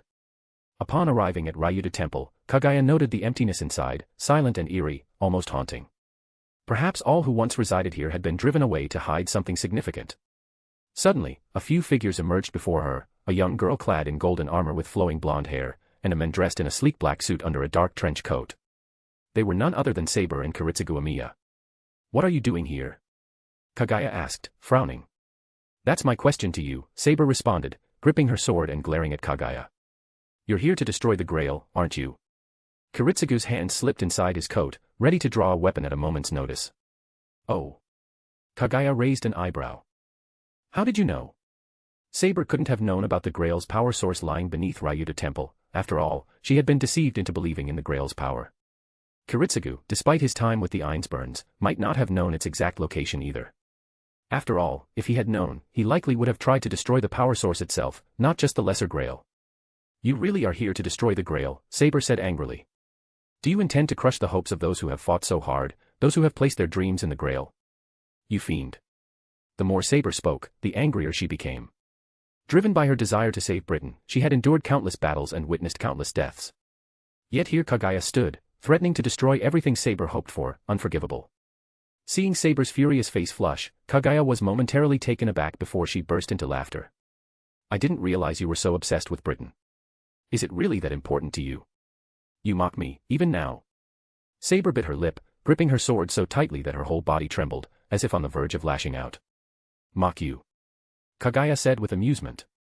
"If you think that's all this is, then maybe you're easier to mock than I thought. You insolent." Saber's face flushed deeper, her grip on her sword shaking as her rage boiled over. Kaguya took a moment, realizing her previous words could be misinterpreted. But seeing Saber so flustered, she couldn't help but feel a tinge of satisfaction. A sudden click broke the tension. Kaguya turned to see Kiritsugu, who had loaded his gun and was aiming it squarely at her head, his stance tense and ready for a fight. "Before things get serious, let me be clear, I'm absolutely going to destroy this Grail," Kaguya said, unfazed by Kiritsugu's threat. "I knew it," Saber said through gritted teeth. "For a moment, I almost held hope for you. But I see now that you're truly evil." "So, you did have hope for me once?" Kaguya said in mock surprise. "Shut up." Saber barked angrily. "For the sake of Britain's people, I won't let your scheme succeed today." "Before you say that, let me ask you something," Kaguya interrupted. "Have you ever considered that the so-called Holy Grail isn't actually a miracle-granting artifact? Or that it may be incapable of granting any wish at all?" Saber paused, her expression unreadable. "Impossible. I was told before I came here that the Grail could fulfill any wish." "Someone told you?" Kaguya's voice trailed off in thought. It made sense, though. Before being summoned to this world, someone must have convinced these heroic spirits of the Grail's promise of wish-granting powers. "Don't think you can sway me with these petty tricks," Saber replied coldly. "It looks like a fight is inevitable," Kaguya said, shrugging. "I honestly don't want to fight either of you, but if you insist, I'll oblige." Her lips curled into a challenging smile. "But are you too sure you're capable of defeating me?" Saber bit her lip and stayed silent. The girl before her, with silver hair and an enigmatic smile, radiated a power she couldn't measure. Facing her was like facing the unfathomable depths. Kiritsugu, too, was solemn, tightening his grip on the gun in his hand, his finger poised over the trigger. Though he knew the odds of victory were slim, he had to fight for the world, for its 6 billion souls, and for a world where no one had to bleed or suffer. Just then, a deafening noise echoed from the sky, like a thunderclap out of nowhere. Accompanied by a blinding flash of lightning and the mooing of oxen, a chariot hurtled down from the heavens at breakneck speed. "Then how about if I join the fight?" Kaguya's eyes narrowed. On the chariot stood a man she recognized instantly, Ryder, the Conqueror King, who by all accounts had been defeated by Gilgamesh. 40 advanced chapters available on Patreon. Patreon.com/Tao of Heaven. Chapter 473, The Stubborn People. "You're still alive?" Kaguya looked at the Conqueror King on his chariot in surprise. "Haha, of course." Ryder laughed heartily.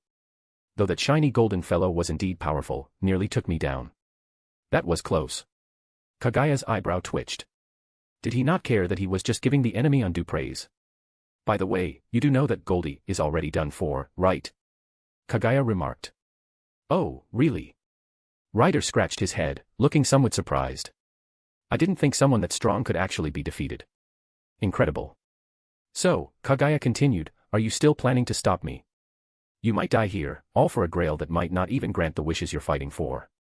Is it really worth it? My purpose in coming here is for the grail.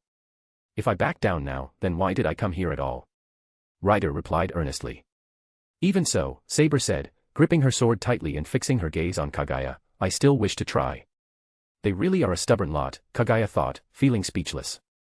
Apparently, words alone wouldn't convince them, it would take a hard beating to make them see reason. Since you all seem so intent on this. Kaguya's lips curled, a violet glint flashing in her eyes, then let's get on with it. Prepare to die. With that, Saber launched the first attack, lunging forward with a powerful step and slashing her sword fiercely toward Kaguya.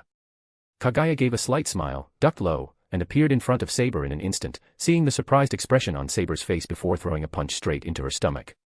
With a dull thud, Saber was violently knocked back, tumbling across the ground before finally stopping. Against Kaguya's time manipulation powers, all hand-to-hand techniques were ultimately futile. Rat-a-tat-tat. A stream of bullets erupted from Kiritsugu's submachine gun as he unleashed a hail of fire, pelting toward Kaguya like a furious storm, threatening to tear her apart. You think a mere Uzi can stop me? A pleasant voice sounded from directly behind Kiritsugu, and his eyes widened as he instinctively activated his magecraft. Time Alter, Double XL. The moment his words fell, Kiritsugu's time flow doubled. He whirled around quickly, only to see a beautiful face smiling back at him, a smile that sent a chill through his very bones. Could her speed really be this overwhelming? Before he could fully process it, Kaguya's fist slammed into his chest, sending him hurtling backward with a tremendous impact.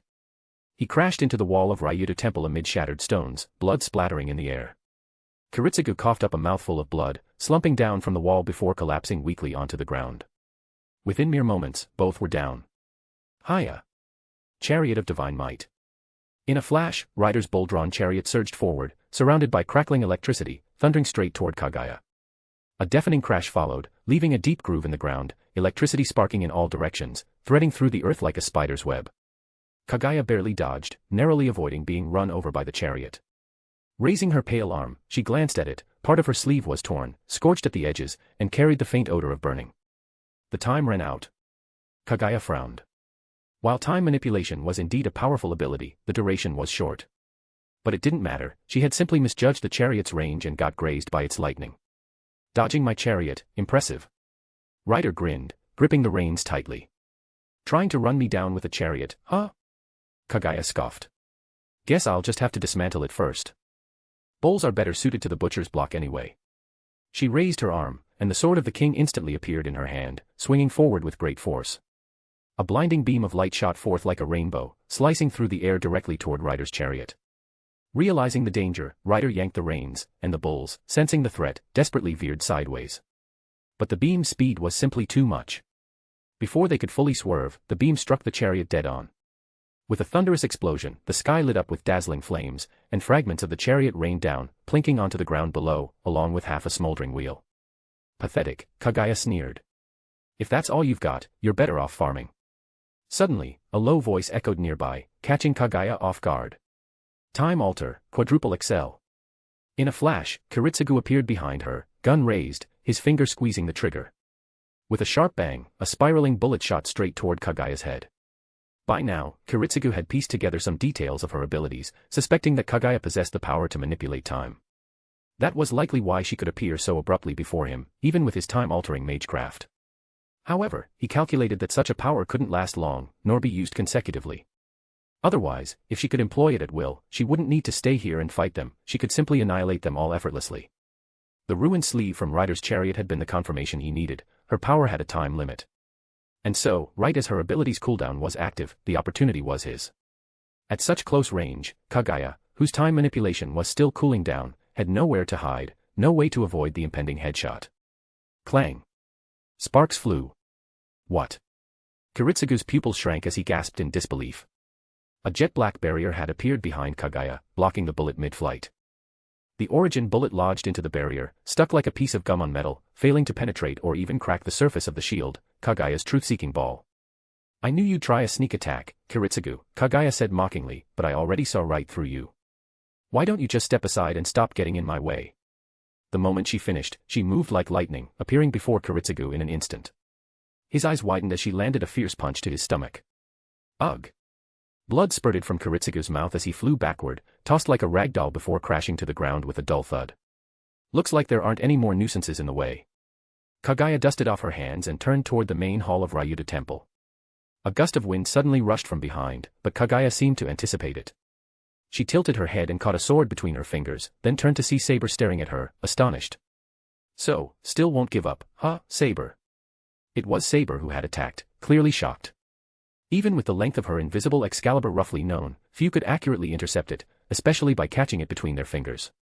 Berserker, with his extraordinary agility, had only dared to grab Saber's wrist in their battle, lest he lose a finger to her sharp blade. But Kaguya managed to catch the invisible sword without even looking, surprising Saber greatly.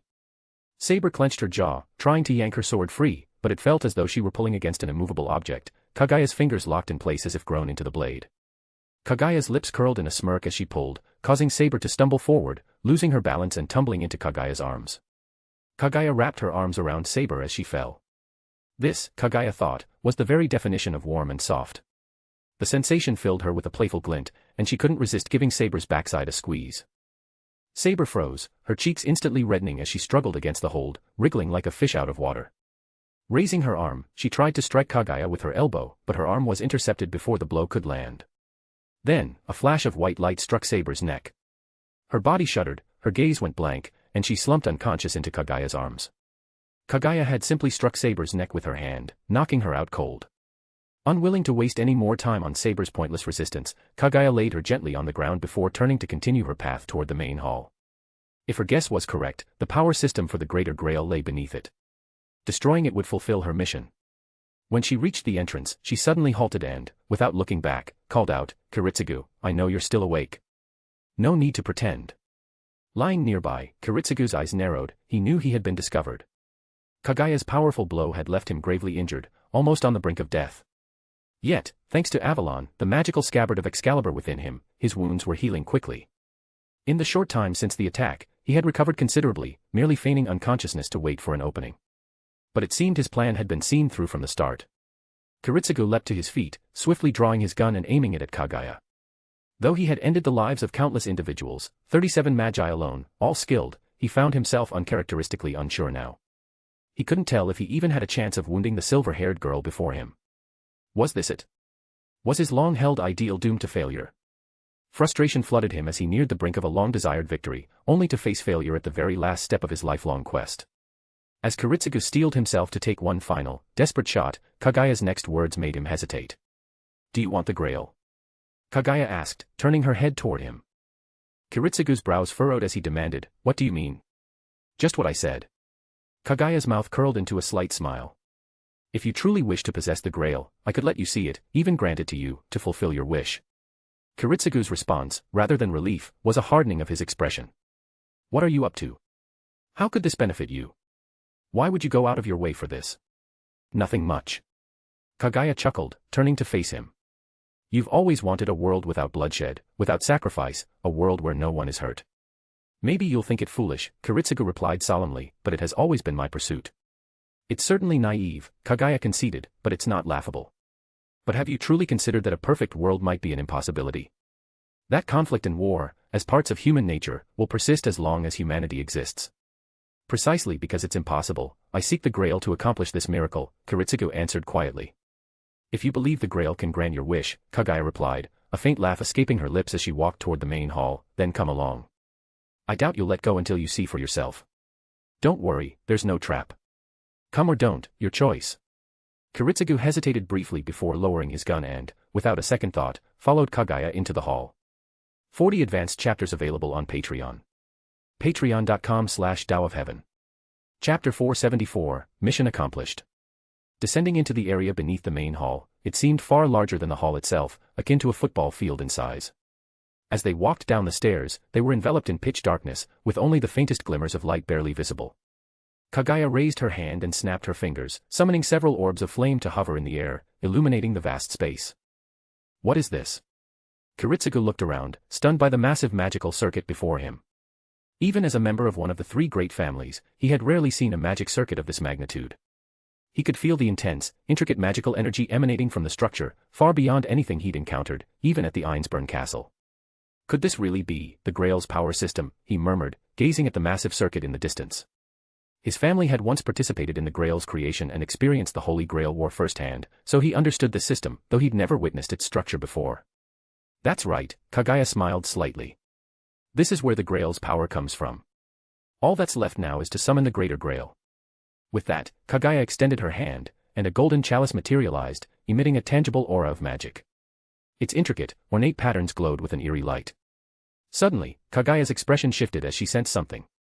The materials required to summon the Greater Grail were still insufficient.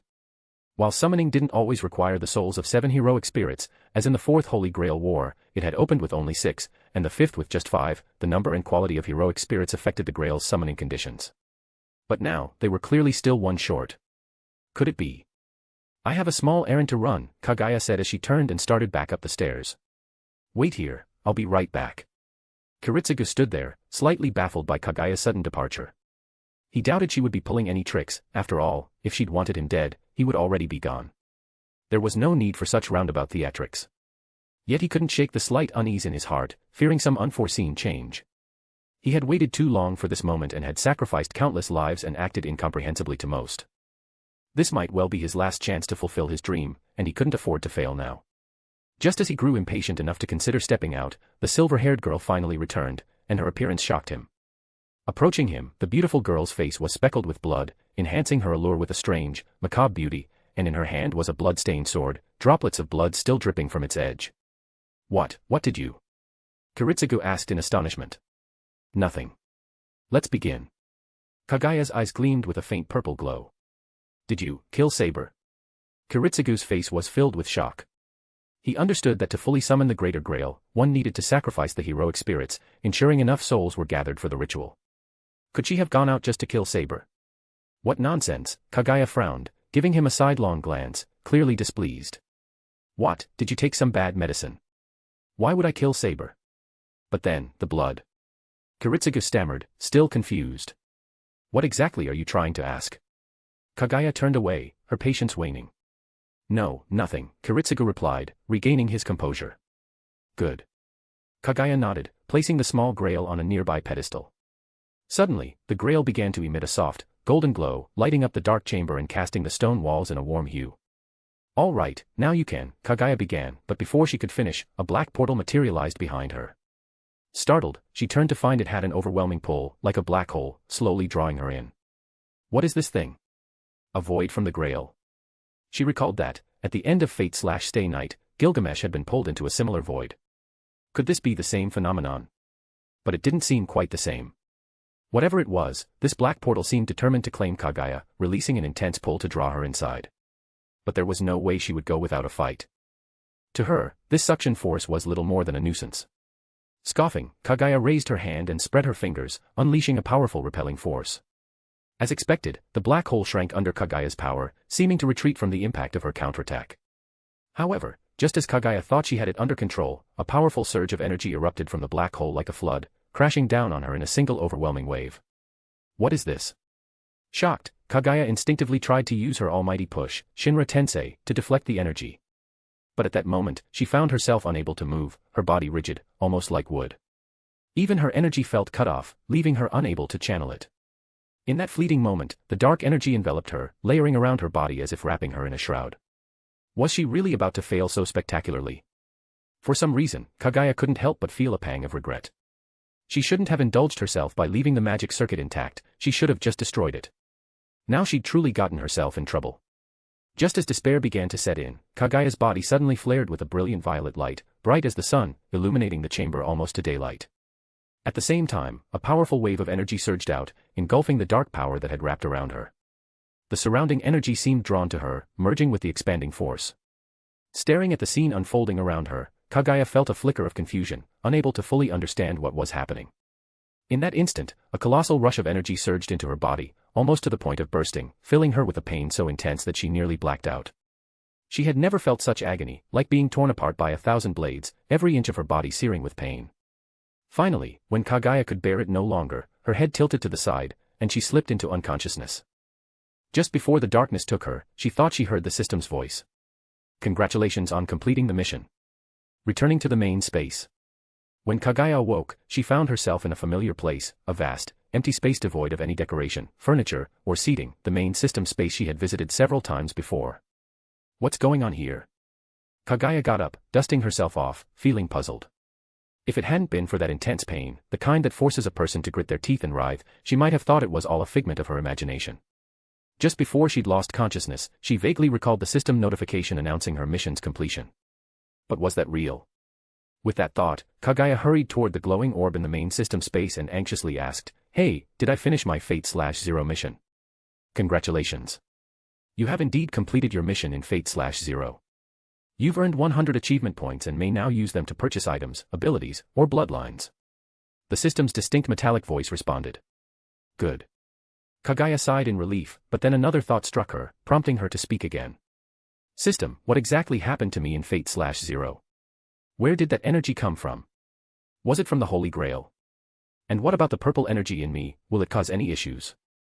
"Is this an official inquiry?" the system replied. "Yes." "Can you tell me?" Kaguya quickly said. "There will be a consultation fee of 300 achievement points. Your balance is currently insufficient, so please recharge as needed," the system answered. "What?" Kaguya blinked, dumbfounded. "You charge for consultations?" "Naturally," the system replied, "consulting firms charge fees, don't they? It's only logical." "Wait, you actually know about consulting firms?" Kaguya's eyes widened. She had assumed it was just a program but was now surprised at its apparent level of intelligence. "Of course I do," the system replied, now speaking in a rapid-fire tone. "Why would that be surprising? It's like asking whether you'd be startled by encountering an imbecile." But there was an edge to the system's words that didn't sit well with her. Was it mocking her, calling her an imbecile in some roundabout way? "Are you insulting me?" Kaguya stepped closer, glaring at the system's orb with a hostile expression. "I made no such remark," the system responded calmly. "However, I would like to assure you that, thanks to modern technology, there are indeed treatments available for imbeciles. There's no need to worry." Kaguya's eye twitched, realizing it was indeed throwing shade. Already frustrated from everything she'd gone through, this only made her mood worse, leaving her simmering with anger.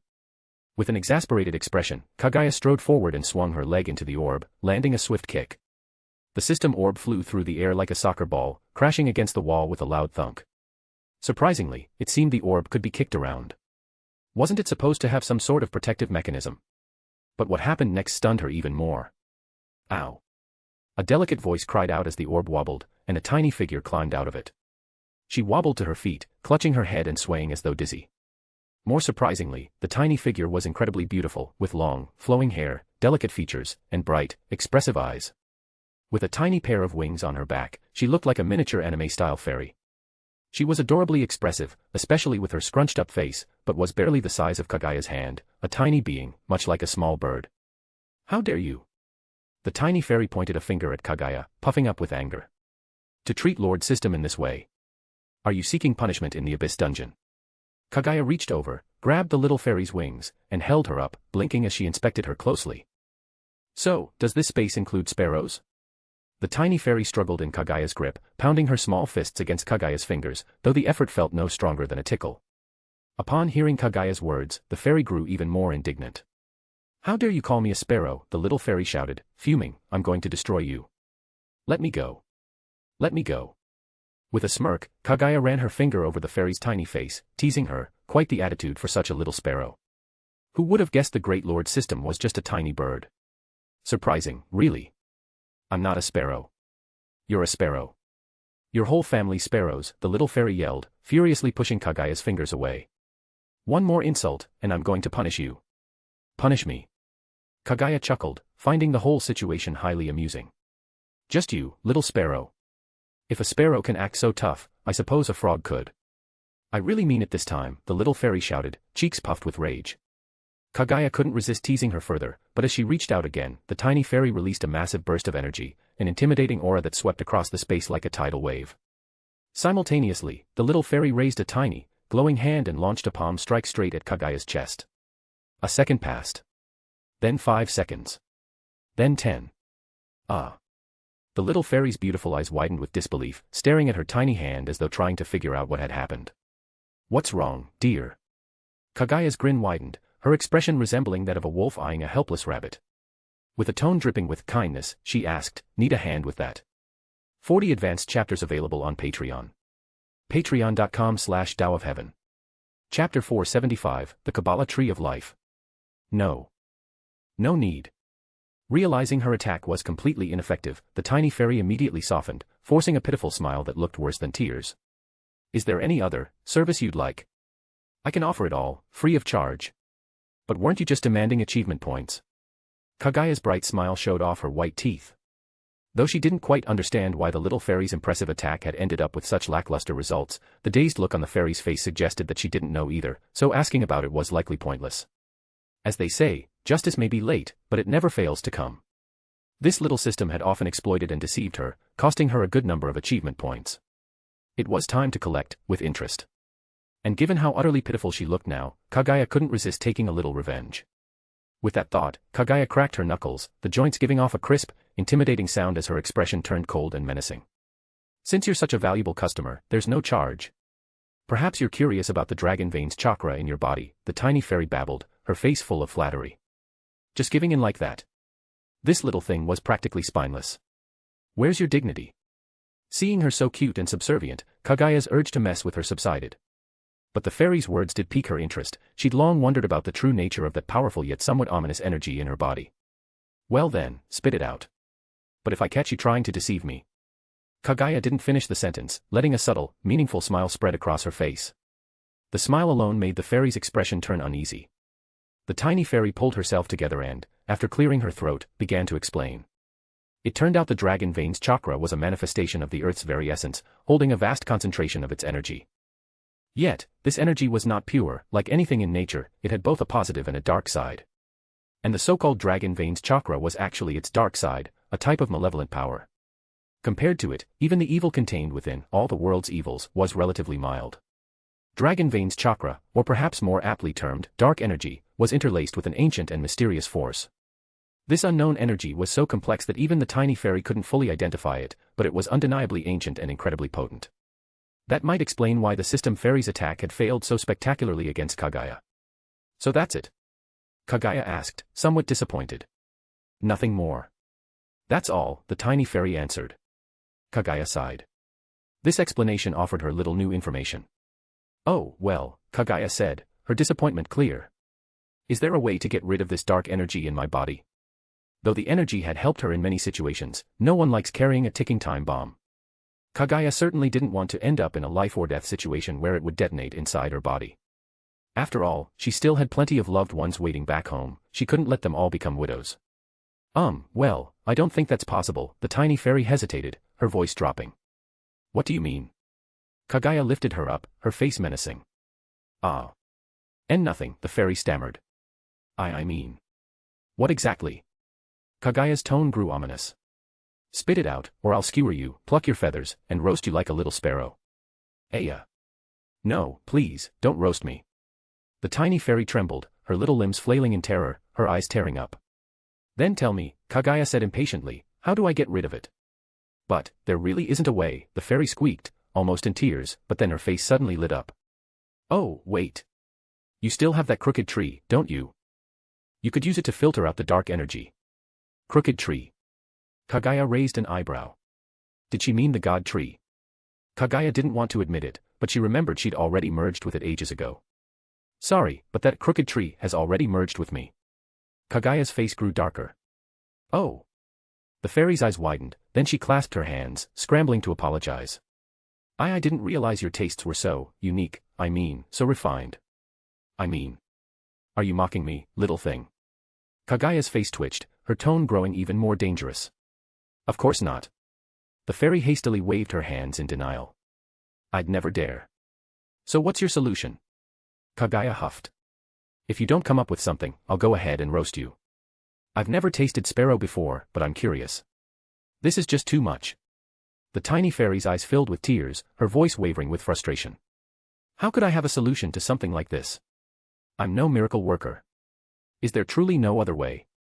Kaguya asked, a hint of disappointment in her voice. I guess I'll just roast you, then.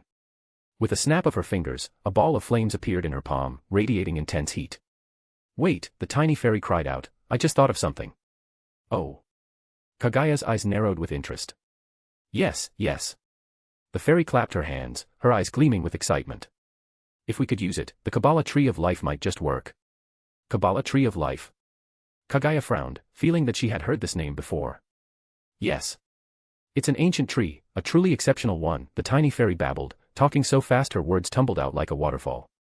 It has extraordinary energy and even possesses the power of inversion, which can convert negative energy into positive. Across numerous layered worlds, it's one of the most crucial items. Hearing this, Kaguya remembered indeed reading about such a tree, likely in Date A Live. However, the anime only covered part of it, the most essential details were in the light novels. Yet she had never been one for light novels, so she had skipped reading it. Still, she was aware of the Kabbalah Tree of Life as a significant element within the series.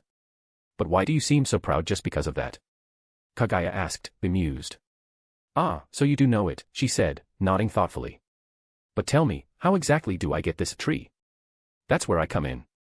The tiny fairy wiggled her fingers with a smug look. Just let me go, and I'll tell you. Well. Go on. Kaguya narrowed her eyes. Or should I just eat you? For some reason, Kaguya felt an odd satisfaction seeing this little fairy all flustered and upset. There's no need to be so harsh, the fairy replied, her face turning pale as she sighed pitifully. All you have to do is select Date Alive as the next world. I'll check. Yes, here's a mission for it. A glowing screen appeared in front of them, faintly showing a few lines of text outlining the mission's details. Mission World, Date A Live.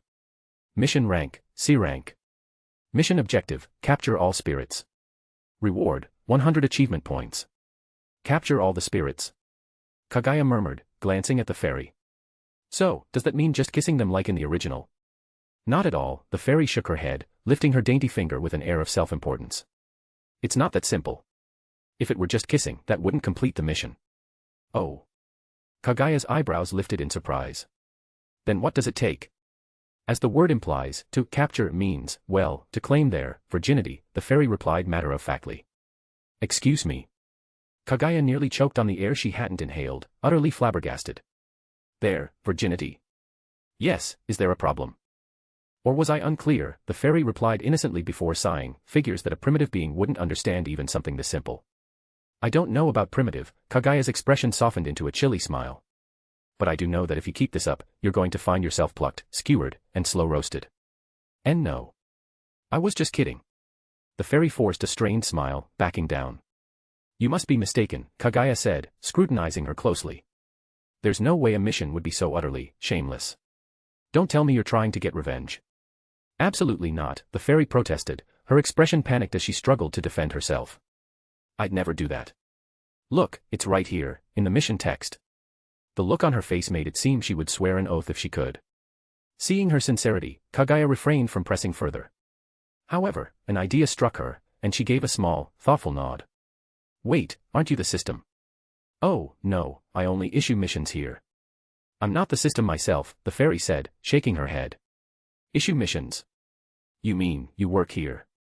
Kaguya asked, raising an eyebrow, growing more curious by the second. Yes, the fairy nodded. I'm a system spirit. My job is simply to issue missions. So then, what is the system exactly? Kaguya wondered aloud, her interest in the mysterious system only growing. Just what sort of entity had such vast power? This is all I know, the fairy replied with a helpless shrug. I've been here since my birth. Oh, wait, you're running out of time. If you exceed the system's maximum stay limit, it'll start deducting achievement points.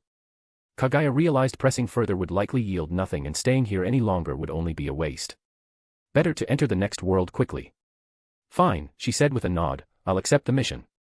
The fairy hesitated, her face flushing slightly as she stammered, Could you let go of me first? It was only then that Kaguya noticed she had been clutching the fairy by her wings the entire time. She loosened her grip, and the fairy gave a sigh of relief as she gently rubbed her wings before glancing up at Kaguya, cheeks still faintly pink. All right, then. Let's begin, she said, fluttering into the air with a light beat of her wings. Yeah, hurry up. Although Kaguya had just finished one mission, she knew it wasn't time to relax yet. Who could feel at ease with a ticking time bomb in their gut, ready to explode? The fairy pointed her tiny finger at the air, and a soft light filled the empty space of the realm, weaving threads of luminescence around Kaguya, wrapping her tightly. With a final burst of brilliance, her body vanished from the space. Even though she'd entered several worlds by now, this time felt different. In the hazy dimness, a strange energy seemed to permeate the surroundings, making her feel drowsy, as if she were half awake. In the midst of her daze, countless fragmented scenes poured into her mind, playing like a movie reel, overloading her senses to the point of near collapse. Just before she passed out, she thought she glimpsed several beautiful girls. 40 advanced chapters available on Patreon. Patreon.com/DAOofHeaven. Chapter 476, First Battle. Kaguya had an unusual dream. She seemed to be in a strange place, shrouded in a hazy gray mist so thick she could barely see her own hand, let alone anything in front of her. In the distance, it felt like someone was calling out for help, a small, indistinct voice, somewhere between near and far, and it sounded like a little girl. She wanted to go and help, but it was as if she were trapped in a nightmare, her body stiff and unable to move. She tried to open her mouth to call out, but no sound came. Just then, a mysterious energy surged from her, rippling outwards like circles in water. This energy, Kaguya recognized, was the very same the system's little sprite had spoken of. The little girl's voice grew fainter, then faded altogether, vanishing into the air. The scene shifted abruptly, and now Kaguya found herself surrounded by flames. Fires roared all around her, the tongues of flame lapping higher and higher, radiating intense heat and filling the air with the suffocating stench of charred wood and smoke that choked the surroundings, plunging everything into darkness. Where is this place? Kaguya frowned, surveying her surroundings. The buildings nearby were all engulfed in raging flames, like a scene from a massive fire. How had she ended up here? Could it be some kind of system glitch? With a loud boom, debris and rubble flew in all directions as flames shot up into the sky, likely a gas pipe had exploded. Kaguya paid no mind to the fire, it posed no threat to her. Even the fiercest fire techniques could not harm her. She glanced around and began to head towards what she presumed was an exit. The smoke, thick as it was, did nothing to obscure her vision. Then Kaguya paused mid-step, sensing something. She turned toward the corner of a nearby wall and saw a little girl huddled on the ground, protected by a piece of fallen ceiling that seemed to have shielded her from harm. Kaguya reached out and picked up the soot-streaked little girl, carrying her out of the fire. Seemingly stirred by the movement, the girl opened her eyes, staring blankly at Kaguya for a few moments before drifting back into unconsciousness, likely from the smoke inhalation and lack of oxygen. The sound of fire trucks echoed from a distance, their sirens drawing closer and closer. Red lights flickered in the distance as the emergency vehicles arrived. Gently, Kaguya laid the little girl on a grassy patch, removed her outer robe, and draped it over the child. After a final glance, she turned and walked away. Watching the fire continue to grow, Kaguya frowned slightly and raised her hand. A massive black vortex appeared in the sky, unleashing a torrential downpour. The heavy rain soaked the flames, and under its relentless drenching, the fire gradually died down, the thick smoke dispersing until, finally, the blaze was extinguished. Suddenly, a gleaming edge cut through the air, heading for her unguarded back, a massive, flaming axe at least 2 meters long. Just as the axe was about to split her in two, Kaguya raised the corner of her mouth and extended 2 slender, white fingers. Clang! The massive axe, which had been tearing through the air with incredible force, was halted mid-swing, its momentum sending shockwaves that ruffled Kaguya's clothes as the force swept out in all directions. Kaguya stood unharmed, holding the gigantic axe between her fingers. The little girl holding the axe froze, clearly not expecting Kaguya to block her attack with such ease. Kaguya, without missing a beat, gave the axe a strong tug. Caught off guard, the girl lost her balance and stumbled forward, and before she could react, Kaguya grabbed her by her slender neck. A flash of anger crossed the girl's delicate face, and a tremendous energy erupted from her seemingly fragile body, radiating outward like a tidal wave. But she hesitated, her attack hadn't so much as budged her opponent, who stood steady as if completely unaffected by the power just unleashed. Seeing this, the girl's fury escalated, her body now encased in a blinding, scorching flame that seared the very ground beneath her. But to her dismay, Kaguya remained unscathed, tilting her head slightly, watching her with curious interest. The girl's lovely face finally showed a hint of panic, her hands desperately grasping Kaguya's arm, her legs kicking in a futile attempt to break free. To Kaguya, however, her struggles felt like nothing more than a mild tickle, barely worth noticing. As the girl flailed in desperation, Kaguya's smile widened. She pulled the girl closer, pinning her arms down and clasping her tightly in an unbreakable hold. And in that moment, as terror flickered in the girl's eyes, Kaguya leaned down and, without hesitation, pressed her lips to hers. What kind of dream was that? Waking with a jolt, Kaguya took a moment to collect herself. How could she dream about doing something like that to such a young girl? It was downright twisted. If she had been a little older, it might be easier to shrug off. Could she really be that kind of gentleman? She found the thought hard to believe. But where was she now? Kaguya stood up, glancing around. The place was pitch black, her keen sight, which could normally pierce through any darkness, saw nothing. This wasn't just ordinary darkness, it was an absolute absence of light, blanketing everything in a void. At that moment, the ground trembled as if hit by an earthquake, sending ripples through the space around her like waves on a pond. Then, right in front of her, a dark portal suddenly materialized, soft light spilling through from the other side. Kaguya peered through the portal, startled to see a familiar world beyond. She saw towering buildings, bustling city streets, a constant flow of people, and anti-aircraft guns. What on earth was this?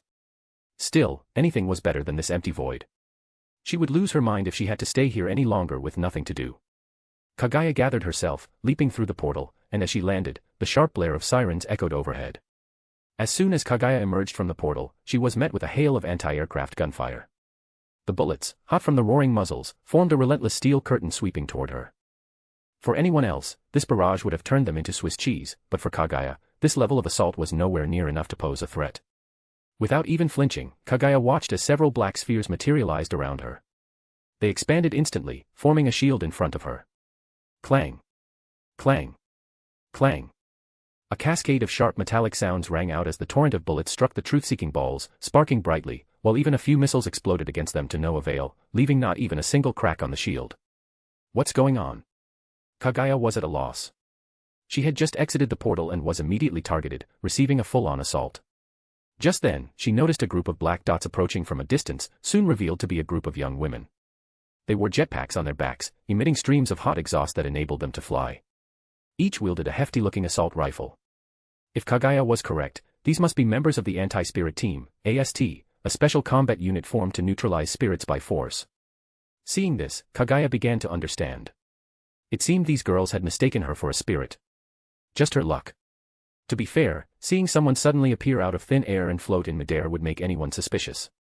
And these days, only spirits possessed such abilities without external aid. Reaching out, Kaguya traced a line with her finger, creating a small dark portal at her fingertip. She retrieved a fox mask, white with red markings, one she used often in the past. Though it offered no stat bonuses, it served well for keeping her identity hidden. Still, maybe she'd ask the system sprite later if she had masks with added attributes. This wasn't the time for such thoughts, though, as the AST girls had arrived and were firing at her with their guns. It was a spectacle too ridiculous to witness. Unfortunately for them, these weapons, while decent, were not nearly enough to handle Kaguya, who simply raised her hand and unleashed a powerful repulsive force from her palm. Shinra Tensei. To her surprise, the AST girls weren't blasted out of the sky immediately. A semi-transparent shield materialized in front of them, blocking Kaguya's attack. The force of her attack still sent them flying back several hundred meters before they managed to stop themselves. So that's the AST's personal domain, Kaguya noted with mild intrigue as a faint smile curved her lips. It was somewhat impressive that it could withstand her Shinra Tensei, even if it was just a casual attack, little more than a fraction of her power. So strong, whispered an AST member. Humph, useless, scoffed the girl in charge, evidently the squad leader. Are you seriously backing down already? Watch me. No sooner had she spoken than she engaged her jetpack's booster, rocketing towards Kaguya with her gun raised, finger on the trigger. Rat-a-ta-ta. The weapon's muzzle flashed as it spat bullets at Kaguya, sending more bright sparks skittering across the surface of the truth-seeking ball's shield. Seeing Kaguya's truth-seeking balls defending her, the AST squad leader smirked as 4 missiles extended from her jetpack with a click. In a shriek of air, the missiles launched, drawing long trails of smoke as they curved around to strike Kaguya from behind. Her plan was straightforward, she aimed to divert Kaguya's attention with her frontal attack. If Kaguya's defenses focused on the front, her blind spot would be exposed to the missiles. Boom. Boom. Boom. A series of explosions erupted, filling the air with shrapnel and thick smoke, forming a black mushroom cloud. At the same time, a massive metal net descended from the sky over the blast zone and pulled tight. Nice work, Captain. As expected of our captain. When will I ever get to be as awesome as Captain? Several AST girls gathered around the captain, eyes sparkling with admiration. If you train diligently every day and never give up, you'll reach my level and maybe even surpass it one day. Although her expression was solemn, the hint of a smirk betrayed her real feelings. She was clearly a classic tsundere.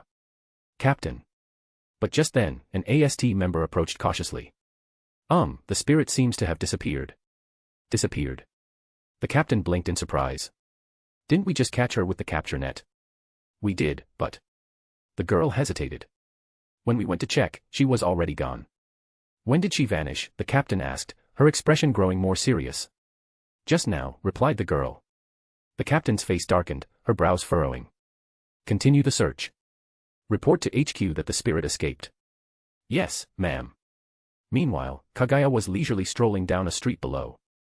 Due to the spatial quake alarms, the streets were deserted, with people hiding in underground shelters, leaving the road silent and empty.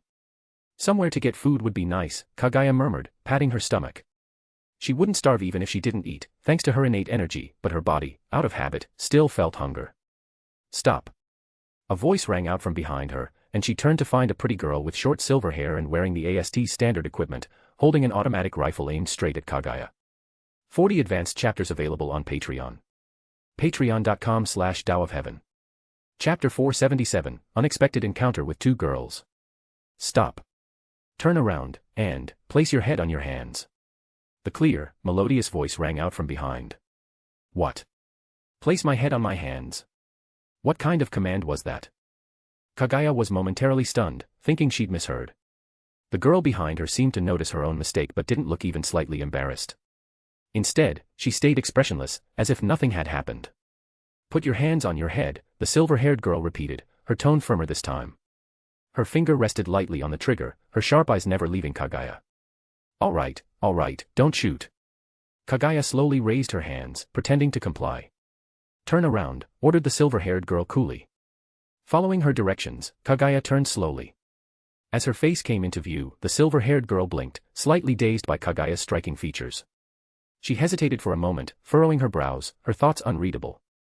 Kaguya, meanwhile, sized up the silver-haired girl. Her face was indeed beautiful, framed by short silver hair adorned with 2 hairpins, and her light green eyes were as cold as ice.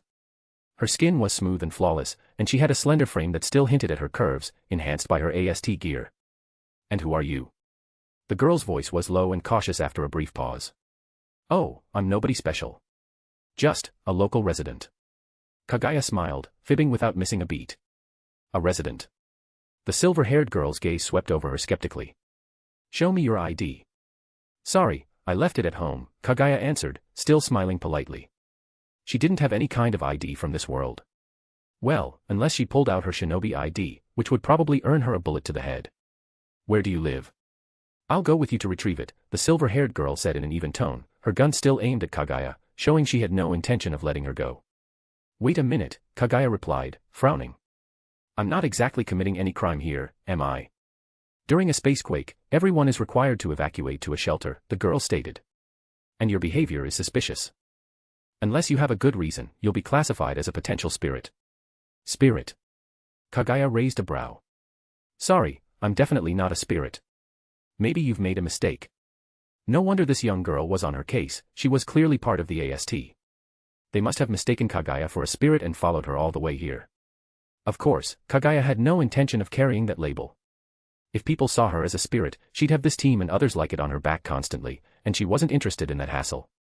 She'd rather avoid exposing her strength outright, as that would only further convince them she was something supernatural. It'll be clear at the base whether you're a spirit or not, the silver-haired girl said calmly. Come with me. If you're clean, you'll be released without any trouble. Yeah, right. She could already imagine being taken to the AST base and, possibly, subjected to tests. Not that she would end up as some lab specimen, more likely, the base would end up in pieces. Wanting to avoid complications, Kaguya decided it was best to keep her abilities hidden. She'd have to put the girl to sleep using genjutsu. Her eyes narrowed in concentration. The silver-haired girl seemed to sense something and tightened her grip on her gun, finger resting on the trigger, ready to shoot at the slightest movement from Kaguya. At that moment, a lively voice called out, startling them both. Wani-chan. Where'd you go? Seriously, I've been looking all over for you. Did you sneak off to meet your boyfriend again? A twin-tailed girl with pink hair bounded over from behind. Her twin tails were adorned with black and red hair ornaments. She had delicate brows, clear crimson eyes, and a dainty face. Her complexion was smooth and fair, her figure slender and taut. She wore a black and red school uniform with a short red skirt, long black stockings, and red and black shoes. She was an exceptionally beautiful girl, exuding an aura of youthful energy that could melt anyone's heart. While Kaguya stood there dazed, the girl dashed forward and hugged her, clinging tightly. I finally found you. I was so worried something might have happened to you, she whimpered, even sniffling a little. Huh. Kaguya was bewildered. Wasn't this girl mistaking her for someone else? Still, the warmth of her soft, delicate form pressed against her made Kaguya reluctant to pull away. The pink-haired girl wiped non-existent tears from her eyes, sneaking Kaguya a wink, and Kaguya finally understood. I went to the store to grab a few things, Kaguya replied, her face showing a mixture of embarrassment and sincerity. I was on my way home as quickly as I could, but I was a bit delayed. I'm sorry. Oh, it's nothing. I'm just glad you're all right. The twin-tailed girl's pretty eyes sparkled, and she beamed with joy. Kaguya couldn't help but admire her acting. She'd nearly been fooled herself. Kaguya Ōtsutsuki, I don't recall you having an older sister, the silver-haired girl said, expressionless and skeptical. Distant relative, the twin-tailed girl, Kaguya, answered smoothly. She's only just moved here, so of course you wouldn't know her yet, Tobiichi Origami. Hearing this, Kaguya blinked in surprise. She glanced at the beautiful silver-haired girl, then at the pretty twin-tailed girl clinging to her. She'd just arrived, yet already encountered two characters straight from the anime. It was almost too perfect to be true. Just carrying out my duty, so I'd appreciate it if you didn't interfere, Tobiichi Origami said coolly. According to protocol, I have the authority to handle unknown individuals as I see fit, and you have no right to intervene. And I suppose you count me as one of those unknown individuals, too. Kaguya Ōtsutsuki scoffed, clearly displeased. No. Since she's a friend of yours, Tobiichi finally lowered her weapon, casting Kaguya a quick glance. When a spacequake alarm goes off, if you value your life, you'd be better off heading to a shelter. Well, that's considerate of you, Kaguya huffed. Origami gave a small frown, said nothing more, then turned and took off. With a quick step and a blast of exhaust from her AST equipment, she shot into the sky, flying off into the distance. So these two know each other. Kaguya had thought they'd be strangers. Thanks for that, Kaguya turned to Kaguya, smiling. Kaguya's cheerful expression faded. She gave Kaguya a once-over before saying flatly, "You're a spirit, aren't you?" Kaguya blinked, then smiled. What makes you say that? How could I be a spirit? Come on, don't joke around. Then, care to explain this? Kaguya took out a small, pink smartphone and handed it to Kaguya. Don't tell me you don't recognize the person in this picture. On the screen was an image of a dark, shadowy realm, an alternate space, it seemed, with a figure floating outside of it. Judging from the figure's shape and the curves visible beneath her attire, she was a woman wearing a fox mask that concealed her face. And what's this? Kaguya asked innocently. Are you suggesting this person is me? That's impossible. You must be joking. I'm not joking. Kaguya's lips curled into a confident smile. I wouldn't be bringing it up if I weren't certain. If you confess now, it'll go easier for you. I don't know why you'd think that, Kaguya replied, but I'm definitely not the spirit you think I am. Technically, she wasn't lying, she wasn't precisely a spirit. Although her powers surpassed a spirit's, her nature was different, like comparing pineapples to soursop, similar in some ways, but not the same thing. So, you're sticking to that story? Kaguya smirked, her pretty eyes narrowing. Then let me tell you something, if you're going to hide, at least try a little harder. You could have changed out of that outfit first. Did you think I wouldn't notice? Still going to deny it now? She finished with a triumphant grin. Kaguya felt a momentary jolt, she hadn't even thought about that earlier. She'd masked her face with the fox mask but left her clothes unchanged from her last encounter. No wonder Kaguya had noticed, her outfit was a dead giveaway. Now she figured that might be why Tobiichi had zeroed in on her as well. Though Origami probably recognized her in the end, so why did she let her go? All spirits are beautiful young women, Kaguya said, eyes glimmering with intrigue, with a charm that's just out of reach for the average person. If you weren't a spirit, well, that'd just be a waste. All right, Kaguya replied thoughtfully. But if you believe I'm a spirit, aren't you afraid I'll hurt you? So you finally admit it, huh? Kaguya's smile became a dangerous smirk, her eyes flickering with a flash of hostility. Good. In that case, die. Huh. Kaguya was caught off guard by the sudden hostility. Where did this come from? What had she done to make Kaguya so hostile? A blinding pillar of light shot down from the sky, so hot that the clouds themselves parted, and hurtled straight toward Kaguya like a bolt of lightning. Boom. A deafening explosion tore through the area. A shockwave mixed with scorching heat blasted outward like a tsunami, leveling the nearby buildings and turning the ground to rubble. The rock beneath them cracked and splintered, and debris flew through the air as fire roared skyward, filling the area with thick black smoke and the stinging scent of burnt debris. When the smoke finally began to clear, a massive crater nearly 100 meters across was visible. The ground around it had melted from the intense heat, forming a crystalline glass-like surface. At the center of the crater sat a large black sphere, miraculously intact amid the devastation. Though visibly cracked and fractured, pieces crumbling away, it had somehow withstood the attack. The sphere was none other than Kaguya's truth-seeking ball. As the cracked orb shattered with a series of sharp cracks, Kaguya emerged unscathed from within. She looked up, her gaze scanning the sky, frowning slightly. The attack just now must have been a blast from the airship Fraxinus. She hadn't expected the blast's power to be this overwhelming, nearly equivalent to a tailed beast bomb. And the intense heat was surprising. Only by channeling her energy into the truth-seeking ball at the last second had she stabilized it enough to withstand the force of the blast. Otherwise, she might have actually been injured. Yet more than Fraxinus's firepower, Kaguya was concerned with Kotori Ōtsutsuki. The hostility Kotori displayed seemed particularly intense. Wait, no, it wasn't personal hostility toward Kaguya herself. It was hostility toward spirits in general. The more Kotori talked about spirits, the stronger her anger and resentment grew. Kaguya had mistaken that reaction for excitement or fascination, but now she realized it was resentment. But why? What was this all about? Kaguya couldn't wrap her head around it. Just then, another blazing light streaked through the sky, its searing heat bearing down on her once more. 40 advanced chapters available on Patreon. Patreon.com/DAOofHeaven. Chapter 478, Plot Twist. The blinding pillar of light closed in instantly, reaching Kaguya in the blink of an eye, seemingly poised to engulf her in its mighty onslaught. Kaguya frowned, raising her arm as a powerful force gathered in her palm.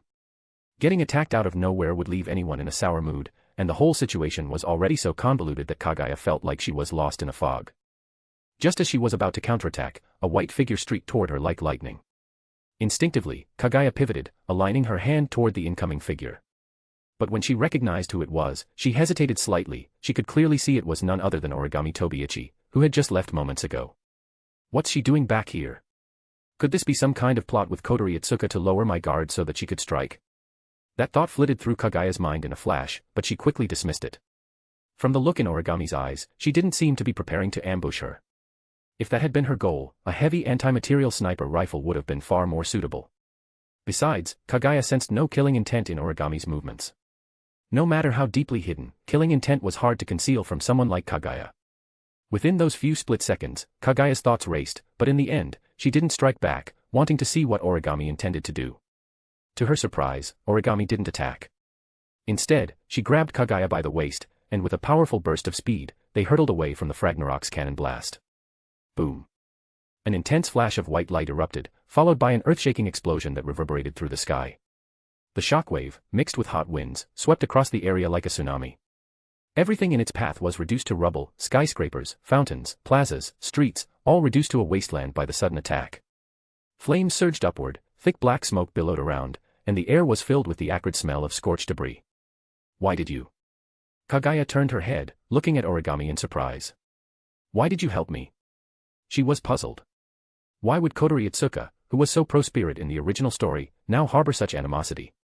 And why would Origami, who had been notoriously hostile to spirits, now act as her ally? This isn't the place to talk. Let's go. Origami replied, gripping Kaguya's arm and quickly pulling her away from the scene. Meanwhile, aboard the Fragnarok, hovering 10,000 meters above. Reporting to the commander, a soldier announced loudly. The spirit is retreating towards the city center. Cooldown time on the main cannon, 1 minute and 30 seconds. 1 minute and 30 seconds. Kotori stomped on the control panel, visibly irritated. What a piece of junk. How can it need that long to cool down? Next time, we're scrapping this useless thing. Commander, you can't. A handsome, golden-haired man protested hastily. This is the main base for Ratatoskr. If you dismantle it, we won't have anywhere to operate from. But if you're set on dismantling something, you're welcome to dismantle me. I'd gladly oblige. He flashed a bashful smile, his body swaying slightly. This was Kanazuki Kyuhei, the deputy commander of Ratatoskr and the Fragnarok's vice-captain, known far and wide as both an eccentric and a masochist. Kotori, sucking on a lollipop with a deadpan look, stretched out her leg and firmly stomped on Kanazuki's foot.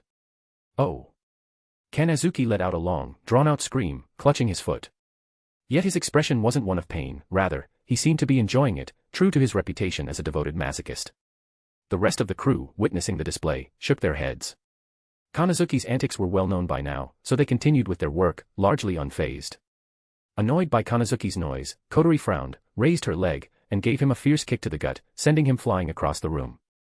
Finally, peace and quiet were restored. Spirits. Kotori clenched the lollipop in her teeth, a flicker of hatred appearing in her eyes. She bit her lip, muttering, "Those things have no right to exist in this world. Since they've shown up, I'll take care of them myself." Elsewhere, Origami and Kaguya were zipping through the city skyscrapers, quickly moving towards the city center. Finally, they stopped in front of a building marked with an evacuation sign. Origami tapped on a wall, and a keypad emerged from its smooth surface. Entering a code, she triggered a door that revealed a deep passageway. Come in. They won't be able to track us here. Origami stepped inside, with Kaguya following closely behind. What is this place? Kaguya asked, glancing around the corridor. From the outside, the building didn't look particularly large, but inside, it was well lit and spacious, with multiple passages leading off in all directions. This is one of the evacuation shelters, Origami explained, casting a quick look at Kaguya. It was built to protect people from spirit-related spacequake. I see. Kaguya nodded. This wasn't entirely new to her, she'd seen such things in the anime several times. They continued down the corridor until they reached a door, where Origami opened it and led Kaguya into what looked like a cozy lounge, complete with chairs, a TV, and even a small kitchen stocked with supplies. Most likely, the provisions were meant for long stays during spacequake alerts. Seated on the sofa, Kaguya couldn't help but ask again, "Why did you help me just now?" Origami's expression fell slightly, as though she was disappointed. "Have you really forgotten everything that happened before?" Before. Kaguya's confusion deepened. If she remembered correctly, she had only arrived in this world today. How could there be any past between them? "Are you sure you haven't mistaken me for someone else?" Kaguya asked. "No," Origami replied, turning her head, her clear eyes fixed steadily on Kaguya. "I could never forget what happened, even though now only I seem to remember. Originally, both of us shared those memories." Although Origami's expression was as stoic as ever, Kaguya could sense a hint of loneliness within her. "But can someone please tell me what is actually going on?" Kaguya sighed, thoroughly bewildered. She was sure she had never done anything remotely like what Origami was implying, nor had they ever met before. How could there possibly be such memories? Suddenly, Origami reached out, gently taking Kaguya's hand. "Don't worry," she said softly. "I'll figure out a way to help you regain your memories." But there aren't any memories to regain, Kaguya thought wryly. However, she held back her response, recalling something else that had piqued her curiosity. "Do you know why Kaguya Ōtsutsuki would go after spirits so violently? Didn't she originally advocate for peaceful measures?"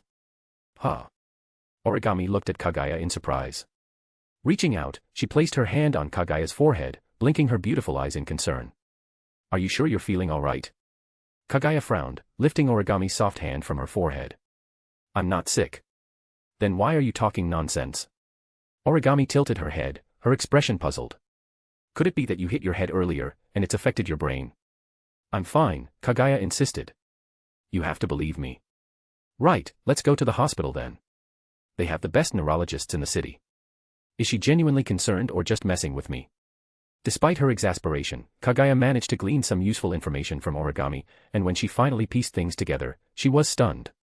5 years ago, a spacequake had occurred near Kaguya Ōtsutsuki's home. A spirit's reckless attacks triggered a massive fire, killing her parents. From that day on, Kaguya harbored a deep hatred for spirits, blaming them for her parents' death and everything she had lost. She later became the next commander of Ratatoskr, determined to drive spirits out of the human world or, if necessary, destroy any who dared appear. This explained why she had attacked Kaguya so fiercely upon confirming her identity as a spirit. After hearing Origami's explanation, Kaguya had only one thought: "Director, this script doesn't match." She had initially planned to use Kaguya's resources and influence to make approaching and winning over spirits much easier. Kaguya also had access to substantial intelligence on spirits, which would have saved Kaguya the trouble of searching blindly. But it seemed her arrival had drastically altered the course of events, and now her well-laid plans were useless. "Oh, right," Kaguya remembered something and asked, "Back then, during the fire, you..." "The fire?" Origami's face brightened, and she moved closer, her sparkling eyes fixed on Kaguya. "You remember now? Do you remember what happened back then?" "Huh? What do you mean?" Kaguya replied, feeling slightly thrown. She quickly regained her composure and added, Sorry to disappoint, but I don't seem to have any prior memories." Of course she didn't, there was nothing to remember in the first place. "Is that so?" Origami lowered her gaze, her eyes shadowed by a faint sadness. Seeing her looking so downcast, Kaguya felt her curiosity grow even stronger. What exactly had happened to make Origami look so heartbroken? "Then, back during the fire, you..." Kaguya began, unable to hold back her question. Suddenly, Origami's eyes widened slightly, as if realizing something. She raised her head and asked, "If you don't remember, then how did you know I was involved in that fire?" Kaguya froze. Not good. She had been talking about Kaguya this entire time, but she had never actually mentioned that Origami had been involved in that incident too. By saying that, she had inadvertently exposed herself. When Kaguya glanced up, she was startled. Origami had leaned in close, her delicate face only inches away. They were so close that she could feel Origami's warm breath. What's she doing? Kaguya thought in confusion. Does she think I've got something on my face? Subconsciously, Kaguya wiped her cheek, but she didn't feel anything unusual. As she was contemplating whether to push Origami back, something unexpected happened. Origami leaned forward even more, and her soft, fragrant lips pressed against Kaguya's, her warm tongue gently exploring. For a moment, Kaguya was utterly stunned, she had been kissed. Finally, Origami pulled away, calmly wiping the moisture from her lips, her expression as serene as if nothing out of the ordinary had occurred. The atmosphere suddenly felt very strange. Just as Kaguya was about to say something, Origami spoke up, "Just now, I was checking if you had a fever." Kaguya's eye twitched. Was that supposed to be an excuse? Surely, only a 3-year-old would buy that. You could have just said you were giving me medical treatment, Kaguya replied, her mouth twitching in exasperation. Oh. Origami's face lit up in realization. She nodded, her expression serious as she said, "I see. Then, to help you recover your memory as soon as possible, I am currently treating you." 40 advanced chapters available on Patreon. Patreon.com/Tao of Chapter 479, Joining AST. After speaking with Origami, Kaguya realized that the timeline had shifted in unexpected ways since her arrival in this world. To start, Origami's parents had narrowly escaped death and only sustained minor injuries in the fire 5 years ago. However, whether due to a kind of historical inertia, they met a grim fate days later in an unexpected car accident, ultimately leaving Origami orphaned. The fire, nonetheless, had caused tremendous destruction, killing hundreds and leveling every building within several kilometers, leaving nothing but scorched earth. Fortunately, a heavy rainstorm hit that night, preventing the blaze from spreading further and causing more devastation, a small blessing in a tragic event. For those who lost loved ones in the blaze, however, there was no such reprieve. Reportedly, Kaguya Ōtsutsuki's parents perished in that very fire, along with an adoptive older brother she had just welcomed into her home a day prior, an unfortunate twist of fate. And this loss had changed Kaguya's personality dramatically. She had grown cold, especially harsh toward spirits, and unwavering in her resolve to deal with them. Her adoptive brother. Kaguya felt a wave of disbelief, her head spinning. Could she mean Kaguya's brother, Shido Ōtsutsuki? The main protagonist just died, just like that.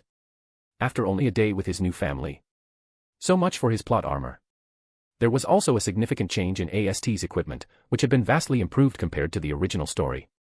The standard AST-CR units, which were practically useless in the original, barely scratching spirits, had now been upgraded to a point where they could actually cause some damage to spirits. Of course, it still wasn't enough to decisively overpower a spirit, but for AST, which excelled at employing human wave tactics, the equipment upgrades were tolerable. At least it wasn't like before, where a whole squad would be unable to breach a spirit's defenses. What's on your mind? Kaguya was snapped out of her thoughts by the sight of a lovely face close to hers.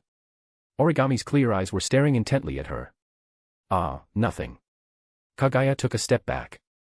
Who would have thought that behind Origami's expressionless face, she'd be this forward?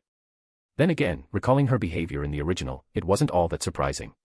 What do you plan to do next? Origami asked. You've caught Kaguya Ōtsutsuki's attention. She could attack at any time, and given her personality, she won't let it go. That. Kaguya considered for a moment. Indeed, being constantly targeted was hardly ideal. Come join AST, Origami suddenly suggested. What? Kaguya said, surprised. AST is specifically designed to combat spirits, isn't it? Exactly. But no one's ever said that a spirit couldn't join AST. Origami replied earnestly. No way. Kaguya felt her head spin. Was this girl trying to set her up? Kaguya couldn't help but doubt her words. Of course, no one had ever said a spirit couldn't join AST, that was because no spirit had ever tried. Wait, though.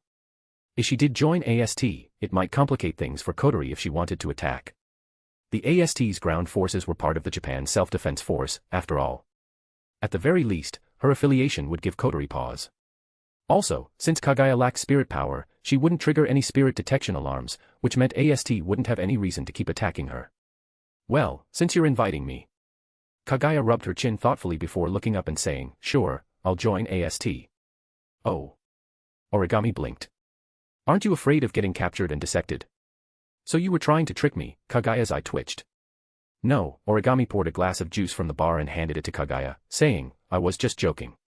Your poker face makes it impossible to tell, Kaguya sighed. Oh, really? Origami tilted her head, looking genuinely curious. Then maybe I should try smiling. She used her fingers to pull the corners of her mouth into a smile. That still doesn't look like a smile. Since Kotori was now an adversary and couldn't be relied on, joining AST might be the best way to blend in and stay under the radar. Yet, when Kaguya followed Origami to AST headquarters, she found things weren't exactly as she'd expected. To her surprise, nearly all AST members were women. The place felt like a female-only country, with a sea of energetic, youthful women as far as the eye could see. The reason for the lack of men in AST was wrapped in rumors. Apparently, men had once been part of the team, but AST's training regimen was so intense, with punishment so brutal, that most men couldn't withstand the hardship. As a result, no more men were willing to join, and the few who did, like Kanazuki Kyuhei, left as broken men with a twisted taste for pain. Of course, these were just rumors, so Kaguya wasn't sure how true they were. But she did know that now, she was surrounded by plenty of attractive young women. While they might not quite match Origami or Kotori in appearance, the sheer numbers were a bit overwhelming. And, more importantly, AST's facilities did come with certain benefits. Just to her right was a room labeled changing room, and Kaguya could see through a crack in the door, catching a glimpse of bare bodies and slender legs. Since there weren't usually any men around, the girls here seemed more at ease. AST's building and facilities were impressively well equipped, with Kaguya now standing in a spacious training hall filled with various weapons and training equipment. Shooting ranges and sparring areas dotted the space, and several AST members were practicing, maintaining a steady rhythm in their training. Gunfire rang out constantly, flames flickering amidst the lingering smoke. Where are we headed? Kaguya turned her gaze away from the shooting range and asked Origami. We need to get you registered, set up your personal file, and then meet the captain, Origami replied. Just then, a long-haired girl in a green military uniform approached, smiling. Origami, you did great out there. The higher-ups have commended you. Maybe it won't be long before you're promoted. Thank you, Captain, Origami replied coolly. Come on now, no need to be so cold, Captain Ryoko Kusakabe said with a smile, patting Origami on the shoulder. You should take a break now and then, like soaking in a hot spring, maybe. I'll even grant you leave. No need, Origami replied. I still have a lot to do. Until it's done, I don't have time for distractions. Sigh. The captain sighed, a bit disappointed. If you keep those nerves wounds so tight, you'll get sick, or worse, age faster. Then be careful your crush doesn't lose interest. Origami froze at that, seeming to think for a moment before responding. Actually, it sounds like it's you who wants to go. Ha. Captain Ryoko laughed awkwardly. Of course not. I'd never indulge in something so trivial. As captain, I must always stay prepared for action. She playfully punched the air. Then, as if noticing something, Ryoko turned her head. Who's that? I don't believe I've seen her before, but she's quite striking. She's my cousin, Origami said, completely serious.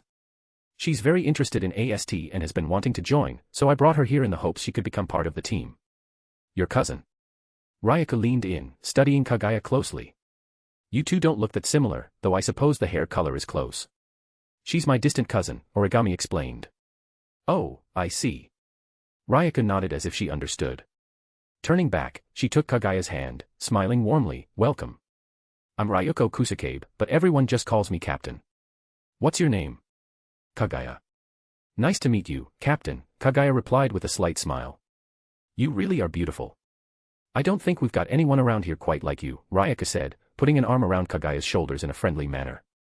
Are you some kind of heiress from an old family? You have that vibe. Something like that, Kaguya said evasively. Someone with looks like yours being so humble.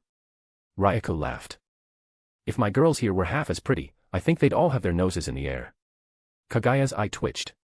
Even with all these compliments, she couldn't feel happy, not when she still wanted her original body back. Alright, but first, let me make something clear. Ryoko placed one hand on her waist and raised a finger. This isn't a vacation spot or some playground for rich girls.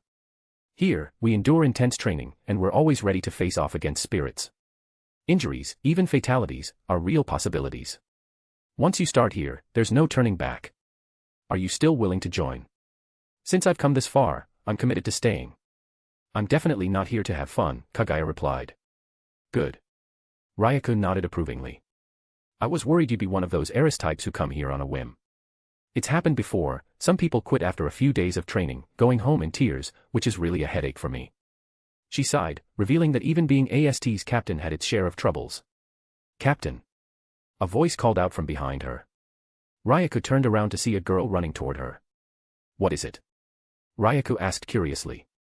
Someone from headquarters is here, they're holding a meeting.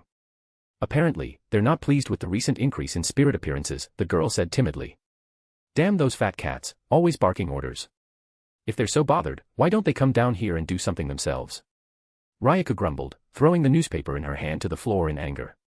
See Captain, scary. The AST girl muttered, shrinking back a bit. Realizing her outburst, Ryuko cleared her throat and managed a tight smile at Kaguya and Origami. Sorry about that. I have to attend to something. Go ahead and complete your registration. If there's anything you need, just report to me. No problem, I'll handle things, Origami said. Right. Kaguya watched Ryuko walk away, frowning slightly as she replayed the conversation in her mind. The frequent spirit appearances lately, so there were already other spirits showing up here. Though it was uncertain who they were, it was somewhat comforting that they hadn't been captured yet. Let's go, Origami said, turning to leave. Wait, Kaguya stopped her. Have there really been frequent spirit sightings recently? Yes, Origami nodded. Counting you, 3 different spirits have appeared in the city so far, causing significant damage. I see, Kaguya said thoughtfully, stroking her chin. Can you tell me about the other 2 spirits? One is a spirit with blue hair, dressed in a green, bunny-like outfit, and she carries a bunny plush. She looks like a little girl and has been given the code name, Hermit. She's timid by nature and seems unwilling to fight humans directly, always hiding herself. We haven't seen her on the surface in quite a while, Origami explained. Hermit. If Kaguya wasn't mistaken, this sounded like Yoshino. The outfit, the demeanor, it all matched perfectly, so there was little doubt it was her. And the other? Kaguya asked. Given the storyline, she assumed the second spirit would be Toka Yatagami. In the original, Toka was among the first spirits to appear, even before Yoshino. Though this was according to the episode order, not the actual timeline. Unexpectedly, Origami's expression grew more serious. The other spirit is extremely dangerous. 40 advanced chapters available on Patreon. Patreon.com/DAOofHeaven. Chapter 480, Mana Takamiya. Kaguya was slightly taken aback. Very dangerous, she asked, surprised. Had Yatagami Toka been affected by some butterfly effect due to Kaguya's arrival, causing her to change? Origami nodded seriously. Yes. This spirit is considered an evil one, personally responsible for over 10,000 deaths. She possesses immense power and even some baffling abilities, putting her at the highest danger level, an S-class spirit. Baffling abilities? Kaguya asked, puzzled. In her impression, Toka wasn't that strong, nor had she killed so many people. She wasn't anything like an evil spirit. Previously, AST managed to kill her, but... Origami paused, her face growing somber. Somehow, she reappeared without a single mark on her, as if the person who was killed wasn't her at all. There are even records of her appearing simultaneously in 2 different locations. She was originally active in a neighboring city, but recent surveillance suggests she has moved into this one. Kaguya's eyes widened with realization. The spirit Origami described wasn't Toka but another spirit entirely, Kurumi Tokisaki. Only Kurumi possessed such abilities. It was surprising she had already appeared, and even before Toka. I see, Kaguya nodded thoughtfully. Then, as if something had come to mind, she asked, do you have any other records on spirits? Or anything strange in relation to their appearances? Nothing else, Origami shook her head. There are rumors of other spirits, but no confirmed sightings or data available with AST. Kaguya held her chin thoughtfully. Given the current situation, her presence seemed to have caused quite a few changes to this world, though it was unclear if the other spirits had also undergone shifts in their timelines. Under Origami's guidance, Kaguya completed her entry procedures, officially becoming a member of AST. However, she was still a recruit, which meant she couldn't yet participate in operations or training exercises. In other words, she was in a probationary period, during which she would learn basic skills and equipment handling. Only after rigorous training would she be considered a full-fledged AST operative. However, the moment she arrived at the AST base, Kaguya drew plenty of attention. Numerous AST members whispered among themselves as they stole glances at her, many looking openly curious. Hey, look over there. That new recruit they were talking about. Ah, is that her? She's really beautiful. Yeah, with looks and a vibe like that, she's seriously enviable. Bet she's some rich young lady just here for a thrill. No doubt. Did you see? Even the captain came to greet her. I wish I could get that kind of treatment. Maybe once you lose all that weight. Oh, stop it. I'm betting she won't last here long. New recruit training here is brutal. Tell me about it. I nearly gave up myself during my first week. I bet this young miss won't hold out for long. This isn't exactly some rich kid's playground. It'd be great to see her hightail it out of here. That would be a real show. Hearing this chatter, Kaguya sighed. She hadn't expected the AST girls to be so prone to gossip, no, to revel in it, actually. And their personalities were unexpectedly sharp-edged. Her expression softened into a smirk. Well, if the opportunity arose, she'd certainly enjoy teaching these girls a lesson. Look at her, she's smirking right at us, a pretty girl muttered nearby, clenching her fists. What a cocky brat. When she gets put in her place, she'll know what respect means. Right, Mana. Huh. Mana blinked, seeming distracted. She was a young girl with delicate features, arched brows, large clear eyes, and a faint hint of baby cheeks. A small beauty mark below her left eye added a touch of softness to her otherwise mature look. Her neatly tied ponytail and petite figure gave her an energetic, cute appearance. She seemed only around 14. If Kaguya had been paying attention, she might have recognized this young girl as Itsuka Shido's little sister, Mana Takamiya. Hey! You're spacing out again, the other girl complained, stepping up to her. What's got you so distracted? Sorry. Mana clasped her hands together apologetically. I didn't sleep well last night, maybe that's why. Is that so? The girl looked at her skeptically, then slung an arm around Mana's shoulders with a grin. Alright, if you buy me a yakisoba bun, I'll forgive you. Huh? But you promised to treat me last time.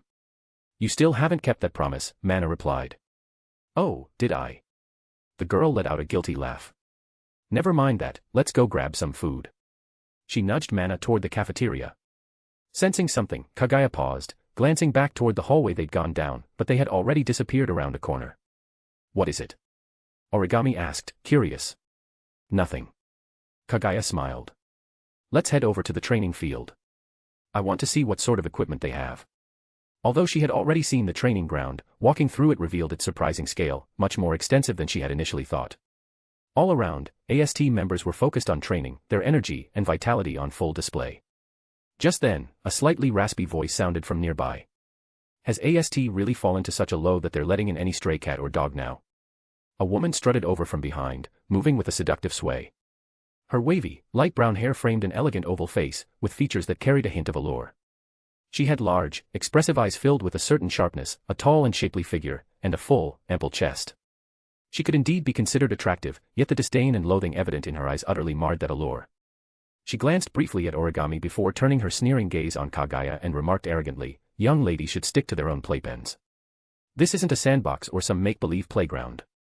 Spirits won't hold back just because you have a pretty face. Kaguya, however, didn't get angry, she just smiled and ignored her.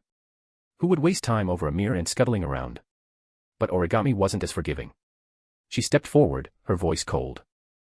The weakest are always the loudest, because they don't realize their own limits. They're arrogant and self-absorbed, like you, Jessica Bailey. Absurd.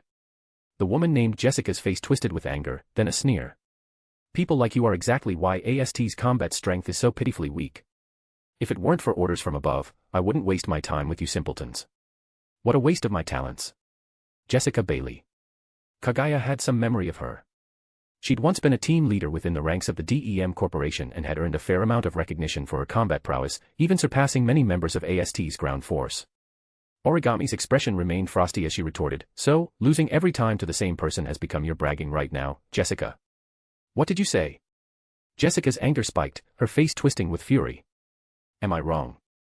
Origami scoffed, her gaze flicking dismissively over Jessica. If your abilities matched even half your arrogance, maybe you wouldn't be lying flat on the ground every time Takamiya Mana faces you. Jessica's face darkened immediately, flames of rage blazing in her eyes. She clenched her teeth, voice like a venomous hiss as she said, "You wretch. You need a lesson, clearly. I'll show you what happens to arrogant fools who don't know their place." This was a sore spot for Jessica. Takamiya Mana's skills had consistently overshadowed her own, with Mana's combat ability repeatedly proving superior. Jessica, prideful and competitive by nature, had always seen this as a deep humiliation and vowed to surpass her one day. Yet, despite her best efforts, she had yet to triumph over her. This failure had festered into a serious complex, a subject none of her DEM colleagues dared to mention for fear of incurring her wrath. It was an unspoken rule within the team. Origami's eyes flashed with cold light, stance ready for combat. Did you think I'd be afraid of a bloated pig like you? The tension between them mounted, the air crackling with animosity as they braced for an all-out clash. Just then, a young girl rushed over, calling, "Captain." A message just came in from DEM headquarters. I'm busy. Don't interrupt me. Jessica's voice was thick with irritation. I'll teach this wretch a lesson first. But, it's from Lord Westcott. The girl shrank back, her tone timid. Jessica's impatience flared, but at the mention of Lord Westcott, she hesitated, then asked, a message from Lord Westcott? Yes, it just came in, the girl answered hesitantly. You said before, any message from him should be relayed to you immediately. Jessica's scowl shifted into a glint of satisfaction, quickly hidden as she turned back toward Origami with a sneer. Consider yourself lucky. Next time, you won't get off so easily. I'll chop you to bits, piece by piece.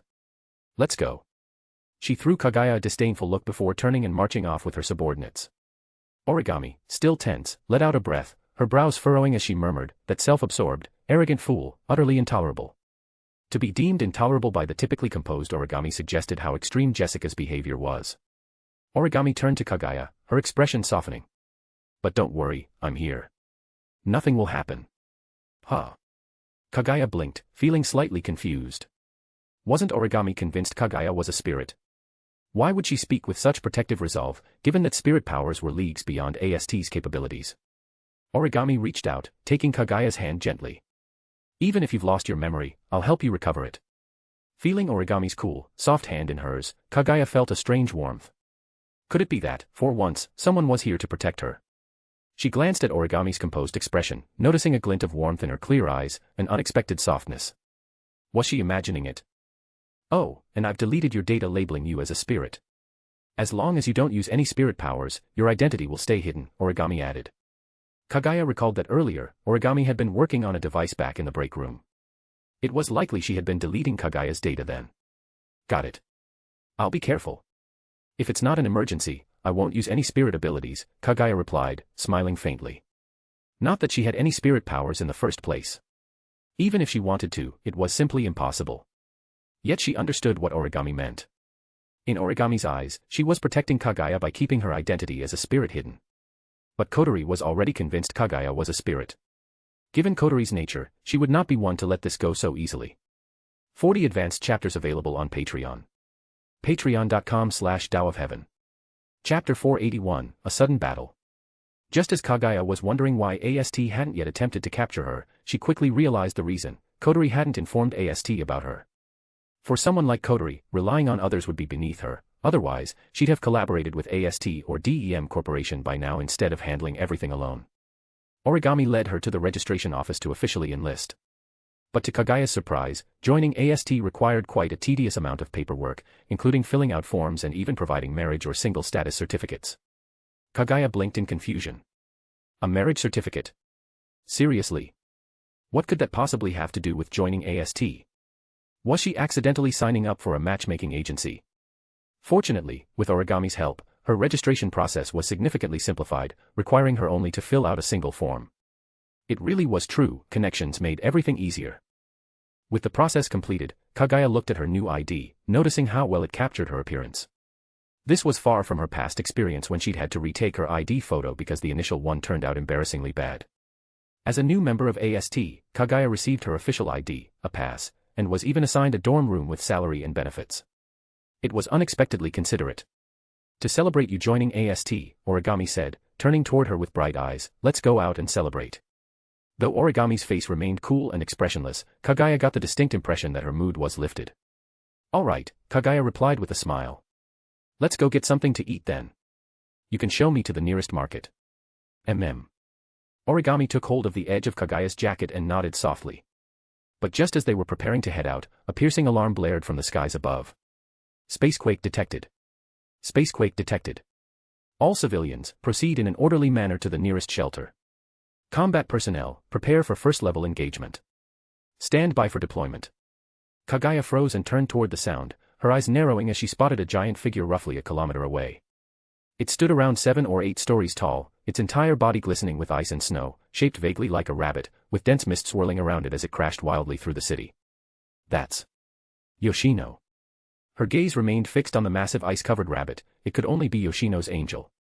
By now, AST had arrived at the scene, hovering midair with customized automatic rifles at the ready, unleashing a rain of bullets on the icy creature. Even from where Kaguya stood, she could clearly hear the gunfire. As the battle intensified, dark clouds loomed, casting an eerie chill over the area as heavy snow began to fall, unmistakably Yoshino's ability at work. Origami, noticing the commotion, hurriedly handed her keys to Kaguya. I have a mission. I'll be back shortly. Wait for me in the dorm. Suddenly, as if realizing something, she turned back to Kaguya, her gaze serious. A shipment of weapons from DEM Corporation arrived recently. They're supposedly designed specifically to counter spirits and can deal significant damage. Promise me you won't go. DEM Corporation. Kaguya's brows furrowed slightly. In the original story, DEM wasn't a minor player. As a world-leading corporation and the only organization besides Ratatosk capable of producing realizer units, it supplied covert military and police forces worldwide, including AST, with realizer devices, advocating for the aggressive elimination of spirits. If any humans possessed spirit-level power, they would likely be from DEM. Their strength extended far beyond what was immediately apparent. Some of its members, like Ellen Mira Mathers, could even overpower spirits, her strength surpassing even Toka's. Though DEM Corporation publicly advocated for spirit destruction, they had secretly been studying spirits in pursuit of their power, even capturing and imprisoning other spirits for this purpose. To think of them merely as an arms dealer would be grossly naive. Given that DEM had reportedly developed spirit-specific weapons, Kaguya's thoughts turned more serious, understanding why Origami was so adamant that she not get involved. Kaguya initially considered watching the battle herself, but seeing the rare, pleading look on Origami's usually stoic face, she felt her heart soften and smiled. All right. I'll stay home and wait for you. Origami flinched slightly at the word home, quickly nodding and saying, I'll go now. With that, she dashed toward the weapons armory, her usual composure replaced with a hint of nervousness. Soon, a fully armed Origami emerged from the armory, stepping forward with a determined look. Her foot touched down, and with a burst of high-speed thrust from her back unit, she soared into the sky, racing toward the site of the fierce battle. Watching Origami's figure disappear into the distance and seeing the escalating battle, Kaguya smiled slightly, slipping the key into her pocket. She turned toward a shadowed alley, vanishing like smoke into the darkness before she could even enter it fully. We've got her surrounded, Captain. Ready to deploy the equipment. One of the AST members shouted from above. Excellent, Ryoko Kusakabe replied with a confident smile. As arrogant as those DEM types are, they've made some impressive weapons. Tighten the perimeter and commence the operation. Yes, ma'am. Rat-tat-tat. Deafening gunfire roared as blazing hot bullets surged forth in a torrent of metal, raining down upon the petite girl atop the ice rabbit like a relentless storm. The bullets struck Yoshino's shield, creating showers of sparks. It hurts, it's so scary, whimpered the small blue-haired girl on the rabbit's back, tears welling in her wide eyes. Calling her a young girl wasn't quite accurate, she looked more like a young, tender-hearted girl of about 14, with large blue eyes and porcelain skin that gave her the appearance of a delicate doll. Her slim figure lacked the curves of a mature girl, making her seem all the more cute and childlike. Yoshino was in a dire situation, surrounded by AST members on all sides. Though the bullets couldn't penetrate her shield, they were rapidly draining her spirit energy. The sweat beading on her forehead was proof of the toll this was taking. Once her energy was exhausted, her defeat was certain. Suddenly, a large energy net dropped from above, enclosing the ice rabbit. We got it.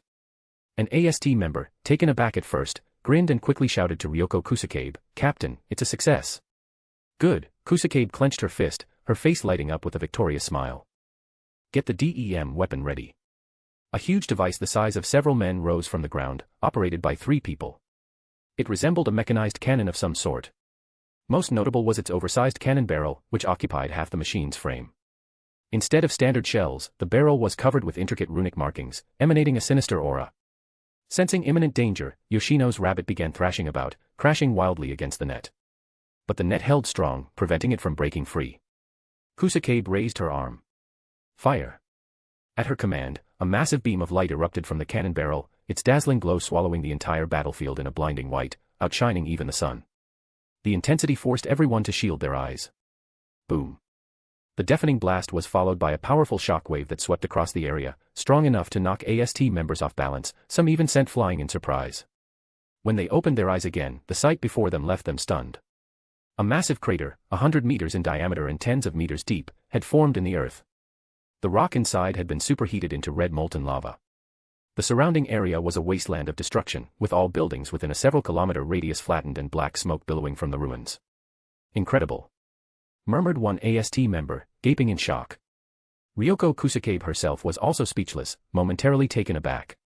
She recalled DEM's assurances about the weapon's potency, something she had scoffed at, but now, its destructive power was undeniable. Wait, Kusakabe snapped back to attention. Where's the spirit? The AST members around her looked puzzled. They'd been so focused on the weapon's firepower that they'd lost track of their actual target. Captain, over there, one AST member shouted, pointing off in the distance. In the distance, two dark figures seemed locked in battle. Kusakabe, squinting to see, recognized one of them and smiled. It's Origami. Great job, everyone, pursue them. Yes, ma'am. Yoshino was clearly struggling, her once pristine clothing now smudged with soot and burn marks. One of her rabbit ears was missing, while the other was badly singed. Normally, her spirit attire would repair itself as long as she retained spirit power, but now it was evident she was near her limit. The recent attack hadn't dealt her a fatal blow, but it had shattered her shield and destroyed her ice rabbit, draining her spirit energy severely. She was now so weakened that even summoning her angel was out of reach. The new weapon bore a striking resemblance to DEM's White Lycoris machine, not only in design but even in fine details. For those familiar with it, such formidable firepower from the machine was hardly surprising. Moreover, Yoshino's combat abilities were low compared to other spirits, perhaps even the weakest, especially given her lack of will to fight. Her current clash with Origami was more an act of survival than a battle. Exhausted and panicked, Yoshino stumbled away, her face flushed, breathing heavily as she struggled to run. Beads of sweat covered her as she stumbled, too fatigued even to fly. So scary. Tears filled Yoshino's large blue eyes, her face a picture of fear, like any ordinary young girl. Suddenly, a shadow flashed overhead as another large net descended, ensnaring Yoshino, who lost her balance and fell to the ground. Got her, an AST member shouted in delight. Well done. Kusakabe cheered. Take her in. Yes, ma'am. But just as Origami and the others were about to close in, a powerful surge of spirit energy erupted from Yoshino, freezing everything within a 50-meter radius in solid ice, including several AST members who were caught and turned into ice sculptures. Roar. Another giant ice rabbit reappeared, bounding off into the distance in a desperate bid to escape, albeit noticeably smaller than before. It seemed that Yoshino's terror had unleashed one last burst of energy, allowing her to break free from the net. However, this burst was merely a brief revival, her energy was almost entirely depleted, and she wouldn't last much longer. What should we do, Captain? An AST member asked, turning to Kusakabe. We can't let this go on, Kusakabe bit her lip, weighing her options. If we allow this, the city will suffer catastrophic damage. Prepare the new weapon for another shot. Wait, Captain, Origami interrupted over the communication line. There's no need for such firepower. Hermit is already weakened and won't hold out much longer. It's too late, Kusakabe said grimly. Look at the direction she's heading. Origami froze, glancing toward the path of the ice rabbit. Could it be? That's right, Kusakabe said, her expression hardening. She's headed for the city center. Although the people have evacuated, most of those buildings belong to DEM Corporation. If she reaches that area, the damage will be extensive. But, Origami protested. No buts, Kusakabe cut her off. This is the only choice we have left. You know as well as I do that spirits are the enemies of humanity, responsible for countless deaths. Would you still show mercy? Origami fell silent, at a loss for words. Prepare the weapon for another attack, Kusakabe ordered. Yes, ma'am. A blinding column of light shot forth, slicing through the sky at impossible speed as it targeted Yoshino. But Yoshino, now utterly drained, had no means left to defend herself. She could only watch as the beam closed in, seconds away from impact. 40 advanced chapters available on Patreon. Patreon.com/DAOofHeaven. Chapter 482, Crushing the Weak with a Main Account. As if sensing the looming danger, Yoshino quickly turned around, her pupils contracting in fear as she instinctively hugged her head and crouched low. Boom. A deafening explosion erupted, sending a tidal wave of shockwaves billowing outward. The surrounding buildings were blown apart, scattering debris in a cloud of smoke and dust. After a long moment, Yoshino, who hadn't felt any pain, cautiously lifted her head, realizing she was unhurt. She peered through tear-blurred eyes and saw someone standing before her. Though the figure was hazy, bathed in the warm glow of light, she could vaguely make out a person radiating a gentle aura. The voice, however, was clear. Despite being muffled by a mask, Yoshino sensed a faint smile within it. Don't be afraid, it's all right now. I'm here. Who are you? Yoshino asked timidly. The figure in front of her was an unfamiliar person wearing an odd mask, but surprisingly, Yoshino felt a sense of comfort and warmth from them. Even their voice carried a gentle kindness that made her trust this person instinctively, as though they harbored no malice. Well, if I had to say, Kaguya paused, smiling, I might just be like you. Like me. Yoshino murmured, her pretty blue eyes filled with confusion. Suddenly, realizing something, she gasped, you're a spirit, too. Possibly, Kaguya replied, scratching her head with a laugh. She hadn't wanted to deceive the poor girl, but it seemed the only way to earn Yoshino's trust. Yoshino was notoriously timid, easily spooked by the slightest thing. Given the fright she had just endured, gaining her trust would be almost impossible otherwise. Really? Yoshino glanced nervously at Kaguya, then turned and ran off. Wait, this isn't how it's supposed to go. Kaguya's mouth twitched. Wasn't Yoshino supposed to feel grateful and then fall into her arms? Just as Kaguya was about to chase after her, another blinding beam of light shot out. Boom. Thick smoke billowed, flames flaring high into the sky. We've hit the jackpot. Ryoko Kusakabe shook the AST member beside her in excitement, shouting, I thought we only had one, but now there's another one. We can capture them both at once. See, Captain. The dizzy AST girl managed a strained smile. What is it? Kusakabe asked. It seems she's unharmed, the AST member stammered. What do you mean, unharmed? Kusakabe hadn't caught on. The spirit we just hit doesn't seem to be injured at all, the girl replied, finally freeing herself from Kusakabe's iron grip and stumbling back. Oh. Kusakabe turned to look toward the site of the explosion. Centered at the blast site was a massive crater, the surrounding buildings flattened for miles. Floating above the pit was a girl in a fox mask, Kaguya. She was unscathed, her clothes as pristine as if she hadn't been touched. Kusakabe was sure her shot had hit, yet it hadn't even scratched her. Wait. Kusakabe's eyes narrowed. Isn't that the new spirit from the last report? Though the figure before her wore different clothing, the fox mask was unmistakably the same. I didn't expect it to be her, Kusakabe's expression darkened. If it's her, that explains a lot. This was the spirit who had deflected the powerful Fraxinus cannon attack. Her defense was terrifyingly formidable. That the DEM's new weapon had no effect wasn't exactly surprising. What should we do now, Captain? AST members looked at her, awaiting orders. We keep attacking. What, do you want to be cowards? Kusakabe flicked a finger, knocking the hesitant girl on the head with a friendly smile. Anyone hoping for double training on your days off? Then get in there. Yes, ma'am. Inspired by their captain's encouragement, the AST members rushed forward, their spirits high as if they'd taken a shot of adrenaline. After all, with the grueling training schedule and rare rest days, nobody wanted to sacrifice their one break. Rat-tat-tat. The sharp gunfire resumed, with bullets, shells, and even missiles showering down on Kaguya like a storm. But the AST's morale couldn't overcome the gap in strength. The bullets from the assault rifles couldn't penetrate Kaguya's shield, not even leaving a scratch, merely producing a few sparks. And it wasn't just the bullets, the shells, missiles, and even DEM's newest weapon were unable to shatter her truth-seeking orb shield. If this is all AST's got, then I'm a little disappointed, Kaguya sighed, feigning dismay. Damn it. Kusakabe snarled in frustration. How dare she mock us? Everyone, bring out the melee weapons and take her down. Yes, ma'am. With a collective shout, the AST girls drew their light blades, charging swiftly toward Kaguya. But they were gravely mistaken if they thought close combat would give them the upper hand. This was, after all, Kaguya's specialty. One AST girl, wielding a light blade, shot forward, jets of high-speed air propelling her from behind as she swung her blade toward Kaguya. Before the blade could even land, however, Kaguya vanished. The AST member only had a split second of confusion before a shadow flickered before her, and a powerful punch landed squarely in her soft midsection. The AST girl's face went pale. The intense pain made her vision go dark, and she fainted, plummeting straight down from midair. Luckily, one of her teammates managed to catch her just in time, preventing her from crashing into the ground like a pancake from that height. Just then, a cold glint approached Kaguya from behind, poised to slice her in half. The AST girl who attempted the sneak attack even wore a triumphant grin, until it froze on her face. Without moving a step, Kaguya casually parried with a reverse strike. The girl felt a tremendous force against her hand, nearly dislodging her lightsaber, and her body was thrown back 4 or 5 meters before she could steady herself. So strong. The girl was taken aback. Just as she was reeling from the shock, Kaguya's blade flashed a few times. The AST girl shut her eyes, certain she was done for. But upon opening them, she found herself unscathed. Bewildered, she suddenly felt a strange sensation. She was horrified to realize her body had lost its support and, with a sharp scream, plunged downward like a stone.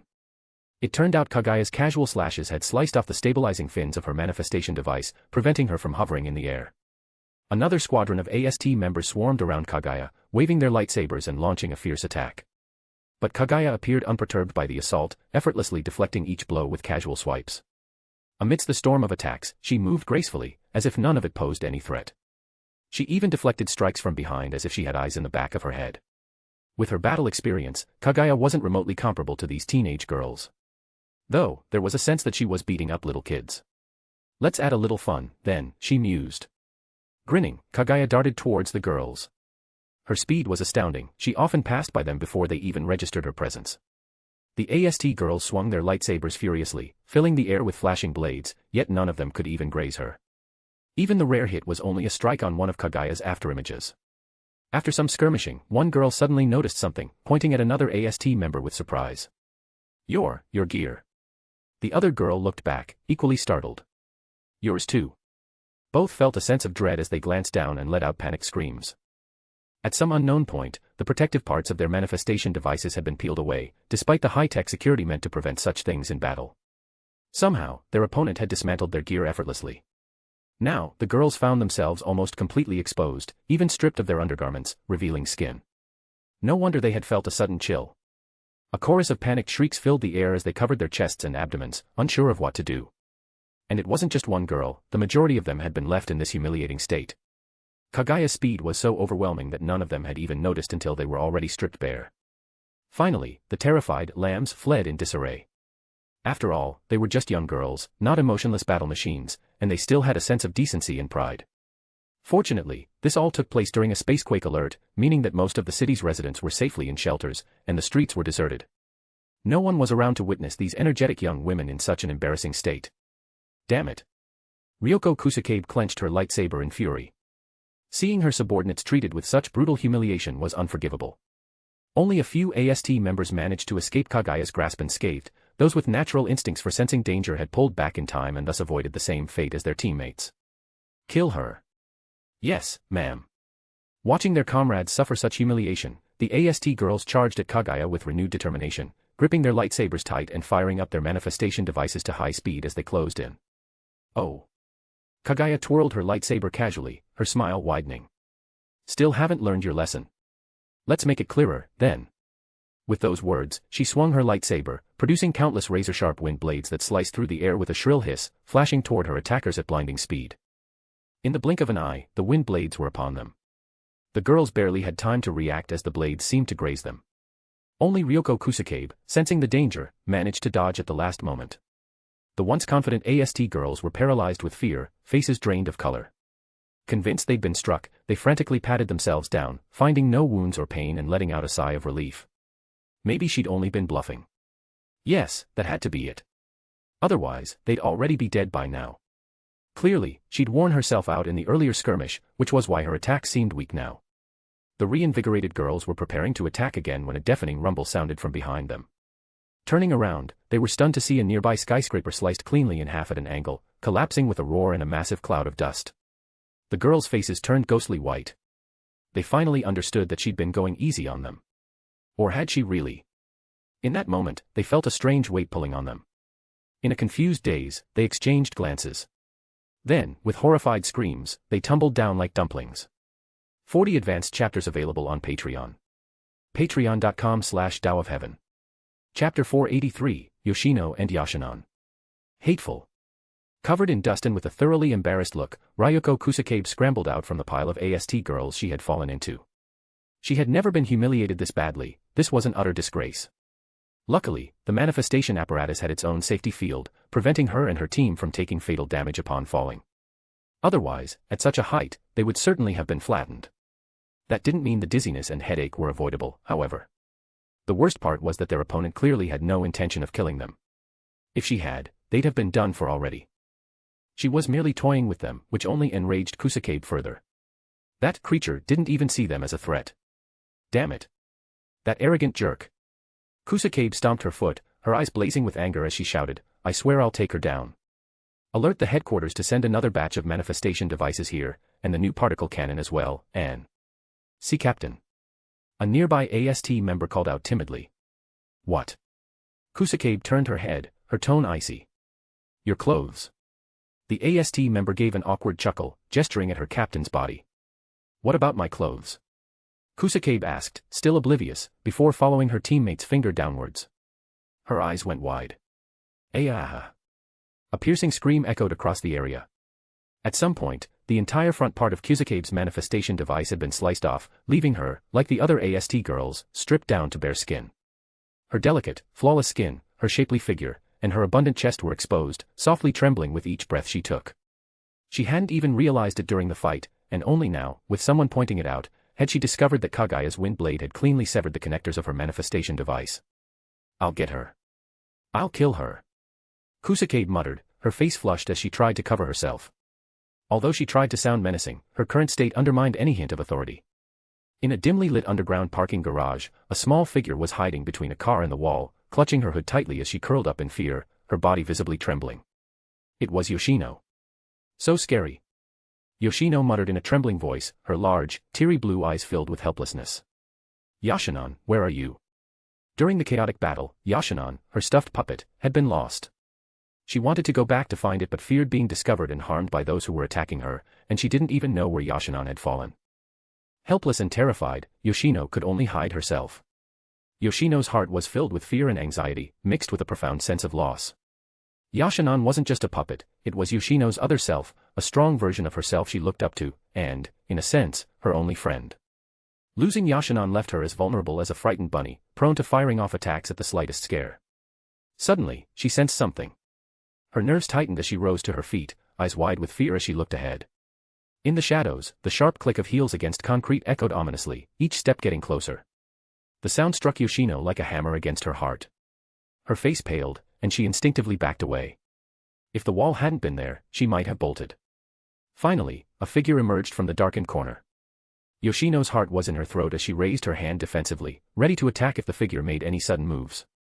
However, her spirit power was nearly depleted, leaving her swaying on her feet. Even running away felt impossible at this point. Just as she was about to attack, the figure stepped into the light, revealing herself to be the same person who had helped her earlier. Yoshino blinked, momentarily surprised. I didn't expect to find you here, the figure, Kaguya, said, flashing a smile from behind her fox mask. You really made me work to find you. Why you? Are you here to hurt me too? Yoshino stammered, taking a step back, her expression pitiful. No, I'm not here to hurt you, Kaguya quickly reassured her, smiling softly. Actually, I'm kind of like you. People think I'm a spirit and try to attack me too. So you have nothing to worry about. Really? Yoshino replied hesitantly, her expression unsure. Of course, Kaguya answered. Otherwise, those people wouldn't have attacked me back there, would they? Yoshino, still cautious, kept herself hunched up but managed a small nod.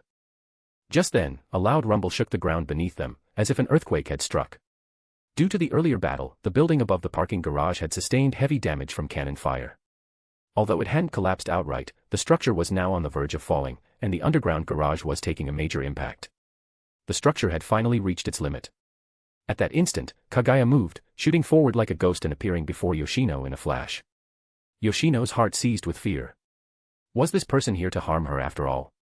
Panicked, she raised her hand, but before she could launch an attack, she found herself being pulled into a tight embrace. Boom. A deafening crash echoed through the garage as the concrete ceiling caved in, large chunks of stone and steel beams crashing down, crushing vehicles into flat metal pancakes.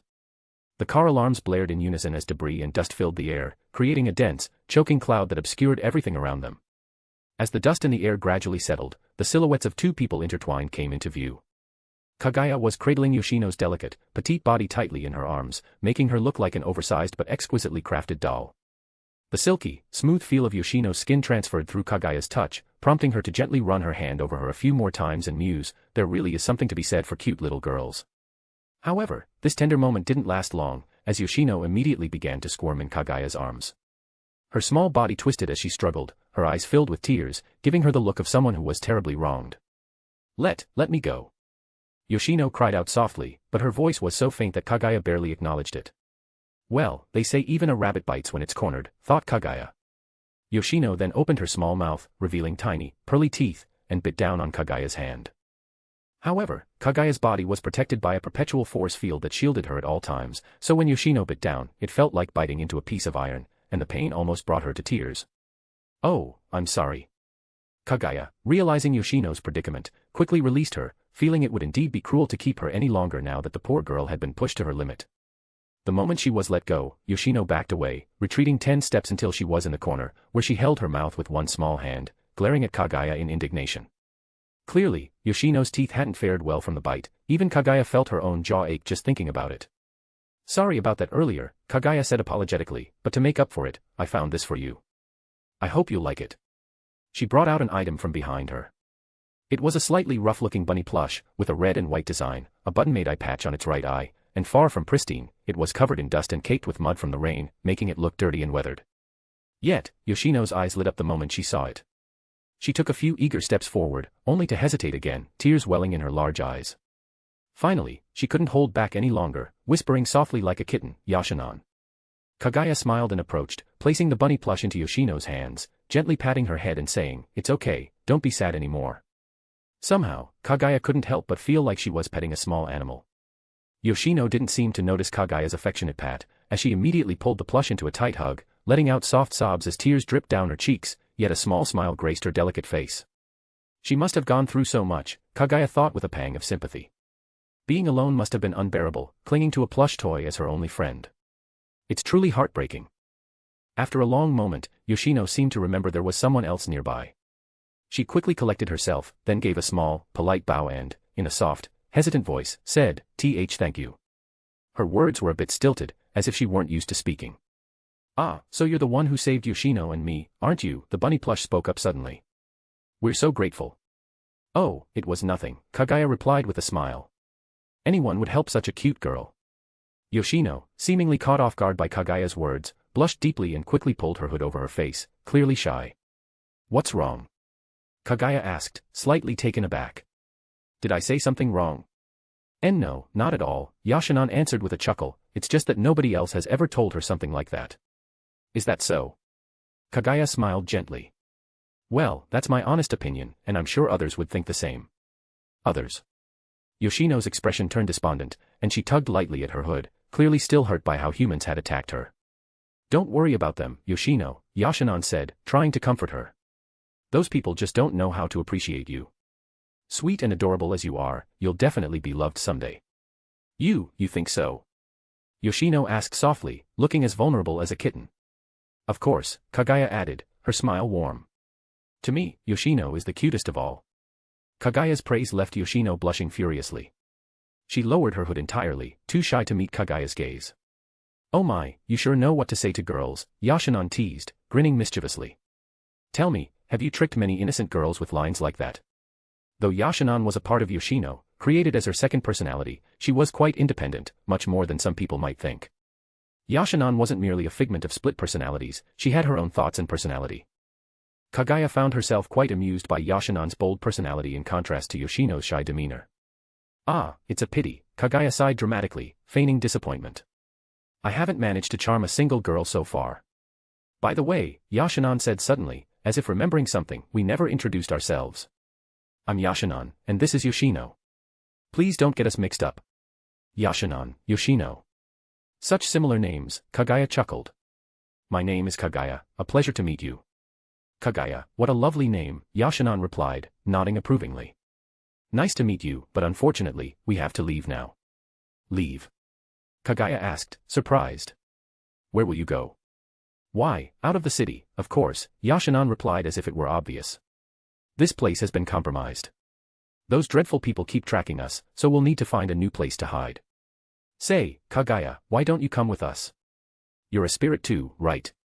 Constantly running isn't going to be a lasting solution, Kaguya said thoughtfully, pressing a finger to her chin. After a moment of silence, she looked at Yoshino and offered, why don't you come to my place instead? But just then, a thunderous explosion erupted. Violent shockwaves swept through the area, and shards of debris flew everywhere as a thick cloud of dust billowed into the air. 40 advanced chapters available on Patreon. Patreon.com/DAOofHeaven. Chapter 484, Bringing Yoshino Home. Outside, the thunderous roar of artillery reverberated, shaking the entire building to its foundation. Dust trickled down from the ceiling, and the structure trembled as if on the verge of collapse. Yoshino's small frame trembled, her pale, soft cheeks growing even paler, and her beautiful, large eyes were filled with panic, clearly still shaken from the recent fierce battle. Kaguya frowned, turning her gaze outward, her sight penetrating through the dense steel and concrete. She saw that the sky above was filled with AST members, and even a few heavily armed mechs were present, bombarding the area. Bullets and shells rained down like a metal storm. Debris scattered, smoke billowed, and the building was reduced to ruins almost instantly. Although they were currently underground, such intense attacks would soon make even this reinforced shelter crumble. Could they have found us? Kaguya's brow furrowed slightly. That shouldn't be possible. I had already cloaked myself, hiding both my presence and heat signature. Even with modern technology, it shouldn't have been easy for them to detect us. Could they have some highly advanced detection equipment here? But this was no time for idle thoughts. Soon, this place would collapse, potentially burying them alive. Of course, Kaguya wouldn't be the one to get buried alive, rather, it would be the little girl in front of her. With a flick of her finger, Kaguya tore open the air, as though slicing through a sheet of paper. The tear revealed an abyssal darkness, her personal Amenominaka. Come, let's go, Kaguya said, reaching out her hand to Yoshino with a smile. You're probably hungry, right? Staying hungry isn't good, come to my place and have something to eat. Although her voice was soft, Kaguya had heard Yoshino's little stomach grumbling just moments ago. Yoshino hesitated, her cheeks blushing as she looked at Kaguya's outstretched hand. She timidly shrank back, seemingly uncertain. Let's go, Yoshino, urged Yashinon. I've been waiting forever for a feast. If we don't hurry, we might miss it. Who knows why a puppet would want a feast? Hearing Yashinon's words, Yoshino seemed to make up her mind. She timidly nodded, then reached out her small hand to grasp Kaguya's. Somehow, the warmth radiating from Kaguya's hand instantly soothed her, melting her fears like morning mist, and she felt an unexpected calm. Seeing Yoshino's gesture, Kaguya gave her a gentle smile, holding her cool little hand as they stepped into the dark space. At the entrance of the portal, Kaguya suddenly stopped, looking back with a wary glance, but found nothing. Just now, she thought she had heard something, a seductive, magnetic laugh, alluring and inexplicably captivating. What is it?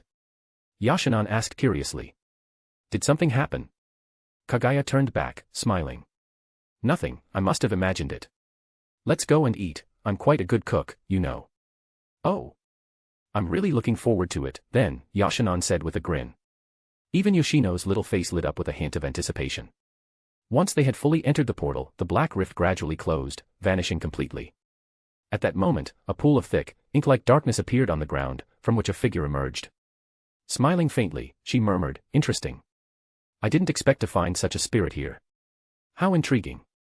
But somehow, she seems familiar, where could I have seen her before? When they exited the portal, a verdant garden greeted them. The lush grass was dotted with a riot of colorful flowers, which swayed in the breeze, releasing a subtle fragrance. A small fountain and artificial rockery graced the center, with a murmuring stream flowing through, producing a tranquil melody. A winding path extended into the distance, flanked by dense trees whose leaves rustled softly in the gentle wind. This was a location close to the AST headquarters, and Kaguya's assigned apartment was nearby. Although she hadn't yet visited, Kaguya had memorized its location earlier. It was situated to the east. Come on, let's go, Kaguya said with a smile, leading Yoshino by her small hand. Yoshino responded softly, following closely behind Kaguya like a little shadow. After a short walk, they arrived before a tall building. This structure stood about 5 or 6 stories high, its exterior walls adorned with deep-colored glass, giving it a distinctly modern appearance. This was the apartment AST had assigned to Kaguya. Naturally, the entire building wasn't Kaguya's to herself, she was only given one unit within it, though it looked quite decent. Kaguya led Yoshino upstairs, unlocked the door with her key, and pushed it open. From the outside, the apartment looked small, but once inside, it felt unexpectedly spacious. It was a 3-bedroom unit, covering over 100 square meters. The apartment was well furnished, with everything from sofas, chairs, and a TV to a fridge and, of course, that essential, combat power-enhancing item, an air conditioner. Everything appeared brand new, showing no signs of previous occupancy. Compared to her former palace, this apartment was undoubtedly humble, even one of the palace's side rooms could outshine it. Yet Kaguya was already content, clean and organized was all she needed. Looks like there's no computer here either. I'll have to go buy one later. Without a computer, I might as well be a salted fish. This place is pretty nice. Yashinon chirped happily. Staying here wouldn't be bad at all, it's much better than where we were before. Oh. Where were you staying? Kaguya asked curiously as she settled on the sofa, pulling Yoshino down beside her. Under bridges, in parks, construction sites, wherever there's nobody around, Yashinon replied. What choice do we have? Those people are always chasing us, so we just have to keep hiding. Really? Kaguya's expression softened. Yashinan's words were light, but such a life was anything but easy. A lonely young girl, wandering the city without a friend, constantly on the run, that kind of oppressive life was something few could truly understand. Kaguya moved around the room, busy organizing the furniture, appliances, and bedding. Although everything was already quite tidy, she still wanted to arrange things in her own style. Since it was a new place, some items were still wrapped in their protective dust covers, which she had to tear off. Additionally, she wanted to prepare a room for Yoshino. Since she had taken in this little girl, she intended to treat her well. At the very least, she wouldn't let her continue wandering around aimlessly. Meanwhile, Yashinan sat on the sofa, curiously watching the television in the living room. Outside, she had usually just caught glimpses of the big screens in plazas or quietly snuck into malls to watch the displays. Once, she'd even been mistaken for a thief and chased by the police, which had even attracted the AST team. After that incident, she'd never dared to try it again. Now, she could finally sit in peace and watch TV, and this unexpected feeling of warmth and comfort made her large eyes glisten with unshed tears. All done. I've prepared your room so you can rest there anytime, Kaguya said as she walked in from the other room. Noticing Yoshino's expression, she paused. What's the matter? Is there something here that's making you uncomfortable? And no, it's nothing. Yoshino hurriedly wiped her eyes, her cheeks blushing faintly. This is all your fault, Yashinan suddenly piped up from the side. Huh? Kaguya asked, a bit confused. What did I do? Humph. You promised a big meal, but now there's nothing at all, Yashinan huffed. Of course, she'd be upset. Sorry about that, Kaguya said sheepishly, scratching her head. I got so caught up organizing things that I completely forgot. I'll head to the market to get some groceries right away. Since the apartment was brand new, the fridge was empty, and she'd need to go shopping before they could have a meal. Just then, the door suddenly opened, and a silver-haired girl walked in. Upon seeing Kaguya, she paused. It was Origami Tobiichi.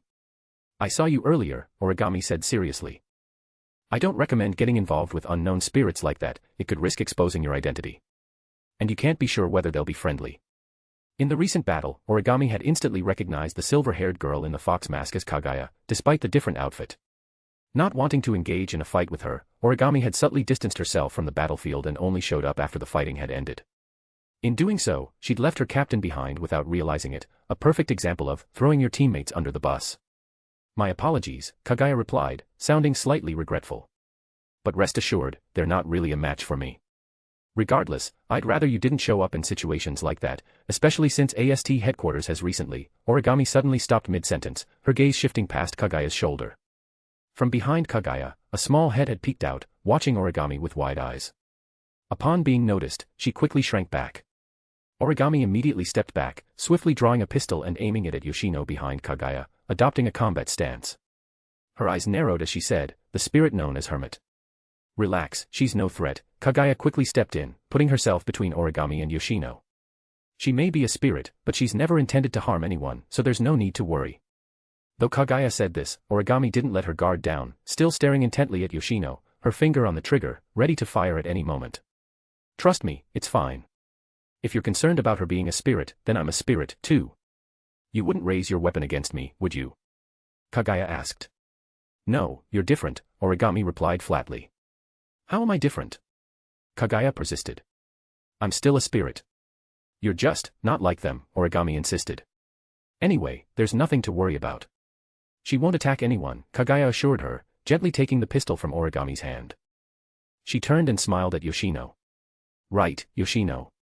Yoshino poked her head out from behind Kaguya and gave a timid nod. What is going on here?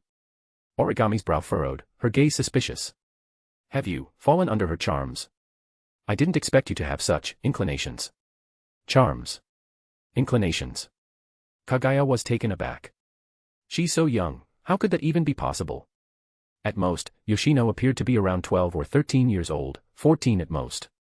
Even if Kaguya had a fondness for Lolis, taking it that far would be unthinkably monstrous. So, if she were older, you'd be open to it. Origami instantly pounced on Kaguya's slip, her eyes narrowing as she stared intensely at her. Hearing Origami's words, Kaguya involuntarily imagined Yoshino grown up, her long, silky hair, her refined features. She was already so lovely, and grown up, she'd surely be stunning. Seeing Kaguya's expression, Origami's frown deepened. So, you really have fallen for her charms. Don't worry, I'll find a way to free you from her influence. Sorry, but it looks like she's just not interested in you, Yashinon suddenly chimed in. What? Origami turned her gaze sharply toward Yashinon. Oh, sorry about that, Yashinon said with a mischievous grin. It's nothing you did wrong, it's just that Yoshino's charm is overwhelming, and no one can resist it. You're lying, Origami replied in her usual calm tone. She abandoned you to come see Yoshino. Isn't that proof enough? Yashinon added, fanning the flames further. I absolutely will not allow this, Origami said, her face blank but clearly agitated as she pulled out another pistol with a flick of her wrist. Hey, are you seriously taking a puppet's words to heart? Kaguya quickly intervened, lowering Origami's gun before turning to Yashinon. And you should quit it, or there'll be no dinner. Kaguya sighed, feeling an unexpected sense of a brewing love triangle showdown. 40 advanced chapters available on Patreon. Patreon.com/DAOofHeaven. Chapter 485, Buying Clothes. Kaguya gave Yoshino an apologetic smile. Give us a moment. We just need to discuss something. Then she gently nudged Origami Tobiichi outside the door, even as she looked somewhat reluctant. Oh. Yoshino and Yashinon glanced at each other, and Yashinon remarked, she seems like a good person. Yoshino nodded sweetly, her voice soft and gentle. Meanwhile, completely unaware that she'd just earned herself a good person card, Kaguya found herself outside with Origami. Once they were out the door, Origami turned to face her, her sharp eyes focusing on Kaguya. Are you really planning on taking these two in? You realize they're spirits and could bring unexpected trouble. I can't just leave them on their own, Kaguya said helplessly. Besides, if we're careful, I don't think it'll cause too many issues. Even if she's called the Hermit, that doesn't mean she's harmless, Origami said seriously. She isn't an ordinary girl, she possesses powers that ordinary people don't, and that also means she comes with unpredictable risks. Don't worry so much, Kaguya replied with a reassuring smile. I'm certain Yoshino isn't the type to attack people without reason. I can vouch for her. Yoshino. Origami's eyebrows knitted slightly. When did you two get so close? Are you actually under her spell, she asked, immediately reaching for a pistol.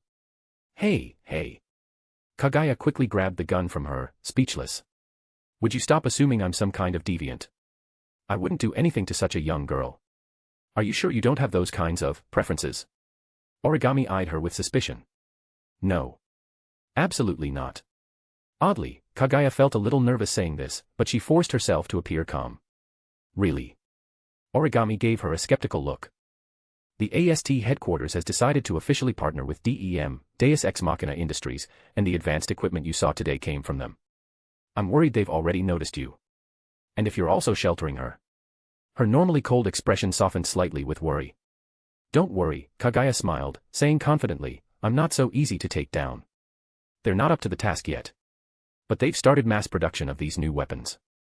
When it comes down to it, even someone like you might struggle to fend off an attack from so many people. Origami's tone became urgent. That's why I'm asking you to let her go.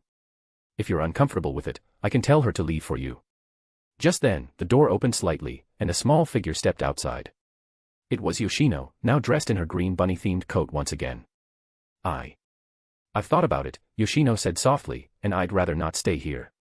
I'm not very comfortable here, I like the outside better. You're leaving?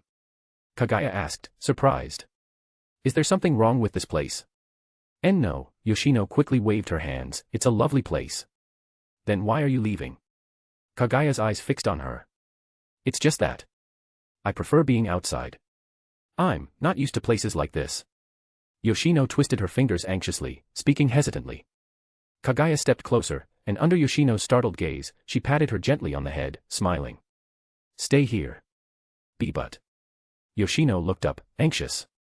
No buts, stay here, Kaguya said, her eyes smiling. I know what you're worried about, but don't. Everything will be fine. Kaguya understood Yoshino's thoughts, it wasn't that she didn't like the place. As Origami had said, Yoshino was likely worried that staying would draw danger to Kaguya and cause her trouble. In Yoshino's mind, leaving would spare her any burden. Yoshino seemed to want to say something more, but seeing Kaguya's reassuring smile, she felt a sudden calm. She nodded instinctively. Origami looked like she wanted to object again, but Kaguya gently grabbed her hand, smiling as she said, since you're here, why don't we go shopping together? You haven't eaten yet, right?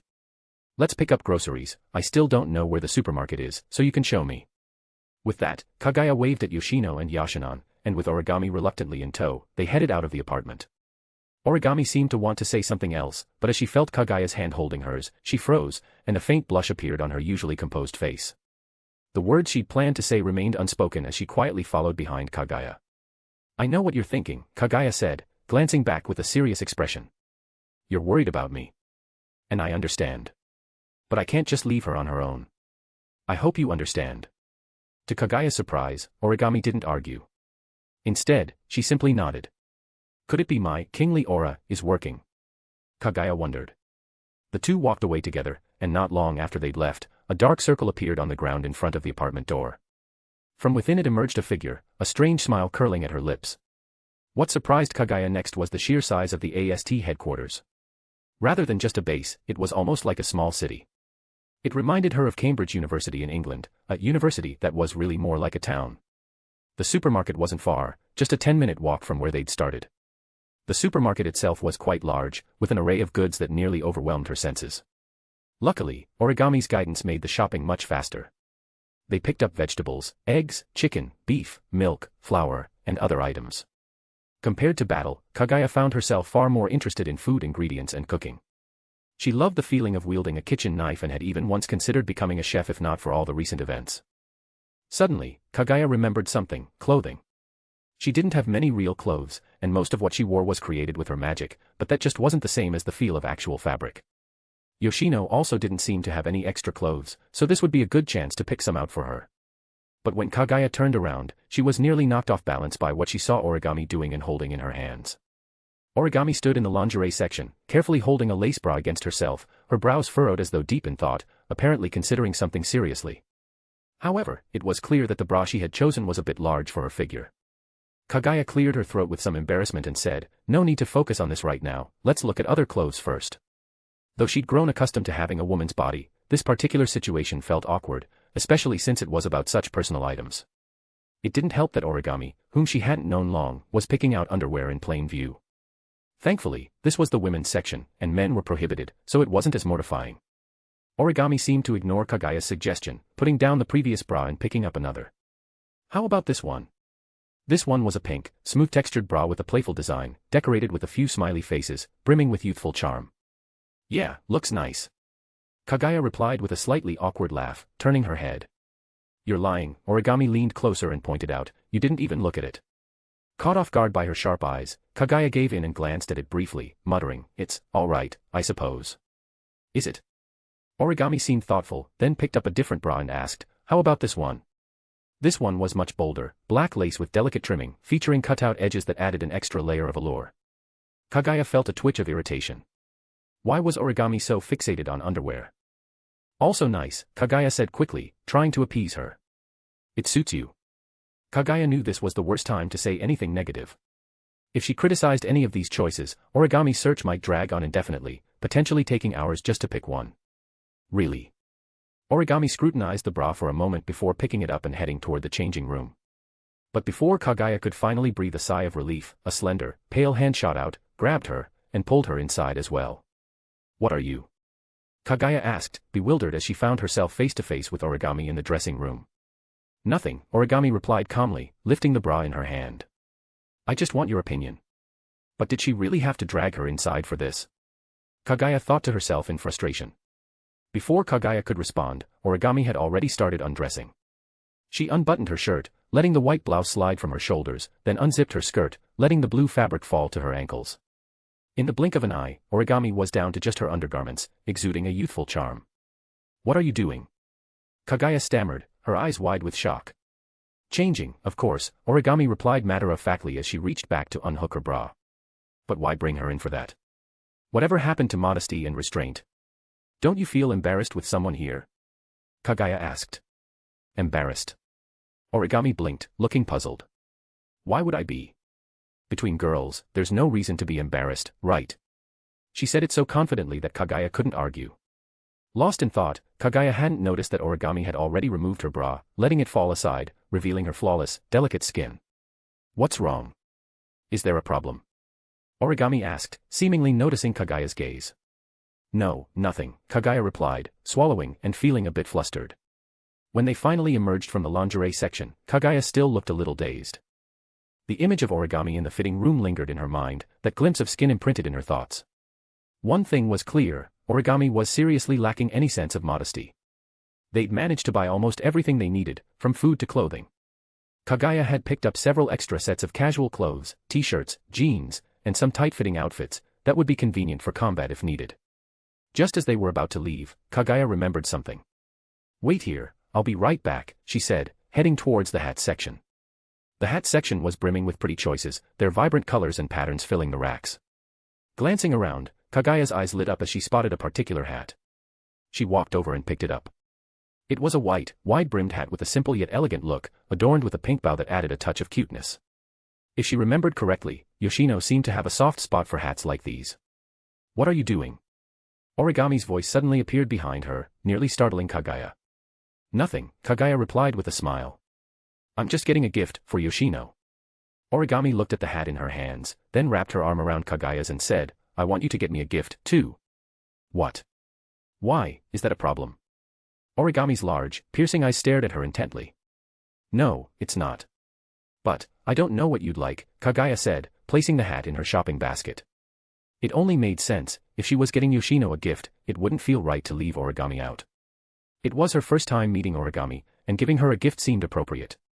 "I'll like anything you pick," Origami murmured, pressing her chest lightly against Kaguya's arm. "This is totally unfair." Feeling the soft pressure against her arm, Kaguya couldn't help but think. After some deliberation, Kaguya settled on a crystal bracelet for Origami. She'd chosen it with care, it was both elegant and distinct, with a clear, pure quality that perfectly suited her. Origami seemed to love it, her expression one of admiration as she carefully inspected the bracelet, refusing to let go of it. Suddenly, a deafening explosion sounded in the distance, followed by plumes of smoke and towering flames. Kaguya glanced in the direction of the blast, her eyes narrowing. It was right where their apartment was. Exasperated, she wondered, why did trouble have to follow her everywhere? Can't we have a single day in peace? 40 advanced chapters available on Patreon. Patreon.com/DAOofHeaven. Chapter 486, The Aroma from the Kitchen. Kaguya furrowed her brows and turned to Origami, saying, "You wait here. I'll go back and check on things." Without waiting for Origami's response, she placed the items in Origami's arms, pressed off with her foot, and shot off toward the distant apartment like an arrow loosed from its string. "Wait, you haven't paid yet," the store clerk shouted urgently from behind her. "Here you go." Something bright and shiny flew toward the clerk. She quickly caught it, opening her palm to find a few sparkling, transparent stones. "What is this?" "Trying to trick me with a few pieces of glass," the clerk shouted indignantly. "She might look pretty, but she's nothing but a thief. I'm calling the police to get her arrested." She picked up the phone but paused as something dawned on her, quickly slipping a ring from her finger to examine it against the glass pieces. It was her cherished diamond ring, which she'd saved up for years to buy and even took a loan to purchase. Being a diamond enthusiast, she'd learned a lot about identifying genuine stones. Carefully observing the glass pieces with her magnifying glass, her face went blank, her body rigid like a block of wood. If she wasn't mistaken, these supposed glass pieces were actually diamonds. How was this even possible? Her diamond was about the size of a grain of rice, but these were the size of thumbnails. The value of such diamonds was more than she could ever earn in her lifetime, yet this stranger had casually thrown them at her, like they were nothing but ordinary pebbles. Was she, a daughter from some legendary, powerful family? Meanwhile, Kaguya, who'd been mistaken for a high-born heiress, was racing back to the apartment. If she weren't concerned about using her spatial abilities and creating noticeable distortions that might alert the AST forces, she would have used Yamatsu Hirasaka without hesitation. Could it be that the AST had discovered them? She wondered. But it didn't make sense. After meeting Yoshino, Kaguya had secretly injected a trace of energy into her to shield her from most radar detection. Kaguya had tested it beforehand, there shouldn't have been an issue. Could it be the DEM company's new weapon systems? Brushing aside her doubts, Kaguya pushed forward, her body flashing like a streak of light, racing toward the apartment without stopping. Yet, as she approached the complex, a sinking feeling settled in her stomach, and when she finally arrived, it was as if her heart dropped. She saw a swarm of AST members floating in the air, automatic rifles in hand, all aimed at the apartment. Some of them had even readied heavy weaponry, fully loaded and prepared for battle, with an air of tension so thick that it seemed the slightest spark would ignite a fight. A tall woman with a striking face was giving orders, none other than Ryoko Kusake from their recent encounter. "Prepare to attack." "Yes, ma'am." Initially, Kaguya had thought of joining AST to investigate their data and learn about their partnership with DEM Company, as she was particularly interested in DEM. The international corporation harbored many secrets beyond its weapons and technology, including knowledge about spirits. She had heard DEM was even rumored to be holding a spirit captive, which intrigued her even more. But it seemed she'd have to make her move now.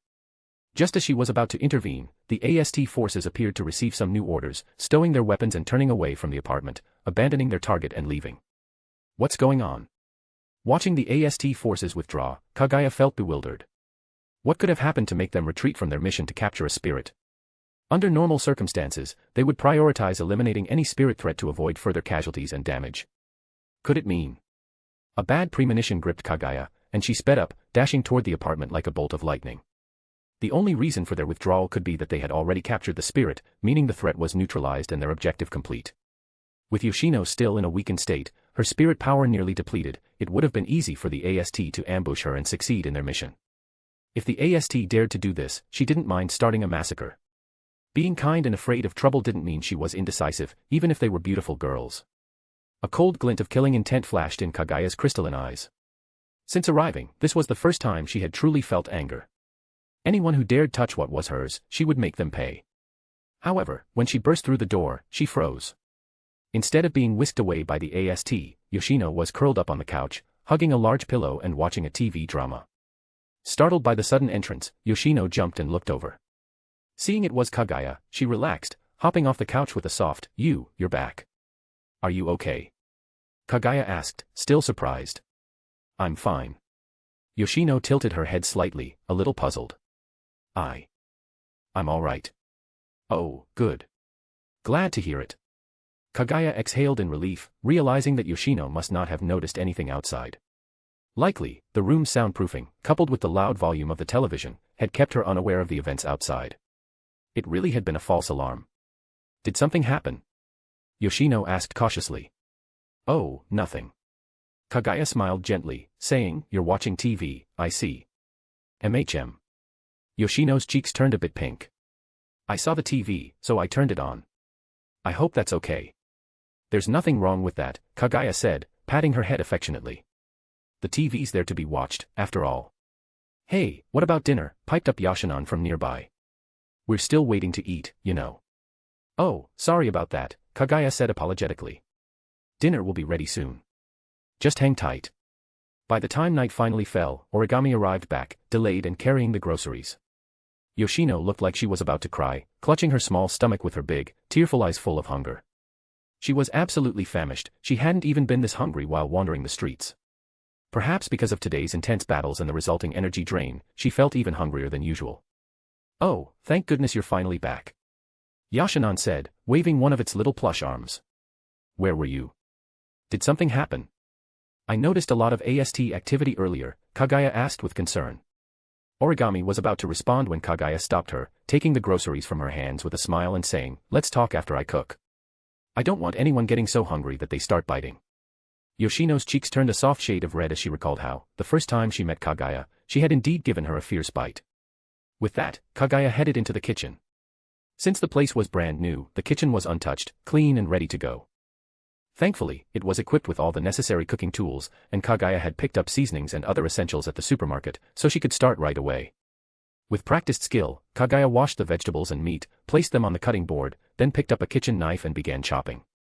The rhythmic sound of the knife against the board rang out, each slice precise and uniform, with the vegetables and meat cut into identical pieces that lined up neatly in rows, nearly indistinguishable from one another to the naked eye. Only someone like Uchiha Itachi or Kaguya herself would use ocular powers for something as mundane as chopping food. As she continued her precise chopping, she heard the door open and instantly knew who it was. Origami had entered the kitchen. "Are you attracted to that little girl?" Origami's voice came from behind her. "Huh." Caught off guard, Kaguya nearly nicked herself with the knife. She turned, surprised, and asked, "What gave you that idea?" "Nothing in particular," Origami replied nonchalantly. "I was just asking casually." By the way, Kaguya suddenly remembered, what happened today? "I saw the AST forces around the apartment. Did something happen? Have they found us?" "No," Origami shook her head, explaining, "they didn't detect you or Yoshino. They found another spirit." "Another spirit?" Kaguya asked, intrigued. "Are there other spirits around here?" Kaguya continued her knife work with speed and precision, slicing ingredients that flew through the air to land neatly on a plate. If anyone else tried this, they'd probably cut off a finger. Only a culinary prodigy might be able to match her skill. There weren't any sightings here before, Origami continued, but the spirit showed up here for the first time today. You may have heard of her code name is Nightmare. Nightmare. Kaguya's hands paused as her brow furrowed slightly. If she remembered correctly, Nightmare was the codename for Kurumi Tokisaki. But why was Kurumi Tokisaki near her apartment? Knowing Kurumi's personality, Kaguya understood that her appearance here wasn't a coincidence, she must have come with a specific purpose. And the AST? Just then, Kaguya froze as she realized something was happening behind her. Origami's delicate, soft arms had wrapped around her, embracing her from behind, her delicate face resting on Kaguya's shoulder. They were pressed close together, so close that Kaguya could even feel the soft, pliable sensation of two forms against her back. She wasn't wearing a bra underneath. What are you doing? Kaguya's throat felt suddenly dry. Nothing much, Origami said, her arms wrapped tightly around Kaguya's waist. I was just making sure today's clothes fit. I wouldn't want them to be uncomfortable. Origami was calm as she fabricated this excuse, even though she'd already tried on the clothes earlier. Oh, is that so? Kaguya cleared her throat awkwardly. Could you help me when I'm putting on my bra later? Origami's arms tightened, pressing her softness against Kaguya more firmly. The clasp is hard to reach. Warm breath tickled Kaguya's ear, sending a shiver down her spine and making her nearly drop the knife. Origami's innocent expression and seductive movements somehow harmonized instead of clashing, creating an unexpected allure. The fresh, light scent of her perfume filled Kaguya with an indescribable feeling. At that moment, the kitchen door opened suddenly. A small head peeked in, wide, curious eyes blinking in confusion as if unsure what Kaguya and Origami were up to. Kaguya quickly eased Origami away with a gentle nudge, clearing her throat before smiling and saying, Yoshino, is there something you need? This wasn't something an innocent little girl should witness, even if she likely wouldn't understand what was happening. Hungry, Yoshino murmured shyly, rubbing her stomach, her face tinged with embarrassment. Her stomach was almost caving in from hunger, and Kaguya's cooking was taking so long she couldn't resist coming out to check. Oh my, why isn't it ready yet? Yashinon complained. I'm starving here, Kaguya-chan. You need to work on your speed. Got it, Kaguya responded with an apologetic smile. She sliced a piece of beef and handed it to Yoshino. Hang in there a bit longer. It'll be ready soon. Yoshino took the beef but didn't eat it right away. Instead, she politely said, thank you, before slowly savoring it. Her delicate and cautious way of eating reminded Kaguya of a small kitten, or perhaps more accurately, a tiny bunny. With Origami's distractions out of the way, Kaguya's cooking speed instantly increased. Her knife danced over the ingredients, leaving countless afterimages. Even a legendary chef might find themselves outmatched here. In no time at all, thanks to Kaguya's remarkable culinary skills, the kitchen was filled with the rich aroma of delicious, beautifully prepared dishes. 40 advanced chapters available on Patreon. Patreon.com/DAOofHeaven. Chapter 487, The 5-Second Rule. Kaguya's cooking skills had undeniably reached a level of mastery after countless trials and honing. Her culinary talent was sharp, her knife skills refined through rigorous practice, skills that had once been used in battles but now lent an unmatched precision to her kitchen work. Even a top chef might struggle to outshine Kaguya's abilities. This was evident on the faces of Origami and Yoshino as they ate. While Origami seemed to be focused on eating, she was mainly piling Kaguya's bowl with food, quickly forming a small mountain of dishes. Thankfully, Kaguya had a large appetite, otherwise, she might have truly been overwhelmed.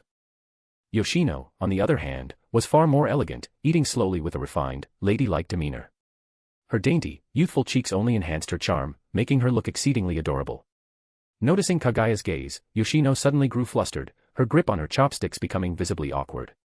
Realizing she'd made Yoshino uncomfortable, Kaguya smiled and turned away, giving the girl a moment to relax. Have some juice, Kaguya said with a warm smile. No, thank you. Yoshino shook her head quickly, looking shy as she adjusted to the unfamiliar environment.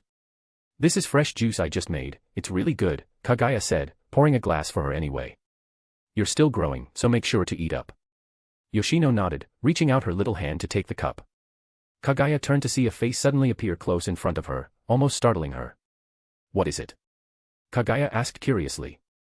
I want some too, Origami replied, pointing at the juice. It's right next to you, Kaguya said, a bit puzzled. No, I want you to pour it for me, Origami insisted, holding out her glass as if it were the most natural thing in the world. Looking at the juice bottle just 10 centimeters away from her, Kaguya couldn't help but break into a wry smile. Could she be jealous? Watching Origami's unreadable expression, Kaguya entertained the idea before dismissing it as absurd. After all, they hadn't known each other long enough for jealousy. All right, Kaguya sighed, pouring juice into Origami's cup, feeling a bit like she was looking after a child. At that moment, Origami swapped her juice with Kaguya's, taking the one Kaguya had poured for herself and leaving her own cup in its place. What are you doing? Kaguya asked, a bit taken aback. This one tastes better, Origami replied matter-of-factly, blinking innocently. Huh. Kaguya was baffled, the juice was freshly squeezed and identical in every way. Just then, Kaguya caught sight of a shadow edging toward her from the corner of her eye. She turned and saw Yoshino, arm outstretched, holding a piece of food on her chopsticks and slowly moving it toward Kaguya's bowl with a careful, shy look. Her cuteness was almost overwhelming. Seeing Kaguya notice, Yoshino panicked and her hand trembled, causing a piece of broccoli to fall onto the table. Sorry, Yoshino stammered, looking lost and deeply embarrassed. No problem, Kaguya replied, picking up the broccoli from the table with a smile. Thank you. But. Yoshino's voice was small, her face full of concern. It's fine, Kaguya laughed. As long as it hasn't been on the floor for more than 5 seconds, it's safe to eat. Is that true? Yoshino blinked, clearly hearing such a rule for the first time. Seeing Kaguya's warm smile, Yoshino relaxed a bit, her curiosity piqued by Kaguya's strange, 5-second rule. She asked, her wide, curious eyes brightening, is it really okay? Of course, it's fine, Kaguya replied, patting her head gently. Eat up, or your food will get cold. Yoshino nodded lightly, her delicate cheeks lighting up with a smile. And so, Yoshino began living with Kaguya.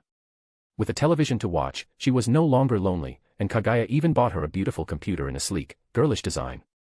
Though Yoshino didn't know how to use it yet, Kaguya hoped it would bring her joy as she learned. Of course, as Kaguya lacked traditional money, she sometimes paid with diamonds, attracting crowds of onlookers wherever she went. Kaguya herself found the attention a bit excessive, as her face alone often drew admiration. Those who dared approach her soon regretted it, often leaving with a broken limb or two, much to Kaguya's annoyance.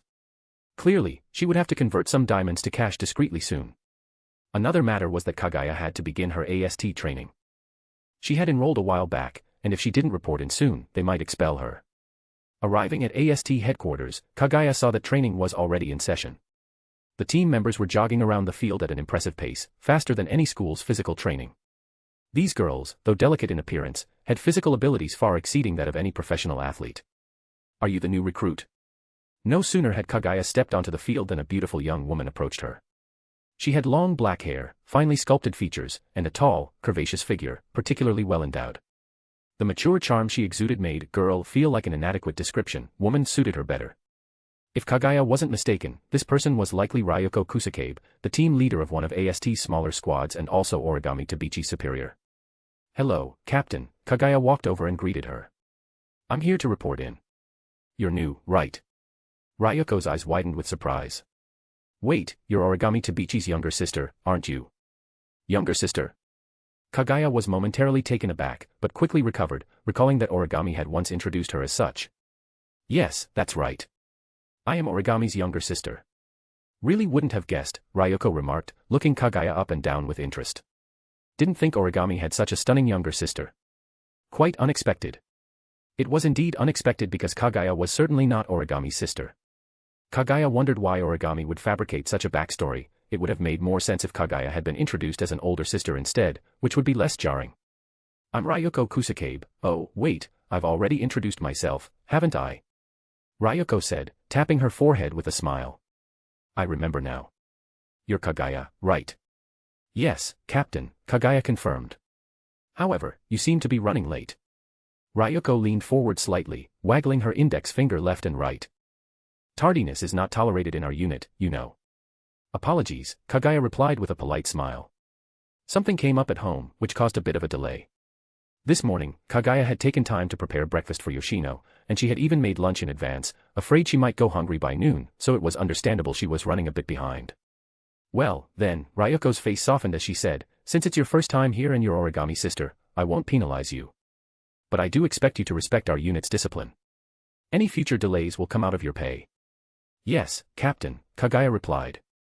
Ryoko rubbed her chin thoughtfully, then continued, since you're a new recruit, you won't be able to jump into full training right away. Our regiment is very rigorous, without exceptional physical conditioning, you wouldn't be able to keep up. She glanced at Kaguya again, then added, so before you can participate in any advanced training, you'll need to go through physical conditioning. Only when you meet the fitness requirements can you proceed. Otherwise, it could harm your health. Most female recruits, as long as they weren't physically frail, could typically pass the fitness test after a few months of training. But Ryuko hadn't arranged an immediate test for Kaguya, not because she underestimated her, but because Kaguya looked too delicate, more like the young heiress of a prominent family than a combat soldier. Wait, Captain, Kaguya suddenly interjected. I believe I can pass the test. Oh. Ryuko raised an eyebrow, surprised, before smiling and saying, the fitness test isn't easy. Most recruits only qualify after months of intensive training. Even so, I'd still like to take the test if you'd allow it, Kaguya said. I want to join AST as soon as possible. Are you serious? Ryuko's expression shifted to a more serious one. The difficulty is higher than you may think, and the strain is intense. You could risk muscle injuries if you push too hard. Are you sure? Without responding verbally, Kaguya simply nodded. After a pause, Ryuko relented. Fine, I'll make an exception this time and let you attempt the fitness test. She patted Kaguya's shoulder with a smile. Very few managed to pass on their first attempt. Even Origami was one of the only ones to do it. Are you sure you want to take this on? Origami? Kaguya blinked, surprised to learn that Origami had such a record. But then again, Origami was a reputed genius, excelling both at school and in AST, someone with the skill to join a specialized combat unit at such a young age. All right then, Ryuko said, leading Kaguya toward the training area. She suddenly stopped, turned, and cautioned Kaguya, don't push yourself too hard. If something feels off, say so immediately, or you could seriously hurt yourself. I'm not exaggerating, a few months ago, a girl injured herself pushing beyond her limit. She's still bedridden. Understood, Kaguya replied, her refined face breaking into a casual smile. While this fitness test might be arduous for most, Kaguya wasn't worried in the slightest. The gap in ability was too significant. If even she couldn't pass such a test, then few in the world could. They crossed the training ground and arrived at a large building. Inside, it was spacious, nearly as big as the outdoor field and filled with various equipment. This is the fitness testing area. First up is the gravity test, Ryuko explained, gesturing to the apparatus beside them. It's a gravity-generating machine capable of creating up to 20 times normal gravity. But don't worry, we won't push it that far. Generally, people can only withstand up to 3 times gravity. To pass, though, you'll need to withstand at least 6 times gravity. The machine was imposing, reaching as high as a 10-story building, with thick steel walls that made it look indestructible. A digital screen displayed a series of complex data. Around them, several AST members in lab coats were at work, casting curious glances at Kaguya. They had seen plenty of attractive women before, but Kaguya's beauty was in a league of its own. Some male researchers were stunned for a moment before snapping out of it. If you're ready, step inside, and the test will begin, Ryuko said, patting Kaguya's smooth shoulder. Without further ado, Kaguya nodded and entered the machine. Just then, Ryuko called out, wait. What is it, Captain? Kaguya turned, looking at her questioningly. Nothing, Ryuko replied, her expression turning serious. If it feels like too much, stop immediately. Don't push yourself, okay? Don't worry, Kaguya replied with a slight smile, then walked confidently into the gravity machine. Inside, Kaguya found herself in a vast, empty room, surrounded by cold steel walls radiating a chilly aura. As soon as she set foot inside, the thick steel doors, over a meter thick, closed with a heavy clank, sealing the space tightly. So, this is the gravity machine? Kaguya thought, pressing a hand against the icy wall with mild curiosity. But within moments, the machine blared a high-pitched alarm, and red warning lights began flashing. Ryuko's expression changed immediately. 40 advanced chapters available on Patreon. Patreon.com/DAOofHeaven. Chapter 488, An Unexpected Accident. What the hell is going on? Ryuko Kusakabe strode over to the control panel, yanking the collar of the operator, her tone urgent. Explain this right now. The equipment seems to have malfunctioned. The operator stammered, visibly panicked and clearly not expecting the situation, stumbling over his words. Then fix it already, you idiot. Ryuko barked. How can I, with you holding onto me like this? The operator gasped for air, his face turning red as he struggled under Ryuko's grip. Ryuko released him, and he collapsed to the ground, heaving in relief. Hurry up and fix it. Or I swear, I'll tear this place apart myself. Ryuko's face darkened with impatience. The operator exhaled shakily but, seeing her anger, dared not delay any further. He ran to the control panel and checked the system, only to stare in disbelief. This can't be. A bad feeling began to swell in Ryoko's gut, and she hurried over to him, demanding, "What's going on? What's happened?" The operator still looked stunned, snapping back to reality only when he saw Ryoko rolling up her sleeves, ready to pounce. "The gravity control unit has malfunctioned. The gravity levels are increasing non-stop, currently at..." "How high has it gone?" Ryoko's face darkened further, her voice a low growl. She was well aware of the gravity unit's potential dangers. An average person could withstand up to 3 to 5 times gravity, with astronauts reaching up to 7 or 8 times briefly. But prolonged exposure, let alone the tens of times possible here, could crush a human being instantly. 10 times, no, 15 times, the operator stammered, sweating profusely as he scrambled to make repairs, but nothing seemed to work. Ryoko was overcome with anxiety and regret. She should never have agreed to let Kaguya take the test. She knew how severe gravity overloads could be, especially without the protective manifest equipment. Kaguya hadn't even undergone proper physical training yet. Passing a simple 5 times gravity test was questionable, let alone withstanding extreme gravity levels. The display on the monitor escalated at a visibly rapid pace, with the needle in the indicator panel now pointing deep into the red. 20 times gravity, the operator cried out, frozen in horror. This was already the gravity unit's maximum setting, but the needle continued to fluctuate, showing that the actual force inside far exceeded the system's measurable range. Ryoko couldn't stand it any longer. She pulled her hair back, placed her hand against a slight protrusion on her temple, and, with a soft glow, her manifest equipment activated over her. This was an emergency deployment mode designed to ensure that she could summon her equipment in critical situations. Although this method took a toll on her body, she didn't hesitate. With a quick click, Ryoko readied her automatic rifle, aiming at the gravity control system across the room. "No. You can't do that." The operator, horrified by Ryoko's actions, ran over and blocked her line of fire. "If you shoot, it will not only destroy the machinery but likely cause a massive explosion. We'd all die. And even if you did manage to open it, the person inside would still be crushed by the sudden release of gravity imbalance." "Damn it." Ryoko dropped the gun to the floor in frustration, cursing, "Then tell me what we're supposed to do. We've cut the power supply already. The pressure is slowly decreasing, and it shouldn't take long before we can open the system." "But..." The operator hesitated, then added in a low voice, "Even if we open it now, the person inside is likely..." He didn't finish, but everyone present understood. At over 20 times gravity, sustained far beyond human limits, survival was out of the question. Everyone began to mourn the breathtakingly beautiful girl who, due to a malfunction, met such a tragic fate. But little did they know, Kaguya was hardly human in the ordinary sense. Finally, the gravity unit began to shut down, the heavy silence inside the chamber mirroring the grim silence outside. Around her, the gathered AST members felt a wave of sorrow. That such a lovely girl should perish in such a way was truly tragic, an accident that had robbed her life in a mere instant. Suddenly, the stillness was broken. "What are you all standing around for? Get in there and help." Ryoko yelled, her frustration spilling over into fury as she berated the other members. Startled out of their stupor, the team members snapped into action. They grabbed their toolboxes and sprinted toward the gravity control unit, the clinking and clanking of repairs filling the air. Still, they all knew that this effort was little more than a formality. They were only humoring the captain's faint hope. In their hearts, they knew there was no chance for anyone to survive such crushing forces. However, when they used a robotic arm to pry open the chamber's heavy iron door, what they saw inside left them dumbfounded. In the far corner of the chamber, a figure huddled, unmoving. The team members sighed, as if letting go of the final thread of hope. Of course, there was no way anyone could have survived that, only a miracle could have saved her. But as they prepared to retrieve Kaguya's body, the corpse suddenly moved. She sat up, stretched, and yawned. In a muffled voice, she asked, "Is the test over already?" The entire crowd was stunned, instinctively taking a few steps back with shocked expressions, as a chill crept up their spines. Could it be a ghost? "What's wrong with all of you?" Kaguya wiped her eyes and looked at the people in front of her, utterly confused. Everyone had assumed Kaguya was dead, yet here she was, awake and standing, moving almost like she was floating. Coupled with the dim lighting, her ethereally beautiful face took on a slightly eerie quality. Kaguya took a step forward, and everyone took a step back. Their limbs felt cold, and their scalps prickled, some even feeling weak in the knees. At that moment, a graceful figure rushed over, grabbing Kaguya's arm and anxiously asking, Are you okay?"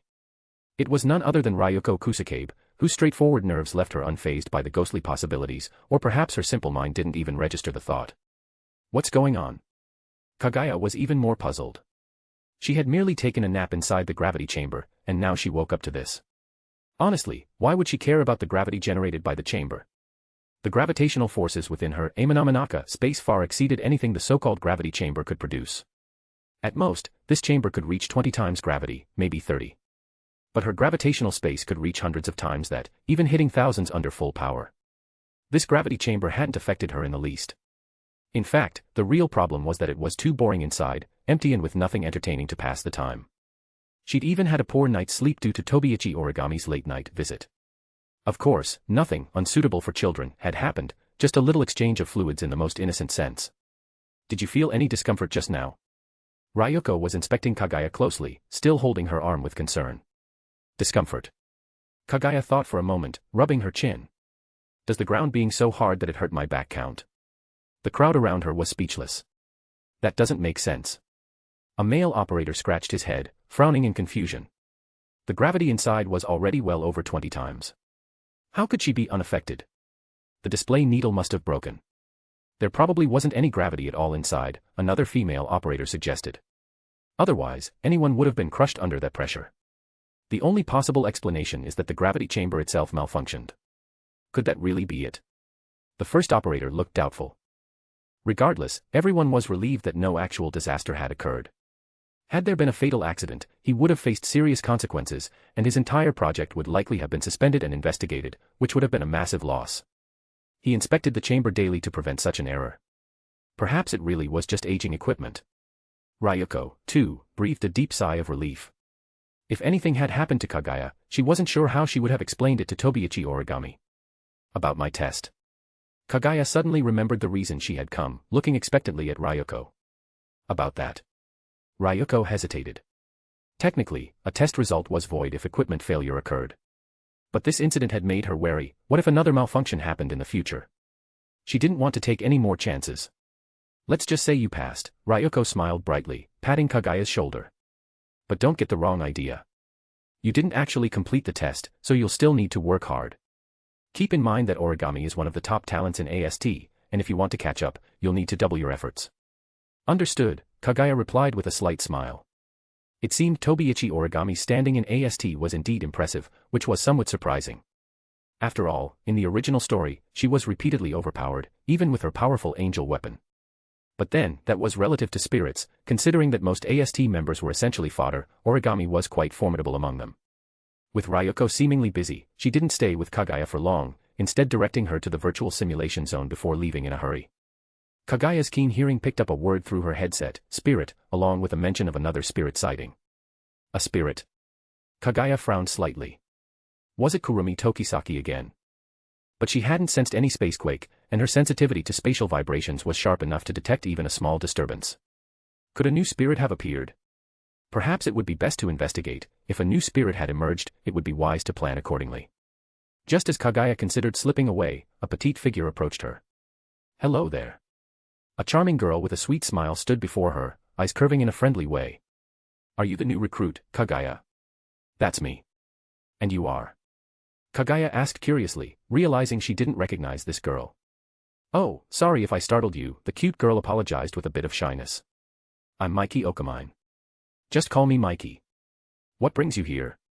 Kaguya asked, puzzled. Mikey blushed slightly, her voice soft. If you don't mind, I'd be happy to help familiarize you with the virtual simulation equipment. Kaguya was taken aback, having expected something more significant.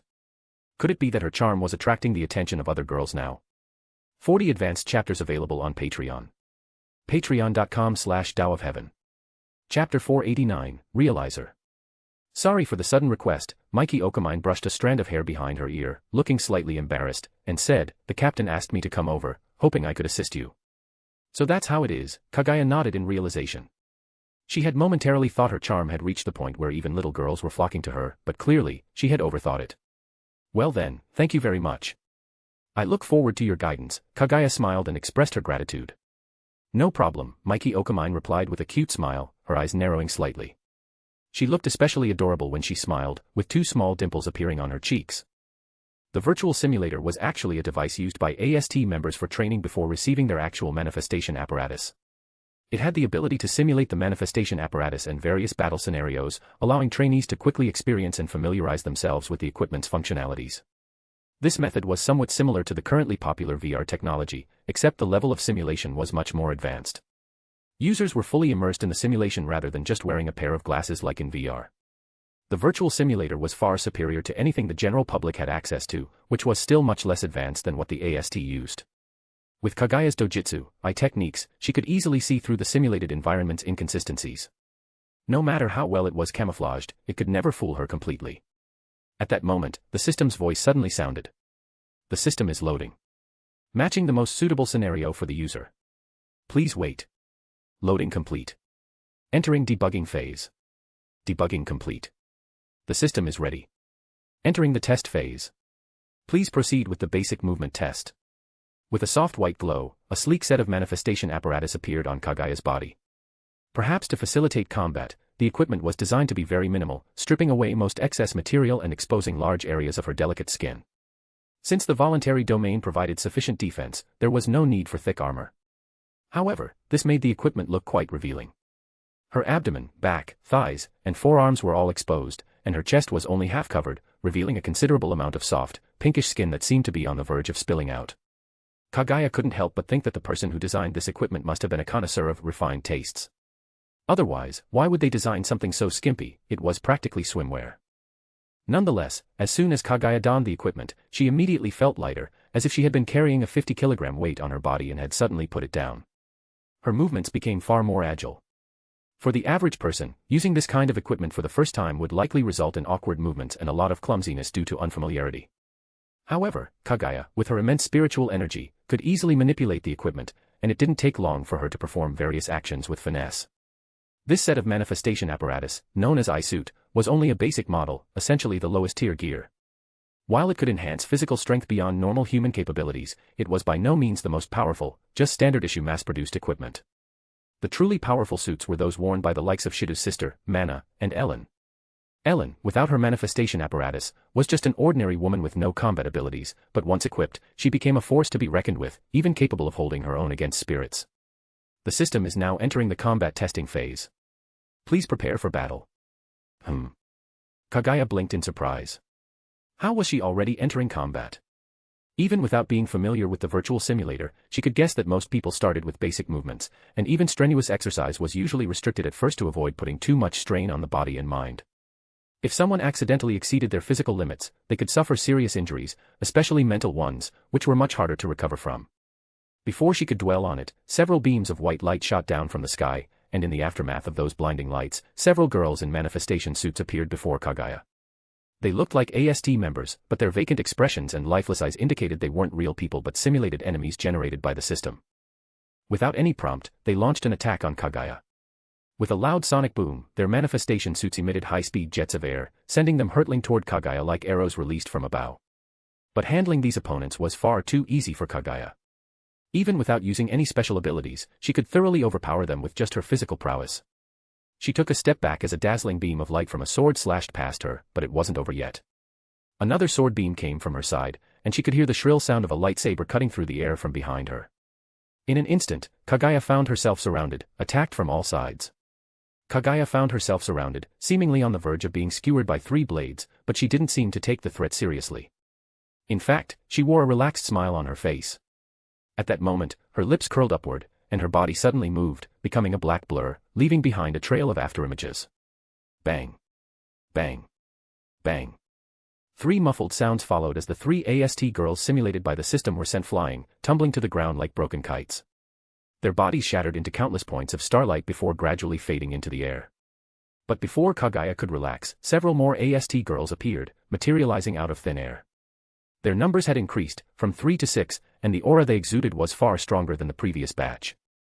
Their eyes even showed a hint of liveliness, indicating that these were more advanced simulations. Without any warning or dialogue, they rushed toward Kaguya at lightning speed. A new battle had begun.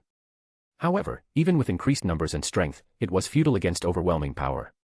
Despite the enhancements, they were still no match for Kaguya and were quickly dispatched. To her, they were nothing more than target practice. Although their speed had improved, it was still no challenge for Kaguya's remarkable perception. In less than a second, she had effortlessly knocked them all to the ground. Having now faced 2 waves of opponents, Kaguya's proficiency in handling the manifestation device had improved significantly. She was already moving with complete fluidity, integrating her near-flawless combat techniques into her movements, enhancing her combat prowess even further. Even if Kaguya didn't rely on her true strength and limited herself to the level of an ordinary person, she could easily defeat AST members.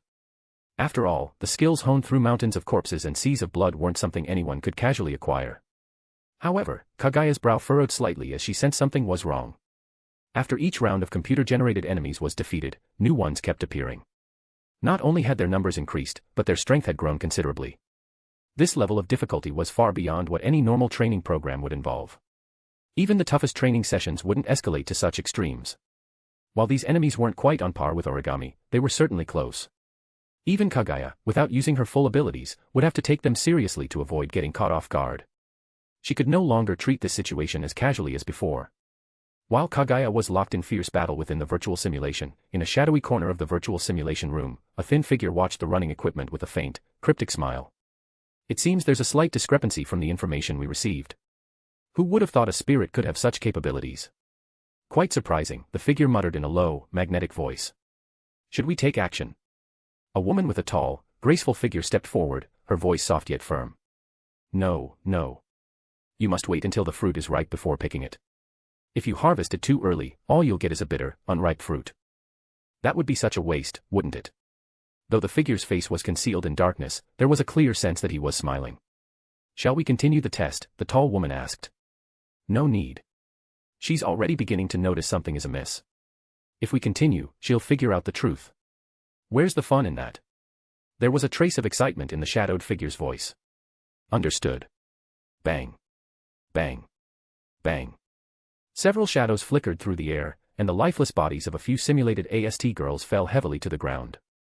Bright red blood spilled from their mouths, and the light in their eyes quickly dimmed.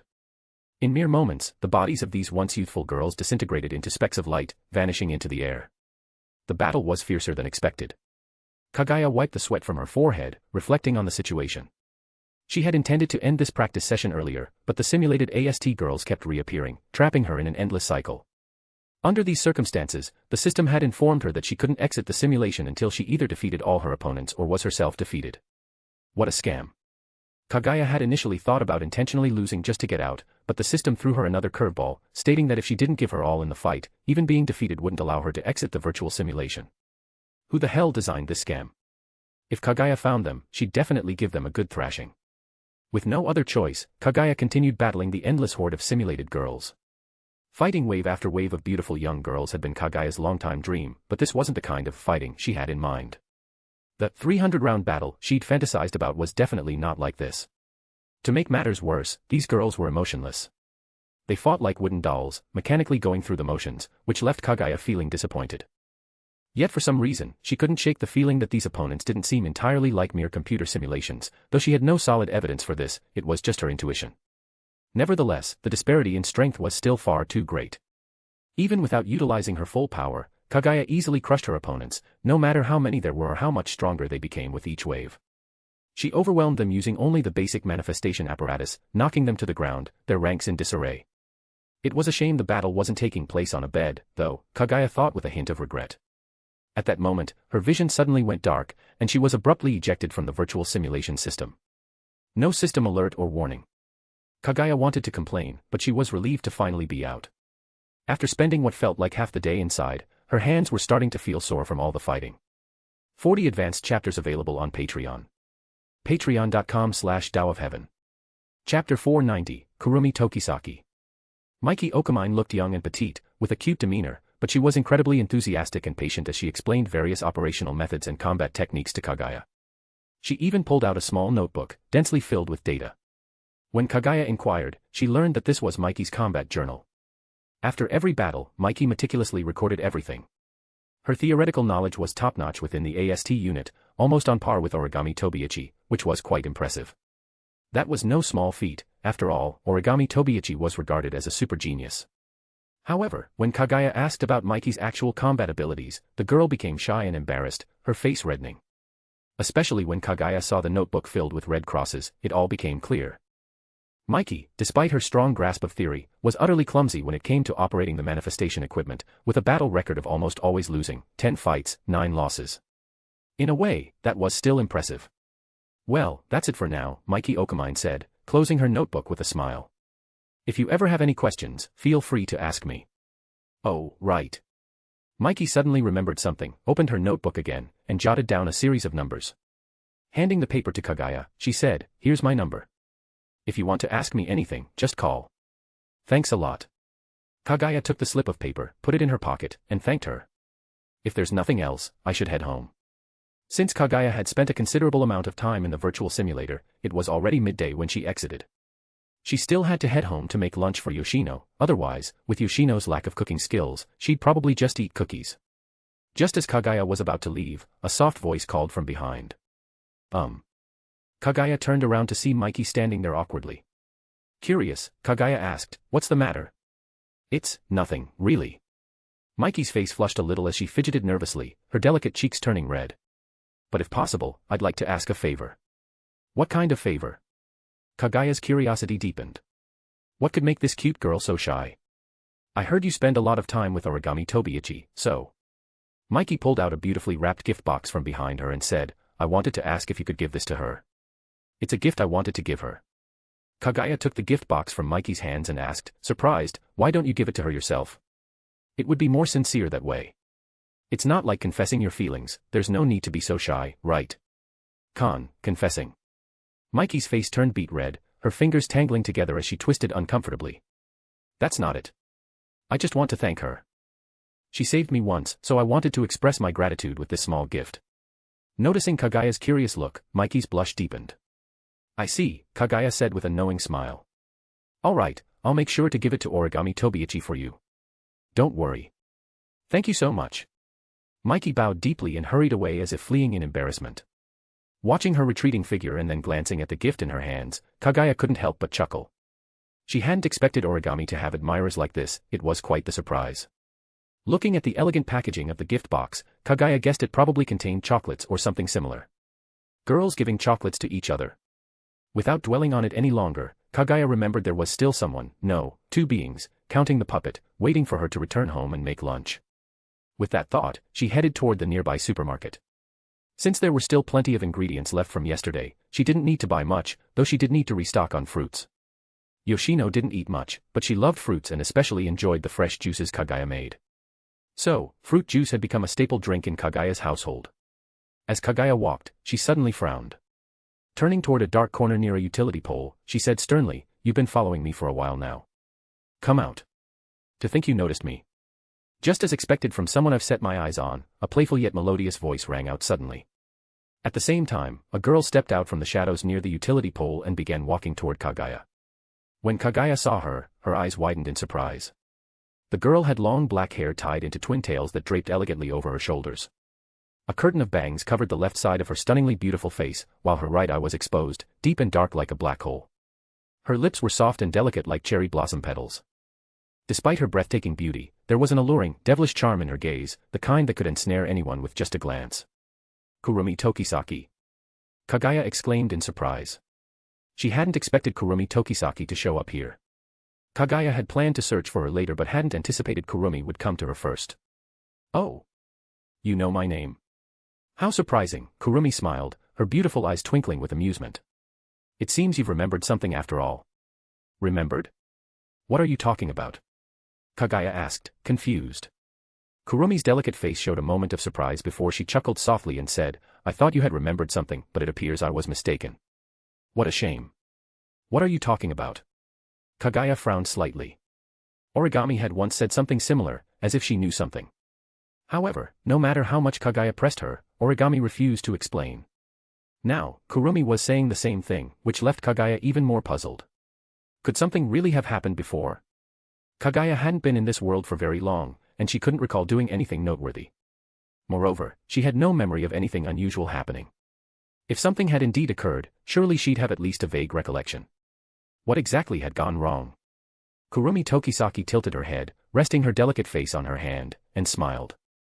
"It would be boring if I told you since you can't remember. It seems it's not the right time yet. But when you do remember, make sure to let me know, okay?" With that, Kurumi turned and started to walk away. "Wait," Kaguya suddenly called out. Is there something else?" Kurumi blinked her beautiful eyes and asked, My dear. Kaguya was momentarily stunned. Of course, my dear, Kurumi said, her soft fingers lightly brushing against her tender cheek. Her eyes sparkled with a seductive smile as she added, have you forgotten what you once did to me? What I did to you? Kaguya was struck like lightning, staring at the beautiful girl before her, swallowing nervously. What did I do to you? Heavens above, Kaguya thought to herself, I wouldn't mind doing something, but I don't remember anything. A large metaphorical iron pot seemed to appear behind Kaguya, with the words scapegoat etched onto it. Kurumi gracefully walked over, extending a finger and gently pressing it against Kaguya's chest. A blush spread across Kurumi's delicate face as she murmured, does this mean you're trying to avoid taking responsibility? What responsibility? Kaguya thought, growing more bewildered. If I had actually done something, that'd be one thing, but I did nothing. So, with all seriousness, Kaguya declared, Miss, please behave yourself. Kurumi blinked in surprise but then smiled radiantly. When you did those things to me, you certainly weren't asking me to behave, she teased. When did I ever do such things to you? Kaguya could no longer hold back her frustration. Kurumi took a step closer, leaned in, and whispered in Kaguya's ear, when I needed you the most, you don't remember. You even hurt me a little. The warm breath and ambiguous words sent shivers down Kaguya's spine. Wait, hurt her? Kaguya's eye twitched. What exactly happened? Trying to regain her composure, Kaguya asked, why did you come to see me today? Can't I just visit my dear? Kurumi tilted her head forward, striking a cute pose with a smile. It's been such a long time since we last met. I've missed you terribly. Long time. Kaguya frowned, pondering the meaning of those words. If I'm not mistaken, I've only recently arrived in this world. Oh dear, Kurumi giggled softly, covering her mouth with a pale hand. I might have let something slip. It seems I get too relaxed around my dear. Well, it's time for me to go. Although I'd love to spend more time with you, I have things to attend to. Until next time, my dear. Kurumi took a few steps back, her bright smile never wavering as she waved to Kaguya, her body gradually disappearing into the shadows. Kaguya considered trying to stop her and question her thoroughly about what she knew, about what might have happened in the past. With her abilities, even though Kurumi wielded the power of Zafkiel and could control time, Kaguya was more than capable of catching her. After all, Kaguya's mirror flower, Water Moon wasn't just for show. But Kaguya refrained from making a move. As Kurumi had implied, if she just gave the answers away, it would ruin the fun. It would be like solving a riddle before even starting the game, it would take away all the excitement. If Kurumi wanted to play an interesting game, Kaguya was more than happy to indulge. That would make things much more entertaining, wouldn't it? By the time Kaguya returned home, it was already 12:30. Seeing Yoshino clutching her stomach and trying to endure her hunger, Kaguya immediately knew the poor girl was starving. She quickly put down her things and headed to the kitchen to start making lunch. Unconsciously, Kaguya was beginning to resemble a certain red-clad chef, though she hadn't realized it yet. Just then, there was a knock at the door. When Kaguya opened it, she found Origami Tobiichi standing there. I'm back, Origami said coolly. Didn't you have a mission? Kaguya, holding a spatula in her hand, asked curiously, how come you're back so soon? Do you not want me back? Origami asked as she stepped inside, changing into her fluffy house slippers, her gaze fixed intently on Kaguya. That's not it. Of course not, Kaguya responded with a smile. So, that means you like me. Origami took a step closer, her body nearly pressing against Kaguya's. Don't twist my words. Kaguya said, exasperated. Is it either dislike or like? Can't there be an in-between? Then do you like me? Origami pressed, clearly not letting Kaguya off the hook. Stop spouting nonsense, Kaguya gently smacked Origami on the head.